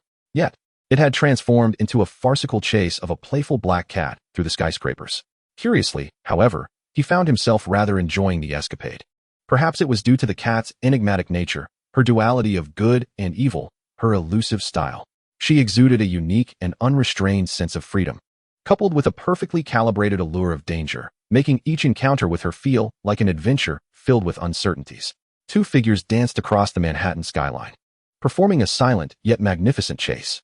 The Black Cat moved with remarkable agility. Her motions combined the flexibility of a gymnast, the balance of an acrobat, and the deftness of a master thief. She leaped, rolled, and climbed between the facades of skyscrapers, rooftops, and billboards with the same ease as a true feline. In terms of sheer speed and familiarity with the urban landscape, the Black Cat was perhaps not significantly inferior to Peter. However, she bore a critical flaw. Unlike Peter, she could not effortlessly shoot webs to swing across long distances at will. Relying on specialized grappling hooks and her extraordinary physical prowess, her method of movement, while swift, demanded immense upper body strength and core stability, making it unsustainable over time. In contrast, Peter possessed not only the formidable strength and endurance granted by his spider-like abilities and Wolverine-like resilience, but also the enhancements bestowed by VENOM, elevating his power, stamina, and reflexes to new heights. As the chase progressed, the outcome had become all but inevitable. Shortly thereafter, on a relatively spacious rooftop adorned with ventilation ducts, Peter seized an opportunity, descending like a hunting spider to position himself directly in front of the Black Cat. Got you, playful little kitty, he declared, arms outstretched in an encompassing gesture. The Black Cat came to a halt, showing no intentions of surrendering. Instead, she resembled a clever feline cornered yet unyielding. Licking her lips as a mischievous glimmer danced in her eyes. You have indeed captured me, little spider. It seems your new costume suits you remarkably well. So, how do you intend to deal with this disobedient little cat? Will you kick me to exact your revenge? As she spoke, her body twisted at an astonishing angle, attempting to escape once more. Yet Peter was well prepared. He had considerable experience in catching cats. With a swift movement, he advanced and seized her wrist with an iron grip. However, the Black Cat not only refrained from struggling but leaned into him, her other arm wrapping around his neck like a supple vine. Instantly, a blend of high-end perfume and her unique scent enveloped him, filling his nostrils. Ah, you're being cheeky. I don't recall fighting involving such tactics. Faced with the Black Cat's nearly provocative closeness, Peter found himself momentarily flustered and hastily released her wrist, stepping back a few paces. This isn't being cheeky. This approach has always proven effective against you. The Black Cat arched her back enticingly, teasingly asking, "What is the matter? Little spider, don't you want to kick me?" "Charming little kitty," Peter replied through his mask.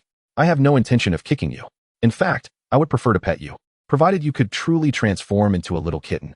He spoke sincerely. From a young age, he had an innate affinity for furry creatures like cats and dogs. Perhaps it was this peculiar affinity that drew various animal adversaries and allies to him, such as a rampaging rhinoceros, genetically altered lizards, and the alluringly cunning black cat before him. "You are quite the humorous spider," she chuckled, her laughter ringing clear like silver bells. Chapter 46. Collaboration. With the black cat no longer pressing forward, she elegantly stretched her lithe form, as if she had just concluded an intense warm-up. Then, she wrapped her arms around herself and lazily leaned against a ventilation duct, getting to the point.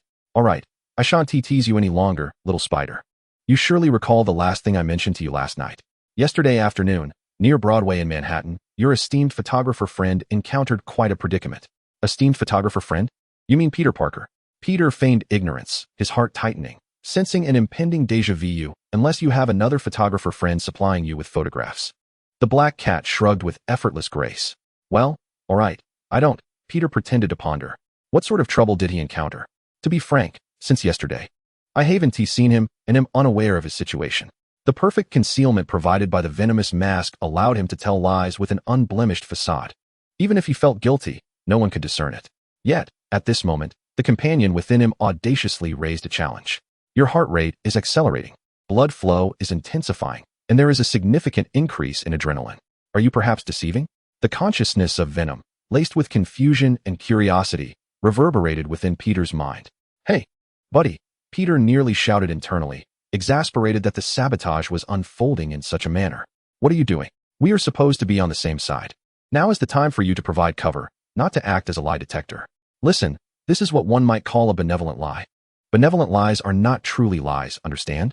He swiftly educated his extraterrestrial companion on the nuances of human deception, then scratched his mask and asked with genuine concern, "So, is Peter Parker all right?"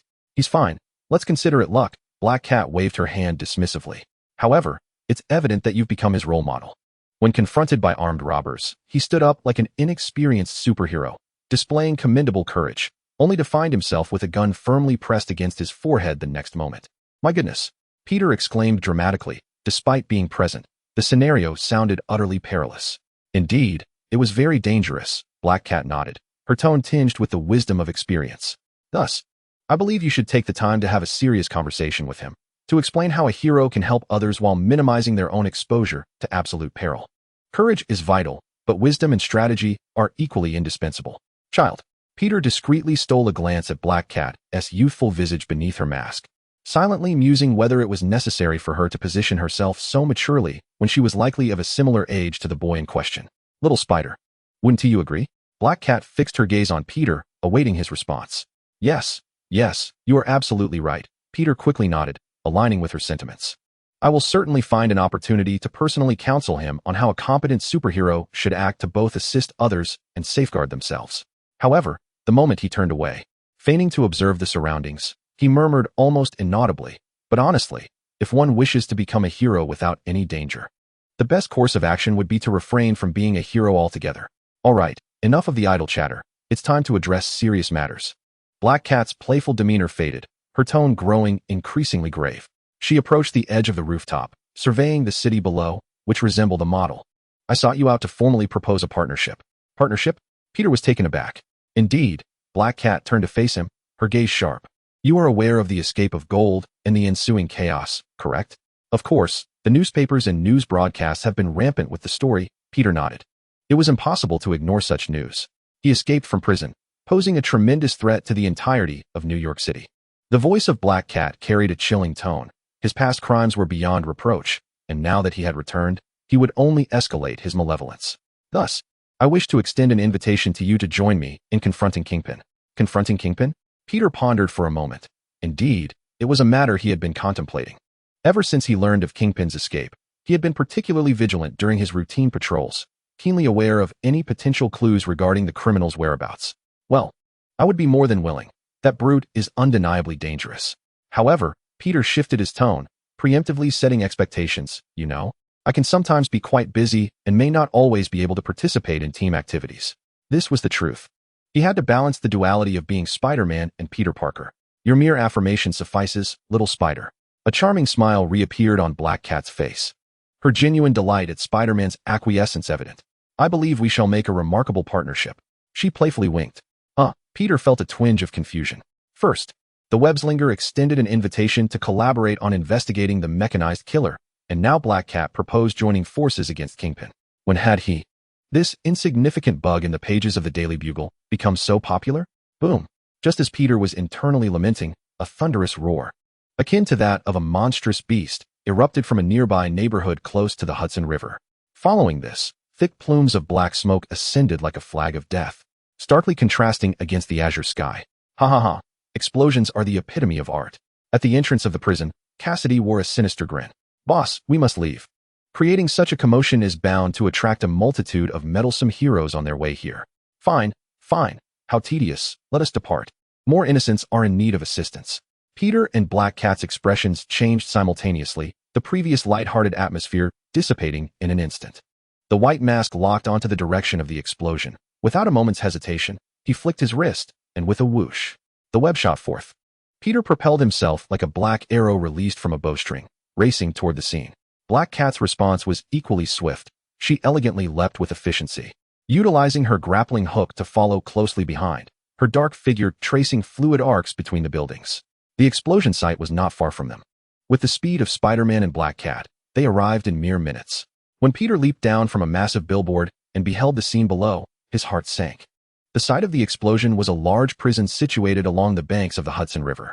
The formidable walls had been blasted open, revealing a gaping, menacing breach, with shattered bricks and twisted steel rebar laid bare.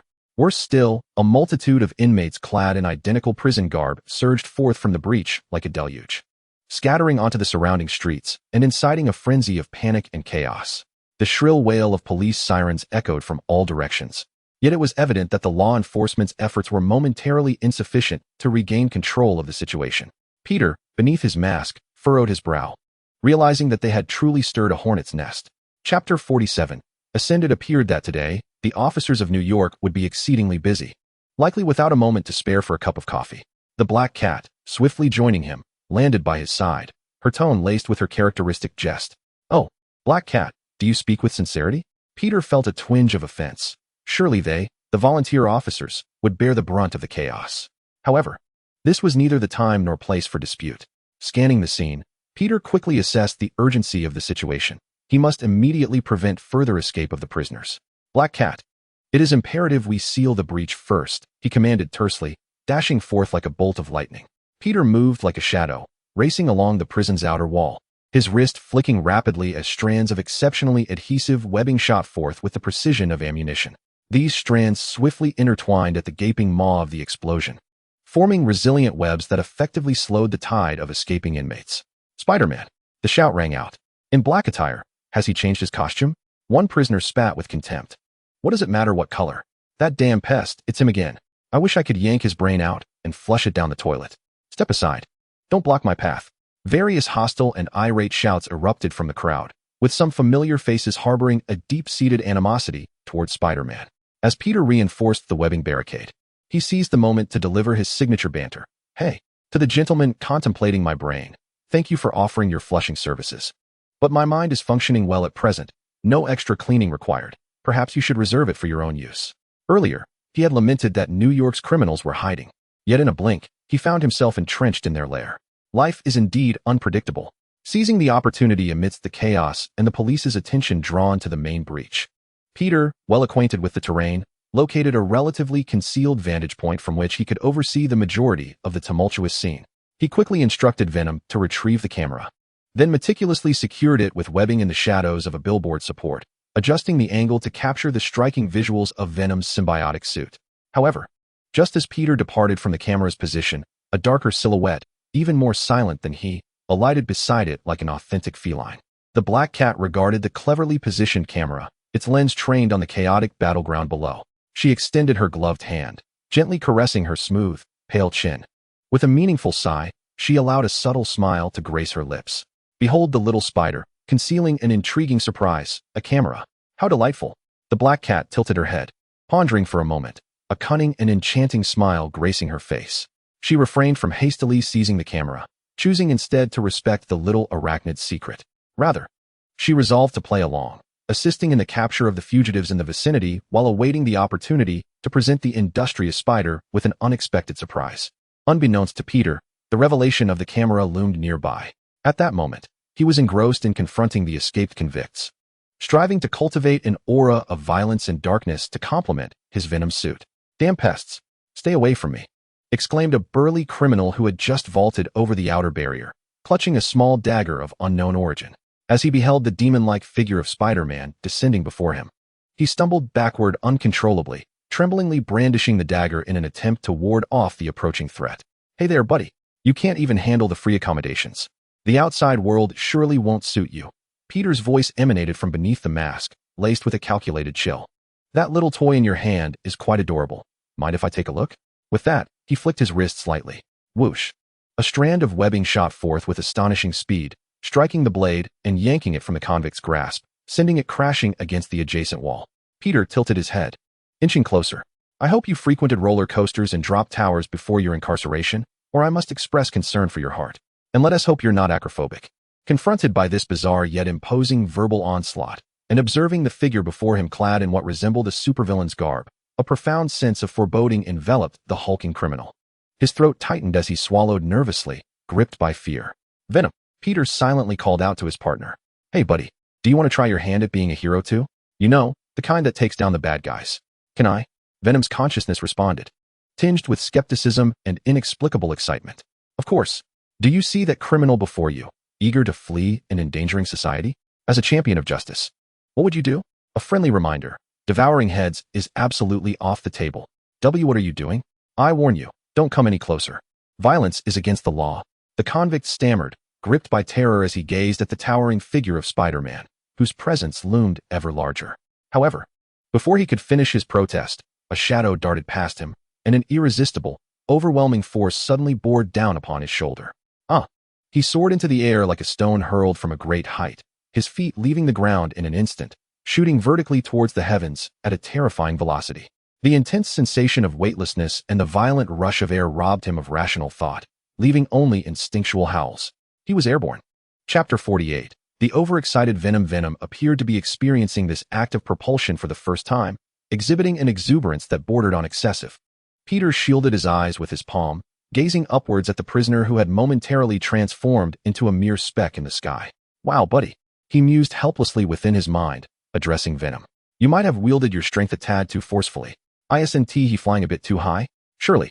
He won't end up colliding with a passing bird, or, worse yet, a plane." With his vision enhanced by both Venom's and his own mutated abilities, Peter could discern objects clearly within a 600-meter radius, unimpeded by obstacles. However, as he watched the rapidly ascending prisoner, even he found the target somewhat indistinct. Fortunately, it seemed that luck was still on Peter's side today, or perhaps that of the prisoner, who had yet to meet misfortune. After approximately 10 seconds of breath-stealing free fall, the black, accompanied by persistent screams, finally began to enlarge. Calculating the landing spot accurately, Peter deployed a clever web cushion, safely catching the prisoner and gently placing him on the ground. "All right, buddy," Peter communicated once more with Venom. "It seems you could use a bit more practice. Super strength isn't to be applied in such a manner." Once back on the solid concrete surface, the burly prisoner collapsed like a heap of mud, mouth agape, eyes vacant and unfocused, drool slipping uncontrollably from his lips. Clearly, during this brief yet exhilarating journey of free ascent, he had undergone a profound and renewed realization about life and freedom.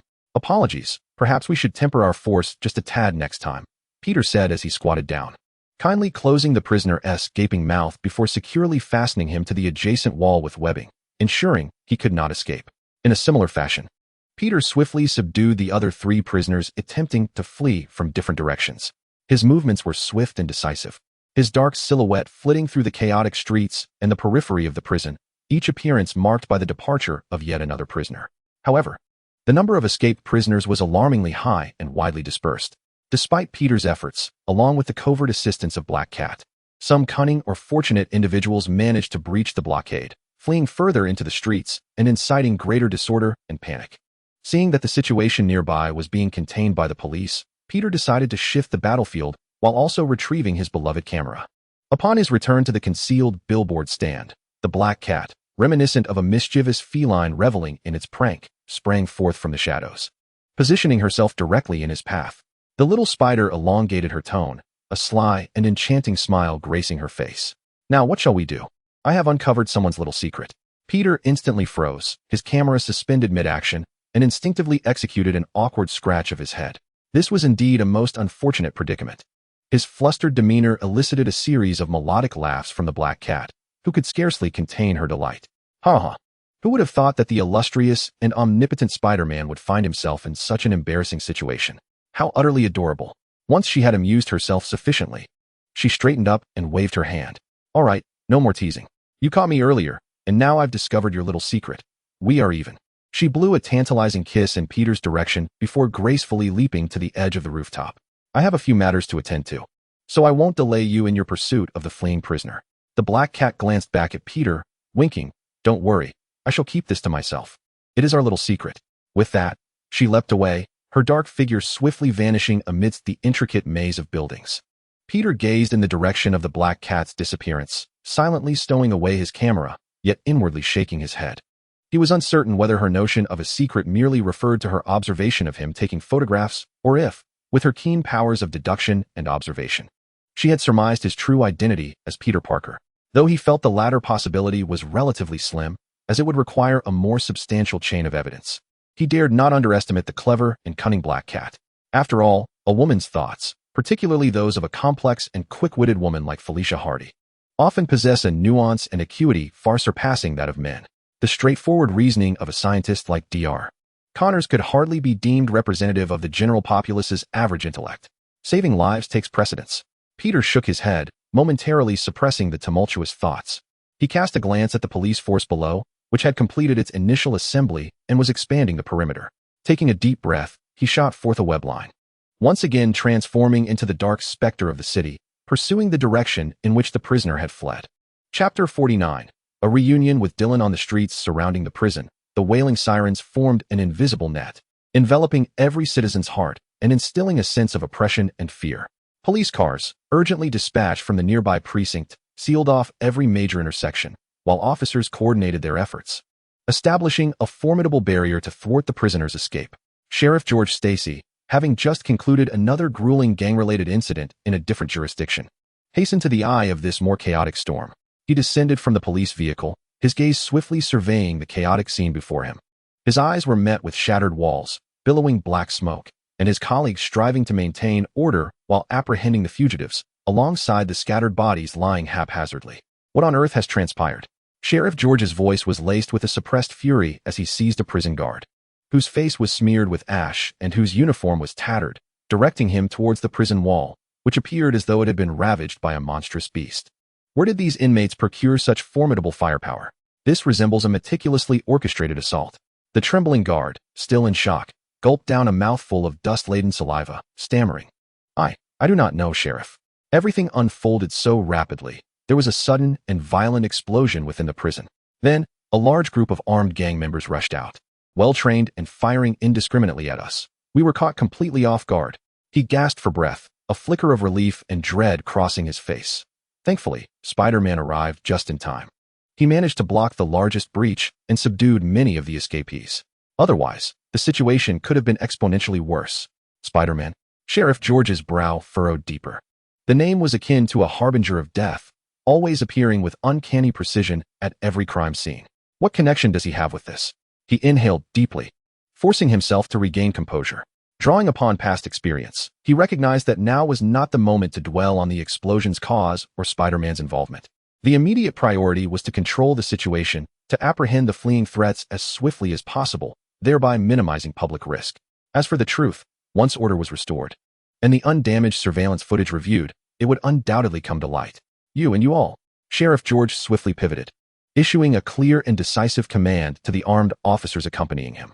Assist the prison guards in escorting the incapacitated inmates back to their cells without exception, ensuring secure oversight.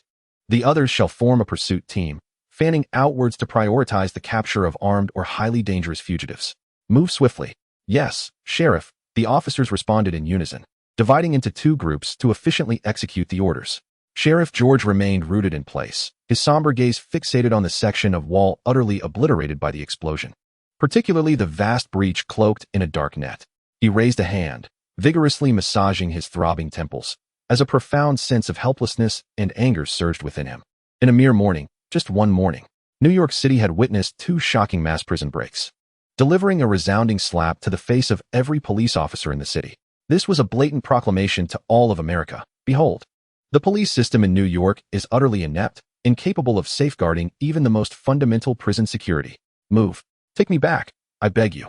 Please escort me back to my cell. The outside world is far too terrifying. Spider-Man is a devil, a black devil. It is so frightening. I cannot bear to remain outside. At that moment, two guards were escorting a prisoner, ensnared in webs like a chrysalis, back to their confinement. The prisoner appeared to be in a state of extreme distress, eyes filled with terror, body trembling uncontrollably, and incoherently crying out in panic.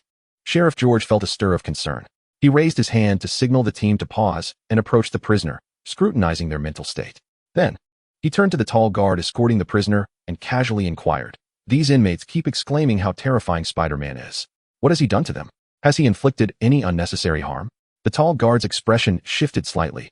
He seemed to ponder his words carefully. "Well, I suppose it could be considered a psychological trauma. I believe they were primarily startled by Spider-Man's new attire today." "New attire?" George mused, stroking his chin with an expression of curiosity, observing the sheriff's perplexity. The tall guard elaborated. The Spider-Man that appeared today donned a remarkably hellish, pure black costume, adorned with a large white spider emblem and cold, piercing eye lenses, visually striking and imposing. Honestly, when he stands there, the sense of oppression is even more formidable than the Punisher depicted in this morning's newspaper. It is entirely natural for these inmates to be terrified.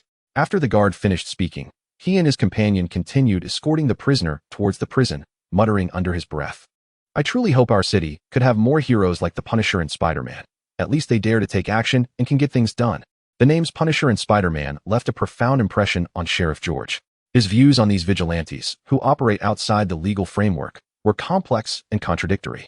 To him, while Spider-Man may not be as irredeemably villainous as portrayed by the Daily Bugle, he certainly could not be deemed a flawless hero. He was, at best, a dangerous individual masquerading as a masked vigilante, abusing his extraordinary abilities. It is undeniable that Spider-Man has thwarted numerous crimes and saved many lives, earning the adoration of the citizens. Yet, each time he appears, the aftermath of the battles he engages in is often a scene of devastation, streets in disarray, damaged public infrastructure, and substantial economic losses, all of which ultimately burden the taxpayers and the municipal departments responsible for restoration. More importantly, George firmly believed that the apprehension of criminals and maintenance of public order were the duties and missions of the legally empowered police, not the games played by these unidentified, lawless masked individuals. As for the Punisher, his methods were even more alarming. In this man's lexicon, the concepts of capture and trial seemingly did not exist. He acted with ruthless severity, employing violence to combat violence, and bore the weight of multiple blood-soaked incidents, making him a wanted criminal by the FBI and various state police departments. This morning, an escape incident occurred in the Brooklyn district, where several prison guards witnessed a man, akin to a cold-blooded specter of death, ruthlessly gunning down multiple criminals attempting to resist or flee. In George's eyes, the Punisher is nothing short of a murderer, a grim reaper wandering in the shadows.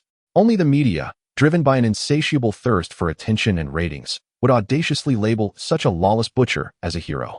Meanwhile, just a few blocks away, at the entrance of a bank, three masked robbers, with their heads shrouded in cheap stockings and guns brandished in hand, burst forth from the bank's doors, clutching a canvas bag brimming with cash, only to collide head-on with the nemesis of evil, or rather, the Venom Spider-Man.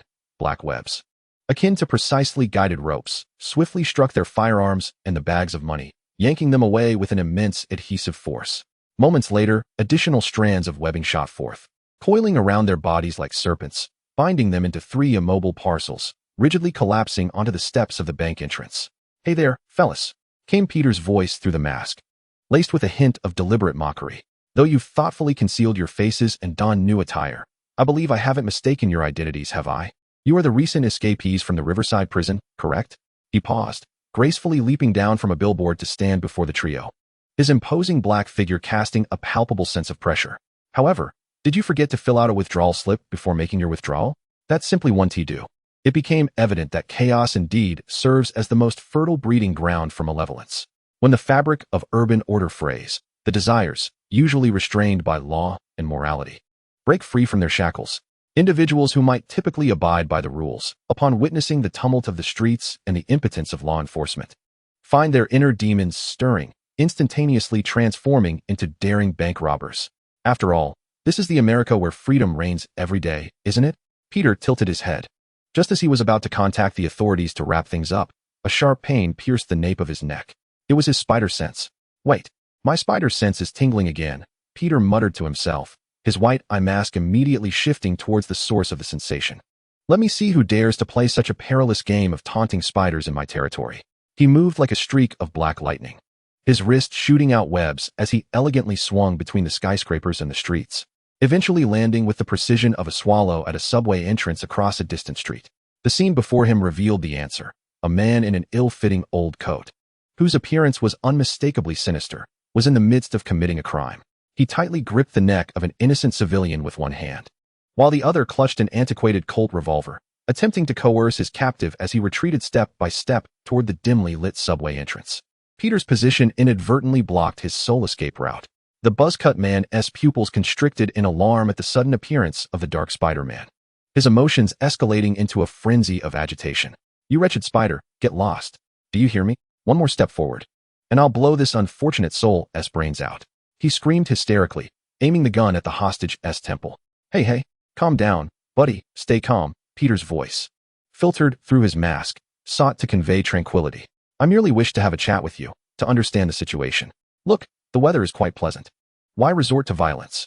As he spoke, he casually stepped forward, seemingly unconcerned for the hostage's safety. This time, Peter did not instinctively raise his hands, but the symbiotic venom, recalling fragmented memories, did raise its dark tendrils. The scene appeared momentarily dissonant.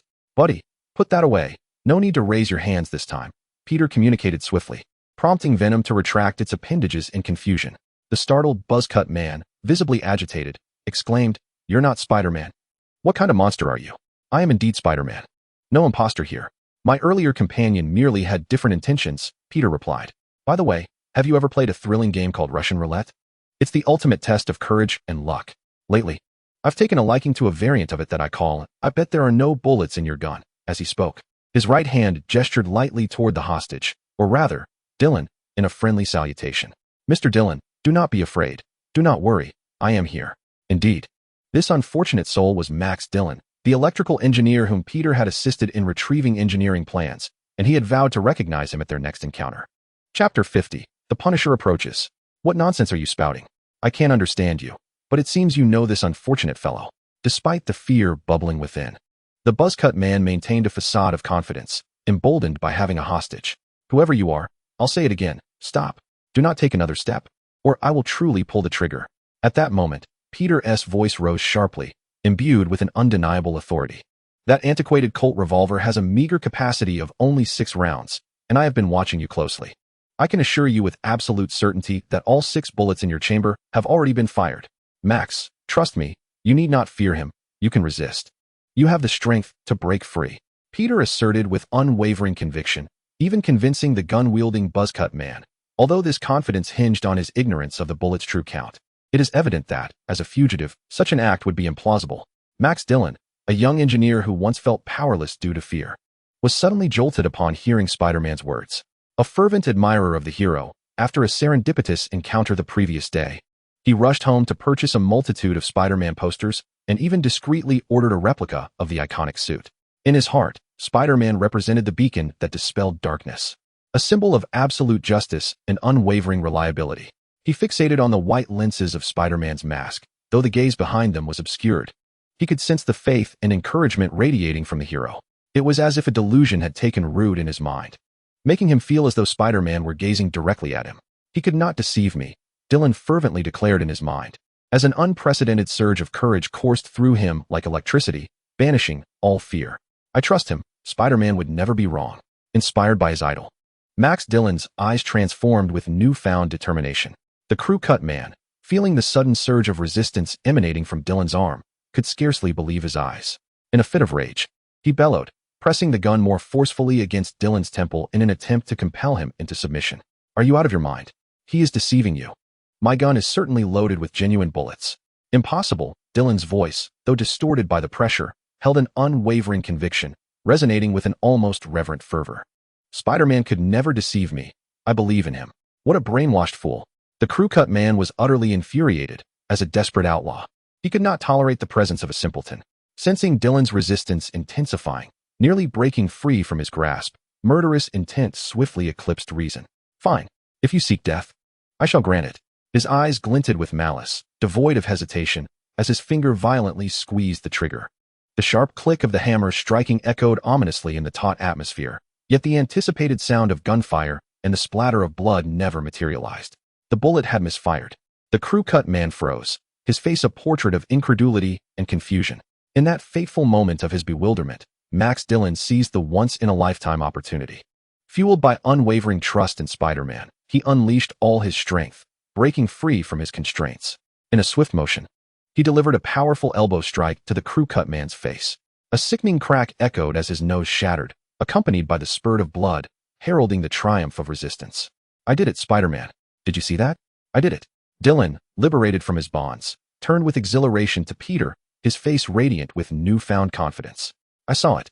Splendid work, my friend, Peter responded, hurriedly approaching him with genuine admiration, patting Dillon's shoulder with a controlled yet respectful touch, his voice imbued with sincere respect. As I mentioned to you yesterday, you are undeniably endowed with the courage to stand firm. You, Max Dillon, are the true embodiment of a hero. Damn it. This is impossible. The man with the buzz cut, clutching his bleeding nose, was both astonished and enraged, refusing to accept his fate as he repeatedly squeezed the trigger. Click, click, click. Yet, it remained a futile endeavor, the Colt revolver rendered utterly useless as if cursed by magic. In despair, he hurled the empty gun to the ground with a roar of frustration, then, like a stray dog, turned to flee.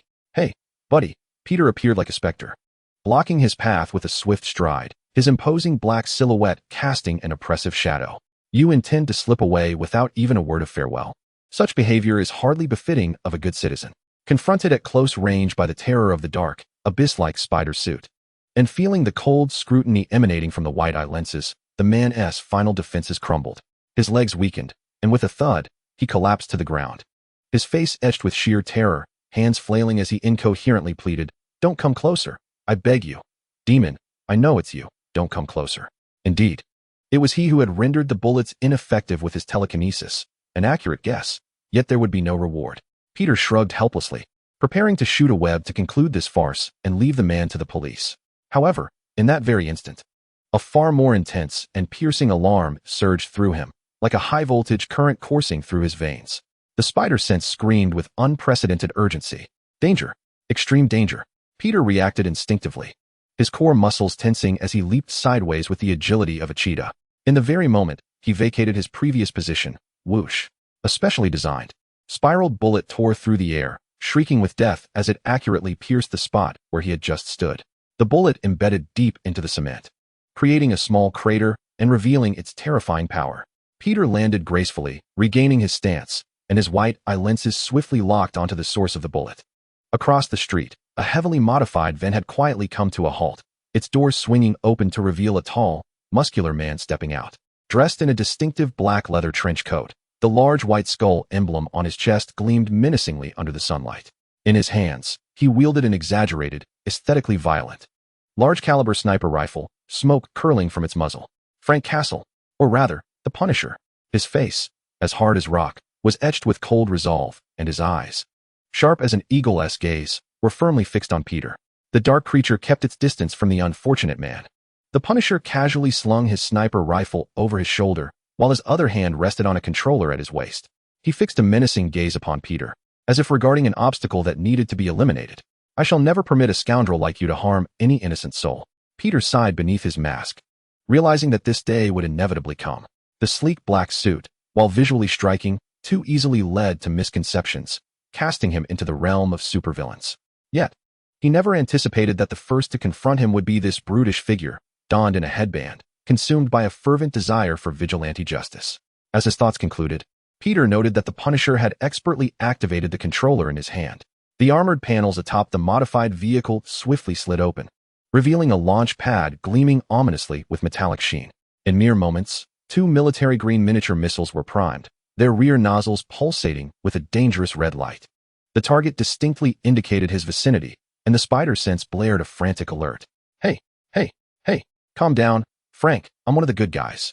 Peter raised his hands in exasperation, one arm waving emphatically while the other pointed to the large spider emblem on his chest. Please, before you fire, open those big eyes of yours and take a good look. It's me, Spider-Man, the friendly neighborhood hero of New York City, not some alien black monstrosity. I'm currently apprehending a criminal who escaped from prison. Do not open fire. Chapter 51. The bond between Venom and Peter Spider-Man and the Punisher. Two masked vigilantes who often tread the fine line of morality found themselves in the same city plagued by crime. To claim they were complete strangers would be a falsehood. They had brushed past each other countless times on dark, chaotic nights on the streets of the city, occasionally even collaborating briefly against common foes. Spider-Man, the Punisher, Frank Castle, fixed his hawk-like gaze upon the ominous black figure before him. His mind raced to process the information and conduct a rational analysis. The agile movements and the light-hearted tone of speech bore a semblance to the memory of that incessantly chatty figure clad in red and blue spandex. However, there were glaring discrepancies. The Punisher's keen eyes scrutinized the imposing figure before him. The disparity in size and appearance was far too great. The Spider-Man he remembered, while equally nimble, possessed the physique of a gymnast, sleek and efficient. Yet this figure resembled a mobile fortress of dark muscle, with exaggerated sinewy lines, towering over 2 meters. Exuding an aura of intimidation, and clad in an eerie suit that seemed to absorb light itself. The enormous, pallid spider emblem upon his chest was far removed from that of the neighborly hero. It bore an uncanny resemblance to a supervillain emerging from the depths of some infernal abyss. Doubts took root in his heart. Yet rather than immediately signaling through his earpiece to halt the attack of the war vehicle, he steadied his fingers upon the controller. His voice escaped through gritted teeth. Cold as the dark currents beneath the Arctic ice, I have encountered Spider-Man, and he is not akin to you. If you aspire to impersonate that bothersome little insect, it would be wise to do your research and prepare adequately. Now, prepare to pay for your clumsy imitation. War vehicle launch. The two miniature missiles, primed and ready, suddenly emitted a blinding red light from their exhausts, and the targeting system buzzed sharply. Damn it, my mouth slipped, Peter muttered, gently tapping his lips. Wait, Frank. I understand where the misunderstanding lies. He called out urgently. As the Punisher scrutinized him, his enhanced vision, fortified by both the symbiote and spider abilities, captured the reflection in the glass facade of a nearby shop, in stark contrast to the figure of Max Dillon, who had just completed a heroic feat and was still buzzing with excitement.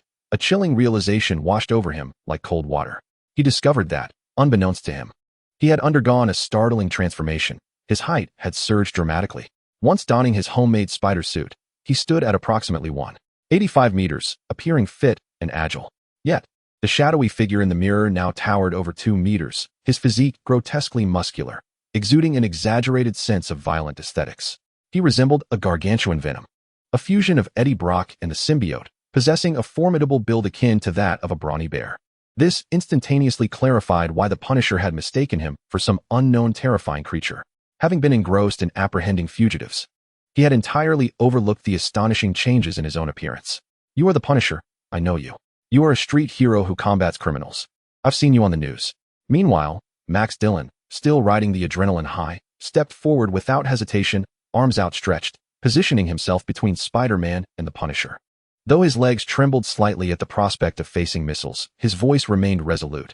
But you are truly mistaken this time. He is indeed Spider-Man, admittedly. The suit he wears today is rather unique, but I can assure you, he is Spider-Man himself. We just executed a flawless counter against that armed robber. Look. He pointed vigorously at the still incapacitated thug on the ground, alongside the discarded Colt revolver, which lay like scrap metal, his gaze filled with unwavering conviction. Frank, hold your fire.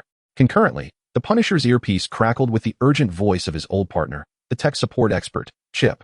The Chip, through the thermal imaging and dynamic capture camera system mounted on the war vehicle, observed every movement on site from a distance, offering its insights at crucial moments. The citizens' claims were likely valid. Nonetheless, we must refrain from hastily confronting our amicable Spider-Man until we have conducted a thorough investigation. Two individuals stepped forward. One, an ordinary citizen who bravely testified despite personal risk, and the other, a trusted technological partner with whom we have collaborated for many years. Even the Punisher, whose heart is as unyielding as stone and whose actions are resolute, found himself compelled to suppress the almost instinctual urge to attack. His brow furrowed deeply, fingers resting lightly on the controller, yet not fully withdrawing. The two missiles remained primed for launch, awaiting a flawless explanation from the other party. "Venom, my friend, what is going on? I had no idea you symbiotes could be so mischievous." Peter immediately communicated with his internal companion. "Quick, revert your form and appearance back to normal." As soon as he spoke, he sensed a wave of mixed emotions from the symbiote, an amalgamation of apology and slight indignation. Through their unique psychic link, Venom conveyed a vague, yet comprehensible message. The cause of this turmoil lay in Peter's recent series of efficient strikes against criminals, which had elevated his emotions and triggered an excessive secretion of adrenaline and various biochemical substances, far too delectable for Venom to resist.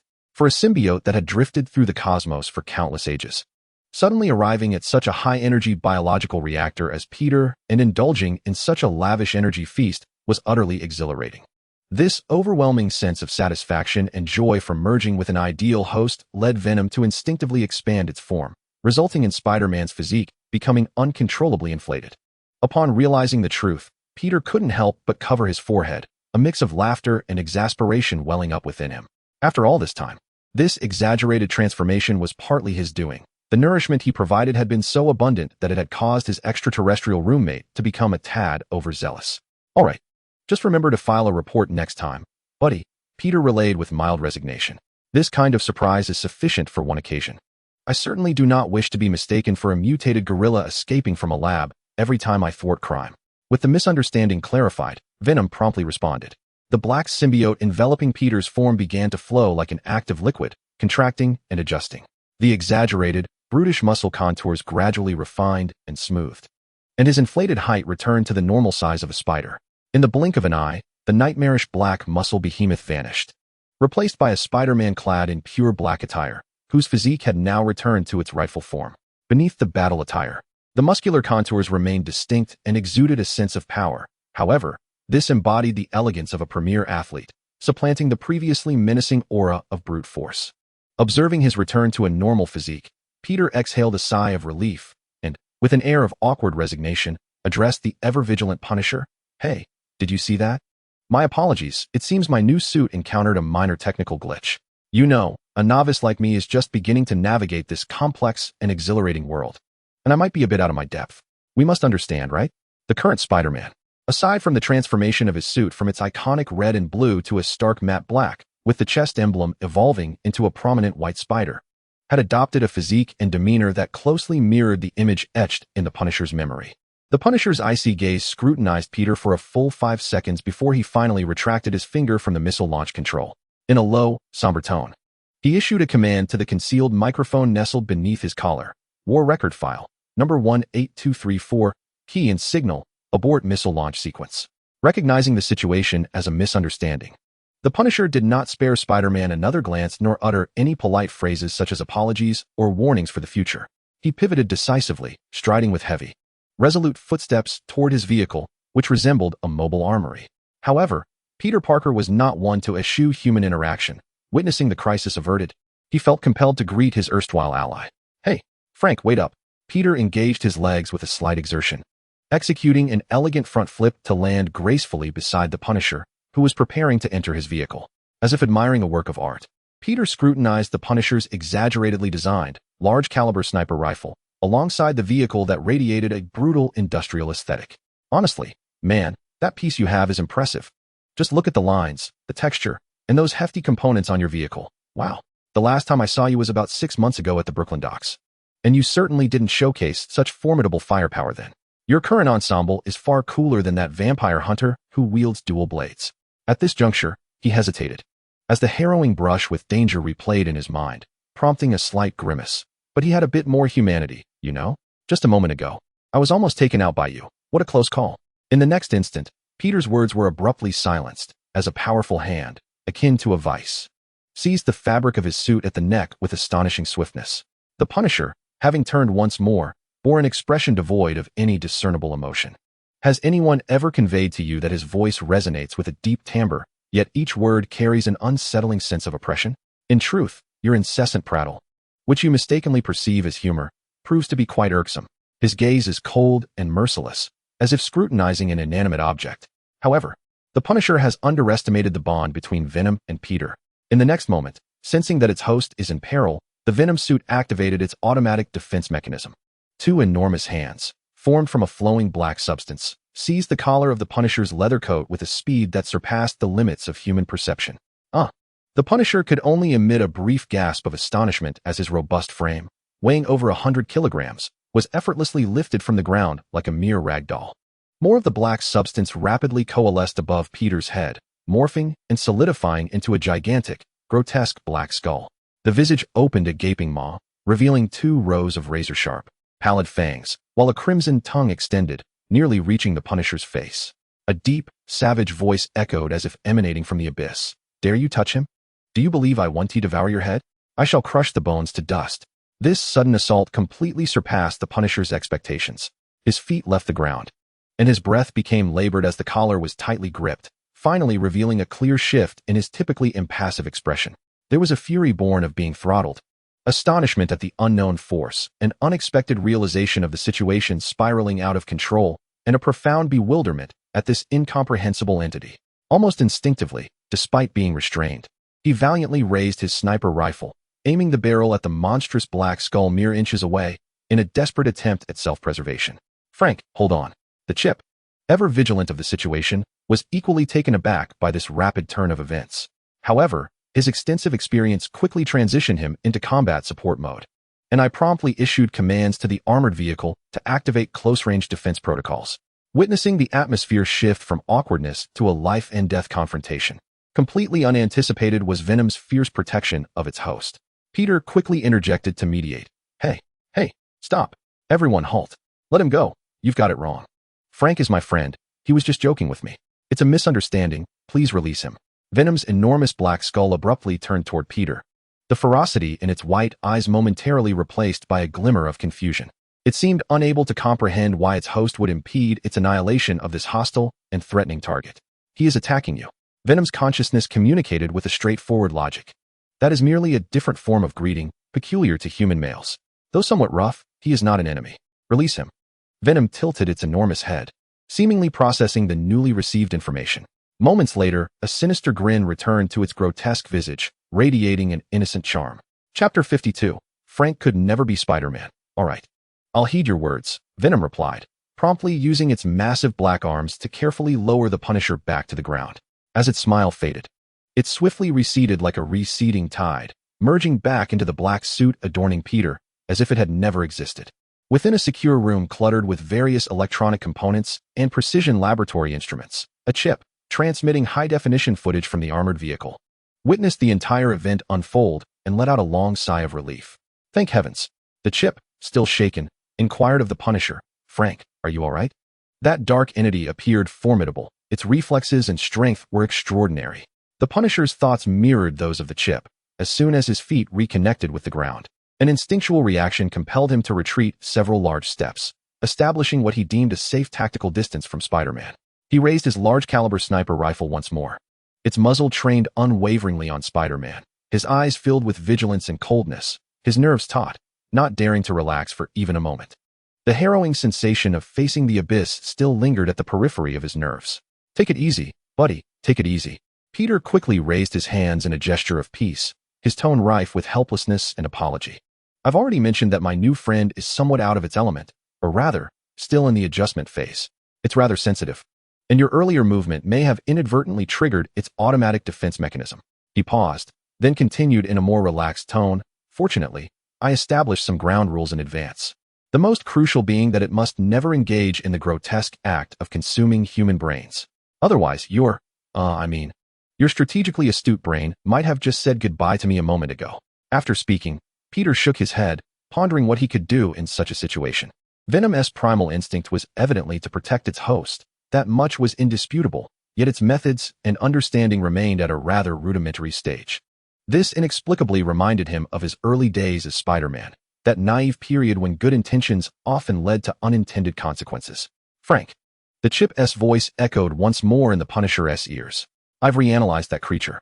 I believe that the dark entity, or rather, what Spider-Man referred to as his new suit, could very well be a cutting-edge piece of equipment employing the latest nanotechnology. Consider this. He is closely associated with Tony Stark. and Stark Industries has long since developed such highly intelligent, automatically defensive nanotechnology suits. Thus, it's no surprise, we need not be overly anxious, as your actions merely triggered its automatic defense mechanism. The analysis of the chip is not without merit. The rumor of Spider-Man joining the Avengers, having been propagated by the Horned Herald, has become almost universally acknowledged. The connection between Spider-Man and Iron Man is also no secret.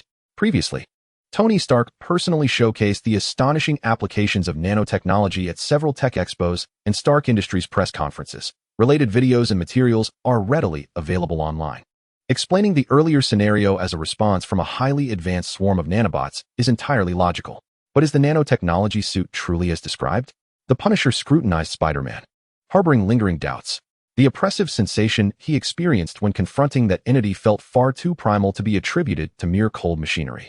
Furthermore, locking eyes with those elongated, menacing white orbs was akin to gazing into a living abyss, a stark contrast to the gaze of artificial intelligence.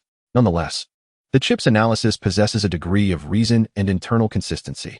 Although Frank personally harbors no fondness for that flamboyant playboy, known for his arms-dealing past, he must concede that the other party is widely regarded as a genius in the fields of technology, particularly in artificial intelligence and advanced materials science. Not to mention, the core intelligent targeting system and certain defensive modules of his heavily upgraded Punisher vehicle can, to some extent, be traced back to Stark Industries. Spider-Man. The Punisher gradually lowered his weapon, yet his voice remained as cold as iron, laced with an undeniable warning. Next time, be sure to manage your new suit. Or as you said, I won't hesitate to obliterate its head. With that, he denied Peter any opportunity for further discourse, letting out a disdainful snort as he turned sharply, opening the car door and slipping into the armored vehicle. As the engine roared with a deep growl, the Punisher's vehicle swiftly departed from the chaotic street, leaving behind only the bullet-riddled craters and a faint scent of gunpowder. Rubbing the back of his head, Peter stood in place, bewildered. He had prepared an elaborate explanation regarding the alien symbiote, only for the other party to inquire not a single question before delivering a vague threat and then departing. Well, perhaps this is for the best, Peter thought, shrugging off the moment, saving me from wasting breath to explain a multitude of things he likely wouldn't believe anyway. He extended a thumb towards the direction the vehicle had vanished, his tone tinged with playful sarcasm. Frank, true to form. Your approach to problem-solving is always so straightforward and brutal. As he drove through the gradually stabilizing, yet still cacophonous streets of New York, the atmosphere within the heavily modified Punisher vehicle was anything but relaxed. A display screen on the central console illuminated, showcasing an image of a chip. He rubbed his temples and earnestly addressed the silent figure of the Punisher in the driver's seat, stating, Frank, I understand you may not wish to hear this, but Spider-Man's words, though perhaps unpalatable, do hold a kernel of truth. Your methods can sometimes be excessively ruthless and absolute. If you persist down this path, I genuinely fear you may suffer grave consequences. Just look at the current situation. The FBI, the NYPD, and several state law enforcement agencies have placed you on their wanted list. This means you are perpetually in danger, and the resources and support at our disposal are dwindling. The Punisher's grip on the steering wheel remained unyielding, his gaze steadfast as he focused on the road ahead. His voice was cold as he replied, Chip, you know I operate in this manner. The law is riddled with loopholes. For some, prison is merely a temporary lodging.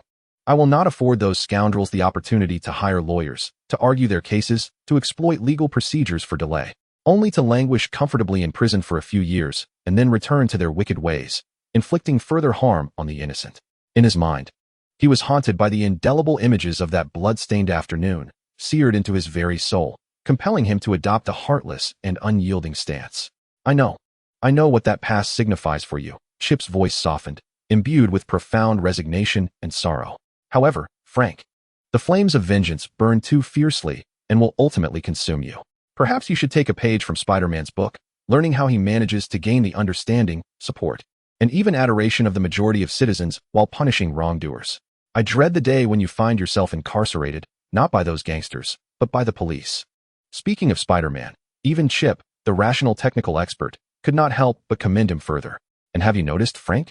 3 years ago, Spider-Man's fame and societal acceptance were likely far beneath yours, yet now, almost every child in New York knows and adores him. The Avengers have extended an olive branch to him, and even billionaires like Tony Stark are eager to provide him with technological support, even crafting sophisticated nanotechnology suits that must cost a fortune. Setting aside Spider-Man's extraordinary abilities, the defensive and transformative capabilities of the suit he displayed earlier were truly remarkable. If conflict had erupted, our chances against him would have been slim, with dire consequences looming. Chip's tone conveyed a hint of envy and wistfulness. If only we could secure such resources and support. The Punisher, acutely aware of his old friend's unspoken implications, merely shook his head slightly, his gaze unwavering and resolute as he continued to watch the road ahead. He is the Punisher, Frank Castle, destined never to become Spider-Man. Nor has he ever aspired to be one. His path, from the very beginning, has been a solitary journey paved with bullets, blood, and vengeance. Chapter 53. Say cheese. Spider-Man. Once the Punisher departed, an electrifying voice, tinged with excitement and a hint of tremor, shattered the tranquility. Max Dillon, the electrical engineer who had just been rescued from the precipice of death and had witnessed the near outbreak of a hero civil war, now gazed at Peter with a fervor more intense and resolute than before. He could hardly contain his admiration for his idol. Your new suit looks even cooler than that impressive version from earlier. The muscular lines exude strength without appearing overly intimidating. And thank you for saving my life once again. He adjusted his slightly worn black-framed glasses, striving to appear more composed, yet his trembling fingers betrayed his inner turmoil. Oh, thank you for your kind words, Mr. Dillon. Your taste is quite impeccable, Peter replied, his friendly gaze peering through the pure white lenses of the Venom suit. As for saving you, perhaps it could be said that you saved yourself. You should be grateful for your courage and trust in that moment. You chose to believe in a peculiar figure clad in a black suit reminiscent of a villain. Not everyone possesses such fortitude. As he spoke, Peter casually flicked his wrist, releasing a black web that ensnared the still incapacitated, buzz-cut male robber, affixing him like an unsightly ornament to the weathered wall, ensuring he posed no further threat. Peter turned to face Mr. Dillon, who showed no fear of his new attire, recalling the bravery displayed when Dillon stood between him and the Punisher. With sincerity in his voice, he continued, "In truth, I owe you my gratitude as well. Had you not bravely stepped forward and provided your undeniable testimony, I might have found myself embroiled in a conflict with the Punisher, or worse." At this moment, Peter touched the Venom suit, which lacked pockets, and shrugged in exasperation.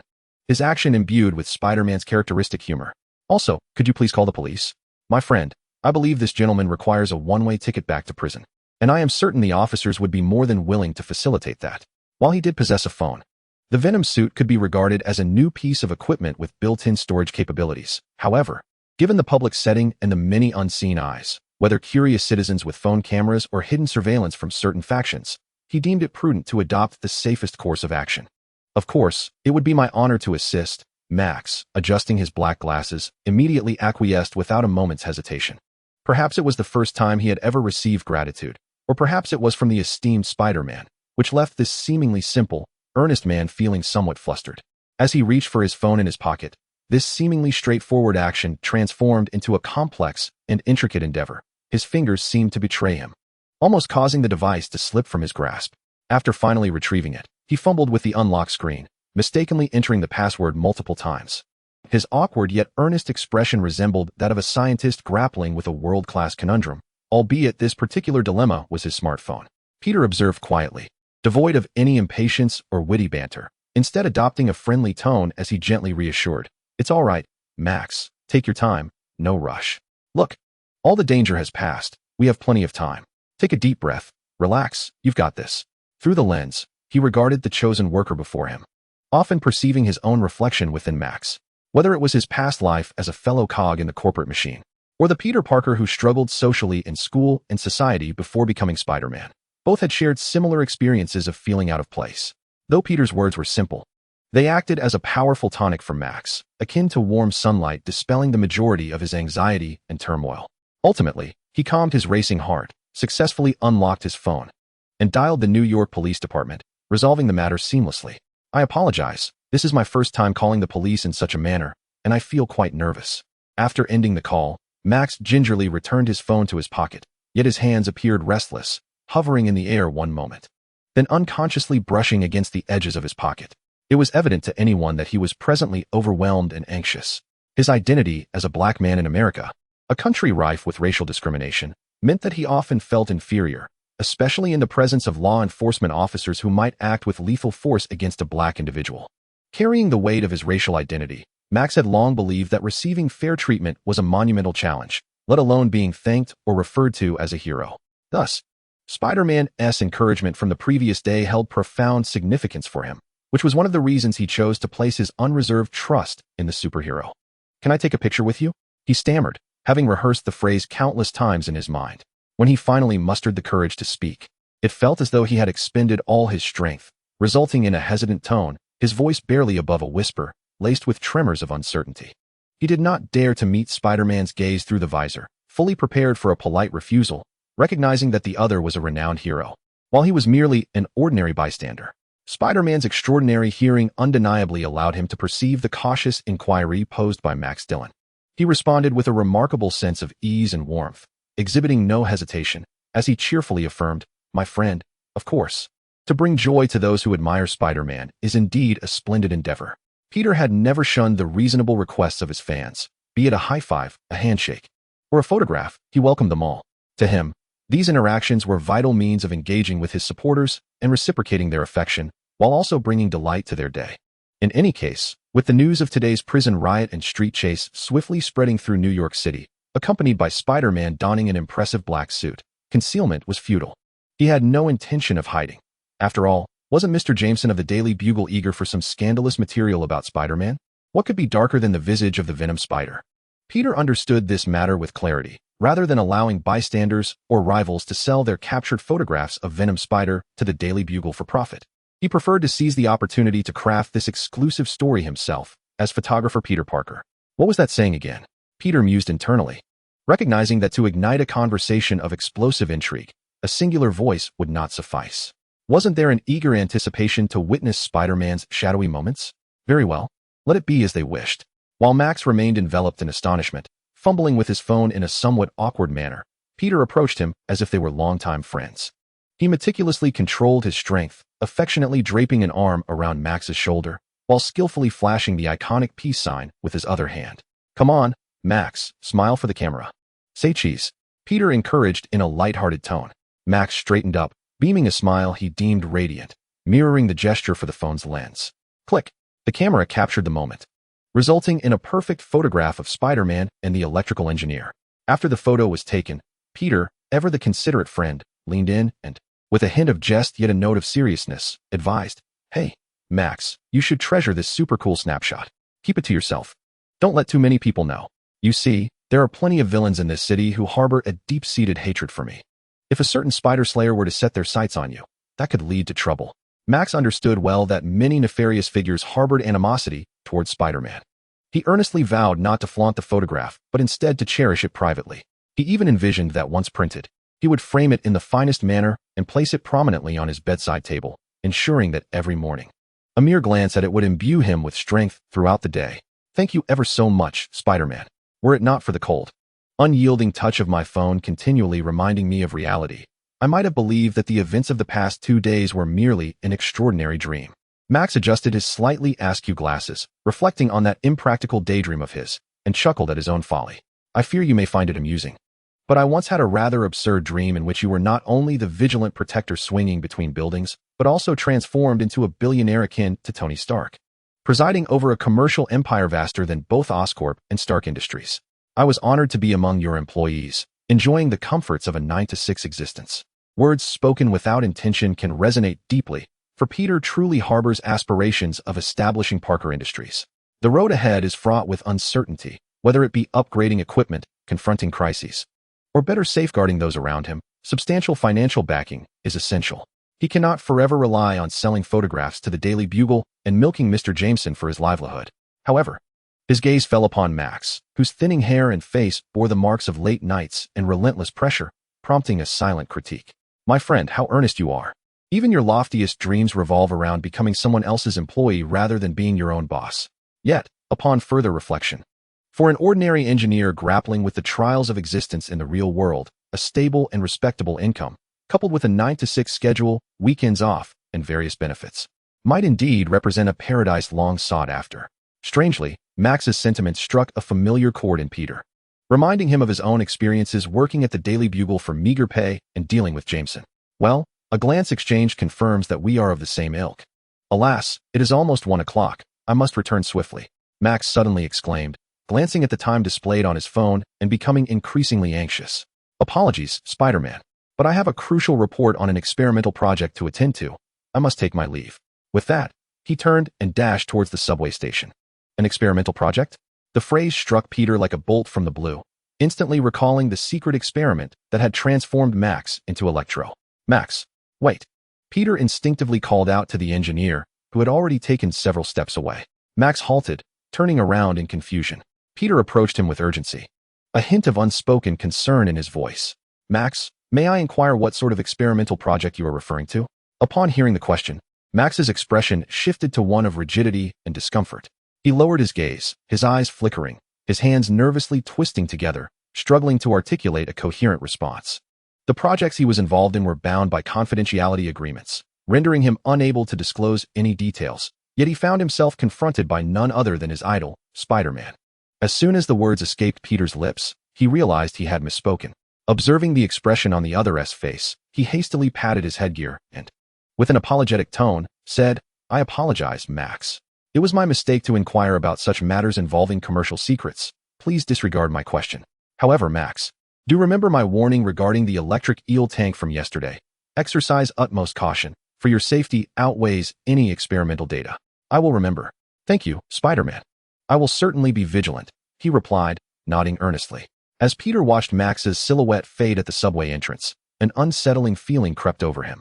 Meanwhile, the distant wail of police sirens drew nearer, with red and blue lights starting to flicker at the street corner.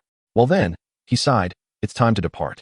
I certainly do not wish to be characterized as a chaotic black henchman by some well-meaning eyewitness once the officers arrive, or be depicted by Mr.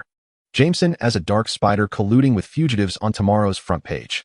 With a flick of his wrist, a web shot forth with precision towards the rooftop of a nearby skyscraper, the powerful pull lifting him effortlessly off the ground as his dark form traced a graceful arc through the air. He pondered quietly to himself that after lunch, he should make time to visit Harry. As the new head of Oscorp following Norman Osborn, Harry must surely be aware of the various cutting-edge, and even perilous, experimental projects taking place within the company. Furthermore, he needed to clarify the truth surrounding Norman Osborn's demise, especially while Harry was in a state of amnesia. This would not be difficult. Norman was killed by the Green Goblin's blade on the glider, and a simple examination of the wound would reveal that it had nothing to do with Spider-Man. At that moment, a bolder, perhaps more effective idea flickered in his mind. Or perhaps I should opt for a more direct approach. His white lenses scanned the city below, a metropolis shrouded in countless secrets. Like Gotham's Dark Knight, he could silently infiltrate the encrypted databases of the New York Police Department and even the CIA, proactively seeking out villains yet to emerge in the city. Aside from Kingpin and his Sinister Six, there are other foes often associated with Spider-Man, such as Electro and Sandman. Come on, think, Spider-Man. The mention of the Sinister Six sparked Peter's imagination. "Venom, my friend, you mentioned Kingpin has a Sinister Six. Can't Spider-Man have his own Spider Four Horsemen, or perhaps a 12 Guardians of the Sacred Warriors?" Venom replied, "Are you suggesting I split into 12? Chapter 55, The Unfortunate Flint. Hey, hold on. I wasn't thinking along those lines at all." Peter hastily responded through their shared consciousness, attempting to soothe the evidently perturbed Venom, but then grasped the crux of the conversation. "Wait, did you just say split? Can you create other symbiotes? Like Venom 1 and Venom 2? This sensation is akin to witnessing the most exquisite cellular mitosis or asexual reproduction in the realm of biology. Truly fascinating." Prompted by Venom's reminder, Peter recalled that within various universes and mediums of Marvel narratives, the portrayal of symbiote species is remarkably diverse, rife with contradictions and reconstructions. Take, for instance, the ability to split. In certain well-known Marvel films and some classic comic narratives, a mature symbiote like Venom can indeed serve as a progenitor, capable of producing entirely new, independent offspring symbiotes through some esoteric means. One of the most indelible and chilling examples etched in his memory is that of the creature known as Carnage, a monstrous, crimson entity birthed from the union of a Venom offspring and an individual on Earth known as a lunatic. This individual was far more deranged and violent than his progenitor. Venom, devoid of any reverence for life, existing solely to sow chaos and suffering. "Yes, I can indeed produce offspring symbiotes," came the fluctuating consciousness of Venom, affirming Peter's surmise, before abruptly shifting its tone to express hesitation. "However, this process entails certain conditions and costs. In my hazy recollections, I seem to have once separated a symbiote, and that experience was far from pleasant. 12, to be precise." Venom fell into a brief silence, and through their psychic link, Peter discerned the implication that 12 was rather a formidable challenge. Unable to suppress a smile beneath his mask, he quickly conveyed a message of reassurance to his extraterrestrial companion. Relax, my friend. You have entirely misconstrued my intent. I am no mad scientist, nor do I wish to transform you into a factory for producing symbiotes. Though he had no desire to compel Venom to produce 12 offspring, he mused that if it were feasible, generating a few progeny might not be entirely unwelcome. The mere thought of Carnage referring to Venom as daddy was both amusing and absurd. Peter chuckled to himself, recognizing that perhaps this was the only notion that elicited any humor. Regrettably, based on subsequent narratives, the offspring symbiotes spawned from Venom often turned out to be rebellious progeny. Rather than the considerate, dutiful offspring one might hope for, they were akin to creditors demanding payment. As his mind functioned with the speed of a top-tier processing unit, Peter quickly recalled another name, Riot. In one interpretation within the Marvel Cinematic Universe, this silver-gray symbiote, capable of morphing into various lethal weapons, was also depicted as one of Venom's offspring. Its behavioral patterns were characterized by aggression and betrayal, embodying a pursuit of power and an ambition to lead its kind in conquering Earth. Of course, Peter was acutely aware that certain comic book renditions, in simplifying their narratives or exploring different tales, often depicted characters like Carnage and Riot as mere brethren of Venom, rather than adhering to a strict father-son relationship, thereby elucidating their similarities and hostilities. Some exceedingly ancient comic narratives even allude to the concept that symbiotes can not only split, but also devour one another, merging to become extraordinarily powerful. Such a level of fusion among symbiotes is said to transcend their characteristic vulnerabilities to specific frequencies of sound and extreme temperatures, rendering them nearly invincible. Shaking his head, Peter felt that he could not dwell on these thoughts any longer. The further he pondered, the more absurd it became. Moments ago, he had even entertained legends about symbiotes achieving divine status through endless consumption. Taking a deep breath, he cast aside the increasingly errant notions in his mind. Ultimately, that was a matter internal to Venom and his kind. He would not compel his extraterrestrial friend to make any decisions that contradicted his own will and essence. Listen, buddy. Peter conveyed a resolute thought through their mental link. Regardless of whether you can split or wish to do so, that is your freedom. We are partners, friends. I will not force you to do anything, just as you respect my choices. Upon hearing Peter's words, Venom gained a new perspective on friendship. Having friends is wonderful. While Peter engaged in this amicable dialogue with Venom, a massive collective prison break unfolded in 2 correctional facilities throughout New York within just a few hours. This situation had escalated beyond mere public safety concerns. It was a blatant affront to the law enforcement system of New York City. In response to the mayor's outrage and fervent demands, the police commissioner personally spearheaded an operation, mobilizing various precincts alongside special task forces to launch a comprehensive crackdown on gangs and fugitives within their jurisdiction, though ostensibly aimed at cleansing all gang influences and fugitives. In an era where criminal organizations had retreated into secrecy, the operation naturally focused on those escapees with complete profiles, photos, home addresses, and social connections. Among them was Flint Marko, an unfortunate soul who had just managed to escape from a Brooklyn prison through sheer luck and chaos. After parting ways with the deranged Cassidy, he was left with an overwhelming longing for his daughter, Penny Marko, and a profound guilt for failing to fulfill his responsibilities as a father. Driven by instinct, he hurried back to his unremarkable home in the impoverished northern Manhattan area. However, his home was no longer a warm haven, due to his past transgressions. His wife was filled with misunderstanding and fear. Like a thief, he could only furtively meet his frail daughter Penny for a brief moment under her mother's watchful gaze. The pallor of her delicate face and her yearning eyes pierced his heart like a dagger. Before he could devise a means to gather the substantial medical expenses for his daughter, and even before he had the chance to drink a sip of water, the blaring sirens of police vehicles surrounded the vicinity. "Stop!" Flint Marko echoed the unyielding, icy voice of the police through the loudspeaker. "Your involvement in the murder of Mr. Parker has been exposed, and coupled with the multitude of offenses you have previously committed, the entire New York Police Department has designated you as a primary target for apprehension. Escape is no longer an option. Naturally, you would not resign yourself to inaction, fleeing like a rat scorned by all. The police cars, flashing their blinding red and blue lights, relentlessly pursued you down the narrow, dilapidated streets, their urgent, piercing sirens echoing like a nightmare pressing upon Flint's chest, nearly suffocating him.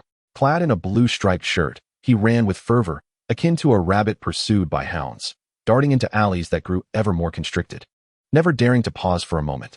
The name of the kind Mr. Parker lingered in his mind during his 3 years of imprisonment, a curse he could not escape, reverberating incessantly in his conscience and dreams.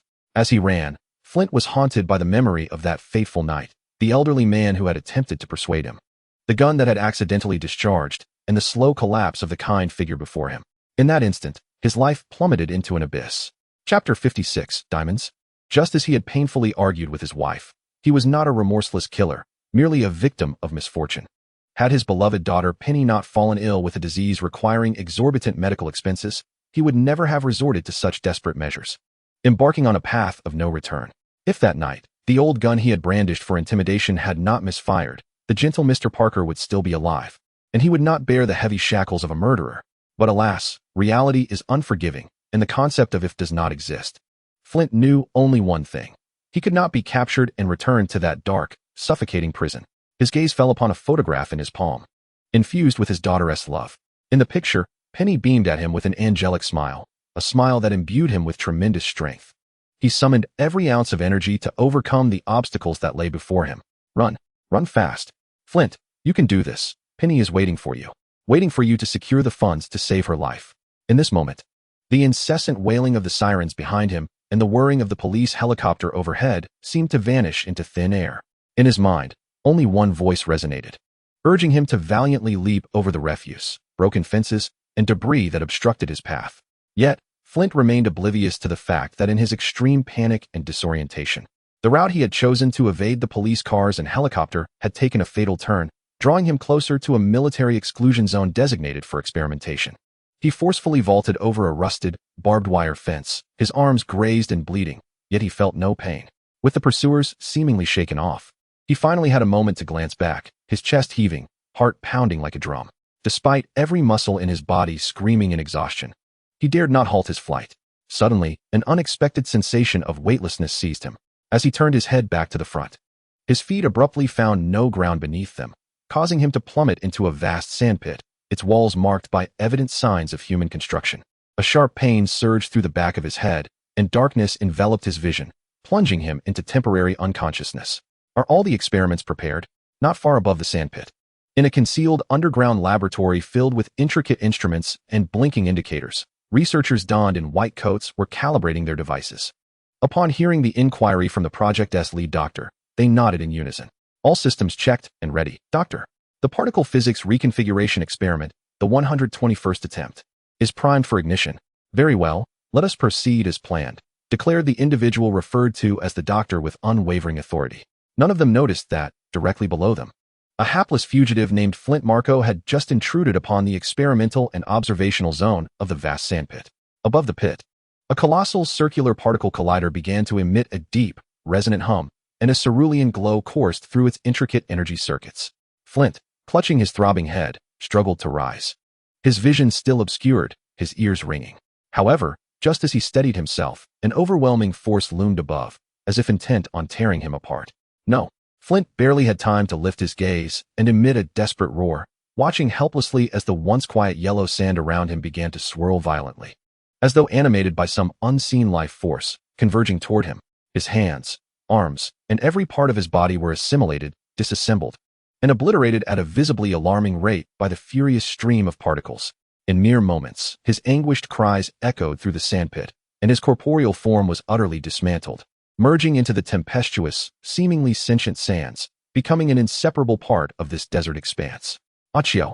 It was midday, and in a renowned pizzeria in Midtown Manhattan, famed for its gigantic portions and rich cheese, Peter, indulging in a long-awaited lunch, unexpectedly let out a resounding sneeze. Peter, has your cold not improved? Asked Liz Allen, clad in the restaurant's uniform, her apron dusted with flour, as she approached his table with a freshly baked super cheesy pizza. It seems to linger. The weather in New York is always so unpredictable, Peter replied dismissively, sniffling slightly. Yet, the rich aroma that wafted toward him instantly captivated all his senses. Wow, this pizza smells absolutely divine. Just the scent alone ignites my appetite. Lydia observed his exaggerated demeanor and couldn't help but chuckle while gently placing the pizza before him. Well then, indulge yourself, my gluttonous friend. Do you require a beverage? Not for the moment. Thank you, Lydia, Peter replied. He grasped his fork and, with utmost care, speared a remarkably stretchy slice of pizza, eagerly poised to savor its delightful flavors. However, just as his lips were about to meet the golden, crispy crust. A piercing scream filled with panic and fear erupted from the direction of the kitchen. Peter instinctively turned around, startled. He beheld a diminutive figure clad in a tattered, oversized gray robe darting out from behind the kitchen curtain at an astonishing speed, clutching what appeared to be a slice of pizza ordered by another patron. This individual was evidently no stranger to such escapades. Their swift escape was impressive, and in the blink of an eye, they vanished through the restaurant's entrance, disappearing into the throng of bustling streets outside. Lydia stood at the kitchen entrance, holding an empty tray, her face pale and visibly shaken by the unexpected intruder's sudden appearance. Not again, Peter lamented internally, gazing at the untouched slice of pizza on his fork. Was it destined that Spider-Man could never enjoy an entire pizza in peace? What sort of spider law was this?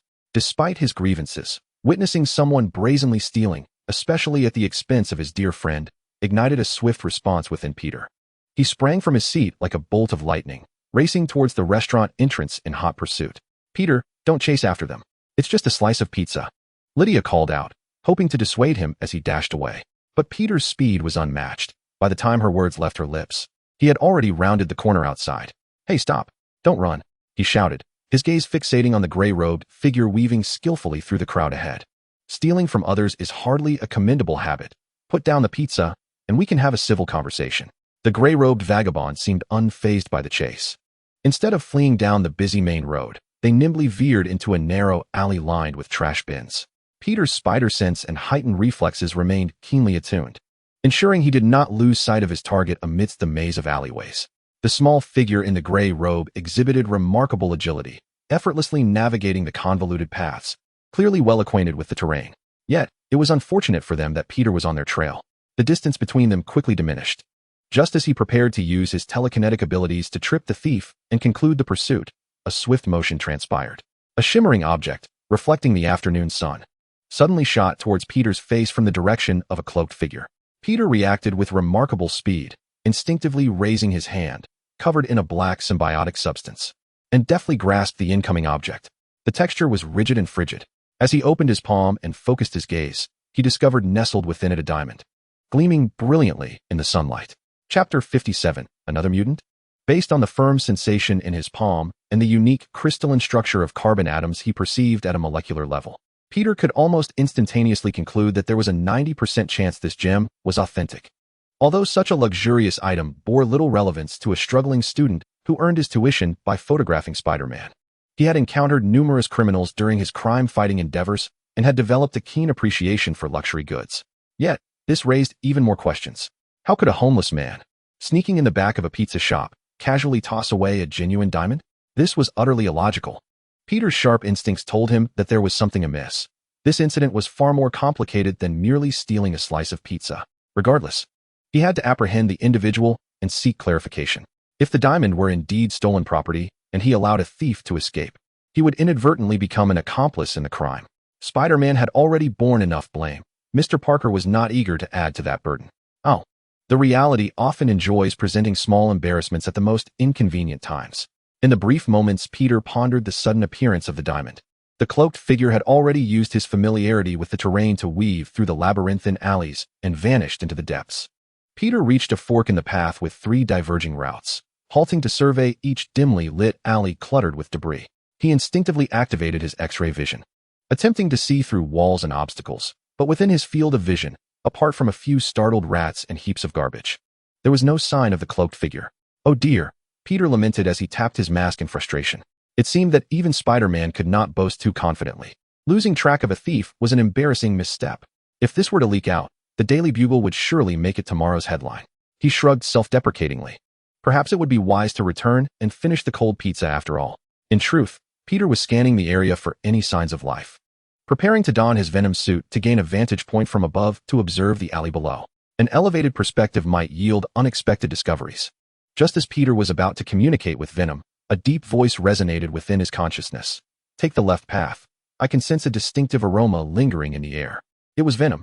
Peter nearly forgot that his extraterrestrial companion was not only a formidable combat aid, but also an extraordinary biological tracker endowed with an acute sense of smell. It was said that its olfactory prowess could pinpoint specific targets miles away, even distinguishing between the faintest and most intricate scent molecules. "Bravo, my friend," Peter exclaimed, invigorated by admiration. Your sense of smell rivals that of Wolverine, perhaps even surpasses it. You have been immensely helpful. Ah. It seemed my own sense of smell was not to be underestimated. He sniffled momentarily and shrugged his shoulders. Well, perhaps I should occasionally seek wisdom from my Wolverine and Venom friends to better utilize my oft-neglected olfactory companion. With a clear direction in mind, Peter unhesitatingly followed the left alley suggested by Venom, resuming his pursuit. This alley was even more damp and dimly lit. The air thick with a pungent stench of decaying food mingled with evaporating sewage, an olfactory assault that would render most ordinary people uncomfortable within mere minutes. Yet, for Spider-Man, who traversed the city's myriad corners, from the opulent banquet halls to the foulest sewers, such odors were merely commonplace. After all, no matter how dreadful the scents in the alley, they paled in comparison to those of a latrine-like sewer, covering his mouth and nose. He advanced approximately 400 meters before turning left into a narrower passageway, barely wide enough for a single person to pass through. Not far along, in a slightly more spacious corner piled with discarded cardboard boxes and dilapidated furniture, Peter finally caught sight of the gray-robed figure once more. However, this time, the sight that met his eyes rendered him momentarily speechless. The figure appeared exhausted, crouched in the corner with its back to him, seemingly gnawing on a stolen slice of pizza. As Peter approached, the wide, tattered brim of the gray robe slipped slightly, revealing a head of short, golden hair, dusty yet still hinting at its original hue, and a face that, though dirty, could not conceal its exquisite and youthful handsomeness. It was a white boy who looked to be around 12 or 13 years old. The boy evidently heard Peter's footsteps and whipped around, panic flooding his cerulean eyes as he realized he was being pursued. He abandoned the half-eaten pizza, akin to a startled fawn, and clutched the slice, ready to flee once more. "Wait, child," Peter called out hastily, attempting to soothe him. He had not anticipated that the thief he had pursued for so long would turn out to be such a young boy, though the notion of a mere child robbing a jewelry store seemed utterly absurd. Yet, Peter did not intend to disregard the situation due to the boy's age. He decided to take control of the circumstances and ascertain the truth before proceeding. However, just as he quickened his pace to approach, the golden-haired boy reacted in precisely the same manner as before, driven by a sense of urgency. He cast a fleeting glance and swiftly retrieved a glimmering object from his robe, hurling it towards Peter. Almost instinctively, Peter reached out once more, catching it with steady hands. And when he opened his palm, he discovered yet another diamond, even larger than the previous one. "Hey, listen, child." Peter raised his hand, adorned with the diamond, striving to infuse his voice with warmth and devoid of menace, calling out to the panic-stricken boy, "You've misunderstood. I am not the diamond-coveting villain you think I am. Please, can we sit down and have a proper conversation?" Noting that those pursuing him were unmoved by the diamonds, or perhaps were merely as greedy as his captors, the young boy clenched his jaw, surveying the scattered pebbles at his feet. With his left hand, which was free from the pizza, he pointed at the tiny stones, causing them to tremble and lift into the air before he forcefully waved them backward. A torrential downpour of stones surged forth. Peter, caught off guard, barely had time to register the assault. His spider sense kicked in, and he instinctively leaped to the right, adhering to the wall like a spider. As the action concluded, he mentally chastised himself for such a poor habit. He could have easily withstood the onslaught with his Wolverine-like resilience, enveloped himself in Venom's protective layer, or even disintegrated the projectiles using molecular telekinesis. However, the young boy, who was racing ahead, seemed oblivious. As Peter descended lightly, he pointed at an old sofa leaning against the wall, causing it to topple unexpectedly, trapping the unsuspecting child beneath it. Could this boy be a mutant? Peter pondered as he approached the boy. Chapter 58, Atoms, Cells? If this diminutive figure before him was indeed a mutant, then all the previous illogical occurrences could be elucidated.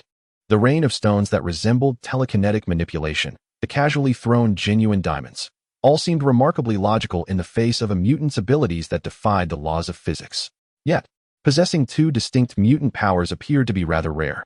At that moment, the filthy boy in the tattered gray robe, clutching his dizzy head, rose to his feet.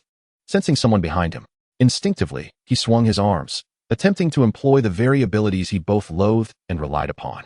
The next moment, he was lifted from behind. Peter firmly grasped the boy's arms from behind, striving to moderate his strength, suspending the boy in midair. "Let me go! Let me go!" The child, ensnared as if by iron pincers, immediately began to thrash violently. He twisted his body, kicking his legs wildly in the air, his throat emitting furious screams. Yet, the hands holding his arms were as unyielding as rebar set in concrete. No matter how desperately he struggled, he could not budge them in the slightest. Hey, calm down, Child, Peter's voice resonated gently from above him. I mean no harm, I swear. See, I have not exerted any force to hurt you, have I? I am aware that you possess abilities unlike those of ordinary individuals, but rest assured, I shall not divulge anything without your consent. Peter continued in a soothing tone, akin to that of someone calming a frightened young creature. Promise me you will not run away again, nor will you unleash your powers against me. If you agree, I shall release you immediately. He deliberately elongated his words, presenting a tantalizing proposition for the child. I can treat you to a hearty meal, whatever flavor of pizza you desire, or perhaps something else, like a meat pie or KFC. Upon discovering that the thief was merely a child of such tender years, Peter's initial impulse to escort him to the police had long since dissipated. He had witnessed the city's darker corners too often, understanding that children of such an age wandering the streets often bore heart-wrenching stories behind them. Perhaps it was Peter's markedly different demeanor, devoid of hostility, that made an impact. Or maybe it was his uncharacteristic approach of neither reprimanding the boy nor immediately interrogating him about the precious diamonds that instilled a sense of unusual kindness in the child. Or perhaps the promise of a grand feast held an irresistible allure for a famished young soul. In any case, as Peter's gentle words enveloped the boy, the fierce struggles began to subside. The child ceased kicking and, with a barely perceptible nod, acknowledged Peter's words. Sensing the diminishing resistance, Peter promptly fulfilled his promise, gradually loosening his grip and gently placing the boy back onto the damp, cold ground. The child, standing at a mere height of around 1.50 meters, did not flee immediately, but rather retreated swiftly until his back pressed against the cold, rough brick wall behind him. There, he curled into a tight ball, hugging his knees, as if to shield himself from this perilous world. The half-eaten, now slightly cold pizza remained clutched in his filthy little hands, as if it were a treasured possession. Peter did not rush him, nor did he approach hastily.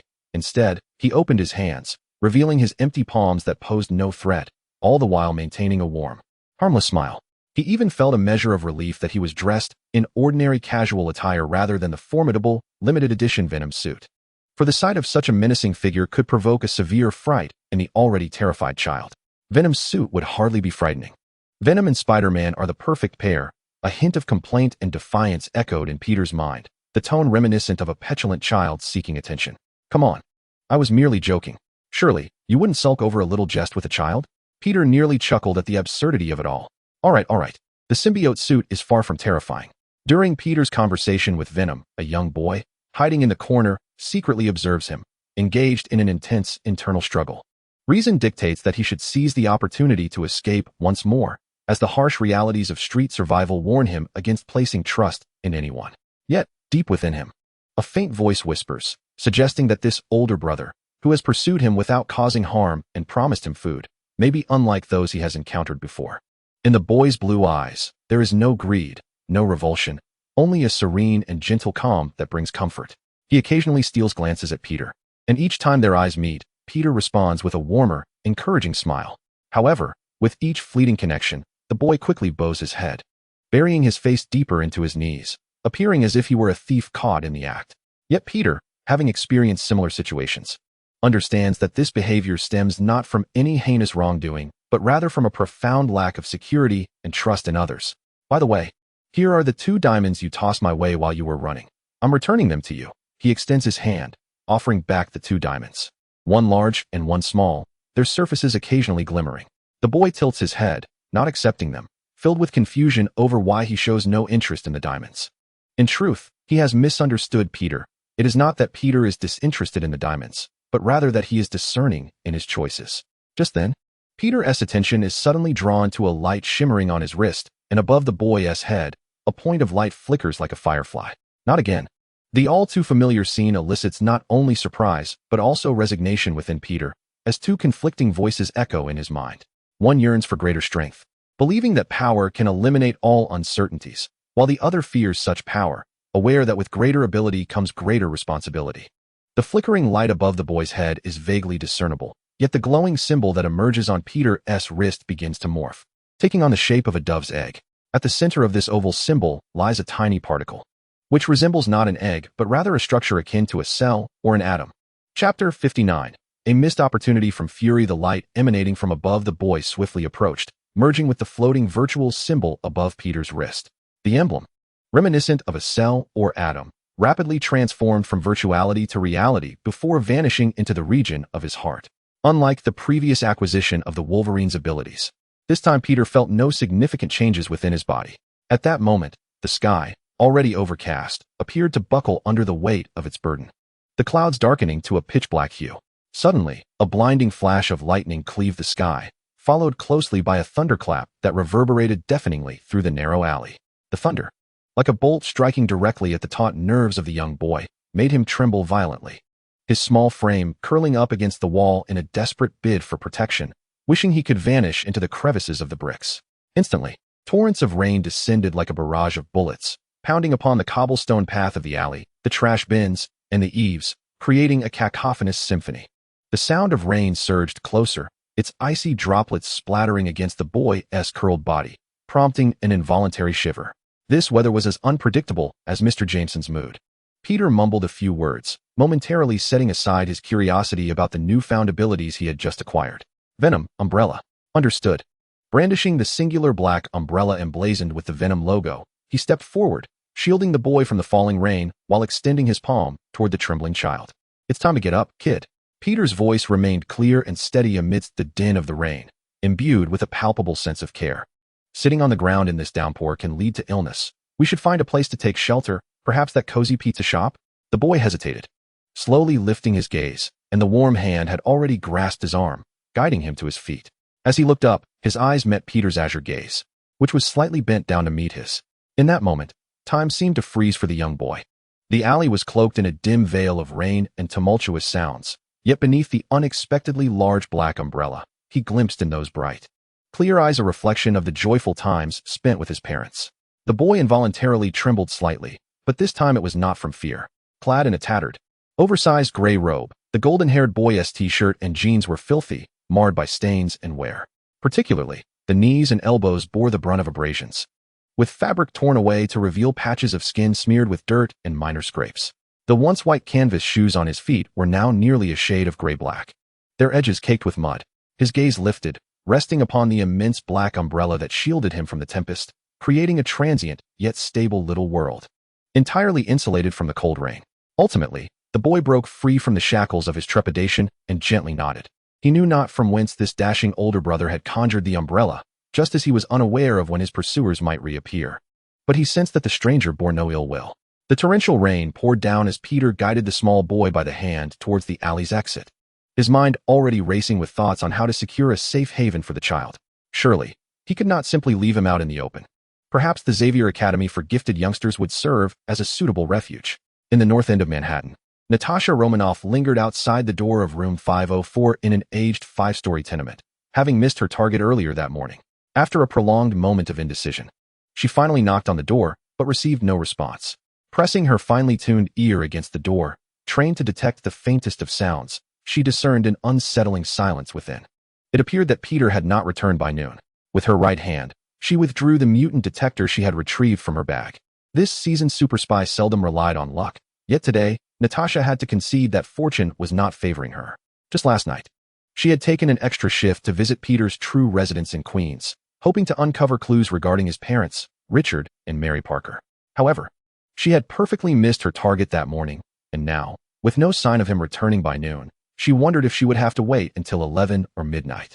Unbeknownst to her, the portly landlord, Mr. Dickovich, clad in loose-fitting loungewear, had appeared behind Natasha at some point. He approached her with enthusiasm, seemingly eager to assist. The lad might very well be napping. After all, young people do tend to indulge in slumber. Mr. Dickovich took it upon himself to knock on the door of room 504 with greater force. However, the silence within remained unbroken. Frowning, he rubbed his temples, murmuring in confusion. It's peculiar. He still has time before school starts. I've seen him at home during these noon hours for the past few days. Could he be out taking pictures? Let me give him a call. He might be listening to music with his headphones on or sleeping so soundly that he hasn't heard our knocking. As he spoke, he habitually fished out his old flip phone from his pocket, awkwardly tapping at its buttons. There's no need for that, sir, Natasha interjected promptly, stopping him in his tracks. It's merely a trivial matter, nothing urgent. Perhaps we can discuss it another time. She offered Mr. Dickovich a grateful smile, politely declining his generous offer, and without further delay, turned on her heel and strode back to her own room with measured steps. Sighing deeply as the door to room 501 closed before him, Mr. Dickovich shook his head, issuing a thoughtful exhalation. That Peter lad certainly has his fair share of luck with the ladies. This girl is clearly extraordinary. Yet, alas, it seems he lacks the fortune to appreciate such attention, as he can't even manage to show his face. After closing the door, Natasha placed the mutant detector from her pocket on the table, then opened the window and leaned out to survey her surroundings. Not spotting any small insect in a red and blue suit eavesdropping on the wall, she drew the curtains and contacted her superior, Nick Fury, through her earpiece. Her voice was low and clear, devoid of any superfluous pleasantries. I visited Queens last night as planned, specifically the residence of Peter Parker, and conducted a preliminary investigation. I have yet to uncover any noteworthy items or hidden clues related to Richard and Mary Parker. There was a moment of silence on the other end before Nick Fury's voice emerged. The existence of that entity remains to be verified, since nothing was found. Let's move on. How is Peter faring? We only met briefly last night, and I currently lack sufficient time and opportunity to conduct a close-range confirmation with professional equipment. However, after our interaction, I experienced a distinct sensation of being watched. Have you thoroughly examined the room? Fury's tone remained steady, yet he did not question her. He was acutely aware of the brutal conditions under which Natasha Romanoff had been trained. Her intuition was a source of intelligence that warranted serious consideration. I have conducted a meticulous inspection both inside and outside the room, Natasha replied emphatically. Every corner and all conceivable locations for hidden surveillance equipment have been rigorously scrutinized. I can confirm that room 501 is clean, devoid of any implanted monitoring devices. She paused briefly before adding, the feeling of being observed arose abruptly after my conversation with Peter Parker, once we had both returned to our respective rooms.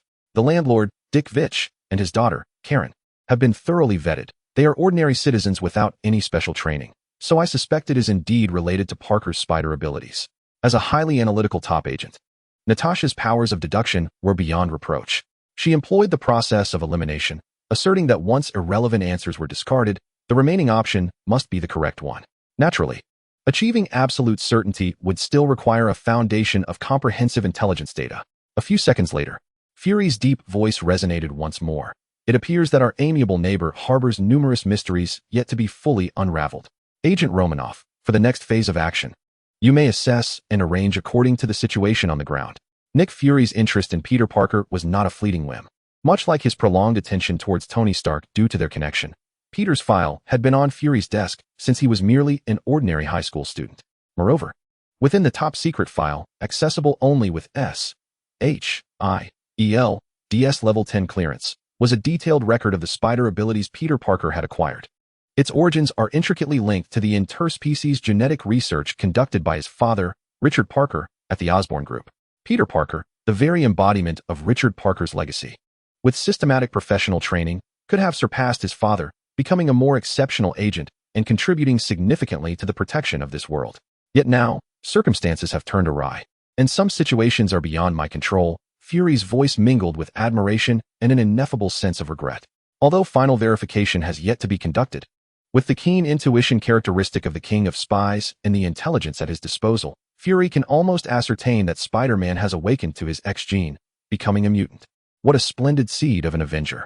Alas, being a mutant, the rules imposed by certain individuals in this world are truly despicable.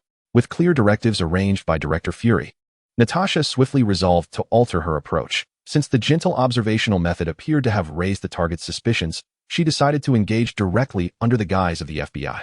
This tactic is typically employed by Phil Coulson, an agent adept in interpersonal dealings. Little did she anticipate that one day, she, a premier agent honed in the brutal Red Room, skilled in infiltration, assassination, and intelligence gathering, would resort to such antiquated strategies. Returning to the warm, brightly lit pizza shop, fragrant with the aroma of food, Peter requested Liz to assist in helping the little boy freshen up while he settled back into his seat, devouring the delicious pizza he had ordered earlier with a voracious appetite. The once empty cavity of his stomach was finally filled, bringing forth a long-awaited, gratifying sense of satiety.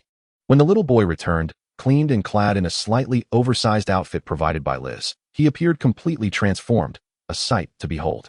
After ensuring the boy was settled, Liz approached Peter, lowering her voice, her face adorned with disbelief, and quietly inquired if this freshly cleaned little boy was truly the same homeless child who had hurriedly fled from the kitchen moments ago.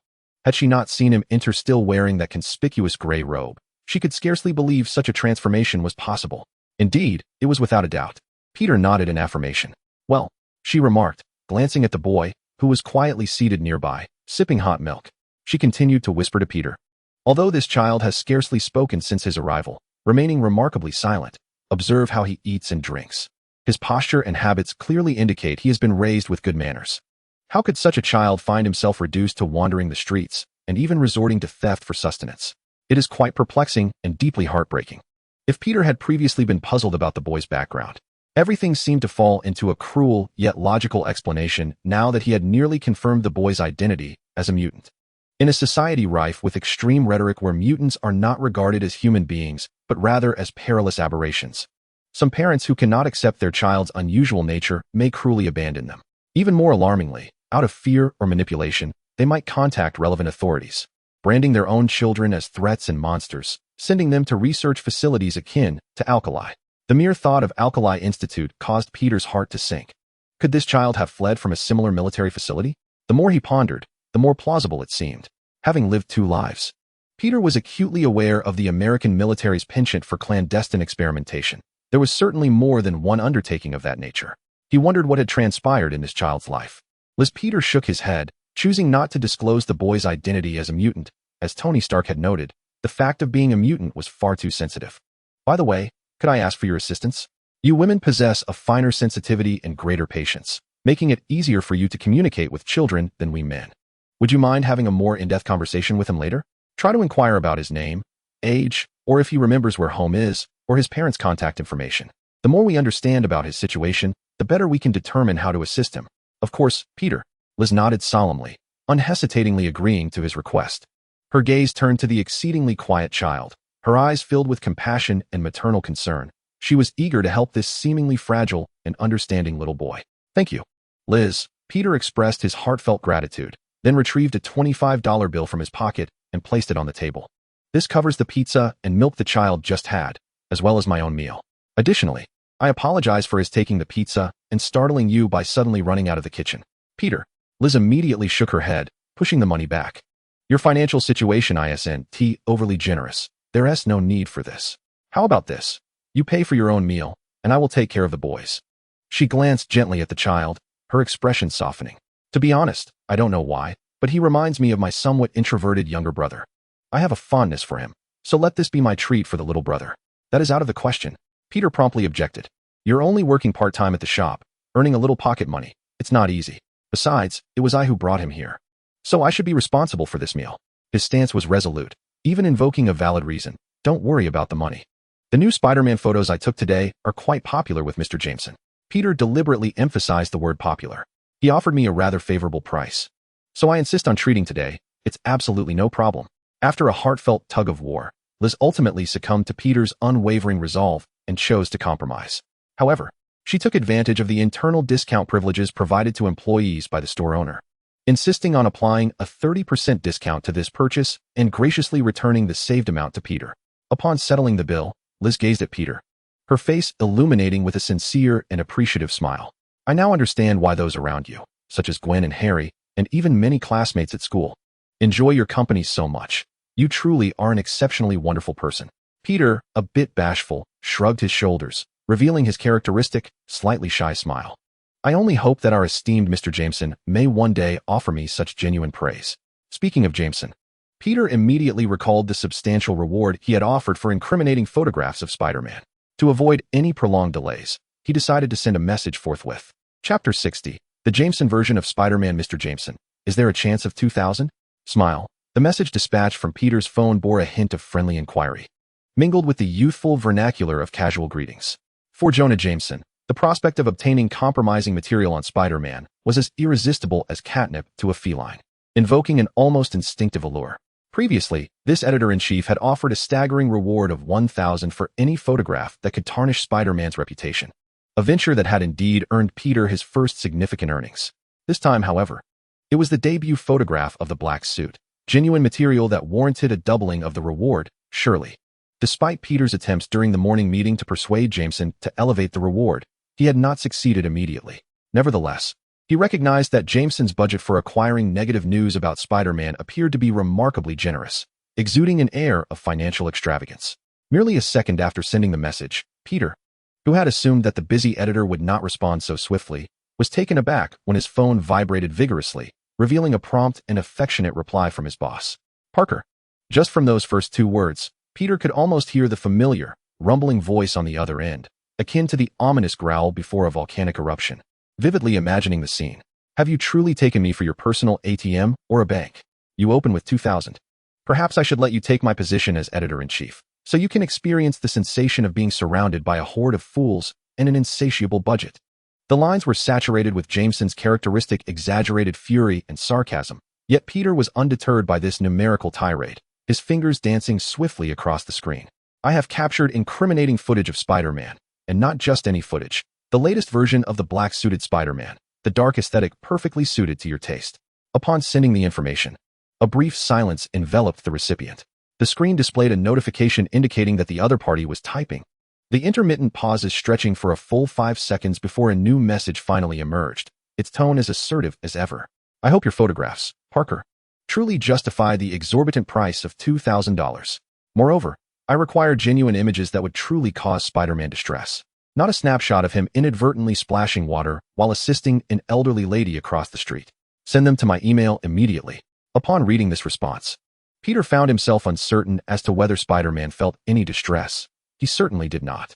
A victorious smile gradually formed at the corners of his mouth as he swiftly replied, I assure you, you won't be disappointed, boss. The photos will be on their way shortly. Initially, he had anticipated that Jameson would engage in his customary haggling. Yet he had underestimated the allure Spider-Man held over the cantankerous editor. Clearly, the compensation was less than it ought to be. A super double reward would have been more fitting. Shaking his head to dispel such distractions, Peter felt an unexpected warmth in his heart at that moment. Setting aside Mr.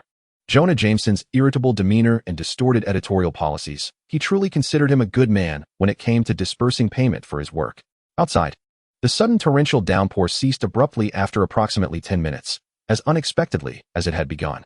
The sun pierced through the dissipating clouds, illuminating the damp streets with a radiant glow, while the air was imbued with the refreshing scent of rain-washed earth. He needed to locate a place equipped with a computer and internet to send the precious photographs stored on his camera to his generous employer via email. Apologies, Liz. Peter approached Liz, who was still tending to the young boy, and spoke in a lowered voice. I have an urgent matter that requires my immediate attention. I should be back in about 10 minutes. Could you please keep an eye on the child for me? Liz nodded in understanding. No problem. Peter, you go ahead. But be careful. The ground can be slippery after the rain. Peter smiled gratefully, then dashed out of the pizzeria like a gust of wind, his figure swiftly vanishing at the end of the still damp street. In the editor's office of the Daily Bugle, which offered a glimpse of the cityscape, Jonah Jameson did not have to wait long. Just as he lit a new cigar and took a few hearty puffs, the sound of a new email notification chimed from his computer. He promptly opened his inbox, and several high-resolution images loaded instantly as attachments. In these photographs, the familiar yet unfamiliar figure of Spider-Man was no longer adorned in his iconic red and blue attire, but was instead cloaked in a pitch-black suit that seemed to absorb light itself. Upon viewing this collection of images, Jameson's previously sullen expression, clouded by financial concerns, transformed in an instant, as if a veil had been lifted from the sky, revealing a bright and even exhilarated demeanor. His thick brows arched high, and he could not suppress the broad grin that spread across his face. Splendid. Truly splendid. Ha ha ha. He couldn't help but emit a triumphant laugh, the ash from his cigar lightly cascading onto his expensive suit trousers, oblivious to the fall. That scoundrel Parker.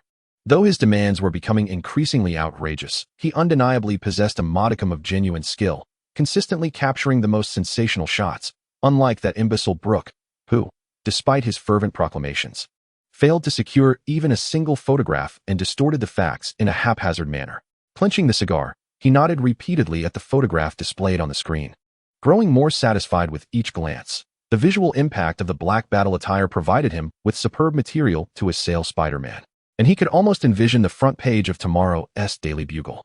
Once he confirmed the accuracy of the photograph and recognized its explosive potential, Jameson immediately seized the internal pager on his desk, pressed the call button, and commanded in his characteristic authoritative tone, Miss Bryant, immediately transfer 2,000 to Peter Parker's account. Yes, right now? Executed at once. After placing the pager down, he reclined back into his spacious leather chair, inhaling deeply from his cigar and then slowly exhaling a plume of thick, white smoke. He pondered who Parker's girlfriend could possibly be, a rare spark of curiosity igniting within him. It was astonishing how this previously diligent lad, who would work tirelessly for a mere pittance, had transformed into such an efficient operator. However, this newfound efficiency had rendered him increasingly mercenary in his dealings, exhibiting a semblance of his own style. In the next moment, he quickly shook his head, as if attempting to convince himself. Never mind, consider it a compensation for that scoundrel. After all, he did perform admirably yesterday. I shall ensure he does not benefit a single cent from me again. Then, casting a glance at the latest Spider-Man photograph on his computer screen, the generous boss seemed to recall something and hastily placed the unfinished cigar into the ashtray, seizing the opportunity before the afternoon work hours commenced. With the office area sparsely populated, Jameson discreetly drew the curtains on either side and locked the door from the inside. Following a furtive series of actions, he retrieved the red and blue spider suit from a locked filing cabinet, dusting off the debris that had accumulated on it. Fortunately, it's still here. I nearly forgot about it. With these words, a slight smile crept across his lips, quickly replaced by his disguise as he emulated Spider-Man's movements, leaping onto the mahogany desk, hands poised to shoot webs, providing his own sound effects. Whoosh, whoosh, whoosh. Chapter 61. My name is Frost. I don't need a cowardly mask to be Spider-Man. While Jameson reveled in his impersonation of Spider-Man, cursing the wretched mask, the atmosphere had plummeted to a freezing point in a relatively lavish apartment elsewhere in Manhattan. Eddie Brock, the recently dismissed ace reporter from the Daily Bugle, returned to his mortgaged apartment, drenched and resembling a drowned rat. His expensive suit jacket was speckled with mud, and his hair clung to his forehead, presenting a disheveled appearance. He paid no heed to it, languidly collapsing onto the sofa, his mind replaying the humiliating experience of that afternoon. With steadfast conviction, he had led Jameson and the interview team to the doorstep of Dr. Kurt Connors, proclaiming before all that he would unreservedly swallow the freshly printed front page of the Daily Bugle if the lizard were not indeed Dr. Connors himself. Yet reality delivered a heavy blow. Emerging from the door was none other than Dr. Kurt Connors, impeccably attired in loungewear, draped in a woolen coat. His complexion somewhat pallid, yet his demeanor gentle. Unsurprisingly, the scholar received this unexpected group with a mixture of confusion and mild displeasure, expressing profound indignation at being accused of being the lizard. And then, there was nothing more. Jameson's face turned ashen, and under Connor's polite yet firm dismissal, he nearly yanked Eddie by his collar, dragging him away from the scene. Upon returning to the newsroom, he was met with a cold termination notice. His attempts at justification and subsequent investigative plans appeared feeble against Jameson's thunderous roars and vitriolic accusations of incompetence and time-wasting. Damn that spider creature.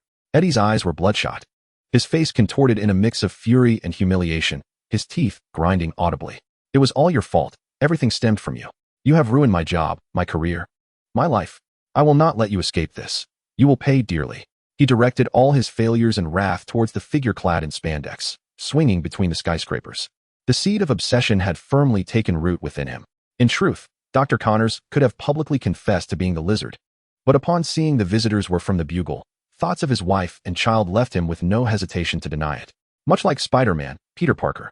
If anyone were to declare him Peter Parker in front of the media, regardless of their intentions or character, he would instinctively refute it for the safety of his loved ones. Upon returning to the pizzeria, Peter's mood was starkly transformed. It was as if the sunlight outside had penetrated his heart. Mr. Jameson's efficiency remained unwavering. He had just checked his bank account on his phone while on the way. The substantial sum of $2,000 had safely arrived, the largest single payment he had received since beginning his freelance photography. Let me ponder how best to spend it. A whirlwind of happiness swept through him, banishing all accumulated discontent. Upgrade the listening equipment, gift Aunt May a more luxurious massage chair, or save it as startup capital for Parker Industries. Countless thoughts swirled in his mind, but perhaps the last option could wait. In the face of the colossal Parker Industries, a few $1,000s seemed merely a drop in the ocean. Perhaps it would be wiser to inquire of the little boy whether the diamonds adorning him were a product of his extraordinary abilities. If circumstances allowed, Peter might as well embark on a venture to amass wealth through these diamonds, tasting the sweetness of sudden fortune. Peter, a voice interrupted his reverie. Liz, noticing his return, rose from the adjacent seat and approached him. A complex expression flitted across her charming visage, her right hand instinctively clenched, as if concealing something of significance. Peter's gaze instinctively swept over her tightly held fist. Molecular perception revealed that the object hidden within her palm was indeed a diamond. Its size and structure bore an uncanny resemblance to the smallest diamond he possessed, approximately 0.5 carats. The origin was all too evident. Liz, Peter said, averting his gaze. concern lacing his voice as he addressed her. How did your conversation with that little fellow go? Did he disclose his name, or perhaps his address or contact information? As Liz drew nearer, she shook her head, an air of exasperation gracing her features. No, he refuses to speak at all, quite stubborn. Likely exhibiting a typical stress response to strangers. With a sigh, she lifted her clenched right hand, her eyes quickly scanning the restaurant to ensure their corner remained unnoticed, before cautiously unveiling her palm before Peter. To his astonishment, there lay a brilliantly clear diamond. But he gave me this, Liz whispered. A blend of confusion and resignation gracing her attractive face. He seems to think this can serve as currency? Peter remained silent, merely extending his right hand into his pocket, retrieving 2 additional diamonds, which he placed side by side on the table before Liz. You have some too, Liz gasped, covering her mouth in disbelief, her eyes wide with astonishment. Did he give those to you as well? Not exactly, Peter corrected, his expression shifting to one of bemusement and incredulity. To be precise, he hurled them at me, attempting to thwart my pursuit.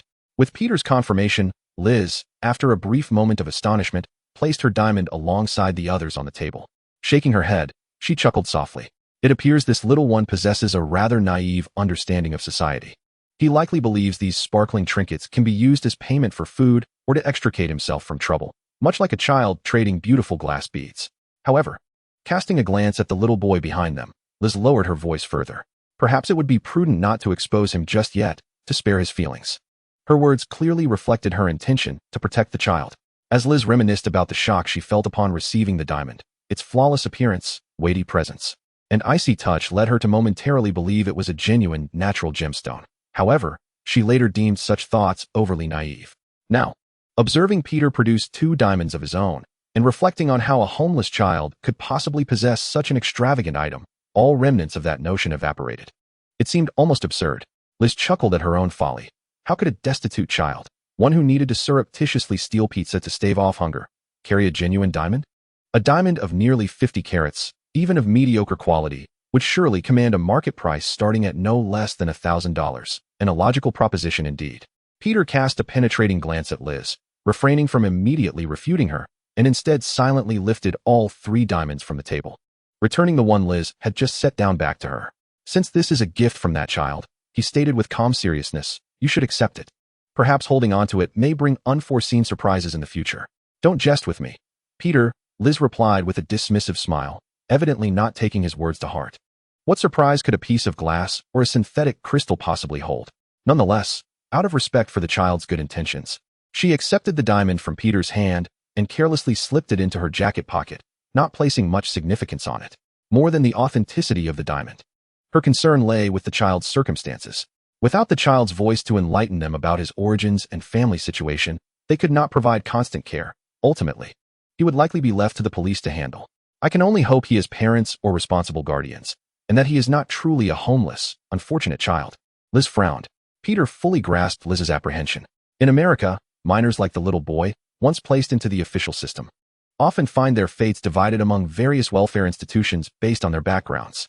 They could end up in refugee resettlement centers, shelters run by churches, or children's homes with varying conditions. Regardless of where they were sent, it would seldom be an ideal sanctuary for a sensitive child, and could indeed spell misfortune. Furthermore, this child was an atypical mutant. Although he had already contemplated the child's fate, he feigned deliberation before taking the matter upon himself. Leave this child's situation to me, he offered. I know Sheriff George Stacy from the Manhattan precinct. Perhaps I can secure a better living environment for the boy through him. You know Sheriff George? That's wonderful, Liz exclaimed, her face instantly brightening with relief. In New York, having acquaintances in the police department could drastically alter the efficiency and outcomes of any proceedings. To be precise, we are not merely acquaintances, Peter remarked as he touched the back of his head, adding that he is also my neighbor, and you are familiar with his daughter, Gwen Stacy. Sheriff George is Gwen's father. Liz's mouth fell slightly agape. No wonder.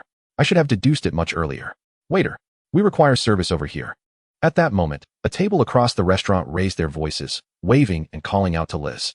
She promptly raised her hand in acknowledgement, indicating her imminent arrival. Before departing, she flashed Peter an encouraging smile, saying, apologies, I have a few matters to attend to. Perhaps now you could attempt to engage in conversation with that child? Just as you previously advised me, set aside the adult pretenses and communicate sincerely. Who knows? It might lead to unexpected delights. She playfully winked and swiftly turned to attend to the customers in need. Very well, You carry on, Peter replied, watching her depart before redirecting his gaze to the quiet blonde boy seated in the corner. Taking a deep breath, he resolved to approach this enigmatic child for an earnest exchange. However, he was not Professor X, lacking the telepathic ability to read minds and unearth the boy's thoughts and memories. Given Liz's prior unsuccessful attempts to inquire about identity, he did not harbor great expectations, doubting he possessed the extraordinary charm to open the heart of a guarded child. If I truly had such charisma, Peter mused inwardly, I likely wouldn't be frequently labeled a goody two-shoes in hushed tones, or even mocked by some as a poorly executed hero with an excess of compassion. Taking a seat opposite the boy, he moved with deliberate gentleness to avoid startling him, then gently pushed the 2 diamonds before the child with his fingers. These are yours, he stated calmly, devoid of any didactic tone. Please keep them safe. Try not to cast them at those who pursue you, and refrain from displaying them casually in front of others. This world is not always filled with kindness. Some things may bring you trouble. Clad in an oversized white t-shirt, the boy kept his head bowed, unconsciously tracing invisible circles on the wooden table's edge with his delicate fingers. Noticing that Peter had not accepted the diamonds and returned them instead, his hand paused mid-motion, momentarily suspended in the air, assuming the other believed the diamonds to be counterfeit. These are real. His voice was soft, imbued with the unique tenderness of childhood, yet remarkably clear.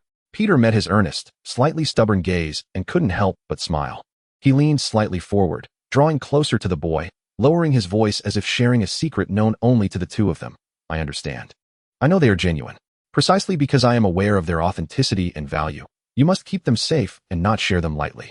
The boy, still possessing a hint of baby fat on his cheeks, exhibited a more pronounced look of confusion and bewilderment. He could not comprehend why someone would knowingly possess such brilliant diamonds, yet choose not to keep them. Overwhelmed by a sense of profound uncertainty, the boy did not reach out for the diamonds. Instead, he gazed at Peter with wide, expressive eyes, unblinking. Peter did not press him. He left the diamonds on the table and shifted the conversation. Listen, child, would you like to visit a special place? He carefully observed the boy's reaction, describing slowly, there, you will find many companions with whom you can run, play, and share secrets. They may bear some resemblance to you.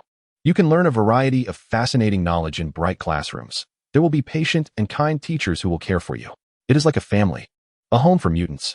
Each word Peter spoke pierced the depths of the boy's innermost desires. However, the moment the word mutant, a term that evoked both fear and an inescapable dread, escaped Peter's lips, the flicker of light in the boy's eyes was swiftly replaced by overwhelming panic.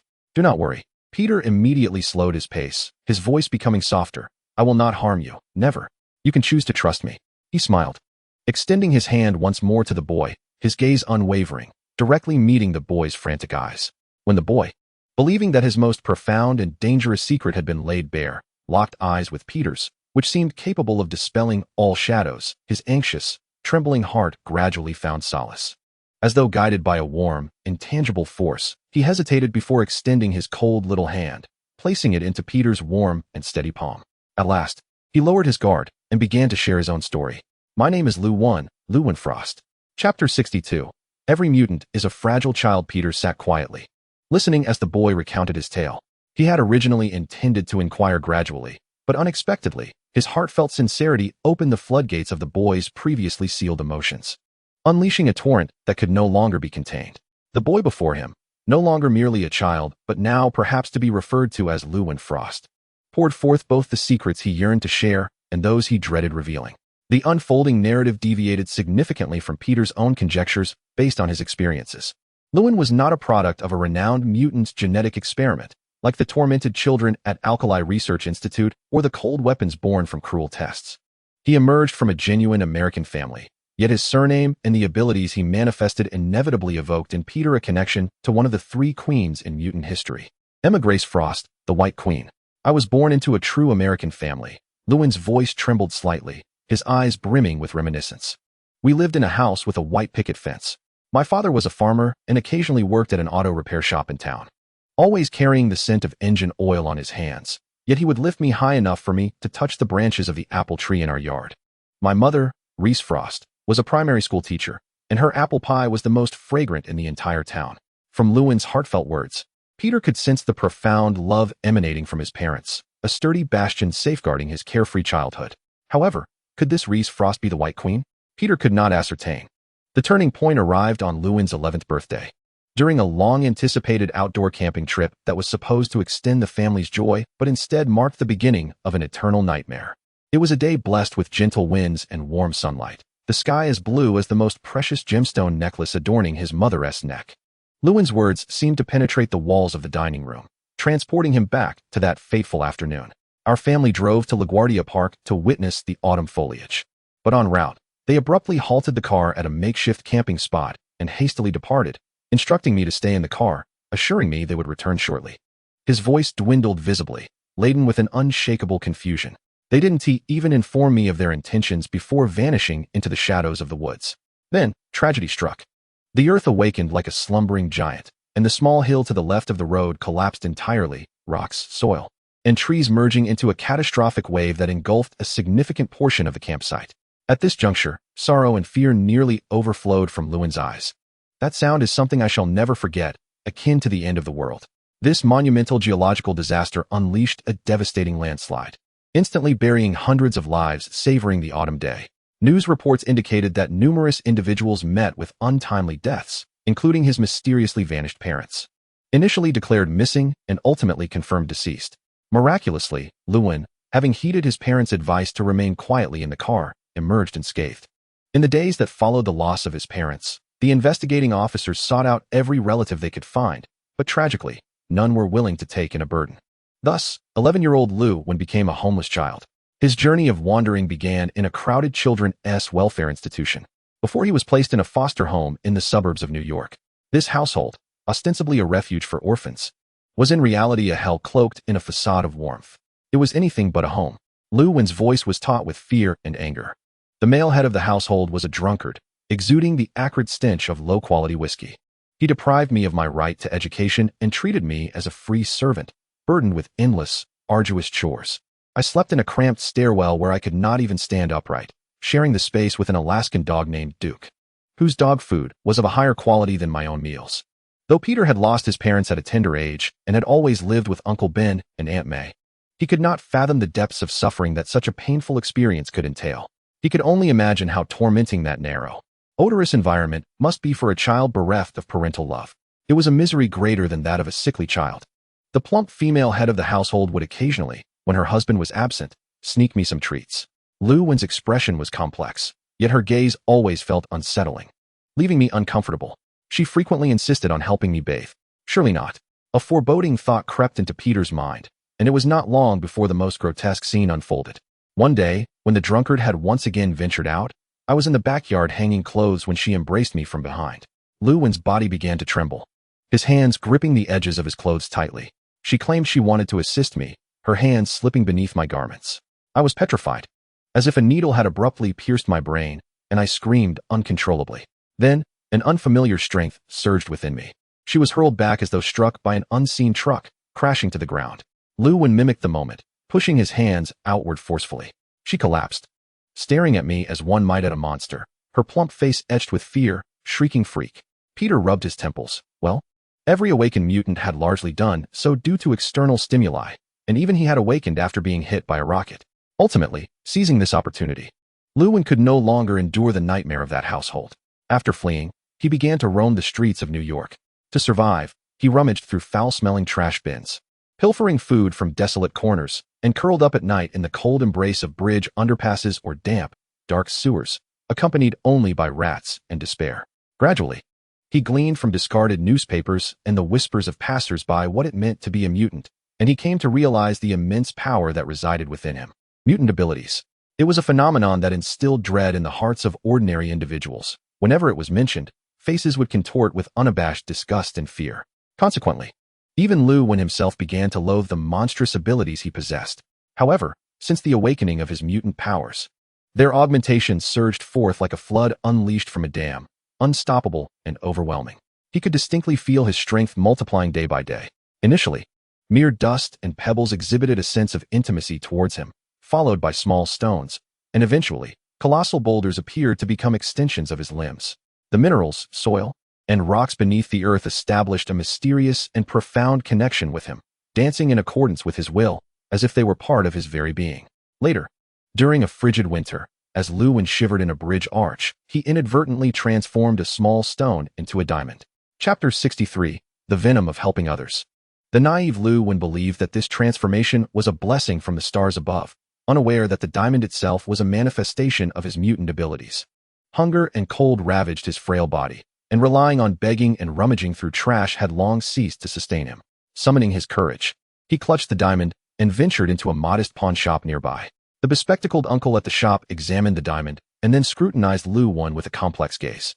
In recollection, Luwen noted that the diamond was ultimately sold for $50, allowing him for the first time to eat to his fill and sleep in a motel with a roof and heating, a sensation akin to being reborn. From that moment onward, he discovered the key to altering his destiny. Through deliberate practice, he realized that transforming stones into diamonds was not mere happenstance. With intense concentration, he could succeed in 2 or 3 out of 10 attempts. This revelation led him to believe that selling diamonds could improve his circumstances, prompting him to gather information on diamond prices and keep an eye on reputable pawnshops or jewelry stores.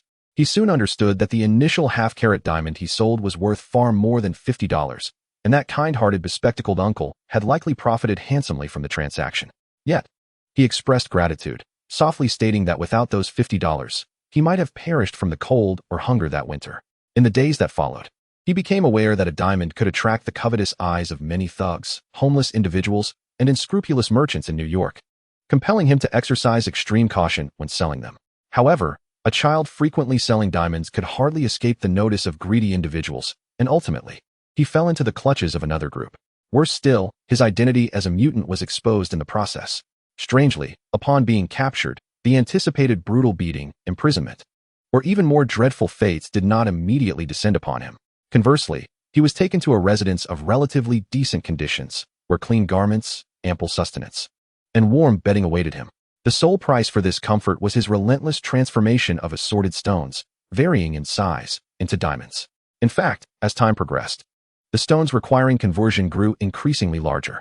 Initially, I pondered whether I had finally encountered benevolent souls, Luwen remarked with a hint of self-deprecation.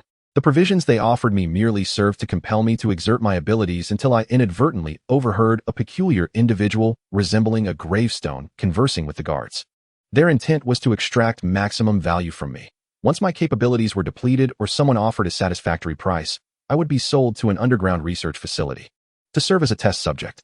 Having navigated the shadows of humanity on the streets of New York, Luwen was no longer the naive child he once was. Upon uncovering the truth, rather than erupting in anger, he chose to endure, continuing to play the role of a compliant, oblivious young boy, biding his time for an opportunity to escape. Perhaps it was truly his parents watching over him, he mused with a tinge of excitement. A week prior, a band of adversaries had unexpectedly descended upon them, leading to a fierce confrontation.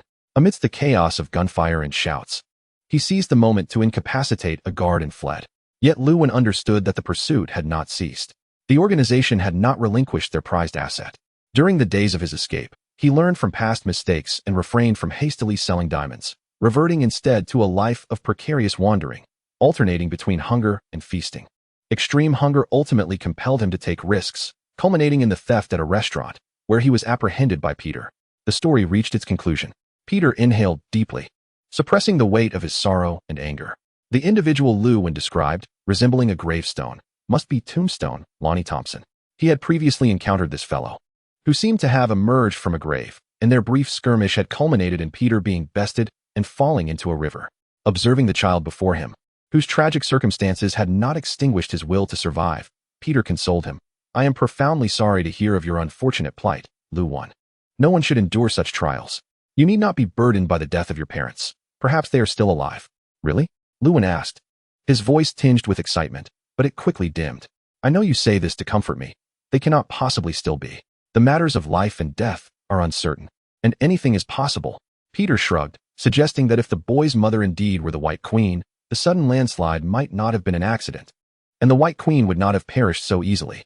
He chose not to dwell on this topic, redirecting the conversation. "However, I believe you shall soon experience brighter days. Once you arrive at the place I mentioned, those who seek to capture you will surely think twice before causing further chaos."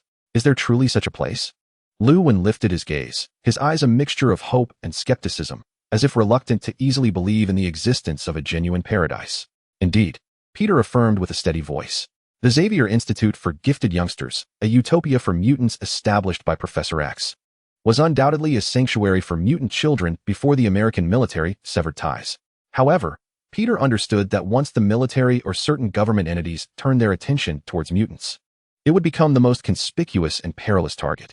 Yet, as long as fear and prejudice persisted within the hearts of humanity, where could mutants find an unequivocally safe haven in this world? Nevertheless, he could not share such heavy concerns with a child who had just discovered a glimmer of hope.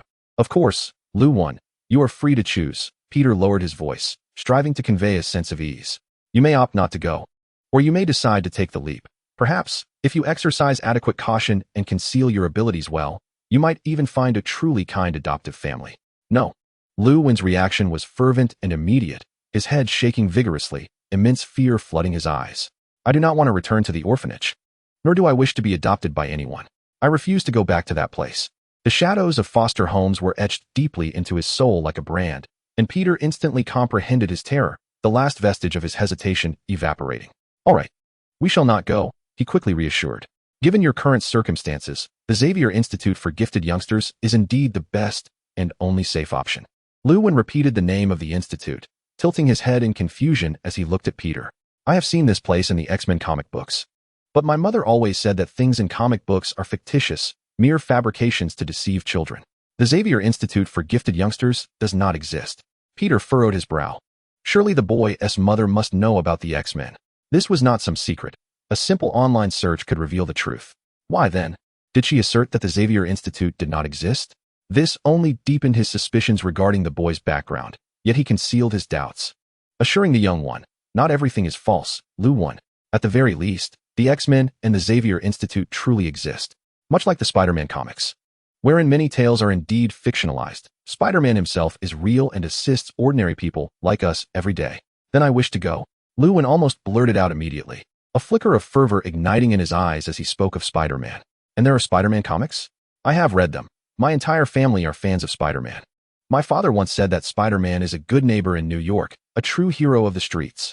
My mother also mentioned that although he talks a lot, he has a good heart. When Spider-Man is mentioned, the flame in Lu Wen's eyes is instantly ignited, a pure and unreserved adoration radiating from his very soul. An admiration so profound that it cannot be feigned. This look fills Peter with a sense of pride and comfort at having such a little admirer, while simultaneously allowing him to breathe a sigh of relief. After all, Spider-Man's popularity outweighs any disdain he may face. Given that Xavier's School for Gifted Youngsters is located in Westchester, at least 2 hours away from the city center, the risk of embarking on a long journey with a child being pursued is considerable. He believes it prudent to follow his previous course of action and contact Professor X as Spider-Man, requesting assistance. However, there is one dilemma. He does not possess the contact details for the X-Men. Yet, Peter deftly shifts the responsibility for escorting the child home onto Spider-Man. The web-slinger, accustomed to interacting with superheroes, should certainly have this information, and based on his understanding of the hero, he would be more than willing to assist. He turns to Lu 1, presenting an irresistible temptation. So, Lu 1, would you like to meet Spider-Man in person? I know precisely where he is likely to appear. Is that truly possible? Lu 1 abruptly rises from his seat, his hands clenched into excited fists against his chest, his eyes sparkling with an incandescent joy akin to 1,000 stars igniting in an instant. I can really meet Spider-Man up close. The real Spider-Man. Just as Peter is about to affirm this, a slender figure approaches their table, wafting an enticing fragrance. It is Liz. Hey, it seems you two are having quite the discussion. Liz smiles, her curious gaze flitting between Peter and the flushed Lu 1. I believe I overheard you talking about Spider-Man. He has quite the sensation in New York right now. Yes, Liz. I can't wait to share my excitement. Lu 1 exclaims, his voice slightly shrill with enthusiasm. Peter brother said he could take me to meet Spider-Man, the real Spider-Man. Wow, I'm so thrilled. Witnessing Lu 1's transformation from a wary, aggressive little hedgehog to a bright-eyed, exuberant boy, Liz casts Peter an astonished and admiring glance. She leans closer, whispering with a playful tone, Peter, I must say, you're quite adept at caring for children and guiding others. He looks like a completely different person. Without waiting for Peter's response, she straightens up, revealing a hint of pride as she discloses to Lu 1, Little one, you've chosen the right person. Your Peter brother is the exclusive reporter for the Daily Bugle who follows Spider-Man, and it's said he has a close friendship with him. Most of the clearest and most thrilling Spider-Man photographs in the newspaper are his work. If he says he can take you to meet him, it's absolutely a certainty. Liz, My relationship with Spider-Man isn't as exaggerated as you suggest, truly. Peter's expression was one of exasperation. He certainly did not wish for the connection between Peter Parker and Spider-Man to become too entwined. Well, I am merely a photographer, you know? Assisting him in capturing images while earning a modest living, he remarked. Is that so? Liz playfully winked, stating an undeniable truth that Peter could not refute. Every citizen aware of Spider-Man harbored thoughts akin to his own, unless, one day, he ceased to photograph Spider-Man and instead turned his lens on another. Perhaps a certain Eddie Brock. At the mention of Eddie Brock, Peter could only silently pray that this old friend was not truly dismissed by Mr. Jameson. Otherwise, both Spider-Man and Peter Parker would surely find themselves blacklisted. However, Liz had inadvertently reminded him. He was now planning to establish Parker Industries, leading him to ponder whether the task of photographing Spider-Man would need to be entrusted to others. What about Eddie Brock? This was his first inclination. Setting aside their past grievances, the man's photographic skills and dedication were indeed commendable. Yet it felt somewhat impractical. As long as Eddie did not harbor hatred for Spider-Man, the idea of him taking photographs seemed far-fetched. He shook his head. All right, you all sit tight. I need to make a phone call. Peter rose, seeking a quiet place to complete a crucial communication. As he exited the restaurant, a gentle breeze caressed his face. He stepped into a phone booth, inserted a coin, and deftly dialed the confidential line belonging to the X-Men, a number firmly etched in his memory. This time, the voice on the other end was not the gruff, tempestuous Wolverine, but rather a gentle, intelligent, and composed woman's voice. It was Aurora Monroe, known as Storm. After explaining the situation, it was no surprise that the X-Men would dispatch someone to retrieve the child. Upon hanging up, Peter leaned against the glass wall of the phone booth, exhaling deeply. Assisting others always bestowed upon him a gratifying sensation. Venom, my friend, do you see? He communicated with his symbiotic partner in his mind. Sometimes, it is unnecessary to devour human brains or resort to brute force. A simple phone call can genuinely aid someone in need. This feeling is quite pleasant, wouldn't you agree? Venom's voice echoed in Peter's ears. Peter, I too wish to help others. Hearing Venom express a desire to assist filled Peter with genuine joy. Thankfully, he had not allowed the towering prejudice against Venom in his heart to confine him, choosing instead to embrace this extraterrestrial companion. There will be opportunities, brother. Peter sincerely replied in his thoughts. We will have many chances. However, do you know? Uncle Ben once told me that helping someone is not difficult, but aiding a lost soul, a misguided individual in reclaiming their inner light, is the most challenging and noble endeavor of all. Are you referring to Eddie Brock? Eddie is not a villain. As Peter, subtly communicating with Venom while rubbing the back of his head, stepped into the pizza parlor. He barely had time to settle onto the bench. A sudden stinging sensation at the nape of his neck triggered an immediate alert in his brain, causing the hairs on his body to stand on end. Spider sense. This is bad. Really bad. Peter's pupils dilated, and his muscles tensed instantaneously. But he had yet to identify the precise direction from which the danger was emanating. Crash, accompanied by a cacophony of shattering glass. Several massive floor-to-ceiling windows of the restaurant were shattered almost simultaneously by an external force. A series of metallic cylindrical objects, gleaming with a cold sheen, were expertly hurled through the broken windows. As these metallic canisters tumbled to the floor, they erupted, releasing a dense cloud of yellow-green gas that spread with astonishing speed, engulfing a considerable portion of the restaurant in an instant. From the moment the glass shattered to the instant the gas canisters were thrown inside, the entire sequence transpired in a mere second or two, demonstrating the opponent's professionalism. Poison gas. Peter reacted without hesitation. Venom mask. Outside the restaurant. The mercenaries who had thrown in the gas observed for a moment before retrieving their communication devices to contact the capture team. C Group calling Silver Weasel. The target is within the coverage of the sleeping gas. No unexpected developments. We can proceed with the capture operation. Repeat. We can proceed with the capture operation. Silver Weasel received. Over. No sooner had the words been uttered than two specially modified, pitch-black vans, devoid of any insignia, surged forth from the shadowy alley across the street. Like leopards poised to pounce. Amidst the screeching of tires, the vehicles came to a precise halt at the entrance of the restaurant. The next moment, the doors swung open with a whoosh, and 7 mercenaries clad in combat gear and wearing full-face gas masks descended in an orderly fashion, their equipment sophisticated, their movements agile. Leading the charge was a tall figure with long silver hair that flowed like moonlight. Even amidst the swirling green gas at the entrance, her presence was striking. Unlike the other 6 mercenaries donning black gear, she wore a snug silver-gray tactical suit and immediately began to survey the restaurant's interior with a calm demeanor. She was none other than the legendary mercenary, Silver Weasel. After a swift assessment, Silver Weasel showed no hesitation, signaling her team with a decisive tactical gesture before she was the first to plunge into the area shrouded in yellow-green gas.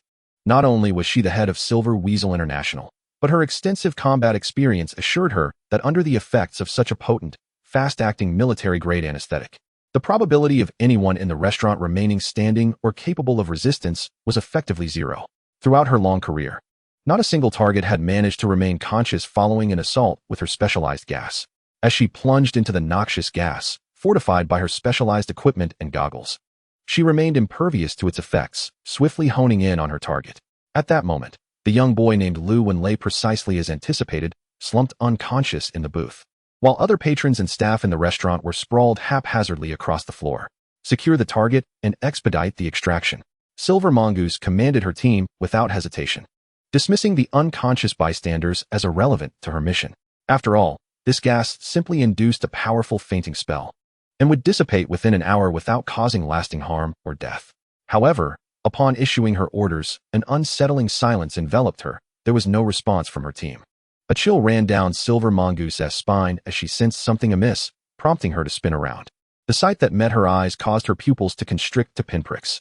The 6 elite team members she had brought along had silently succumbed, sprawled on the floor like marionettes cut from their strings, apparently unaffected by the gas, as they had donned gas masks. What was happening?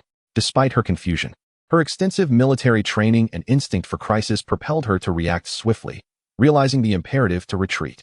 Yet, it was too late. The moment she attempted to move forward, an overwhelming wave of dizziness engulfed her, akin to being swept away by a tsunami. Her vision darkened, and her body fell uncontrollably to the side, crashing heavily onto the cold ground littered with shards of glass. C Group, respond. Silver Mongoose, what transpired inside? Acknowledge, please.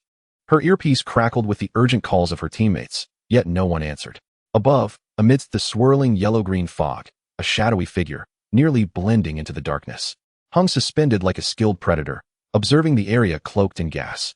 Peter watched the toxic atmosphere with keen interest in his eyes.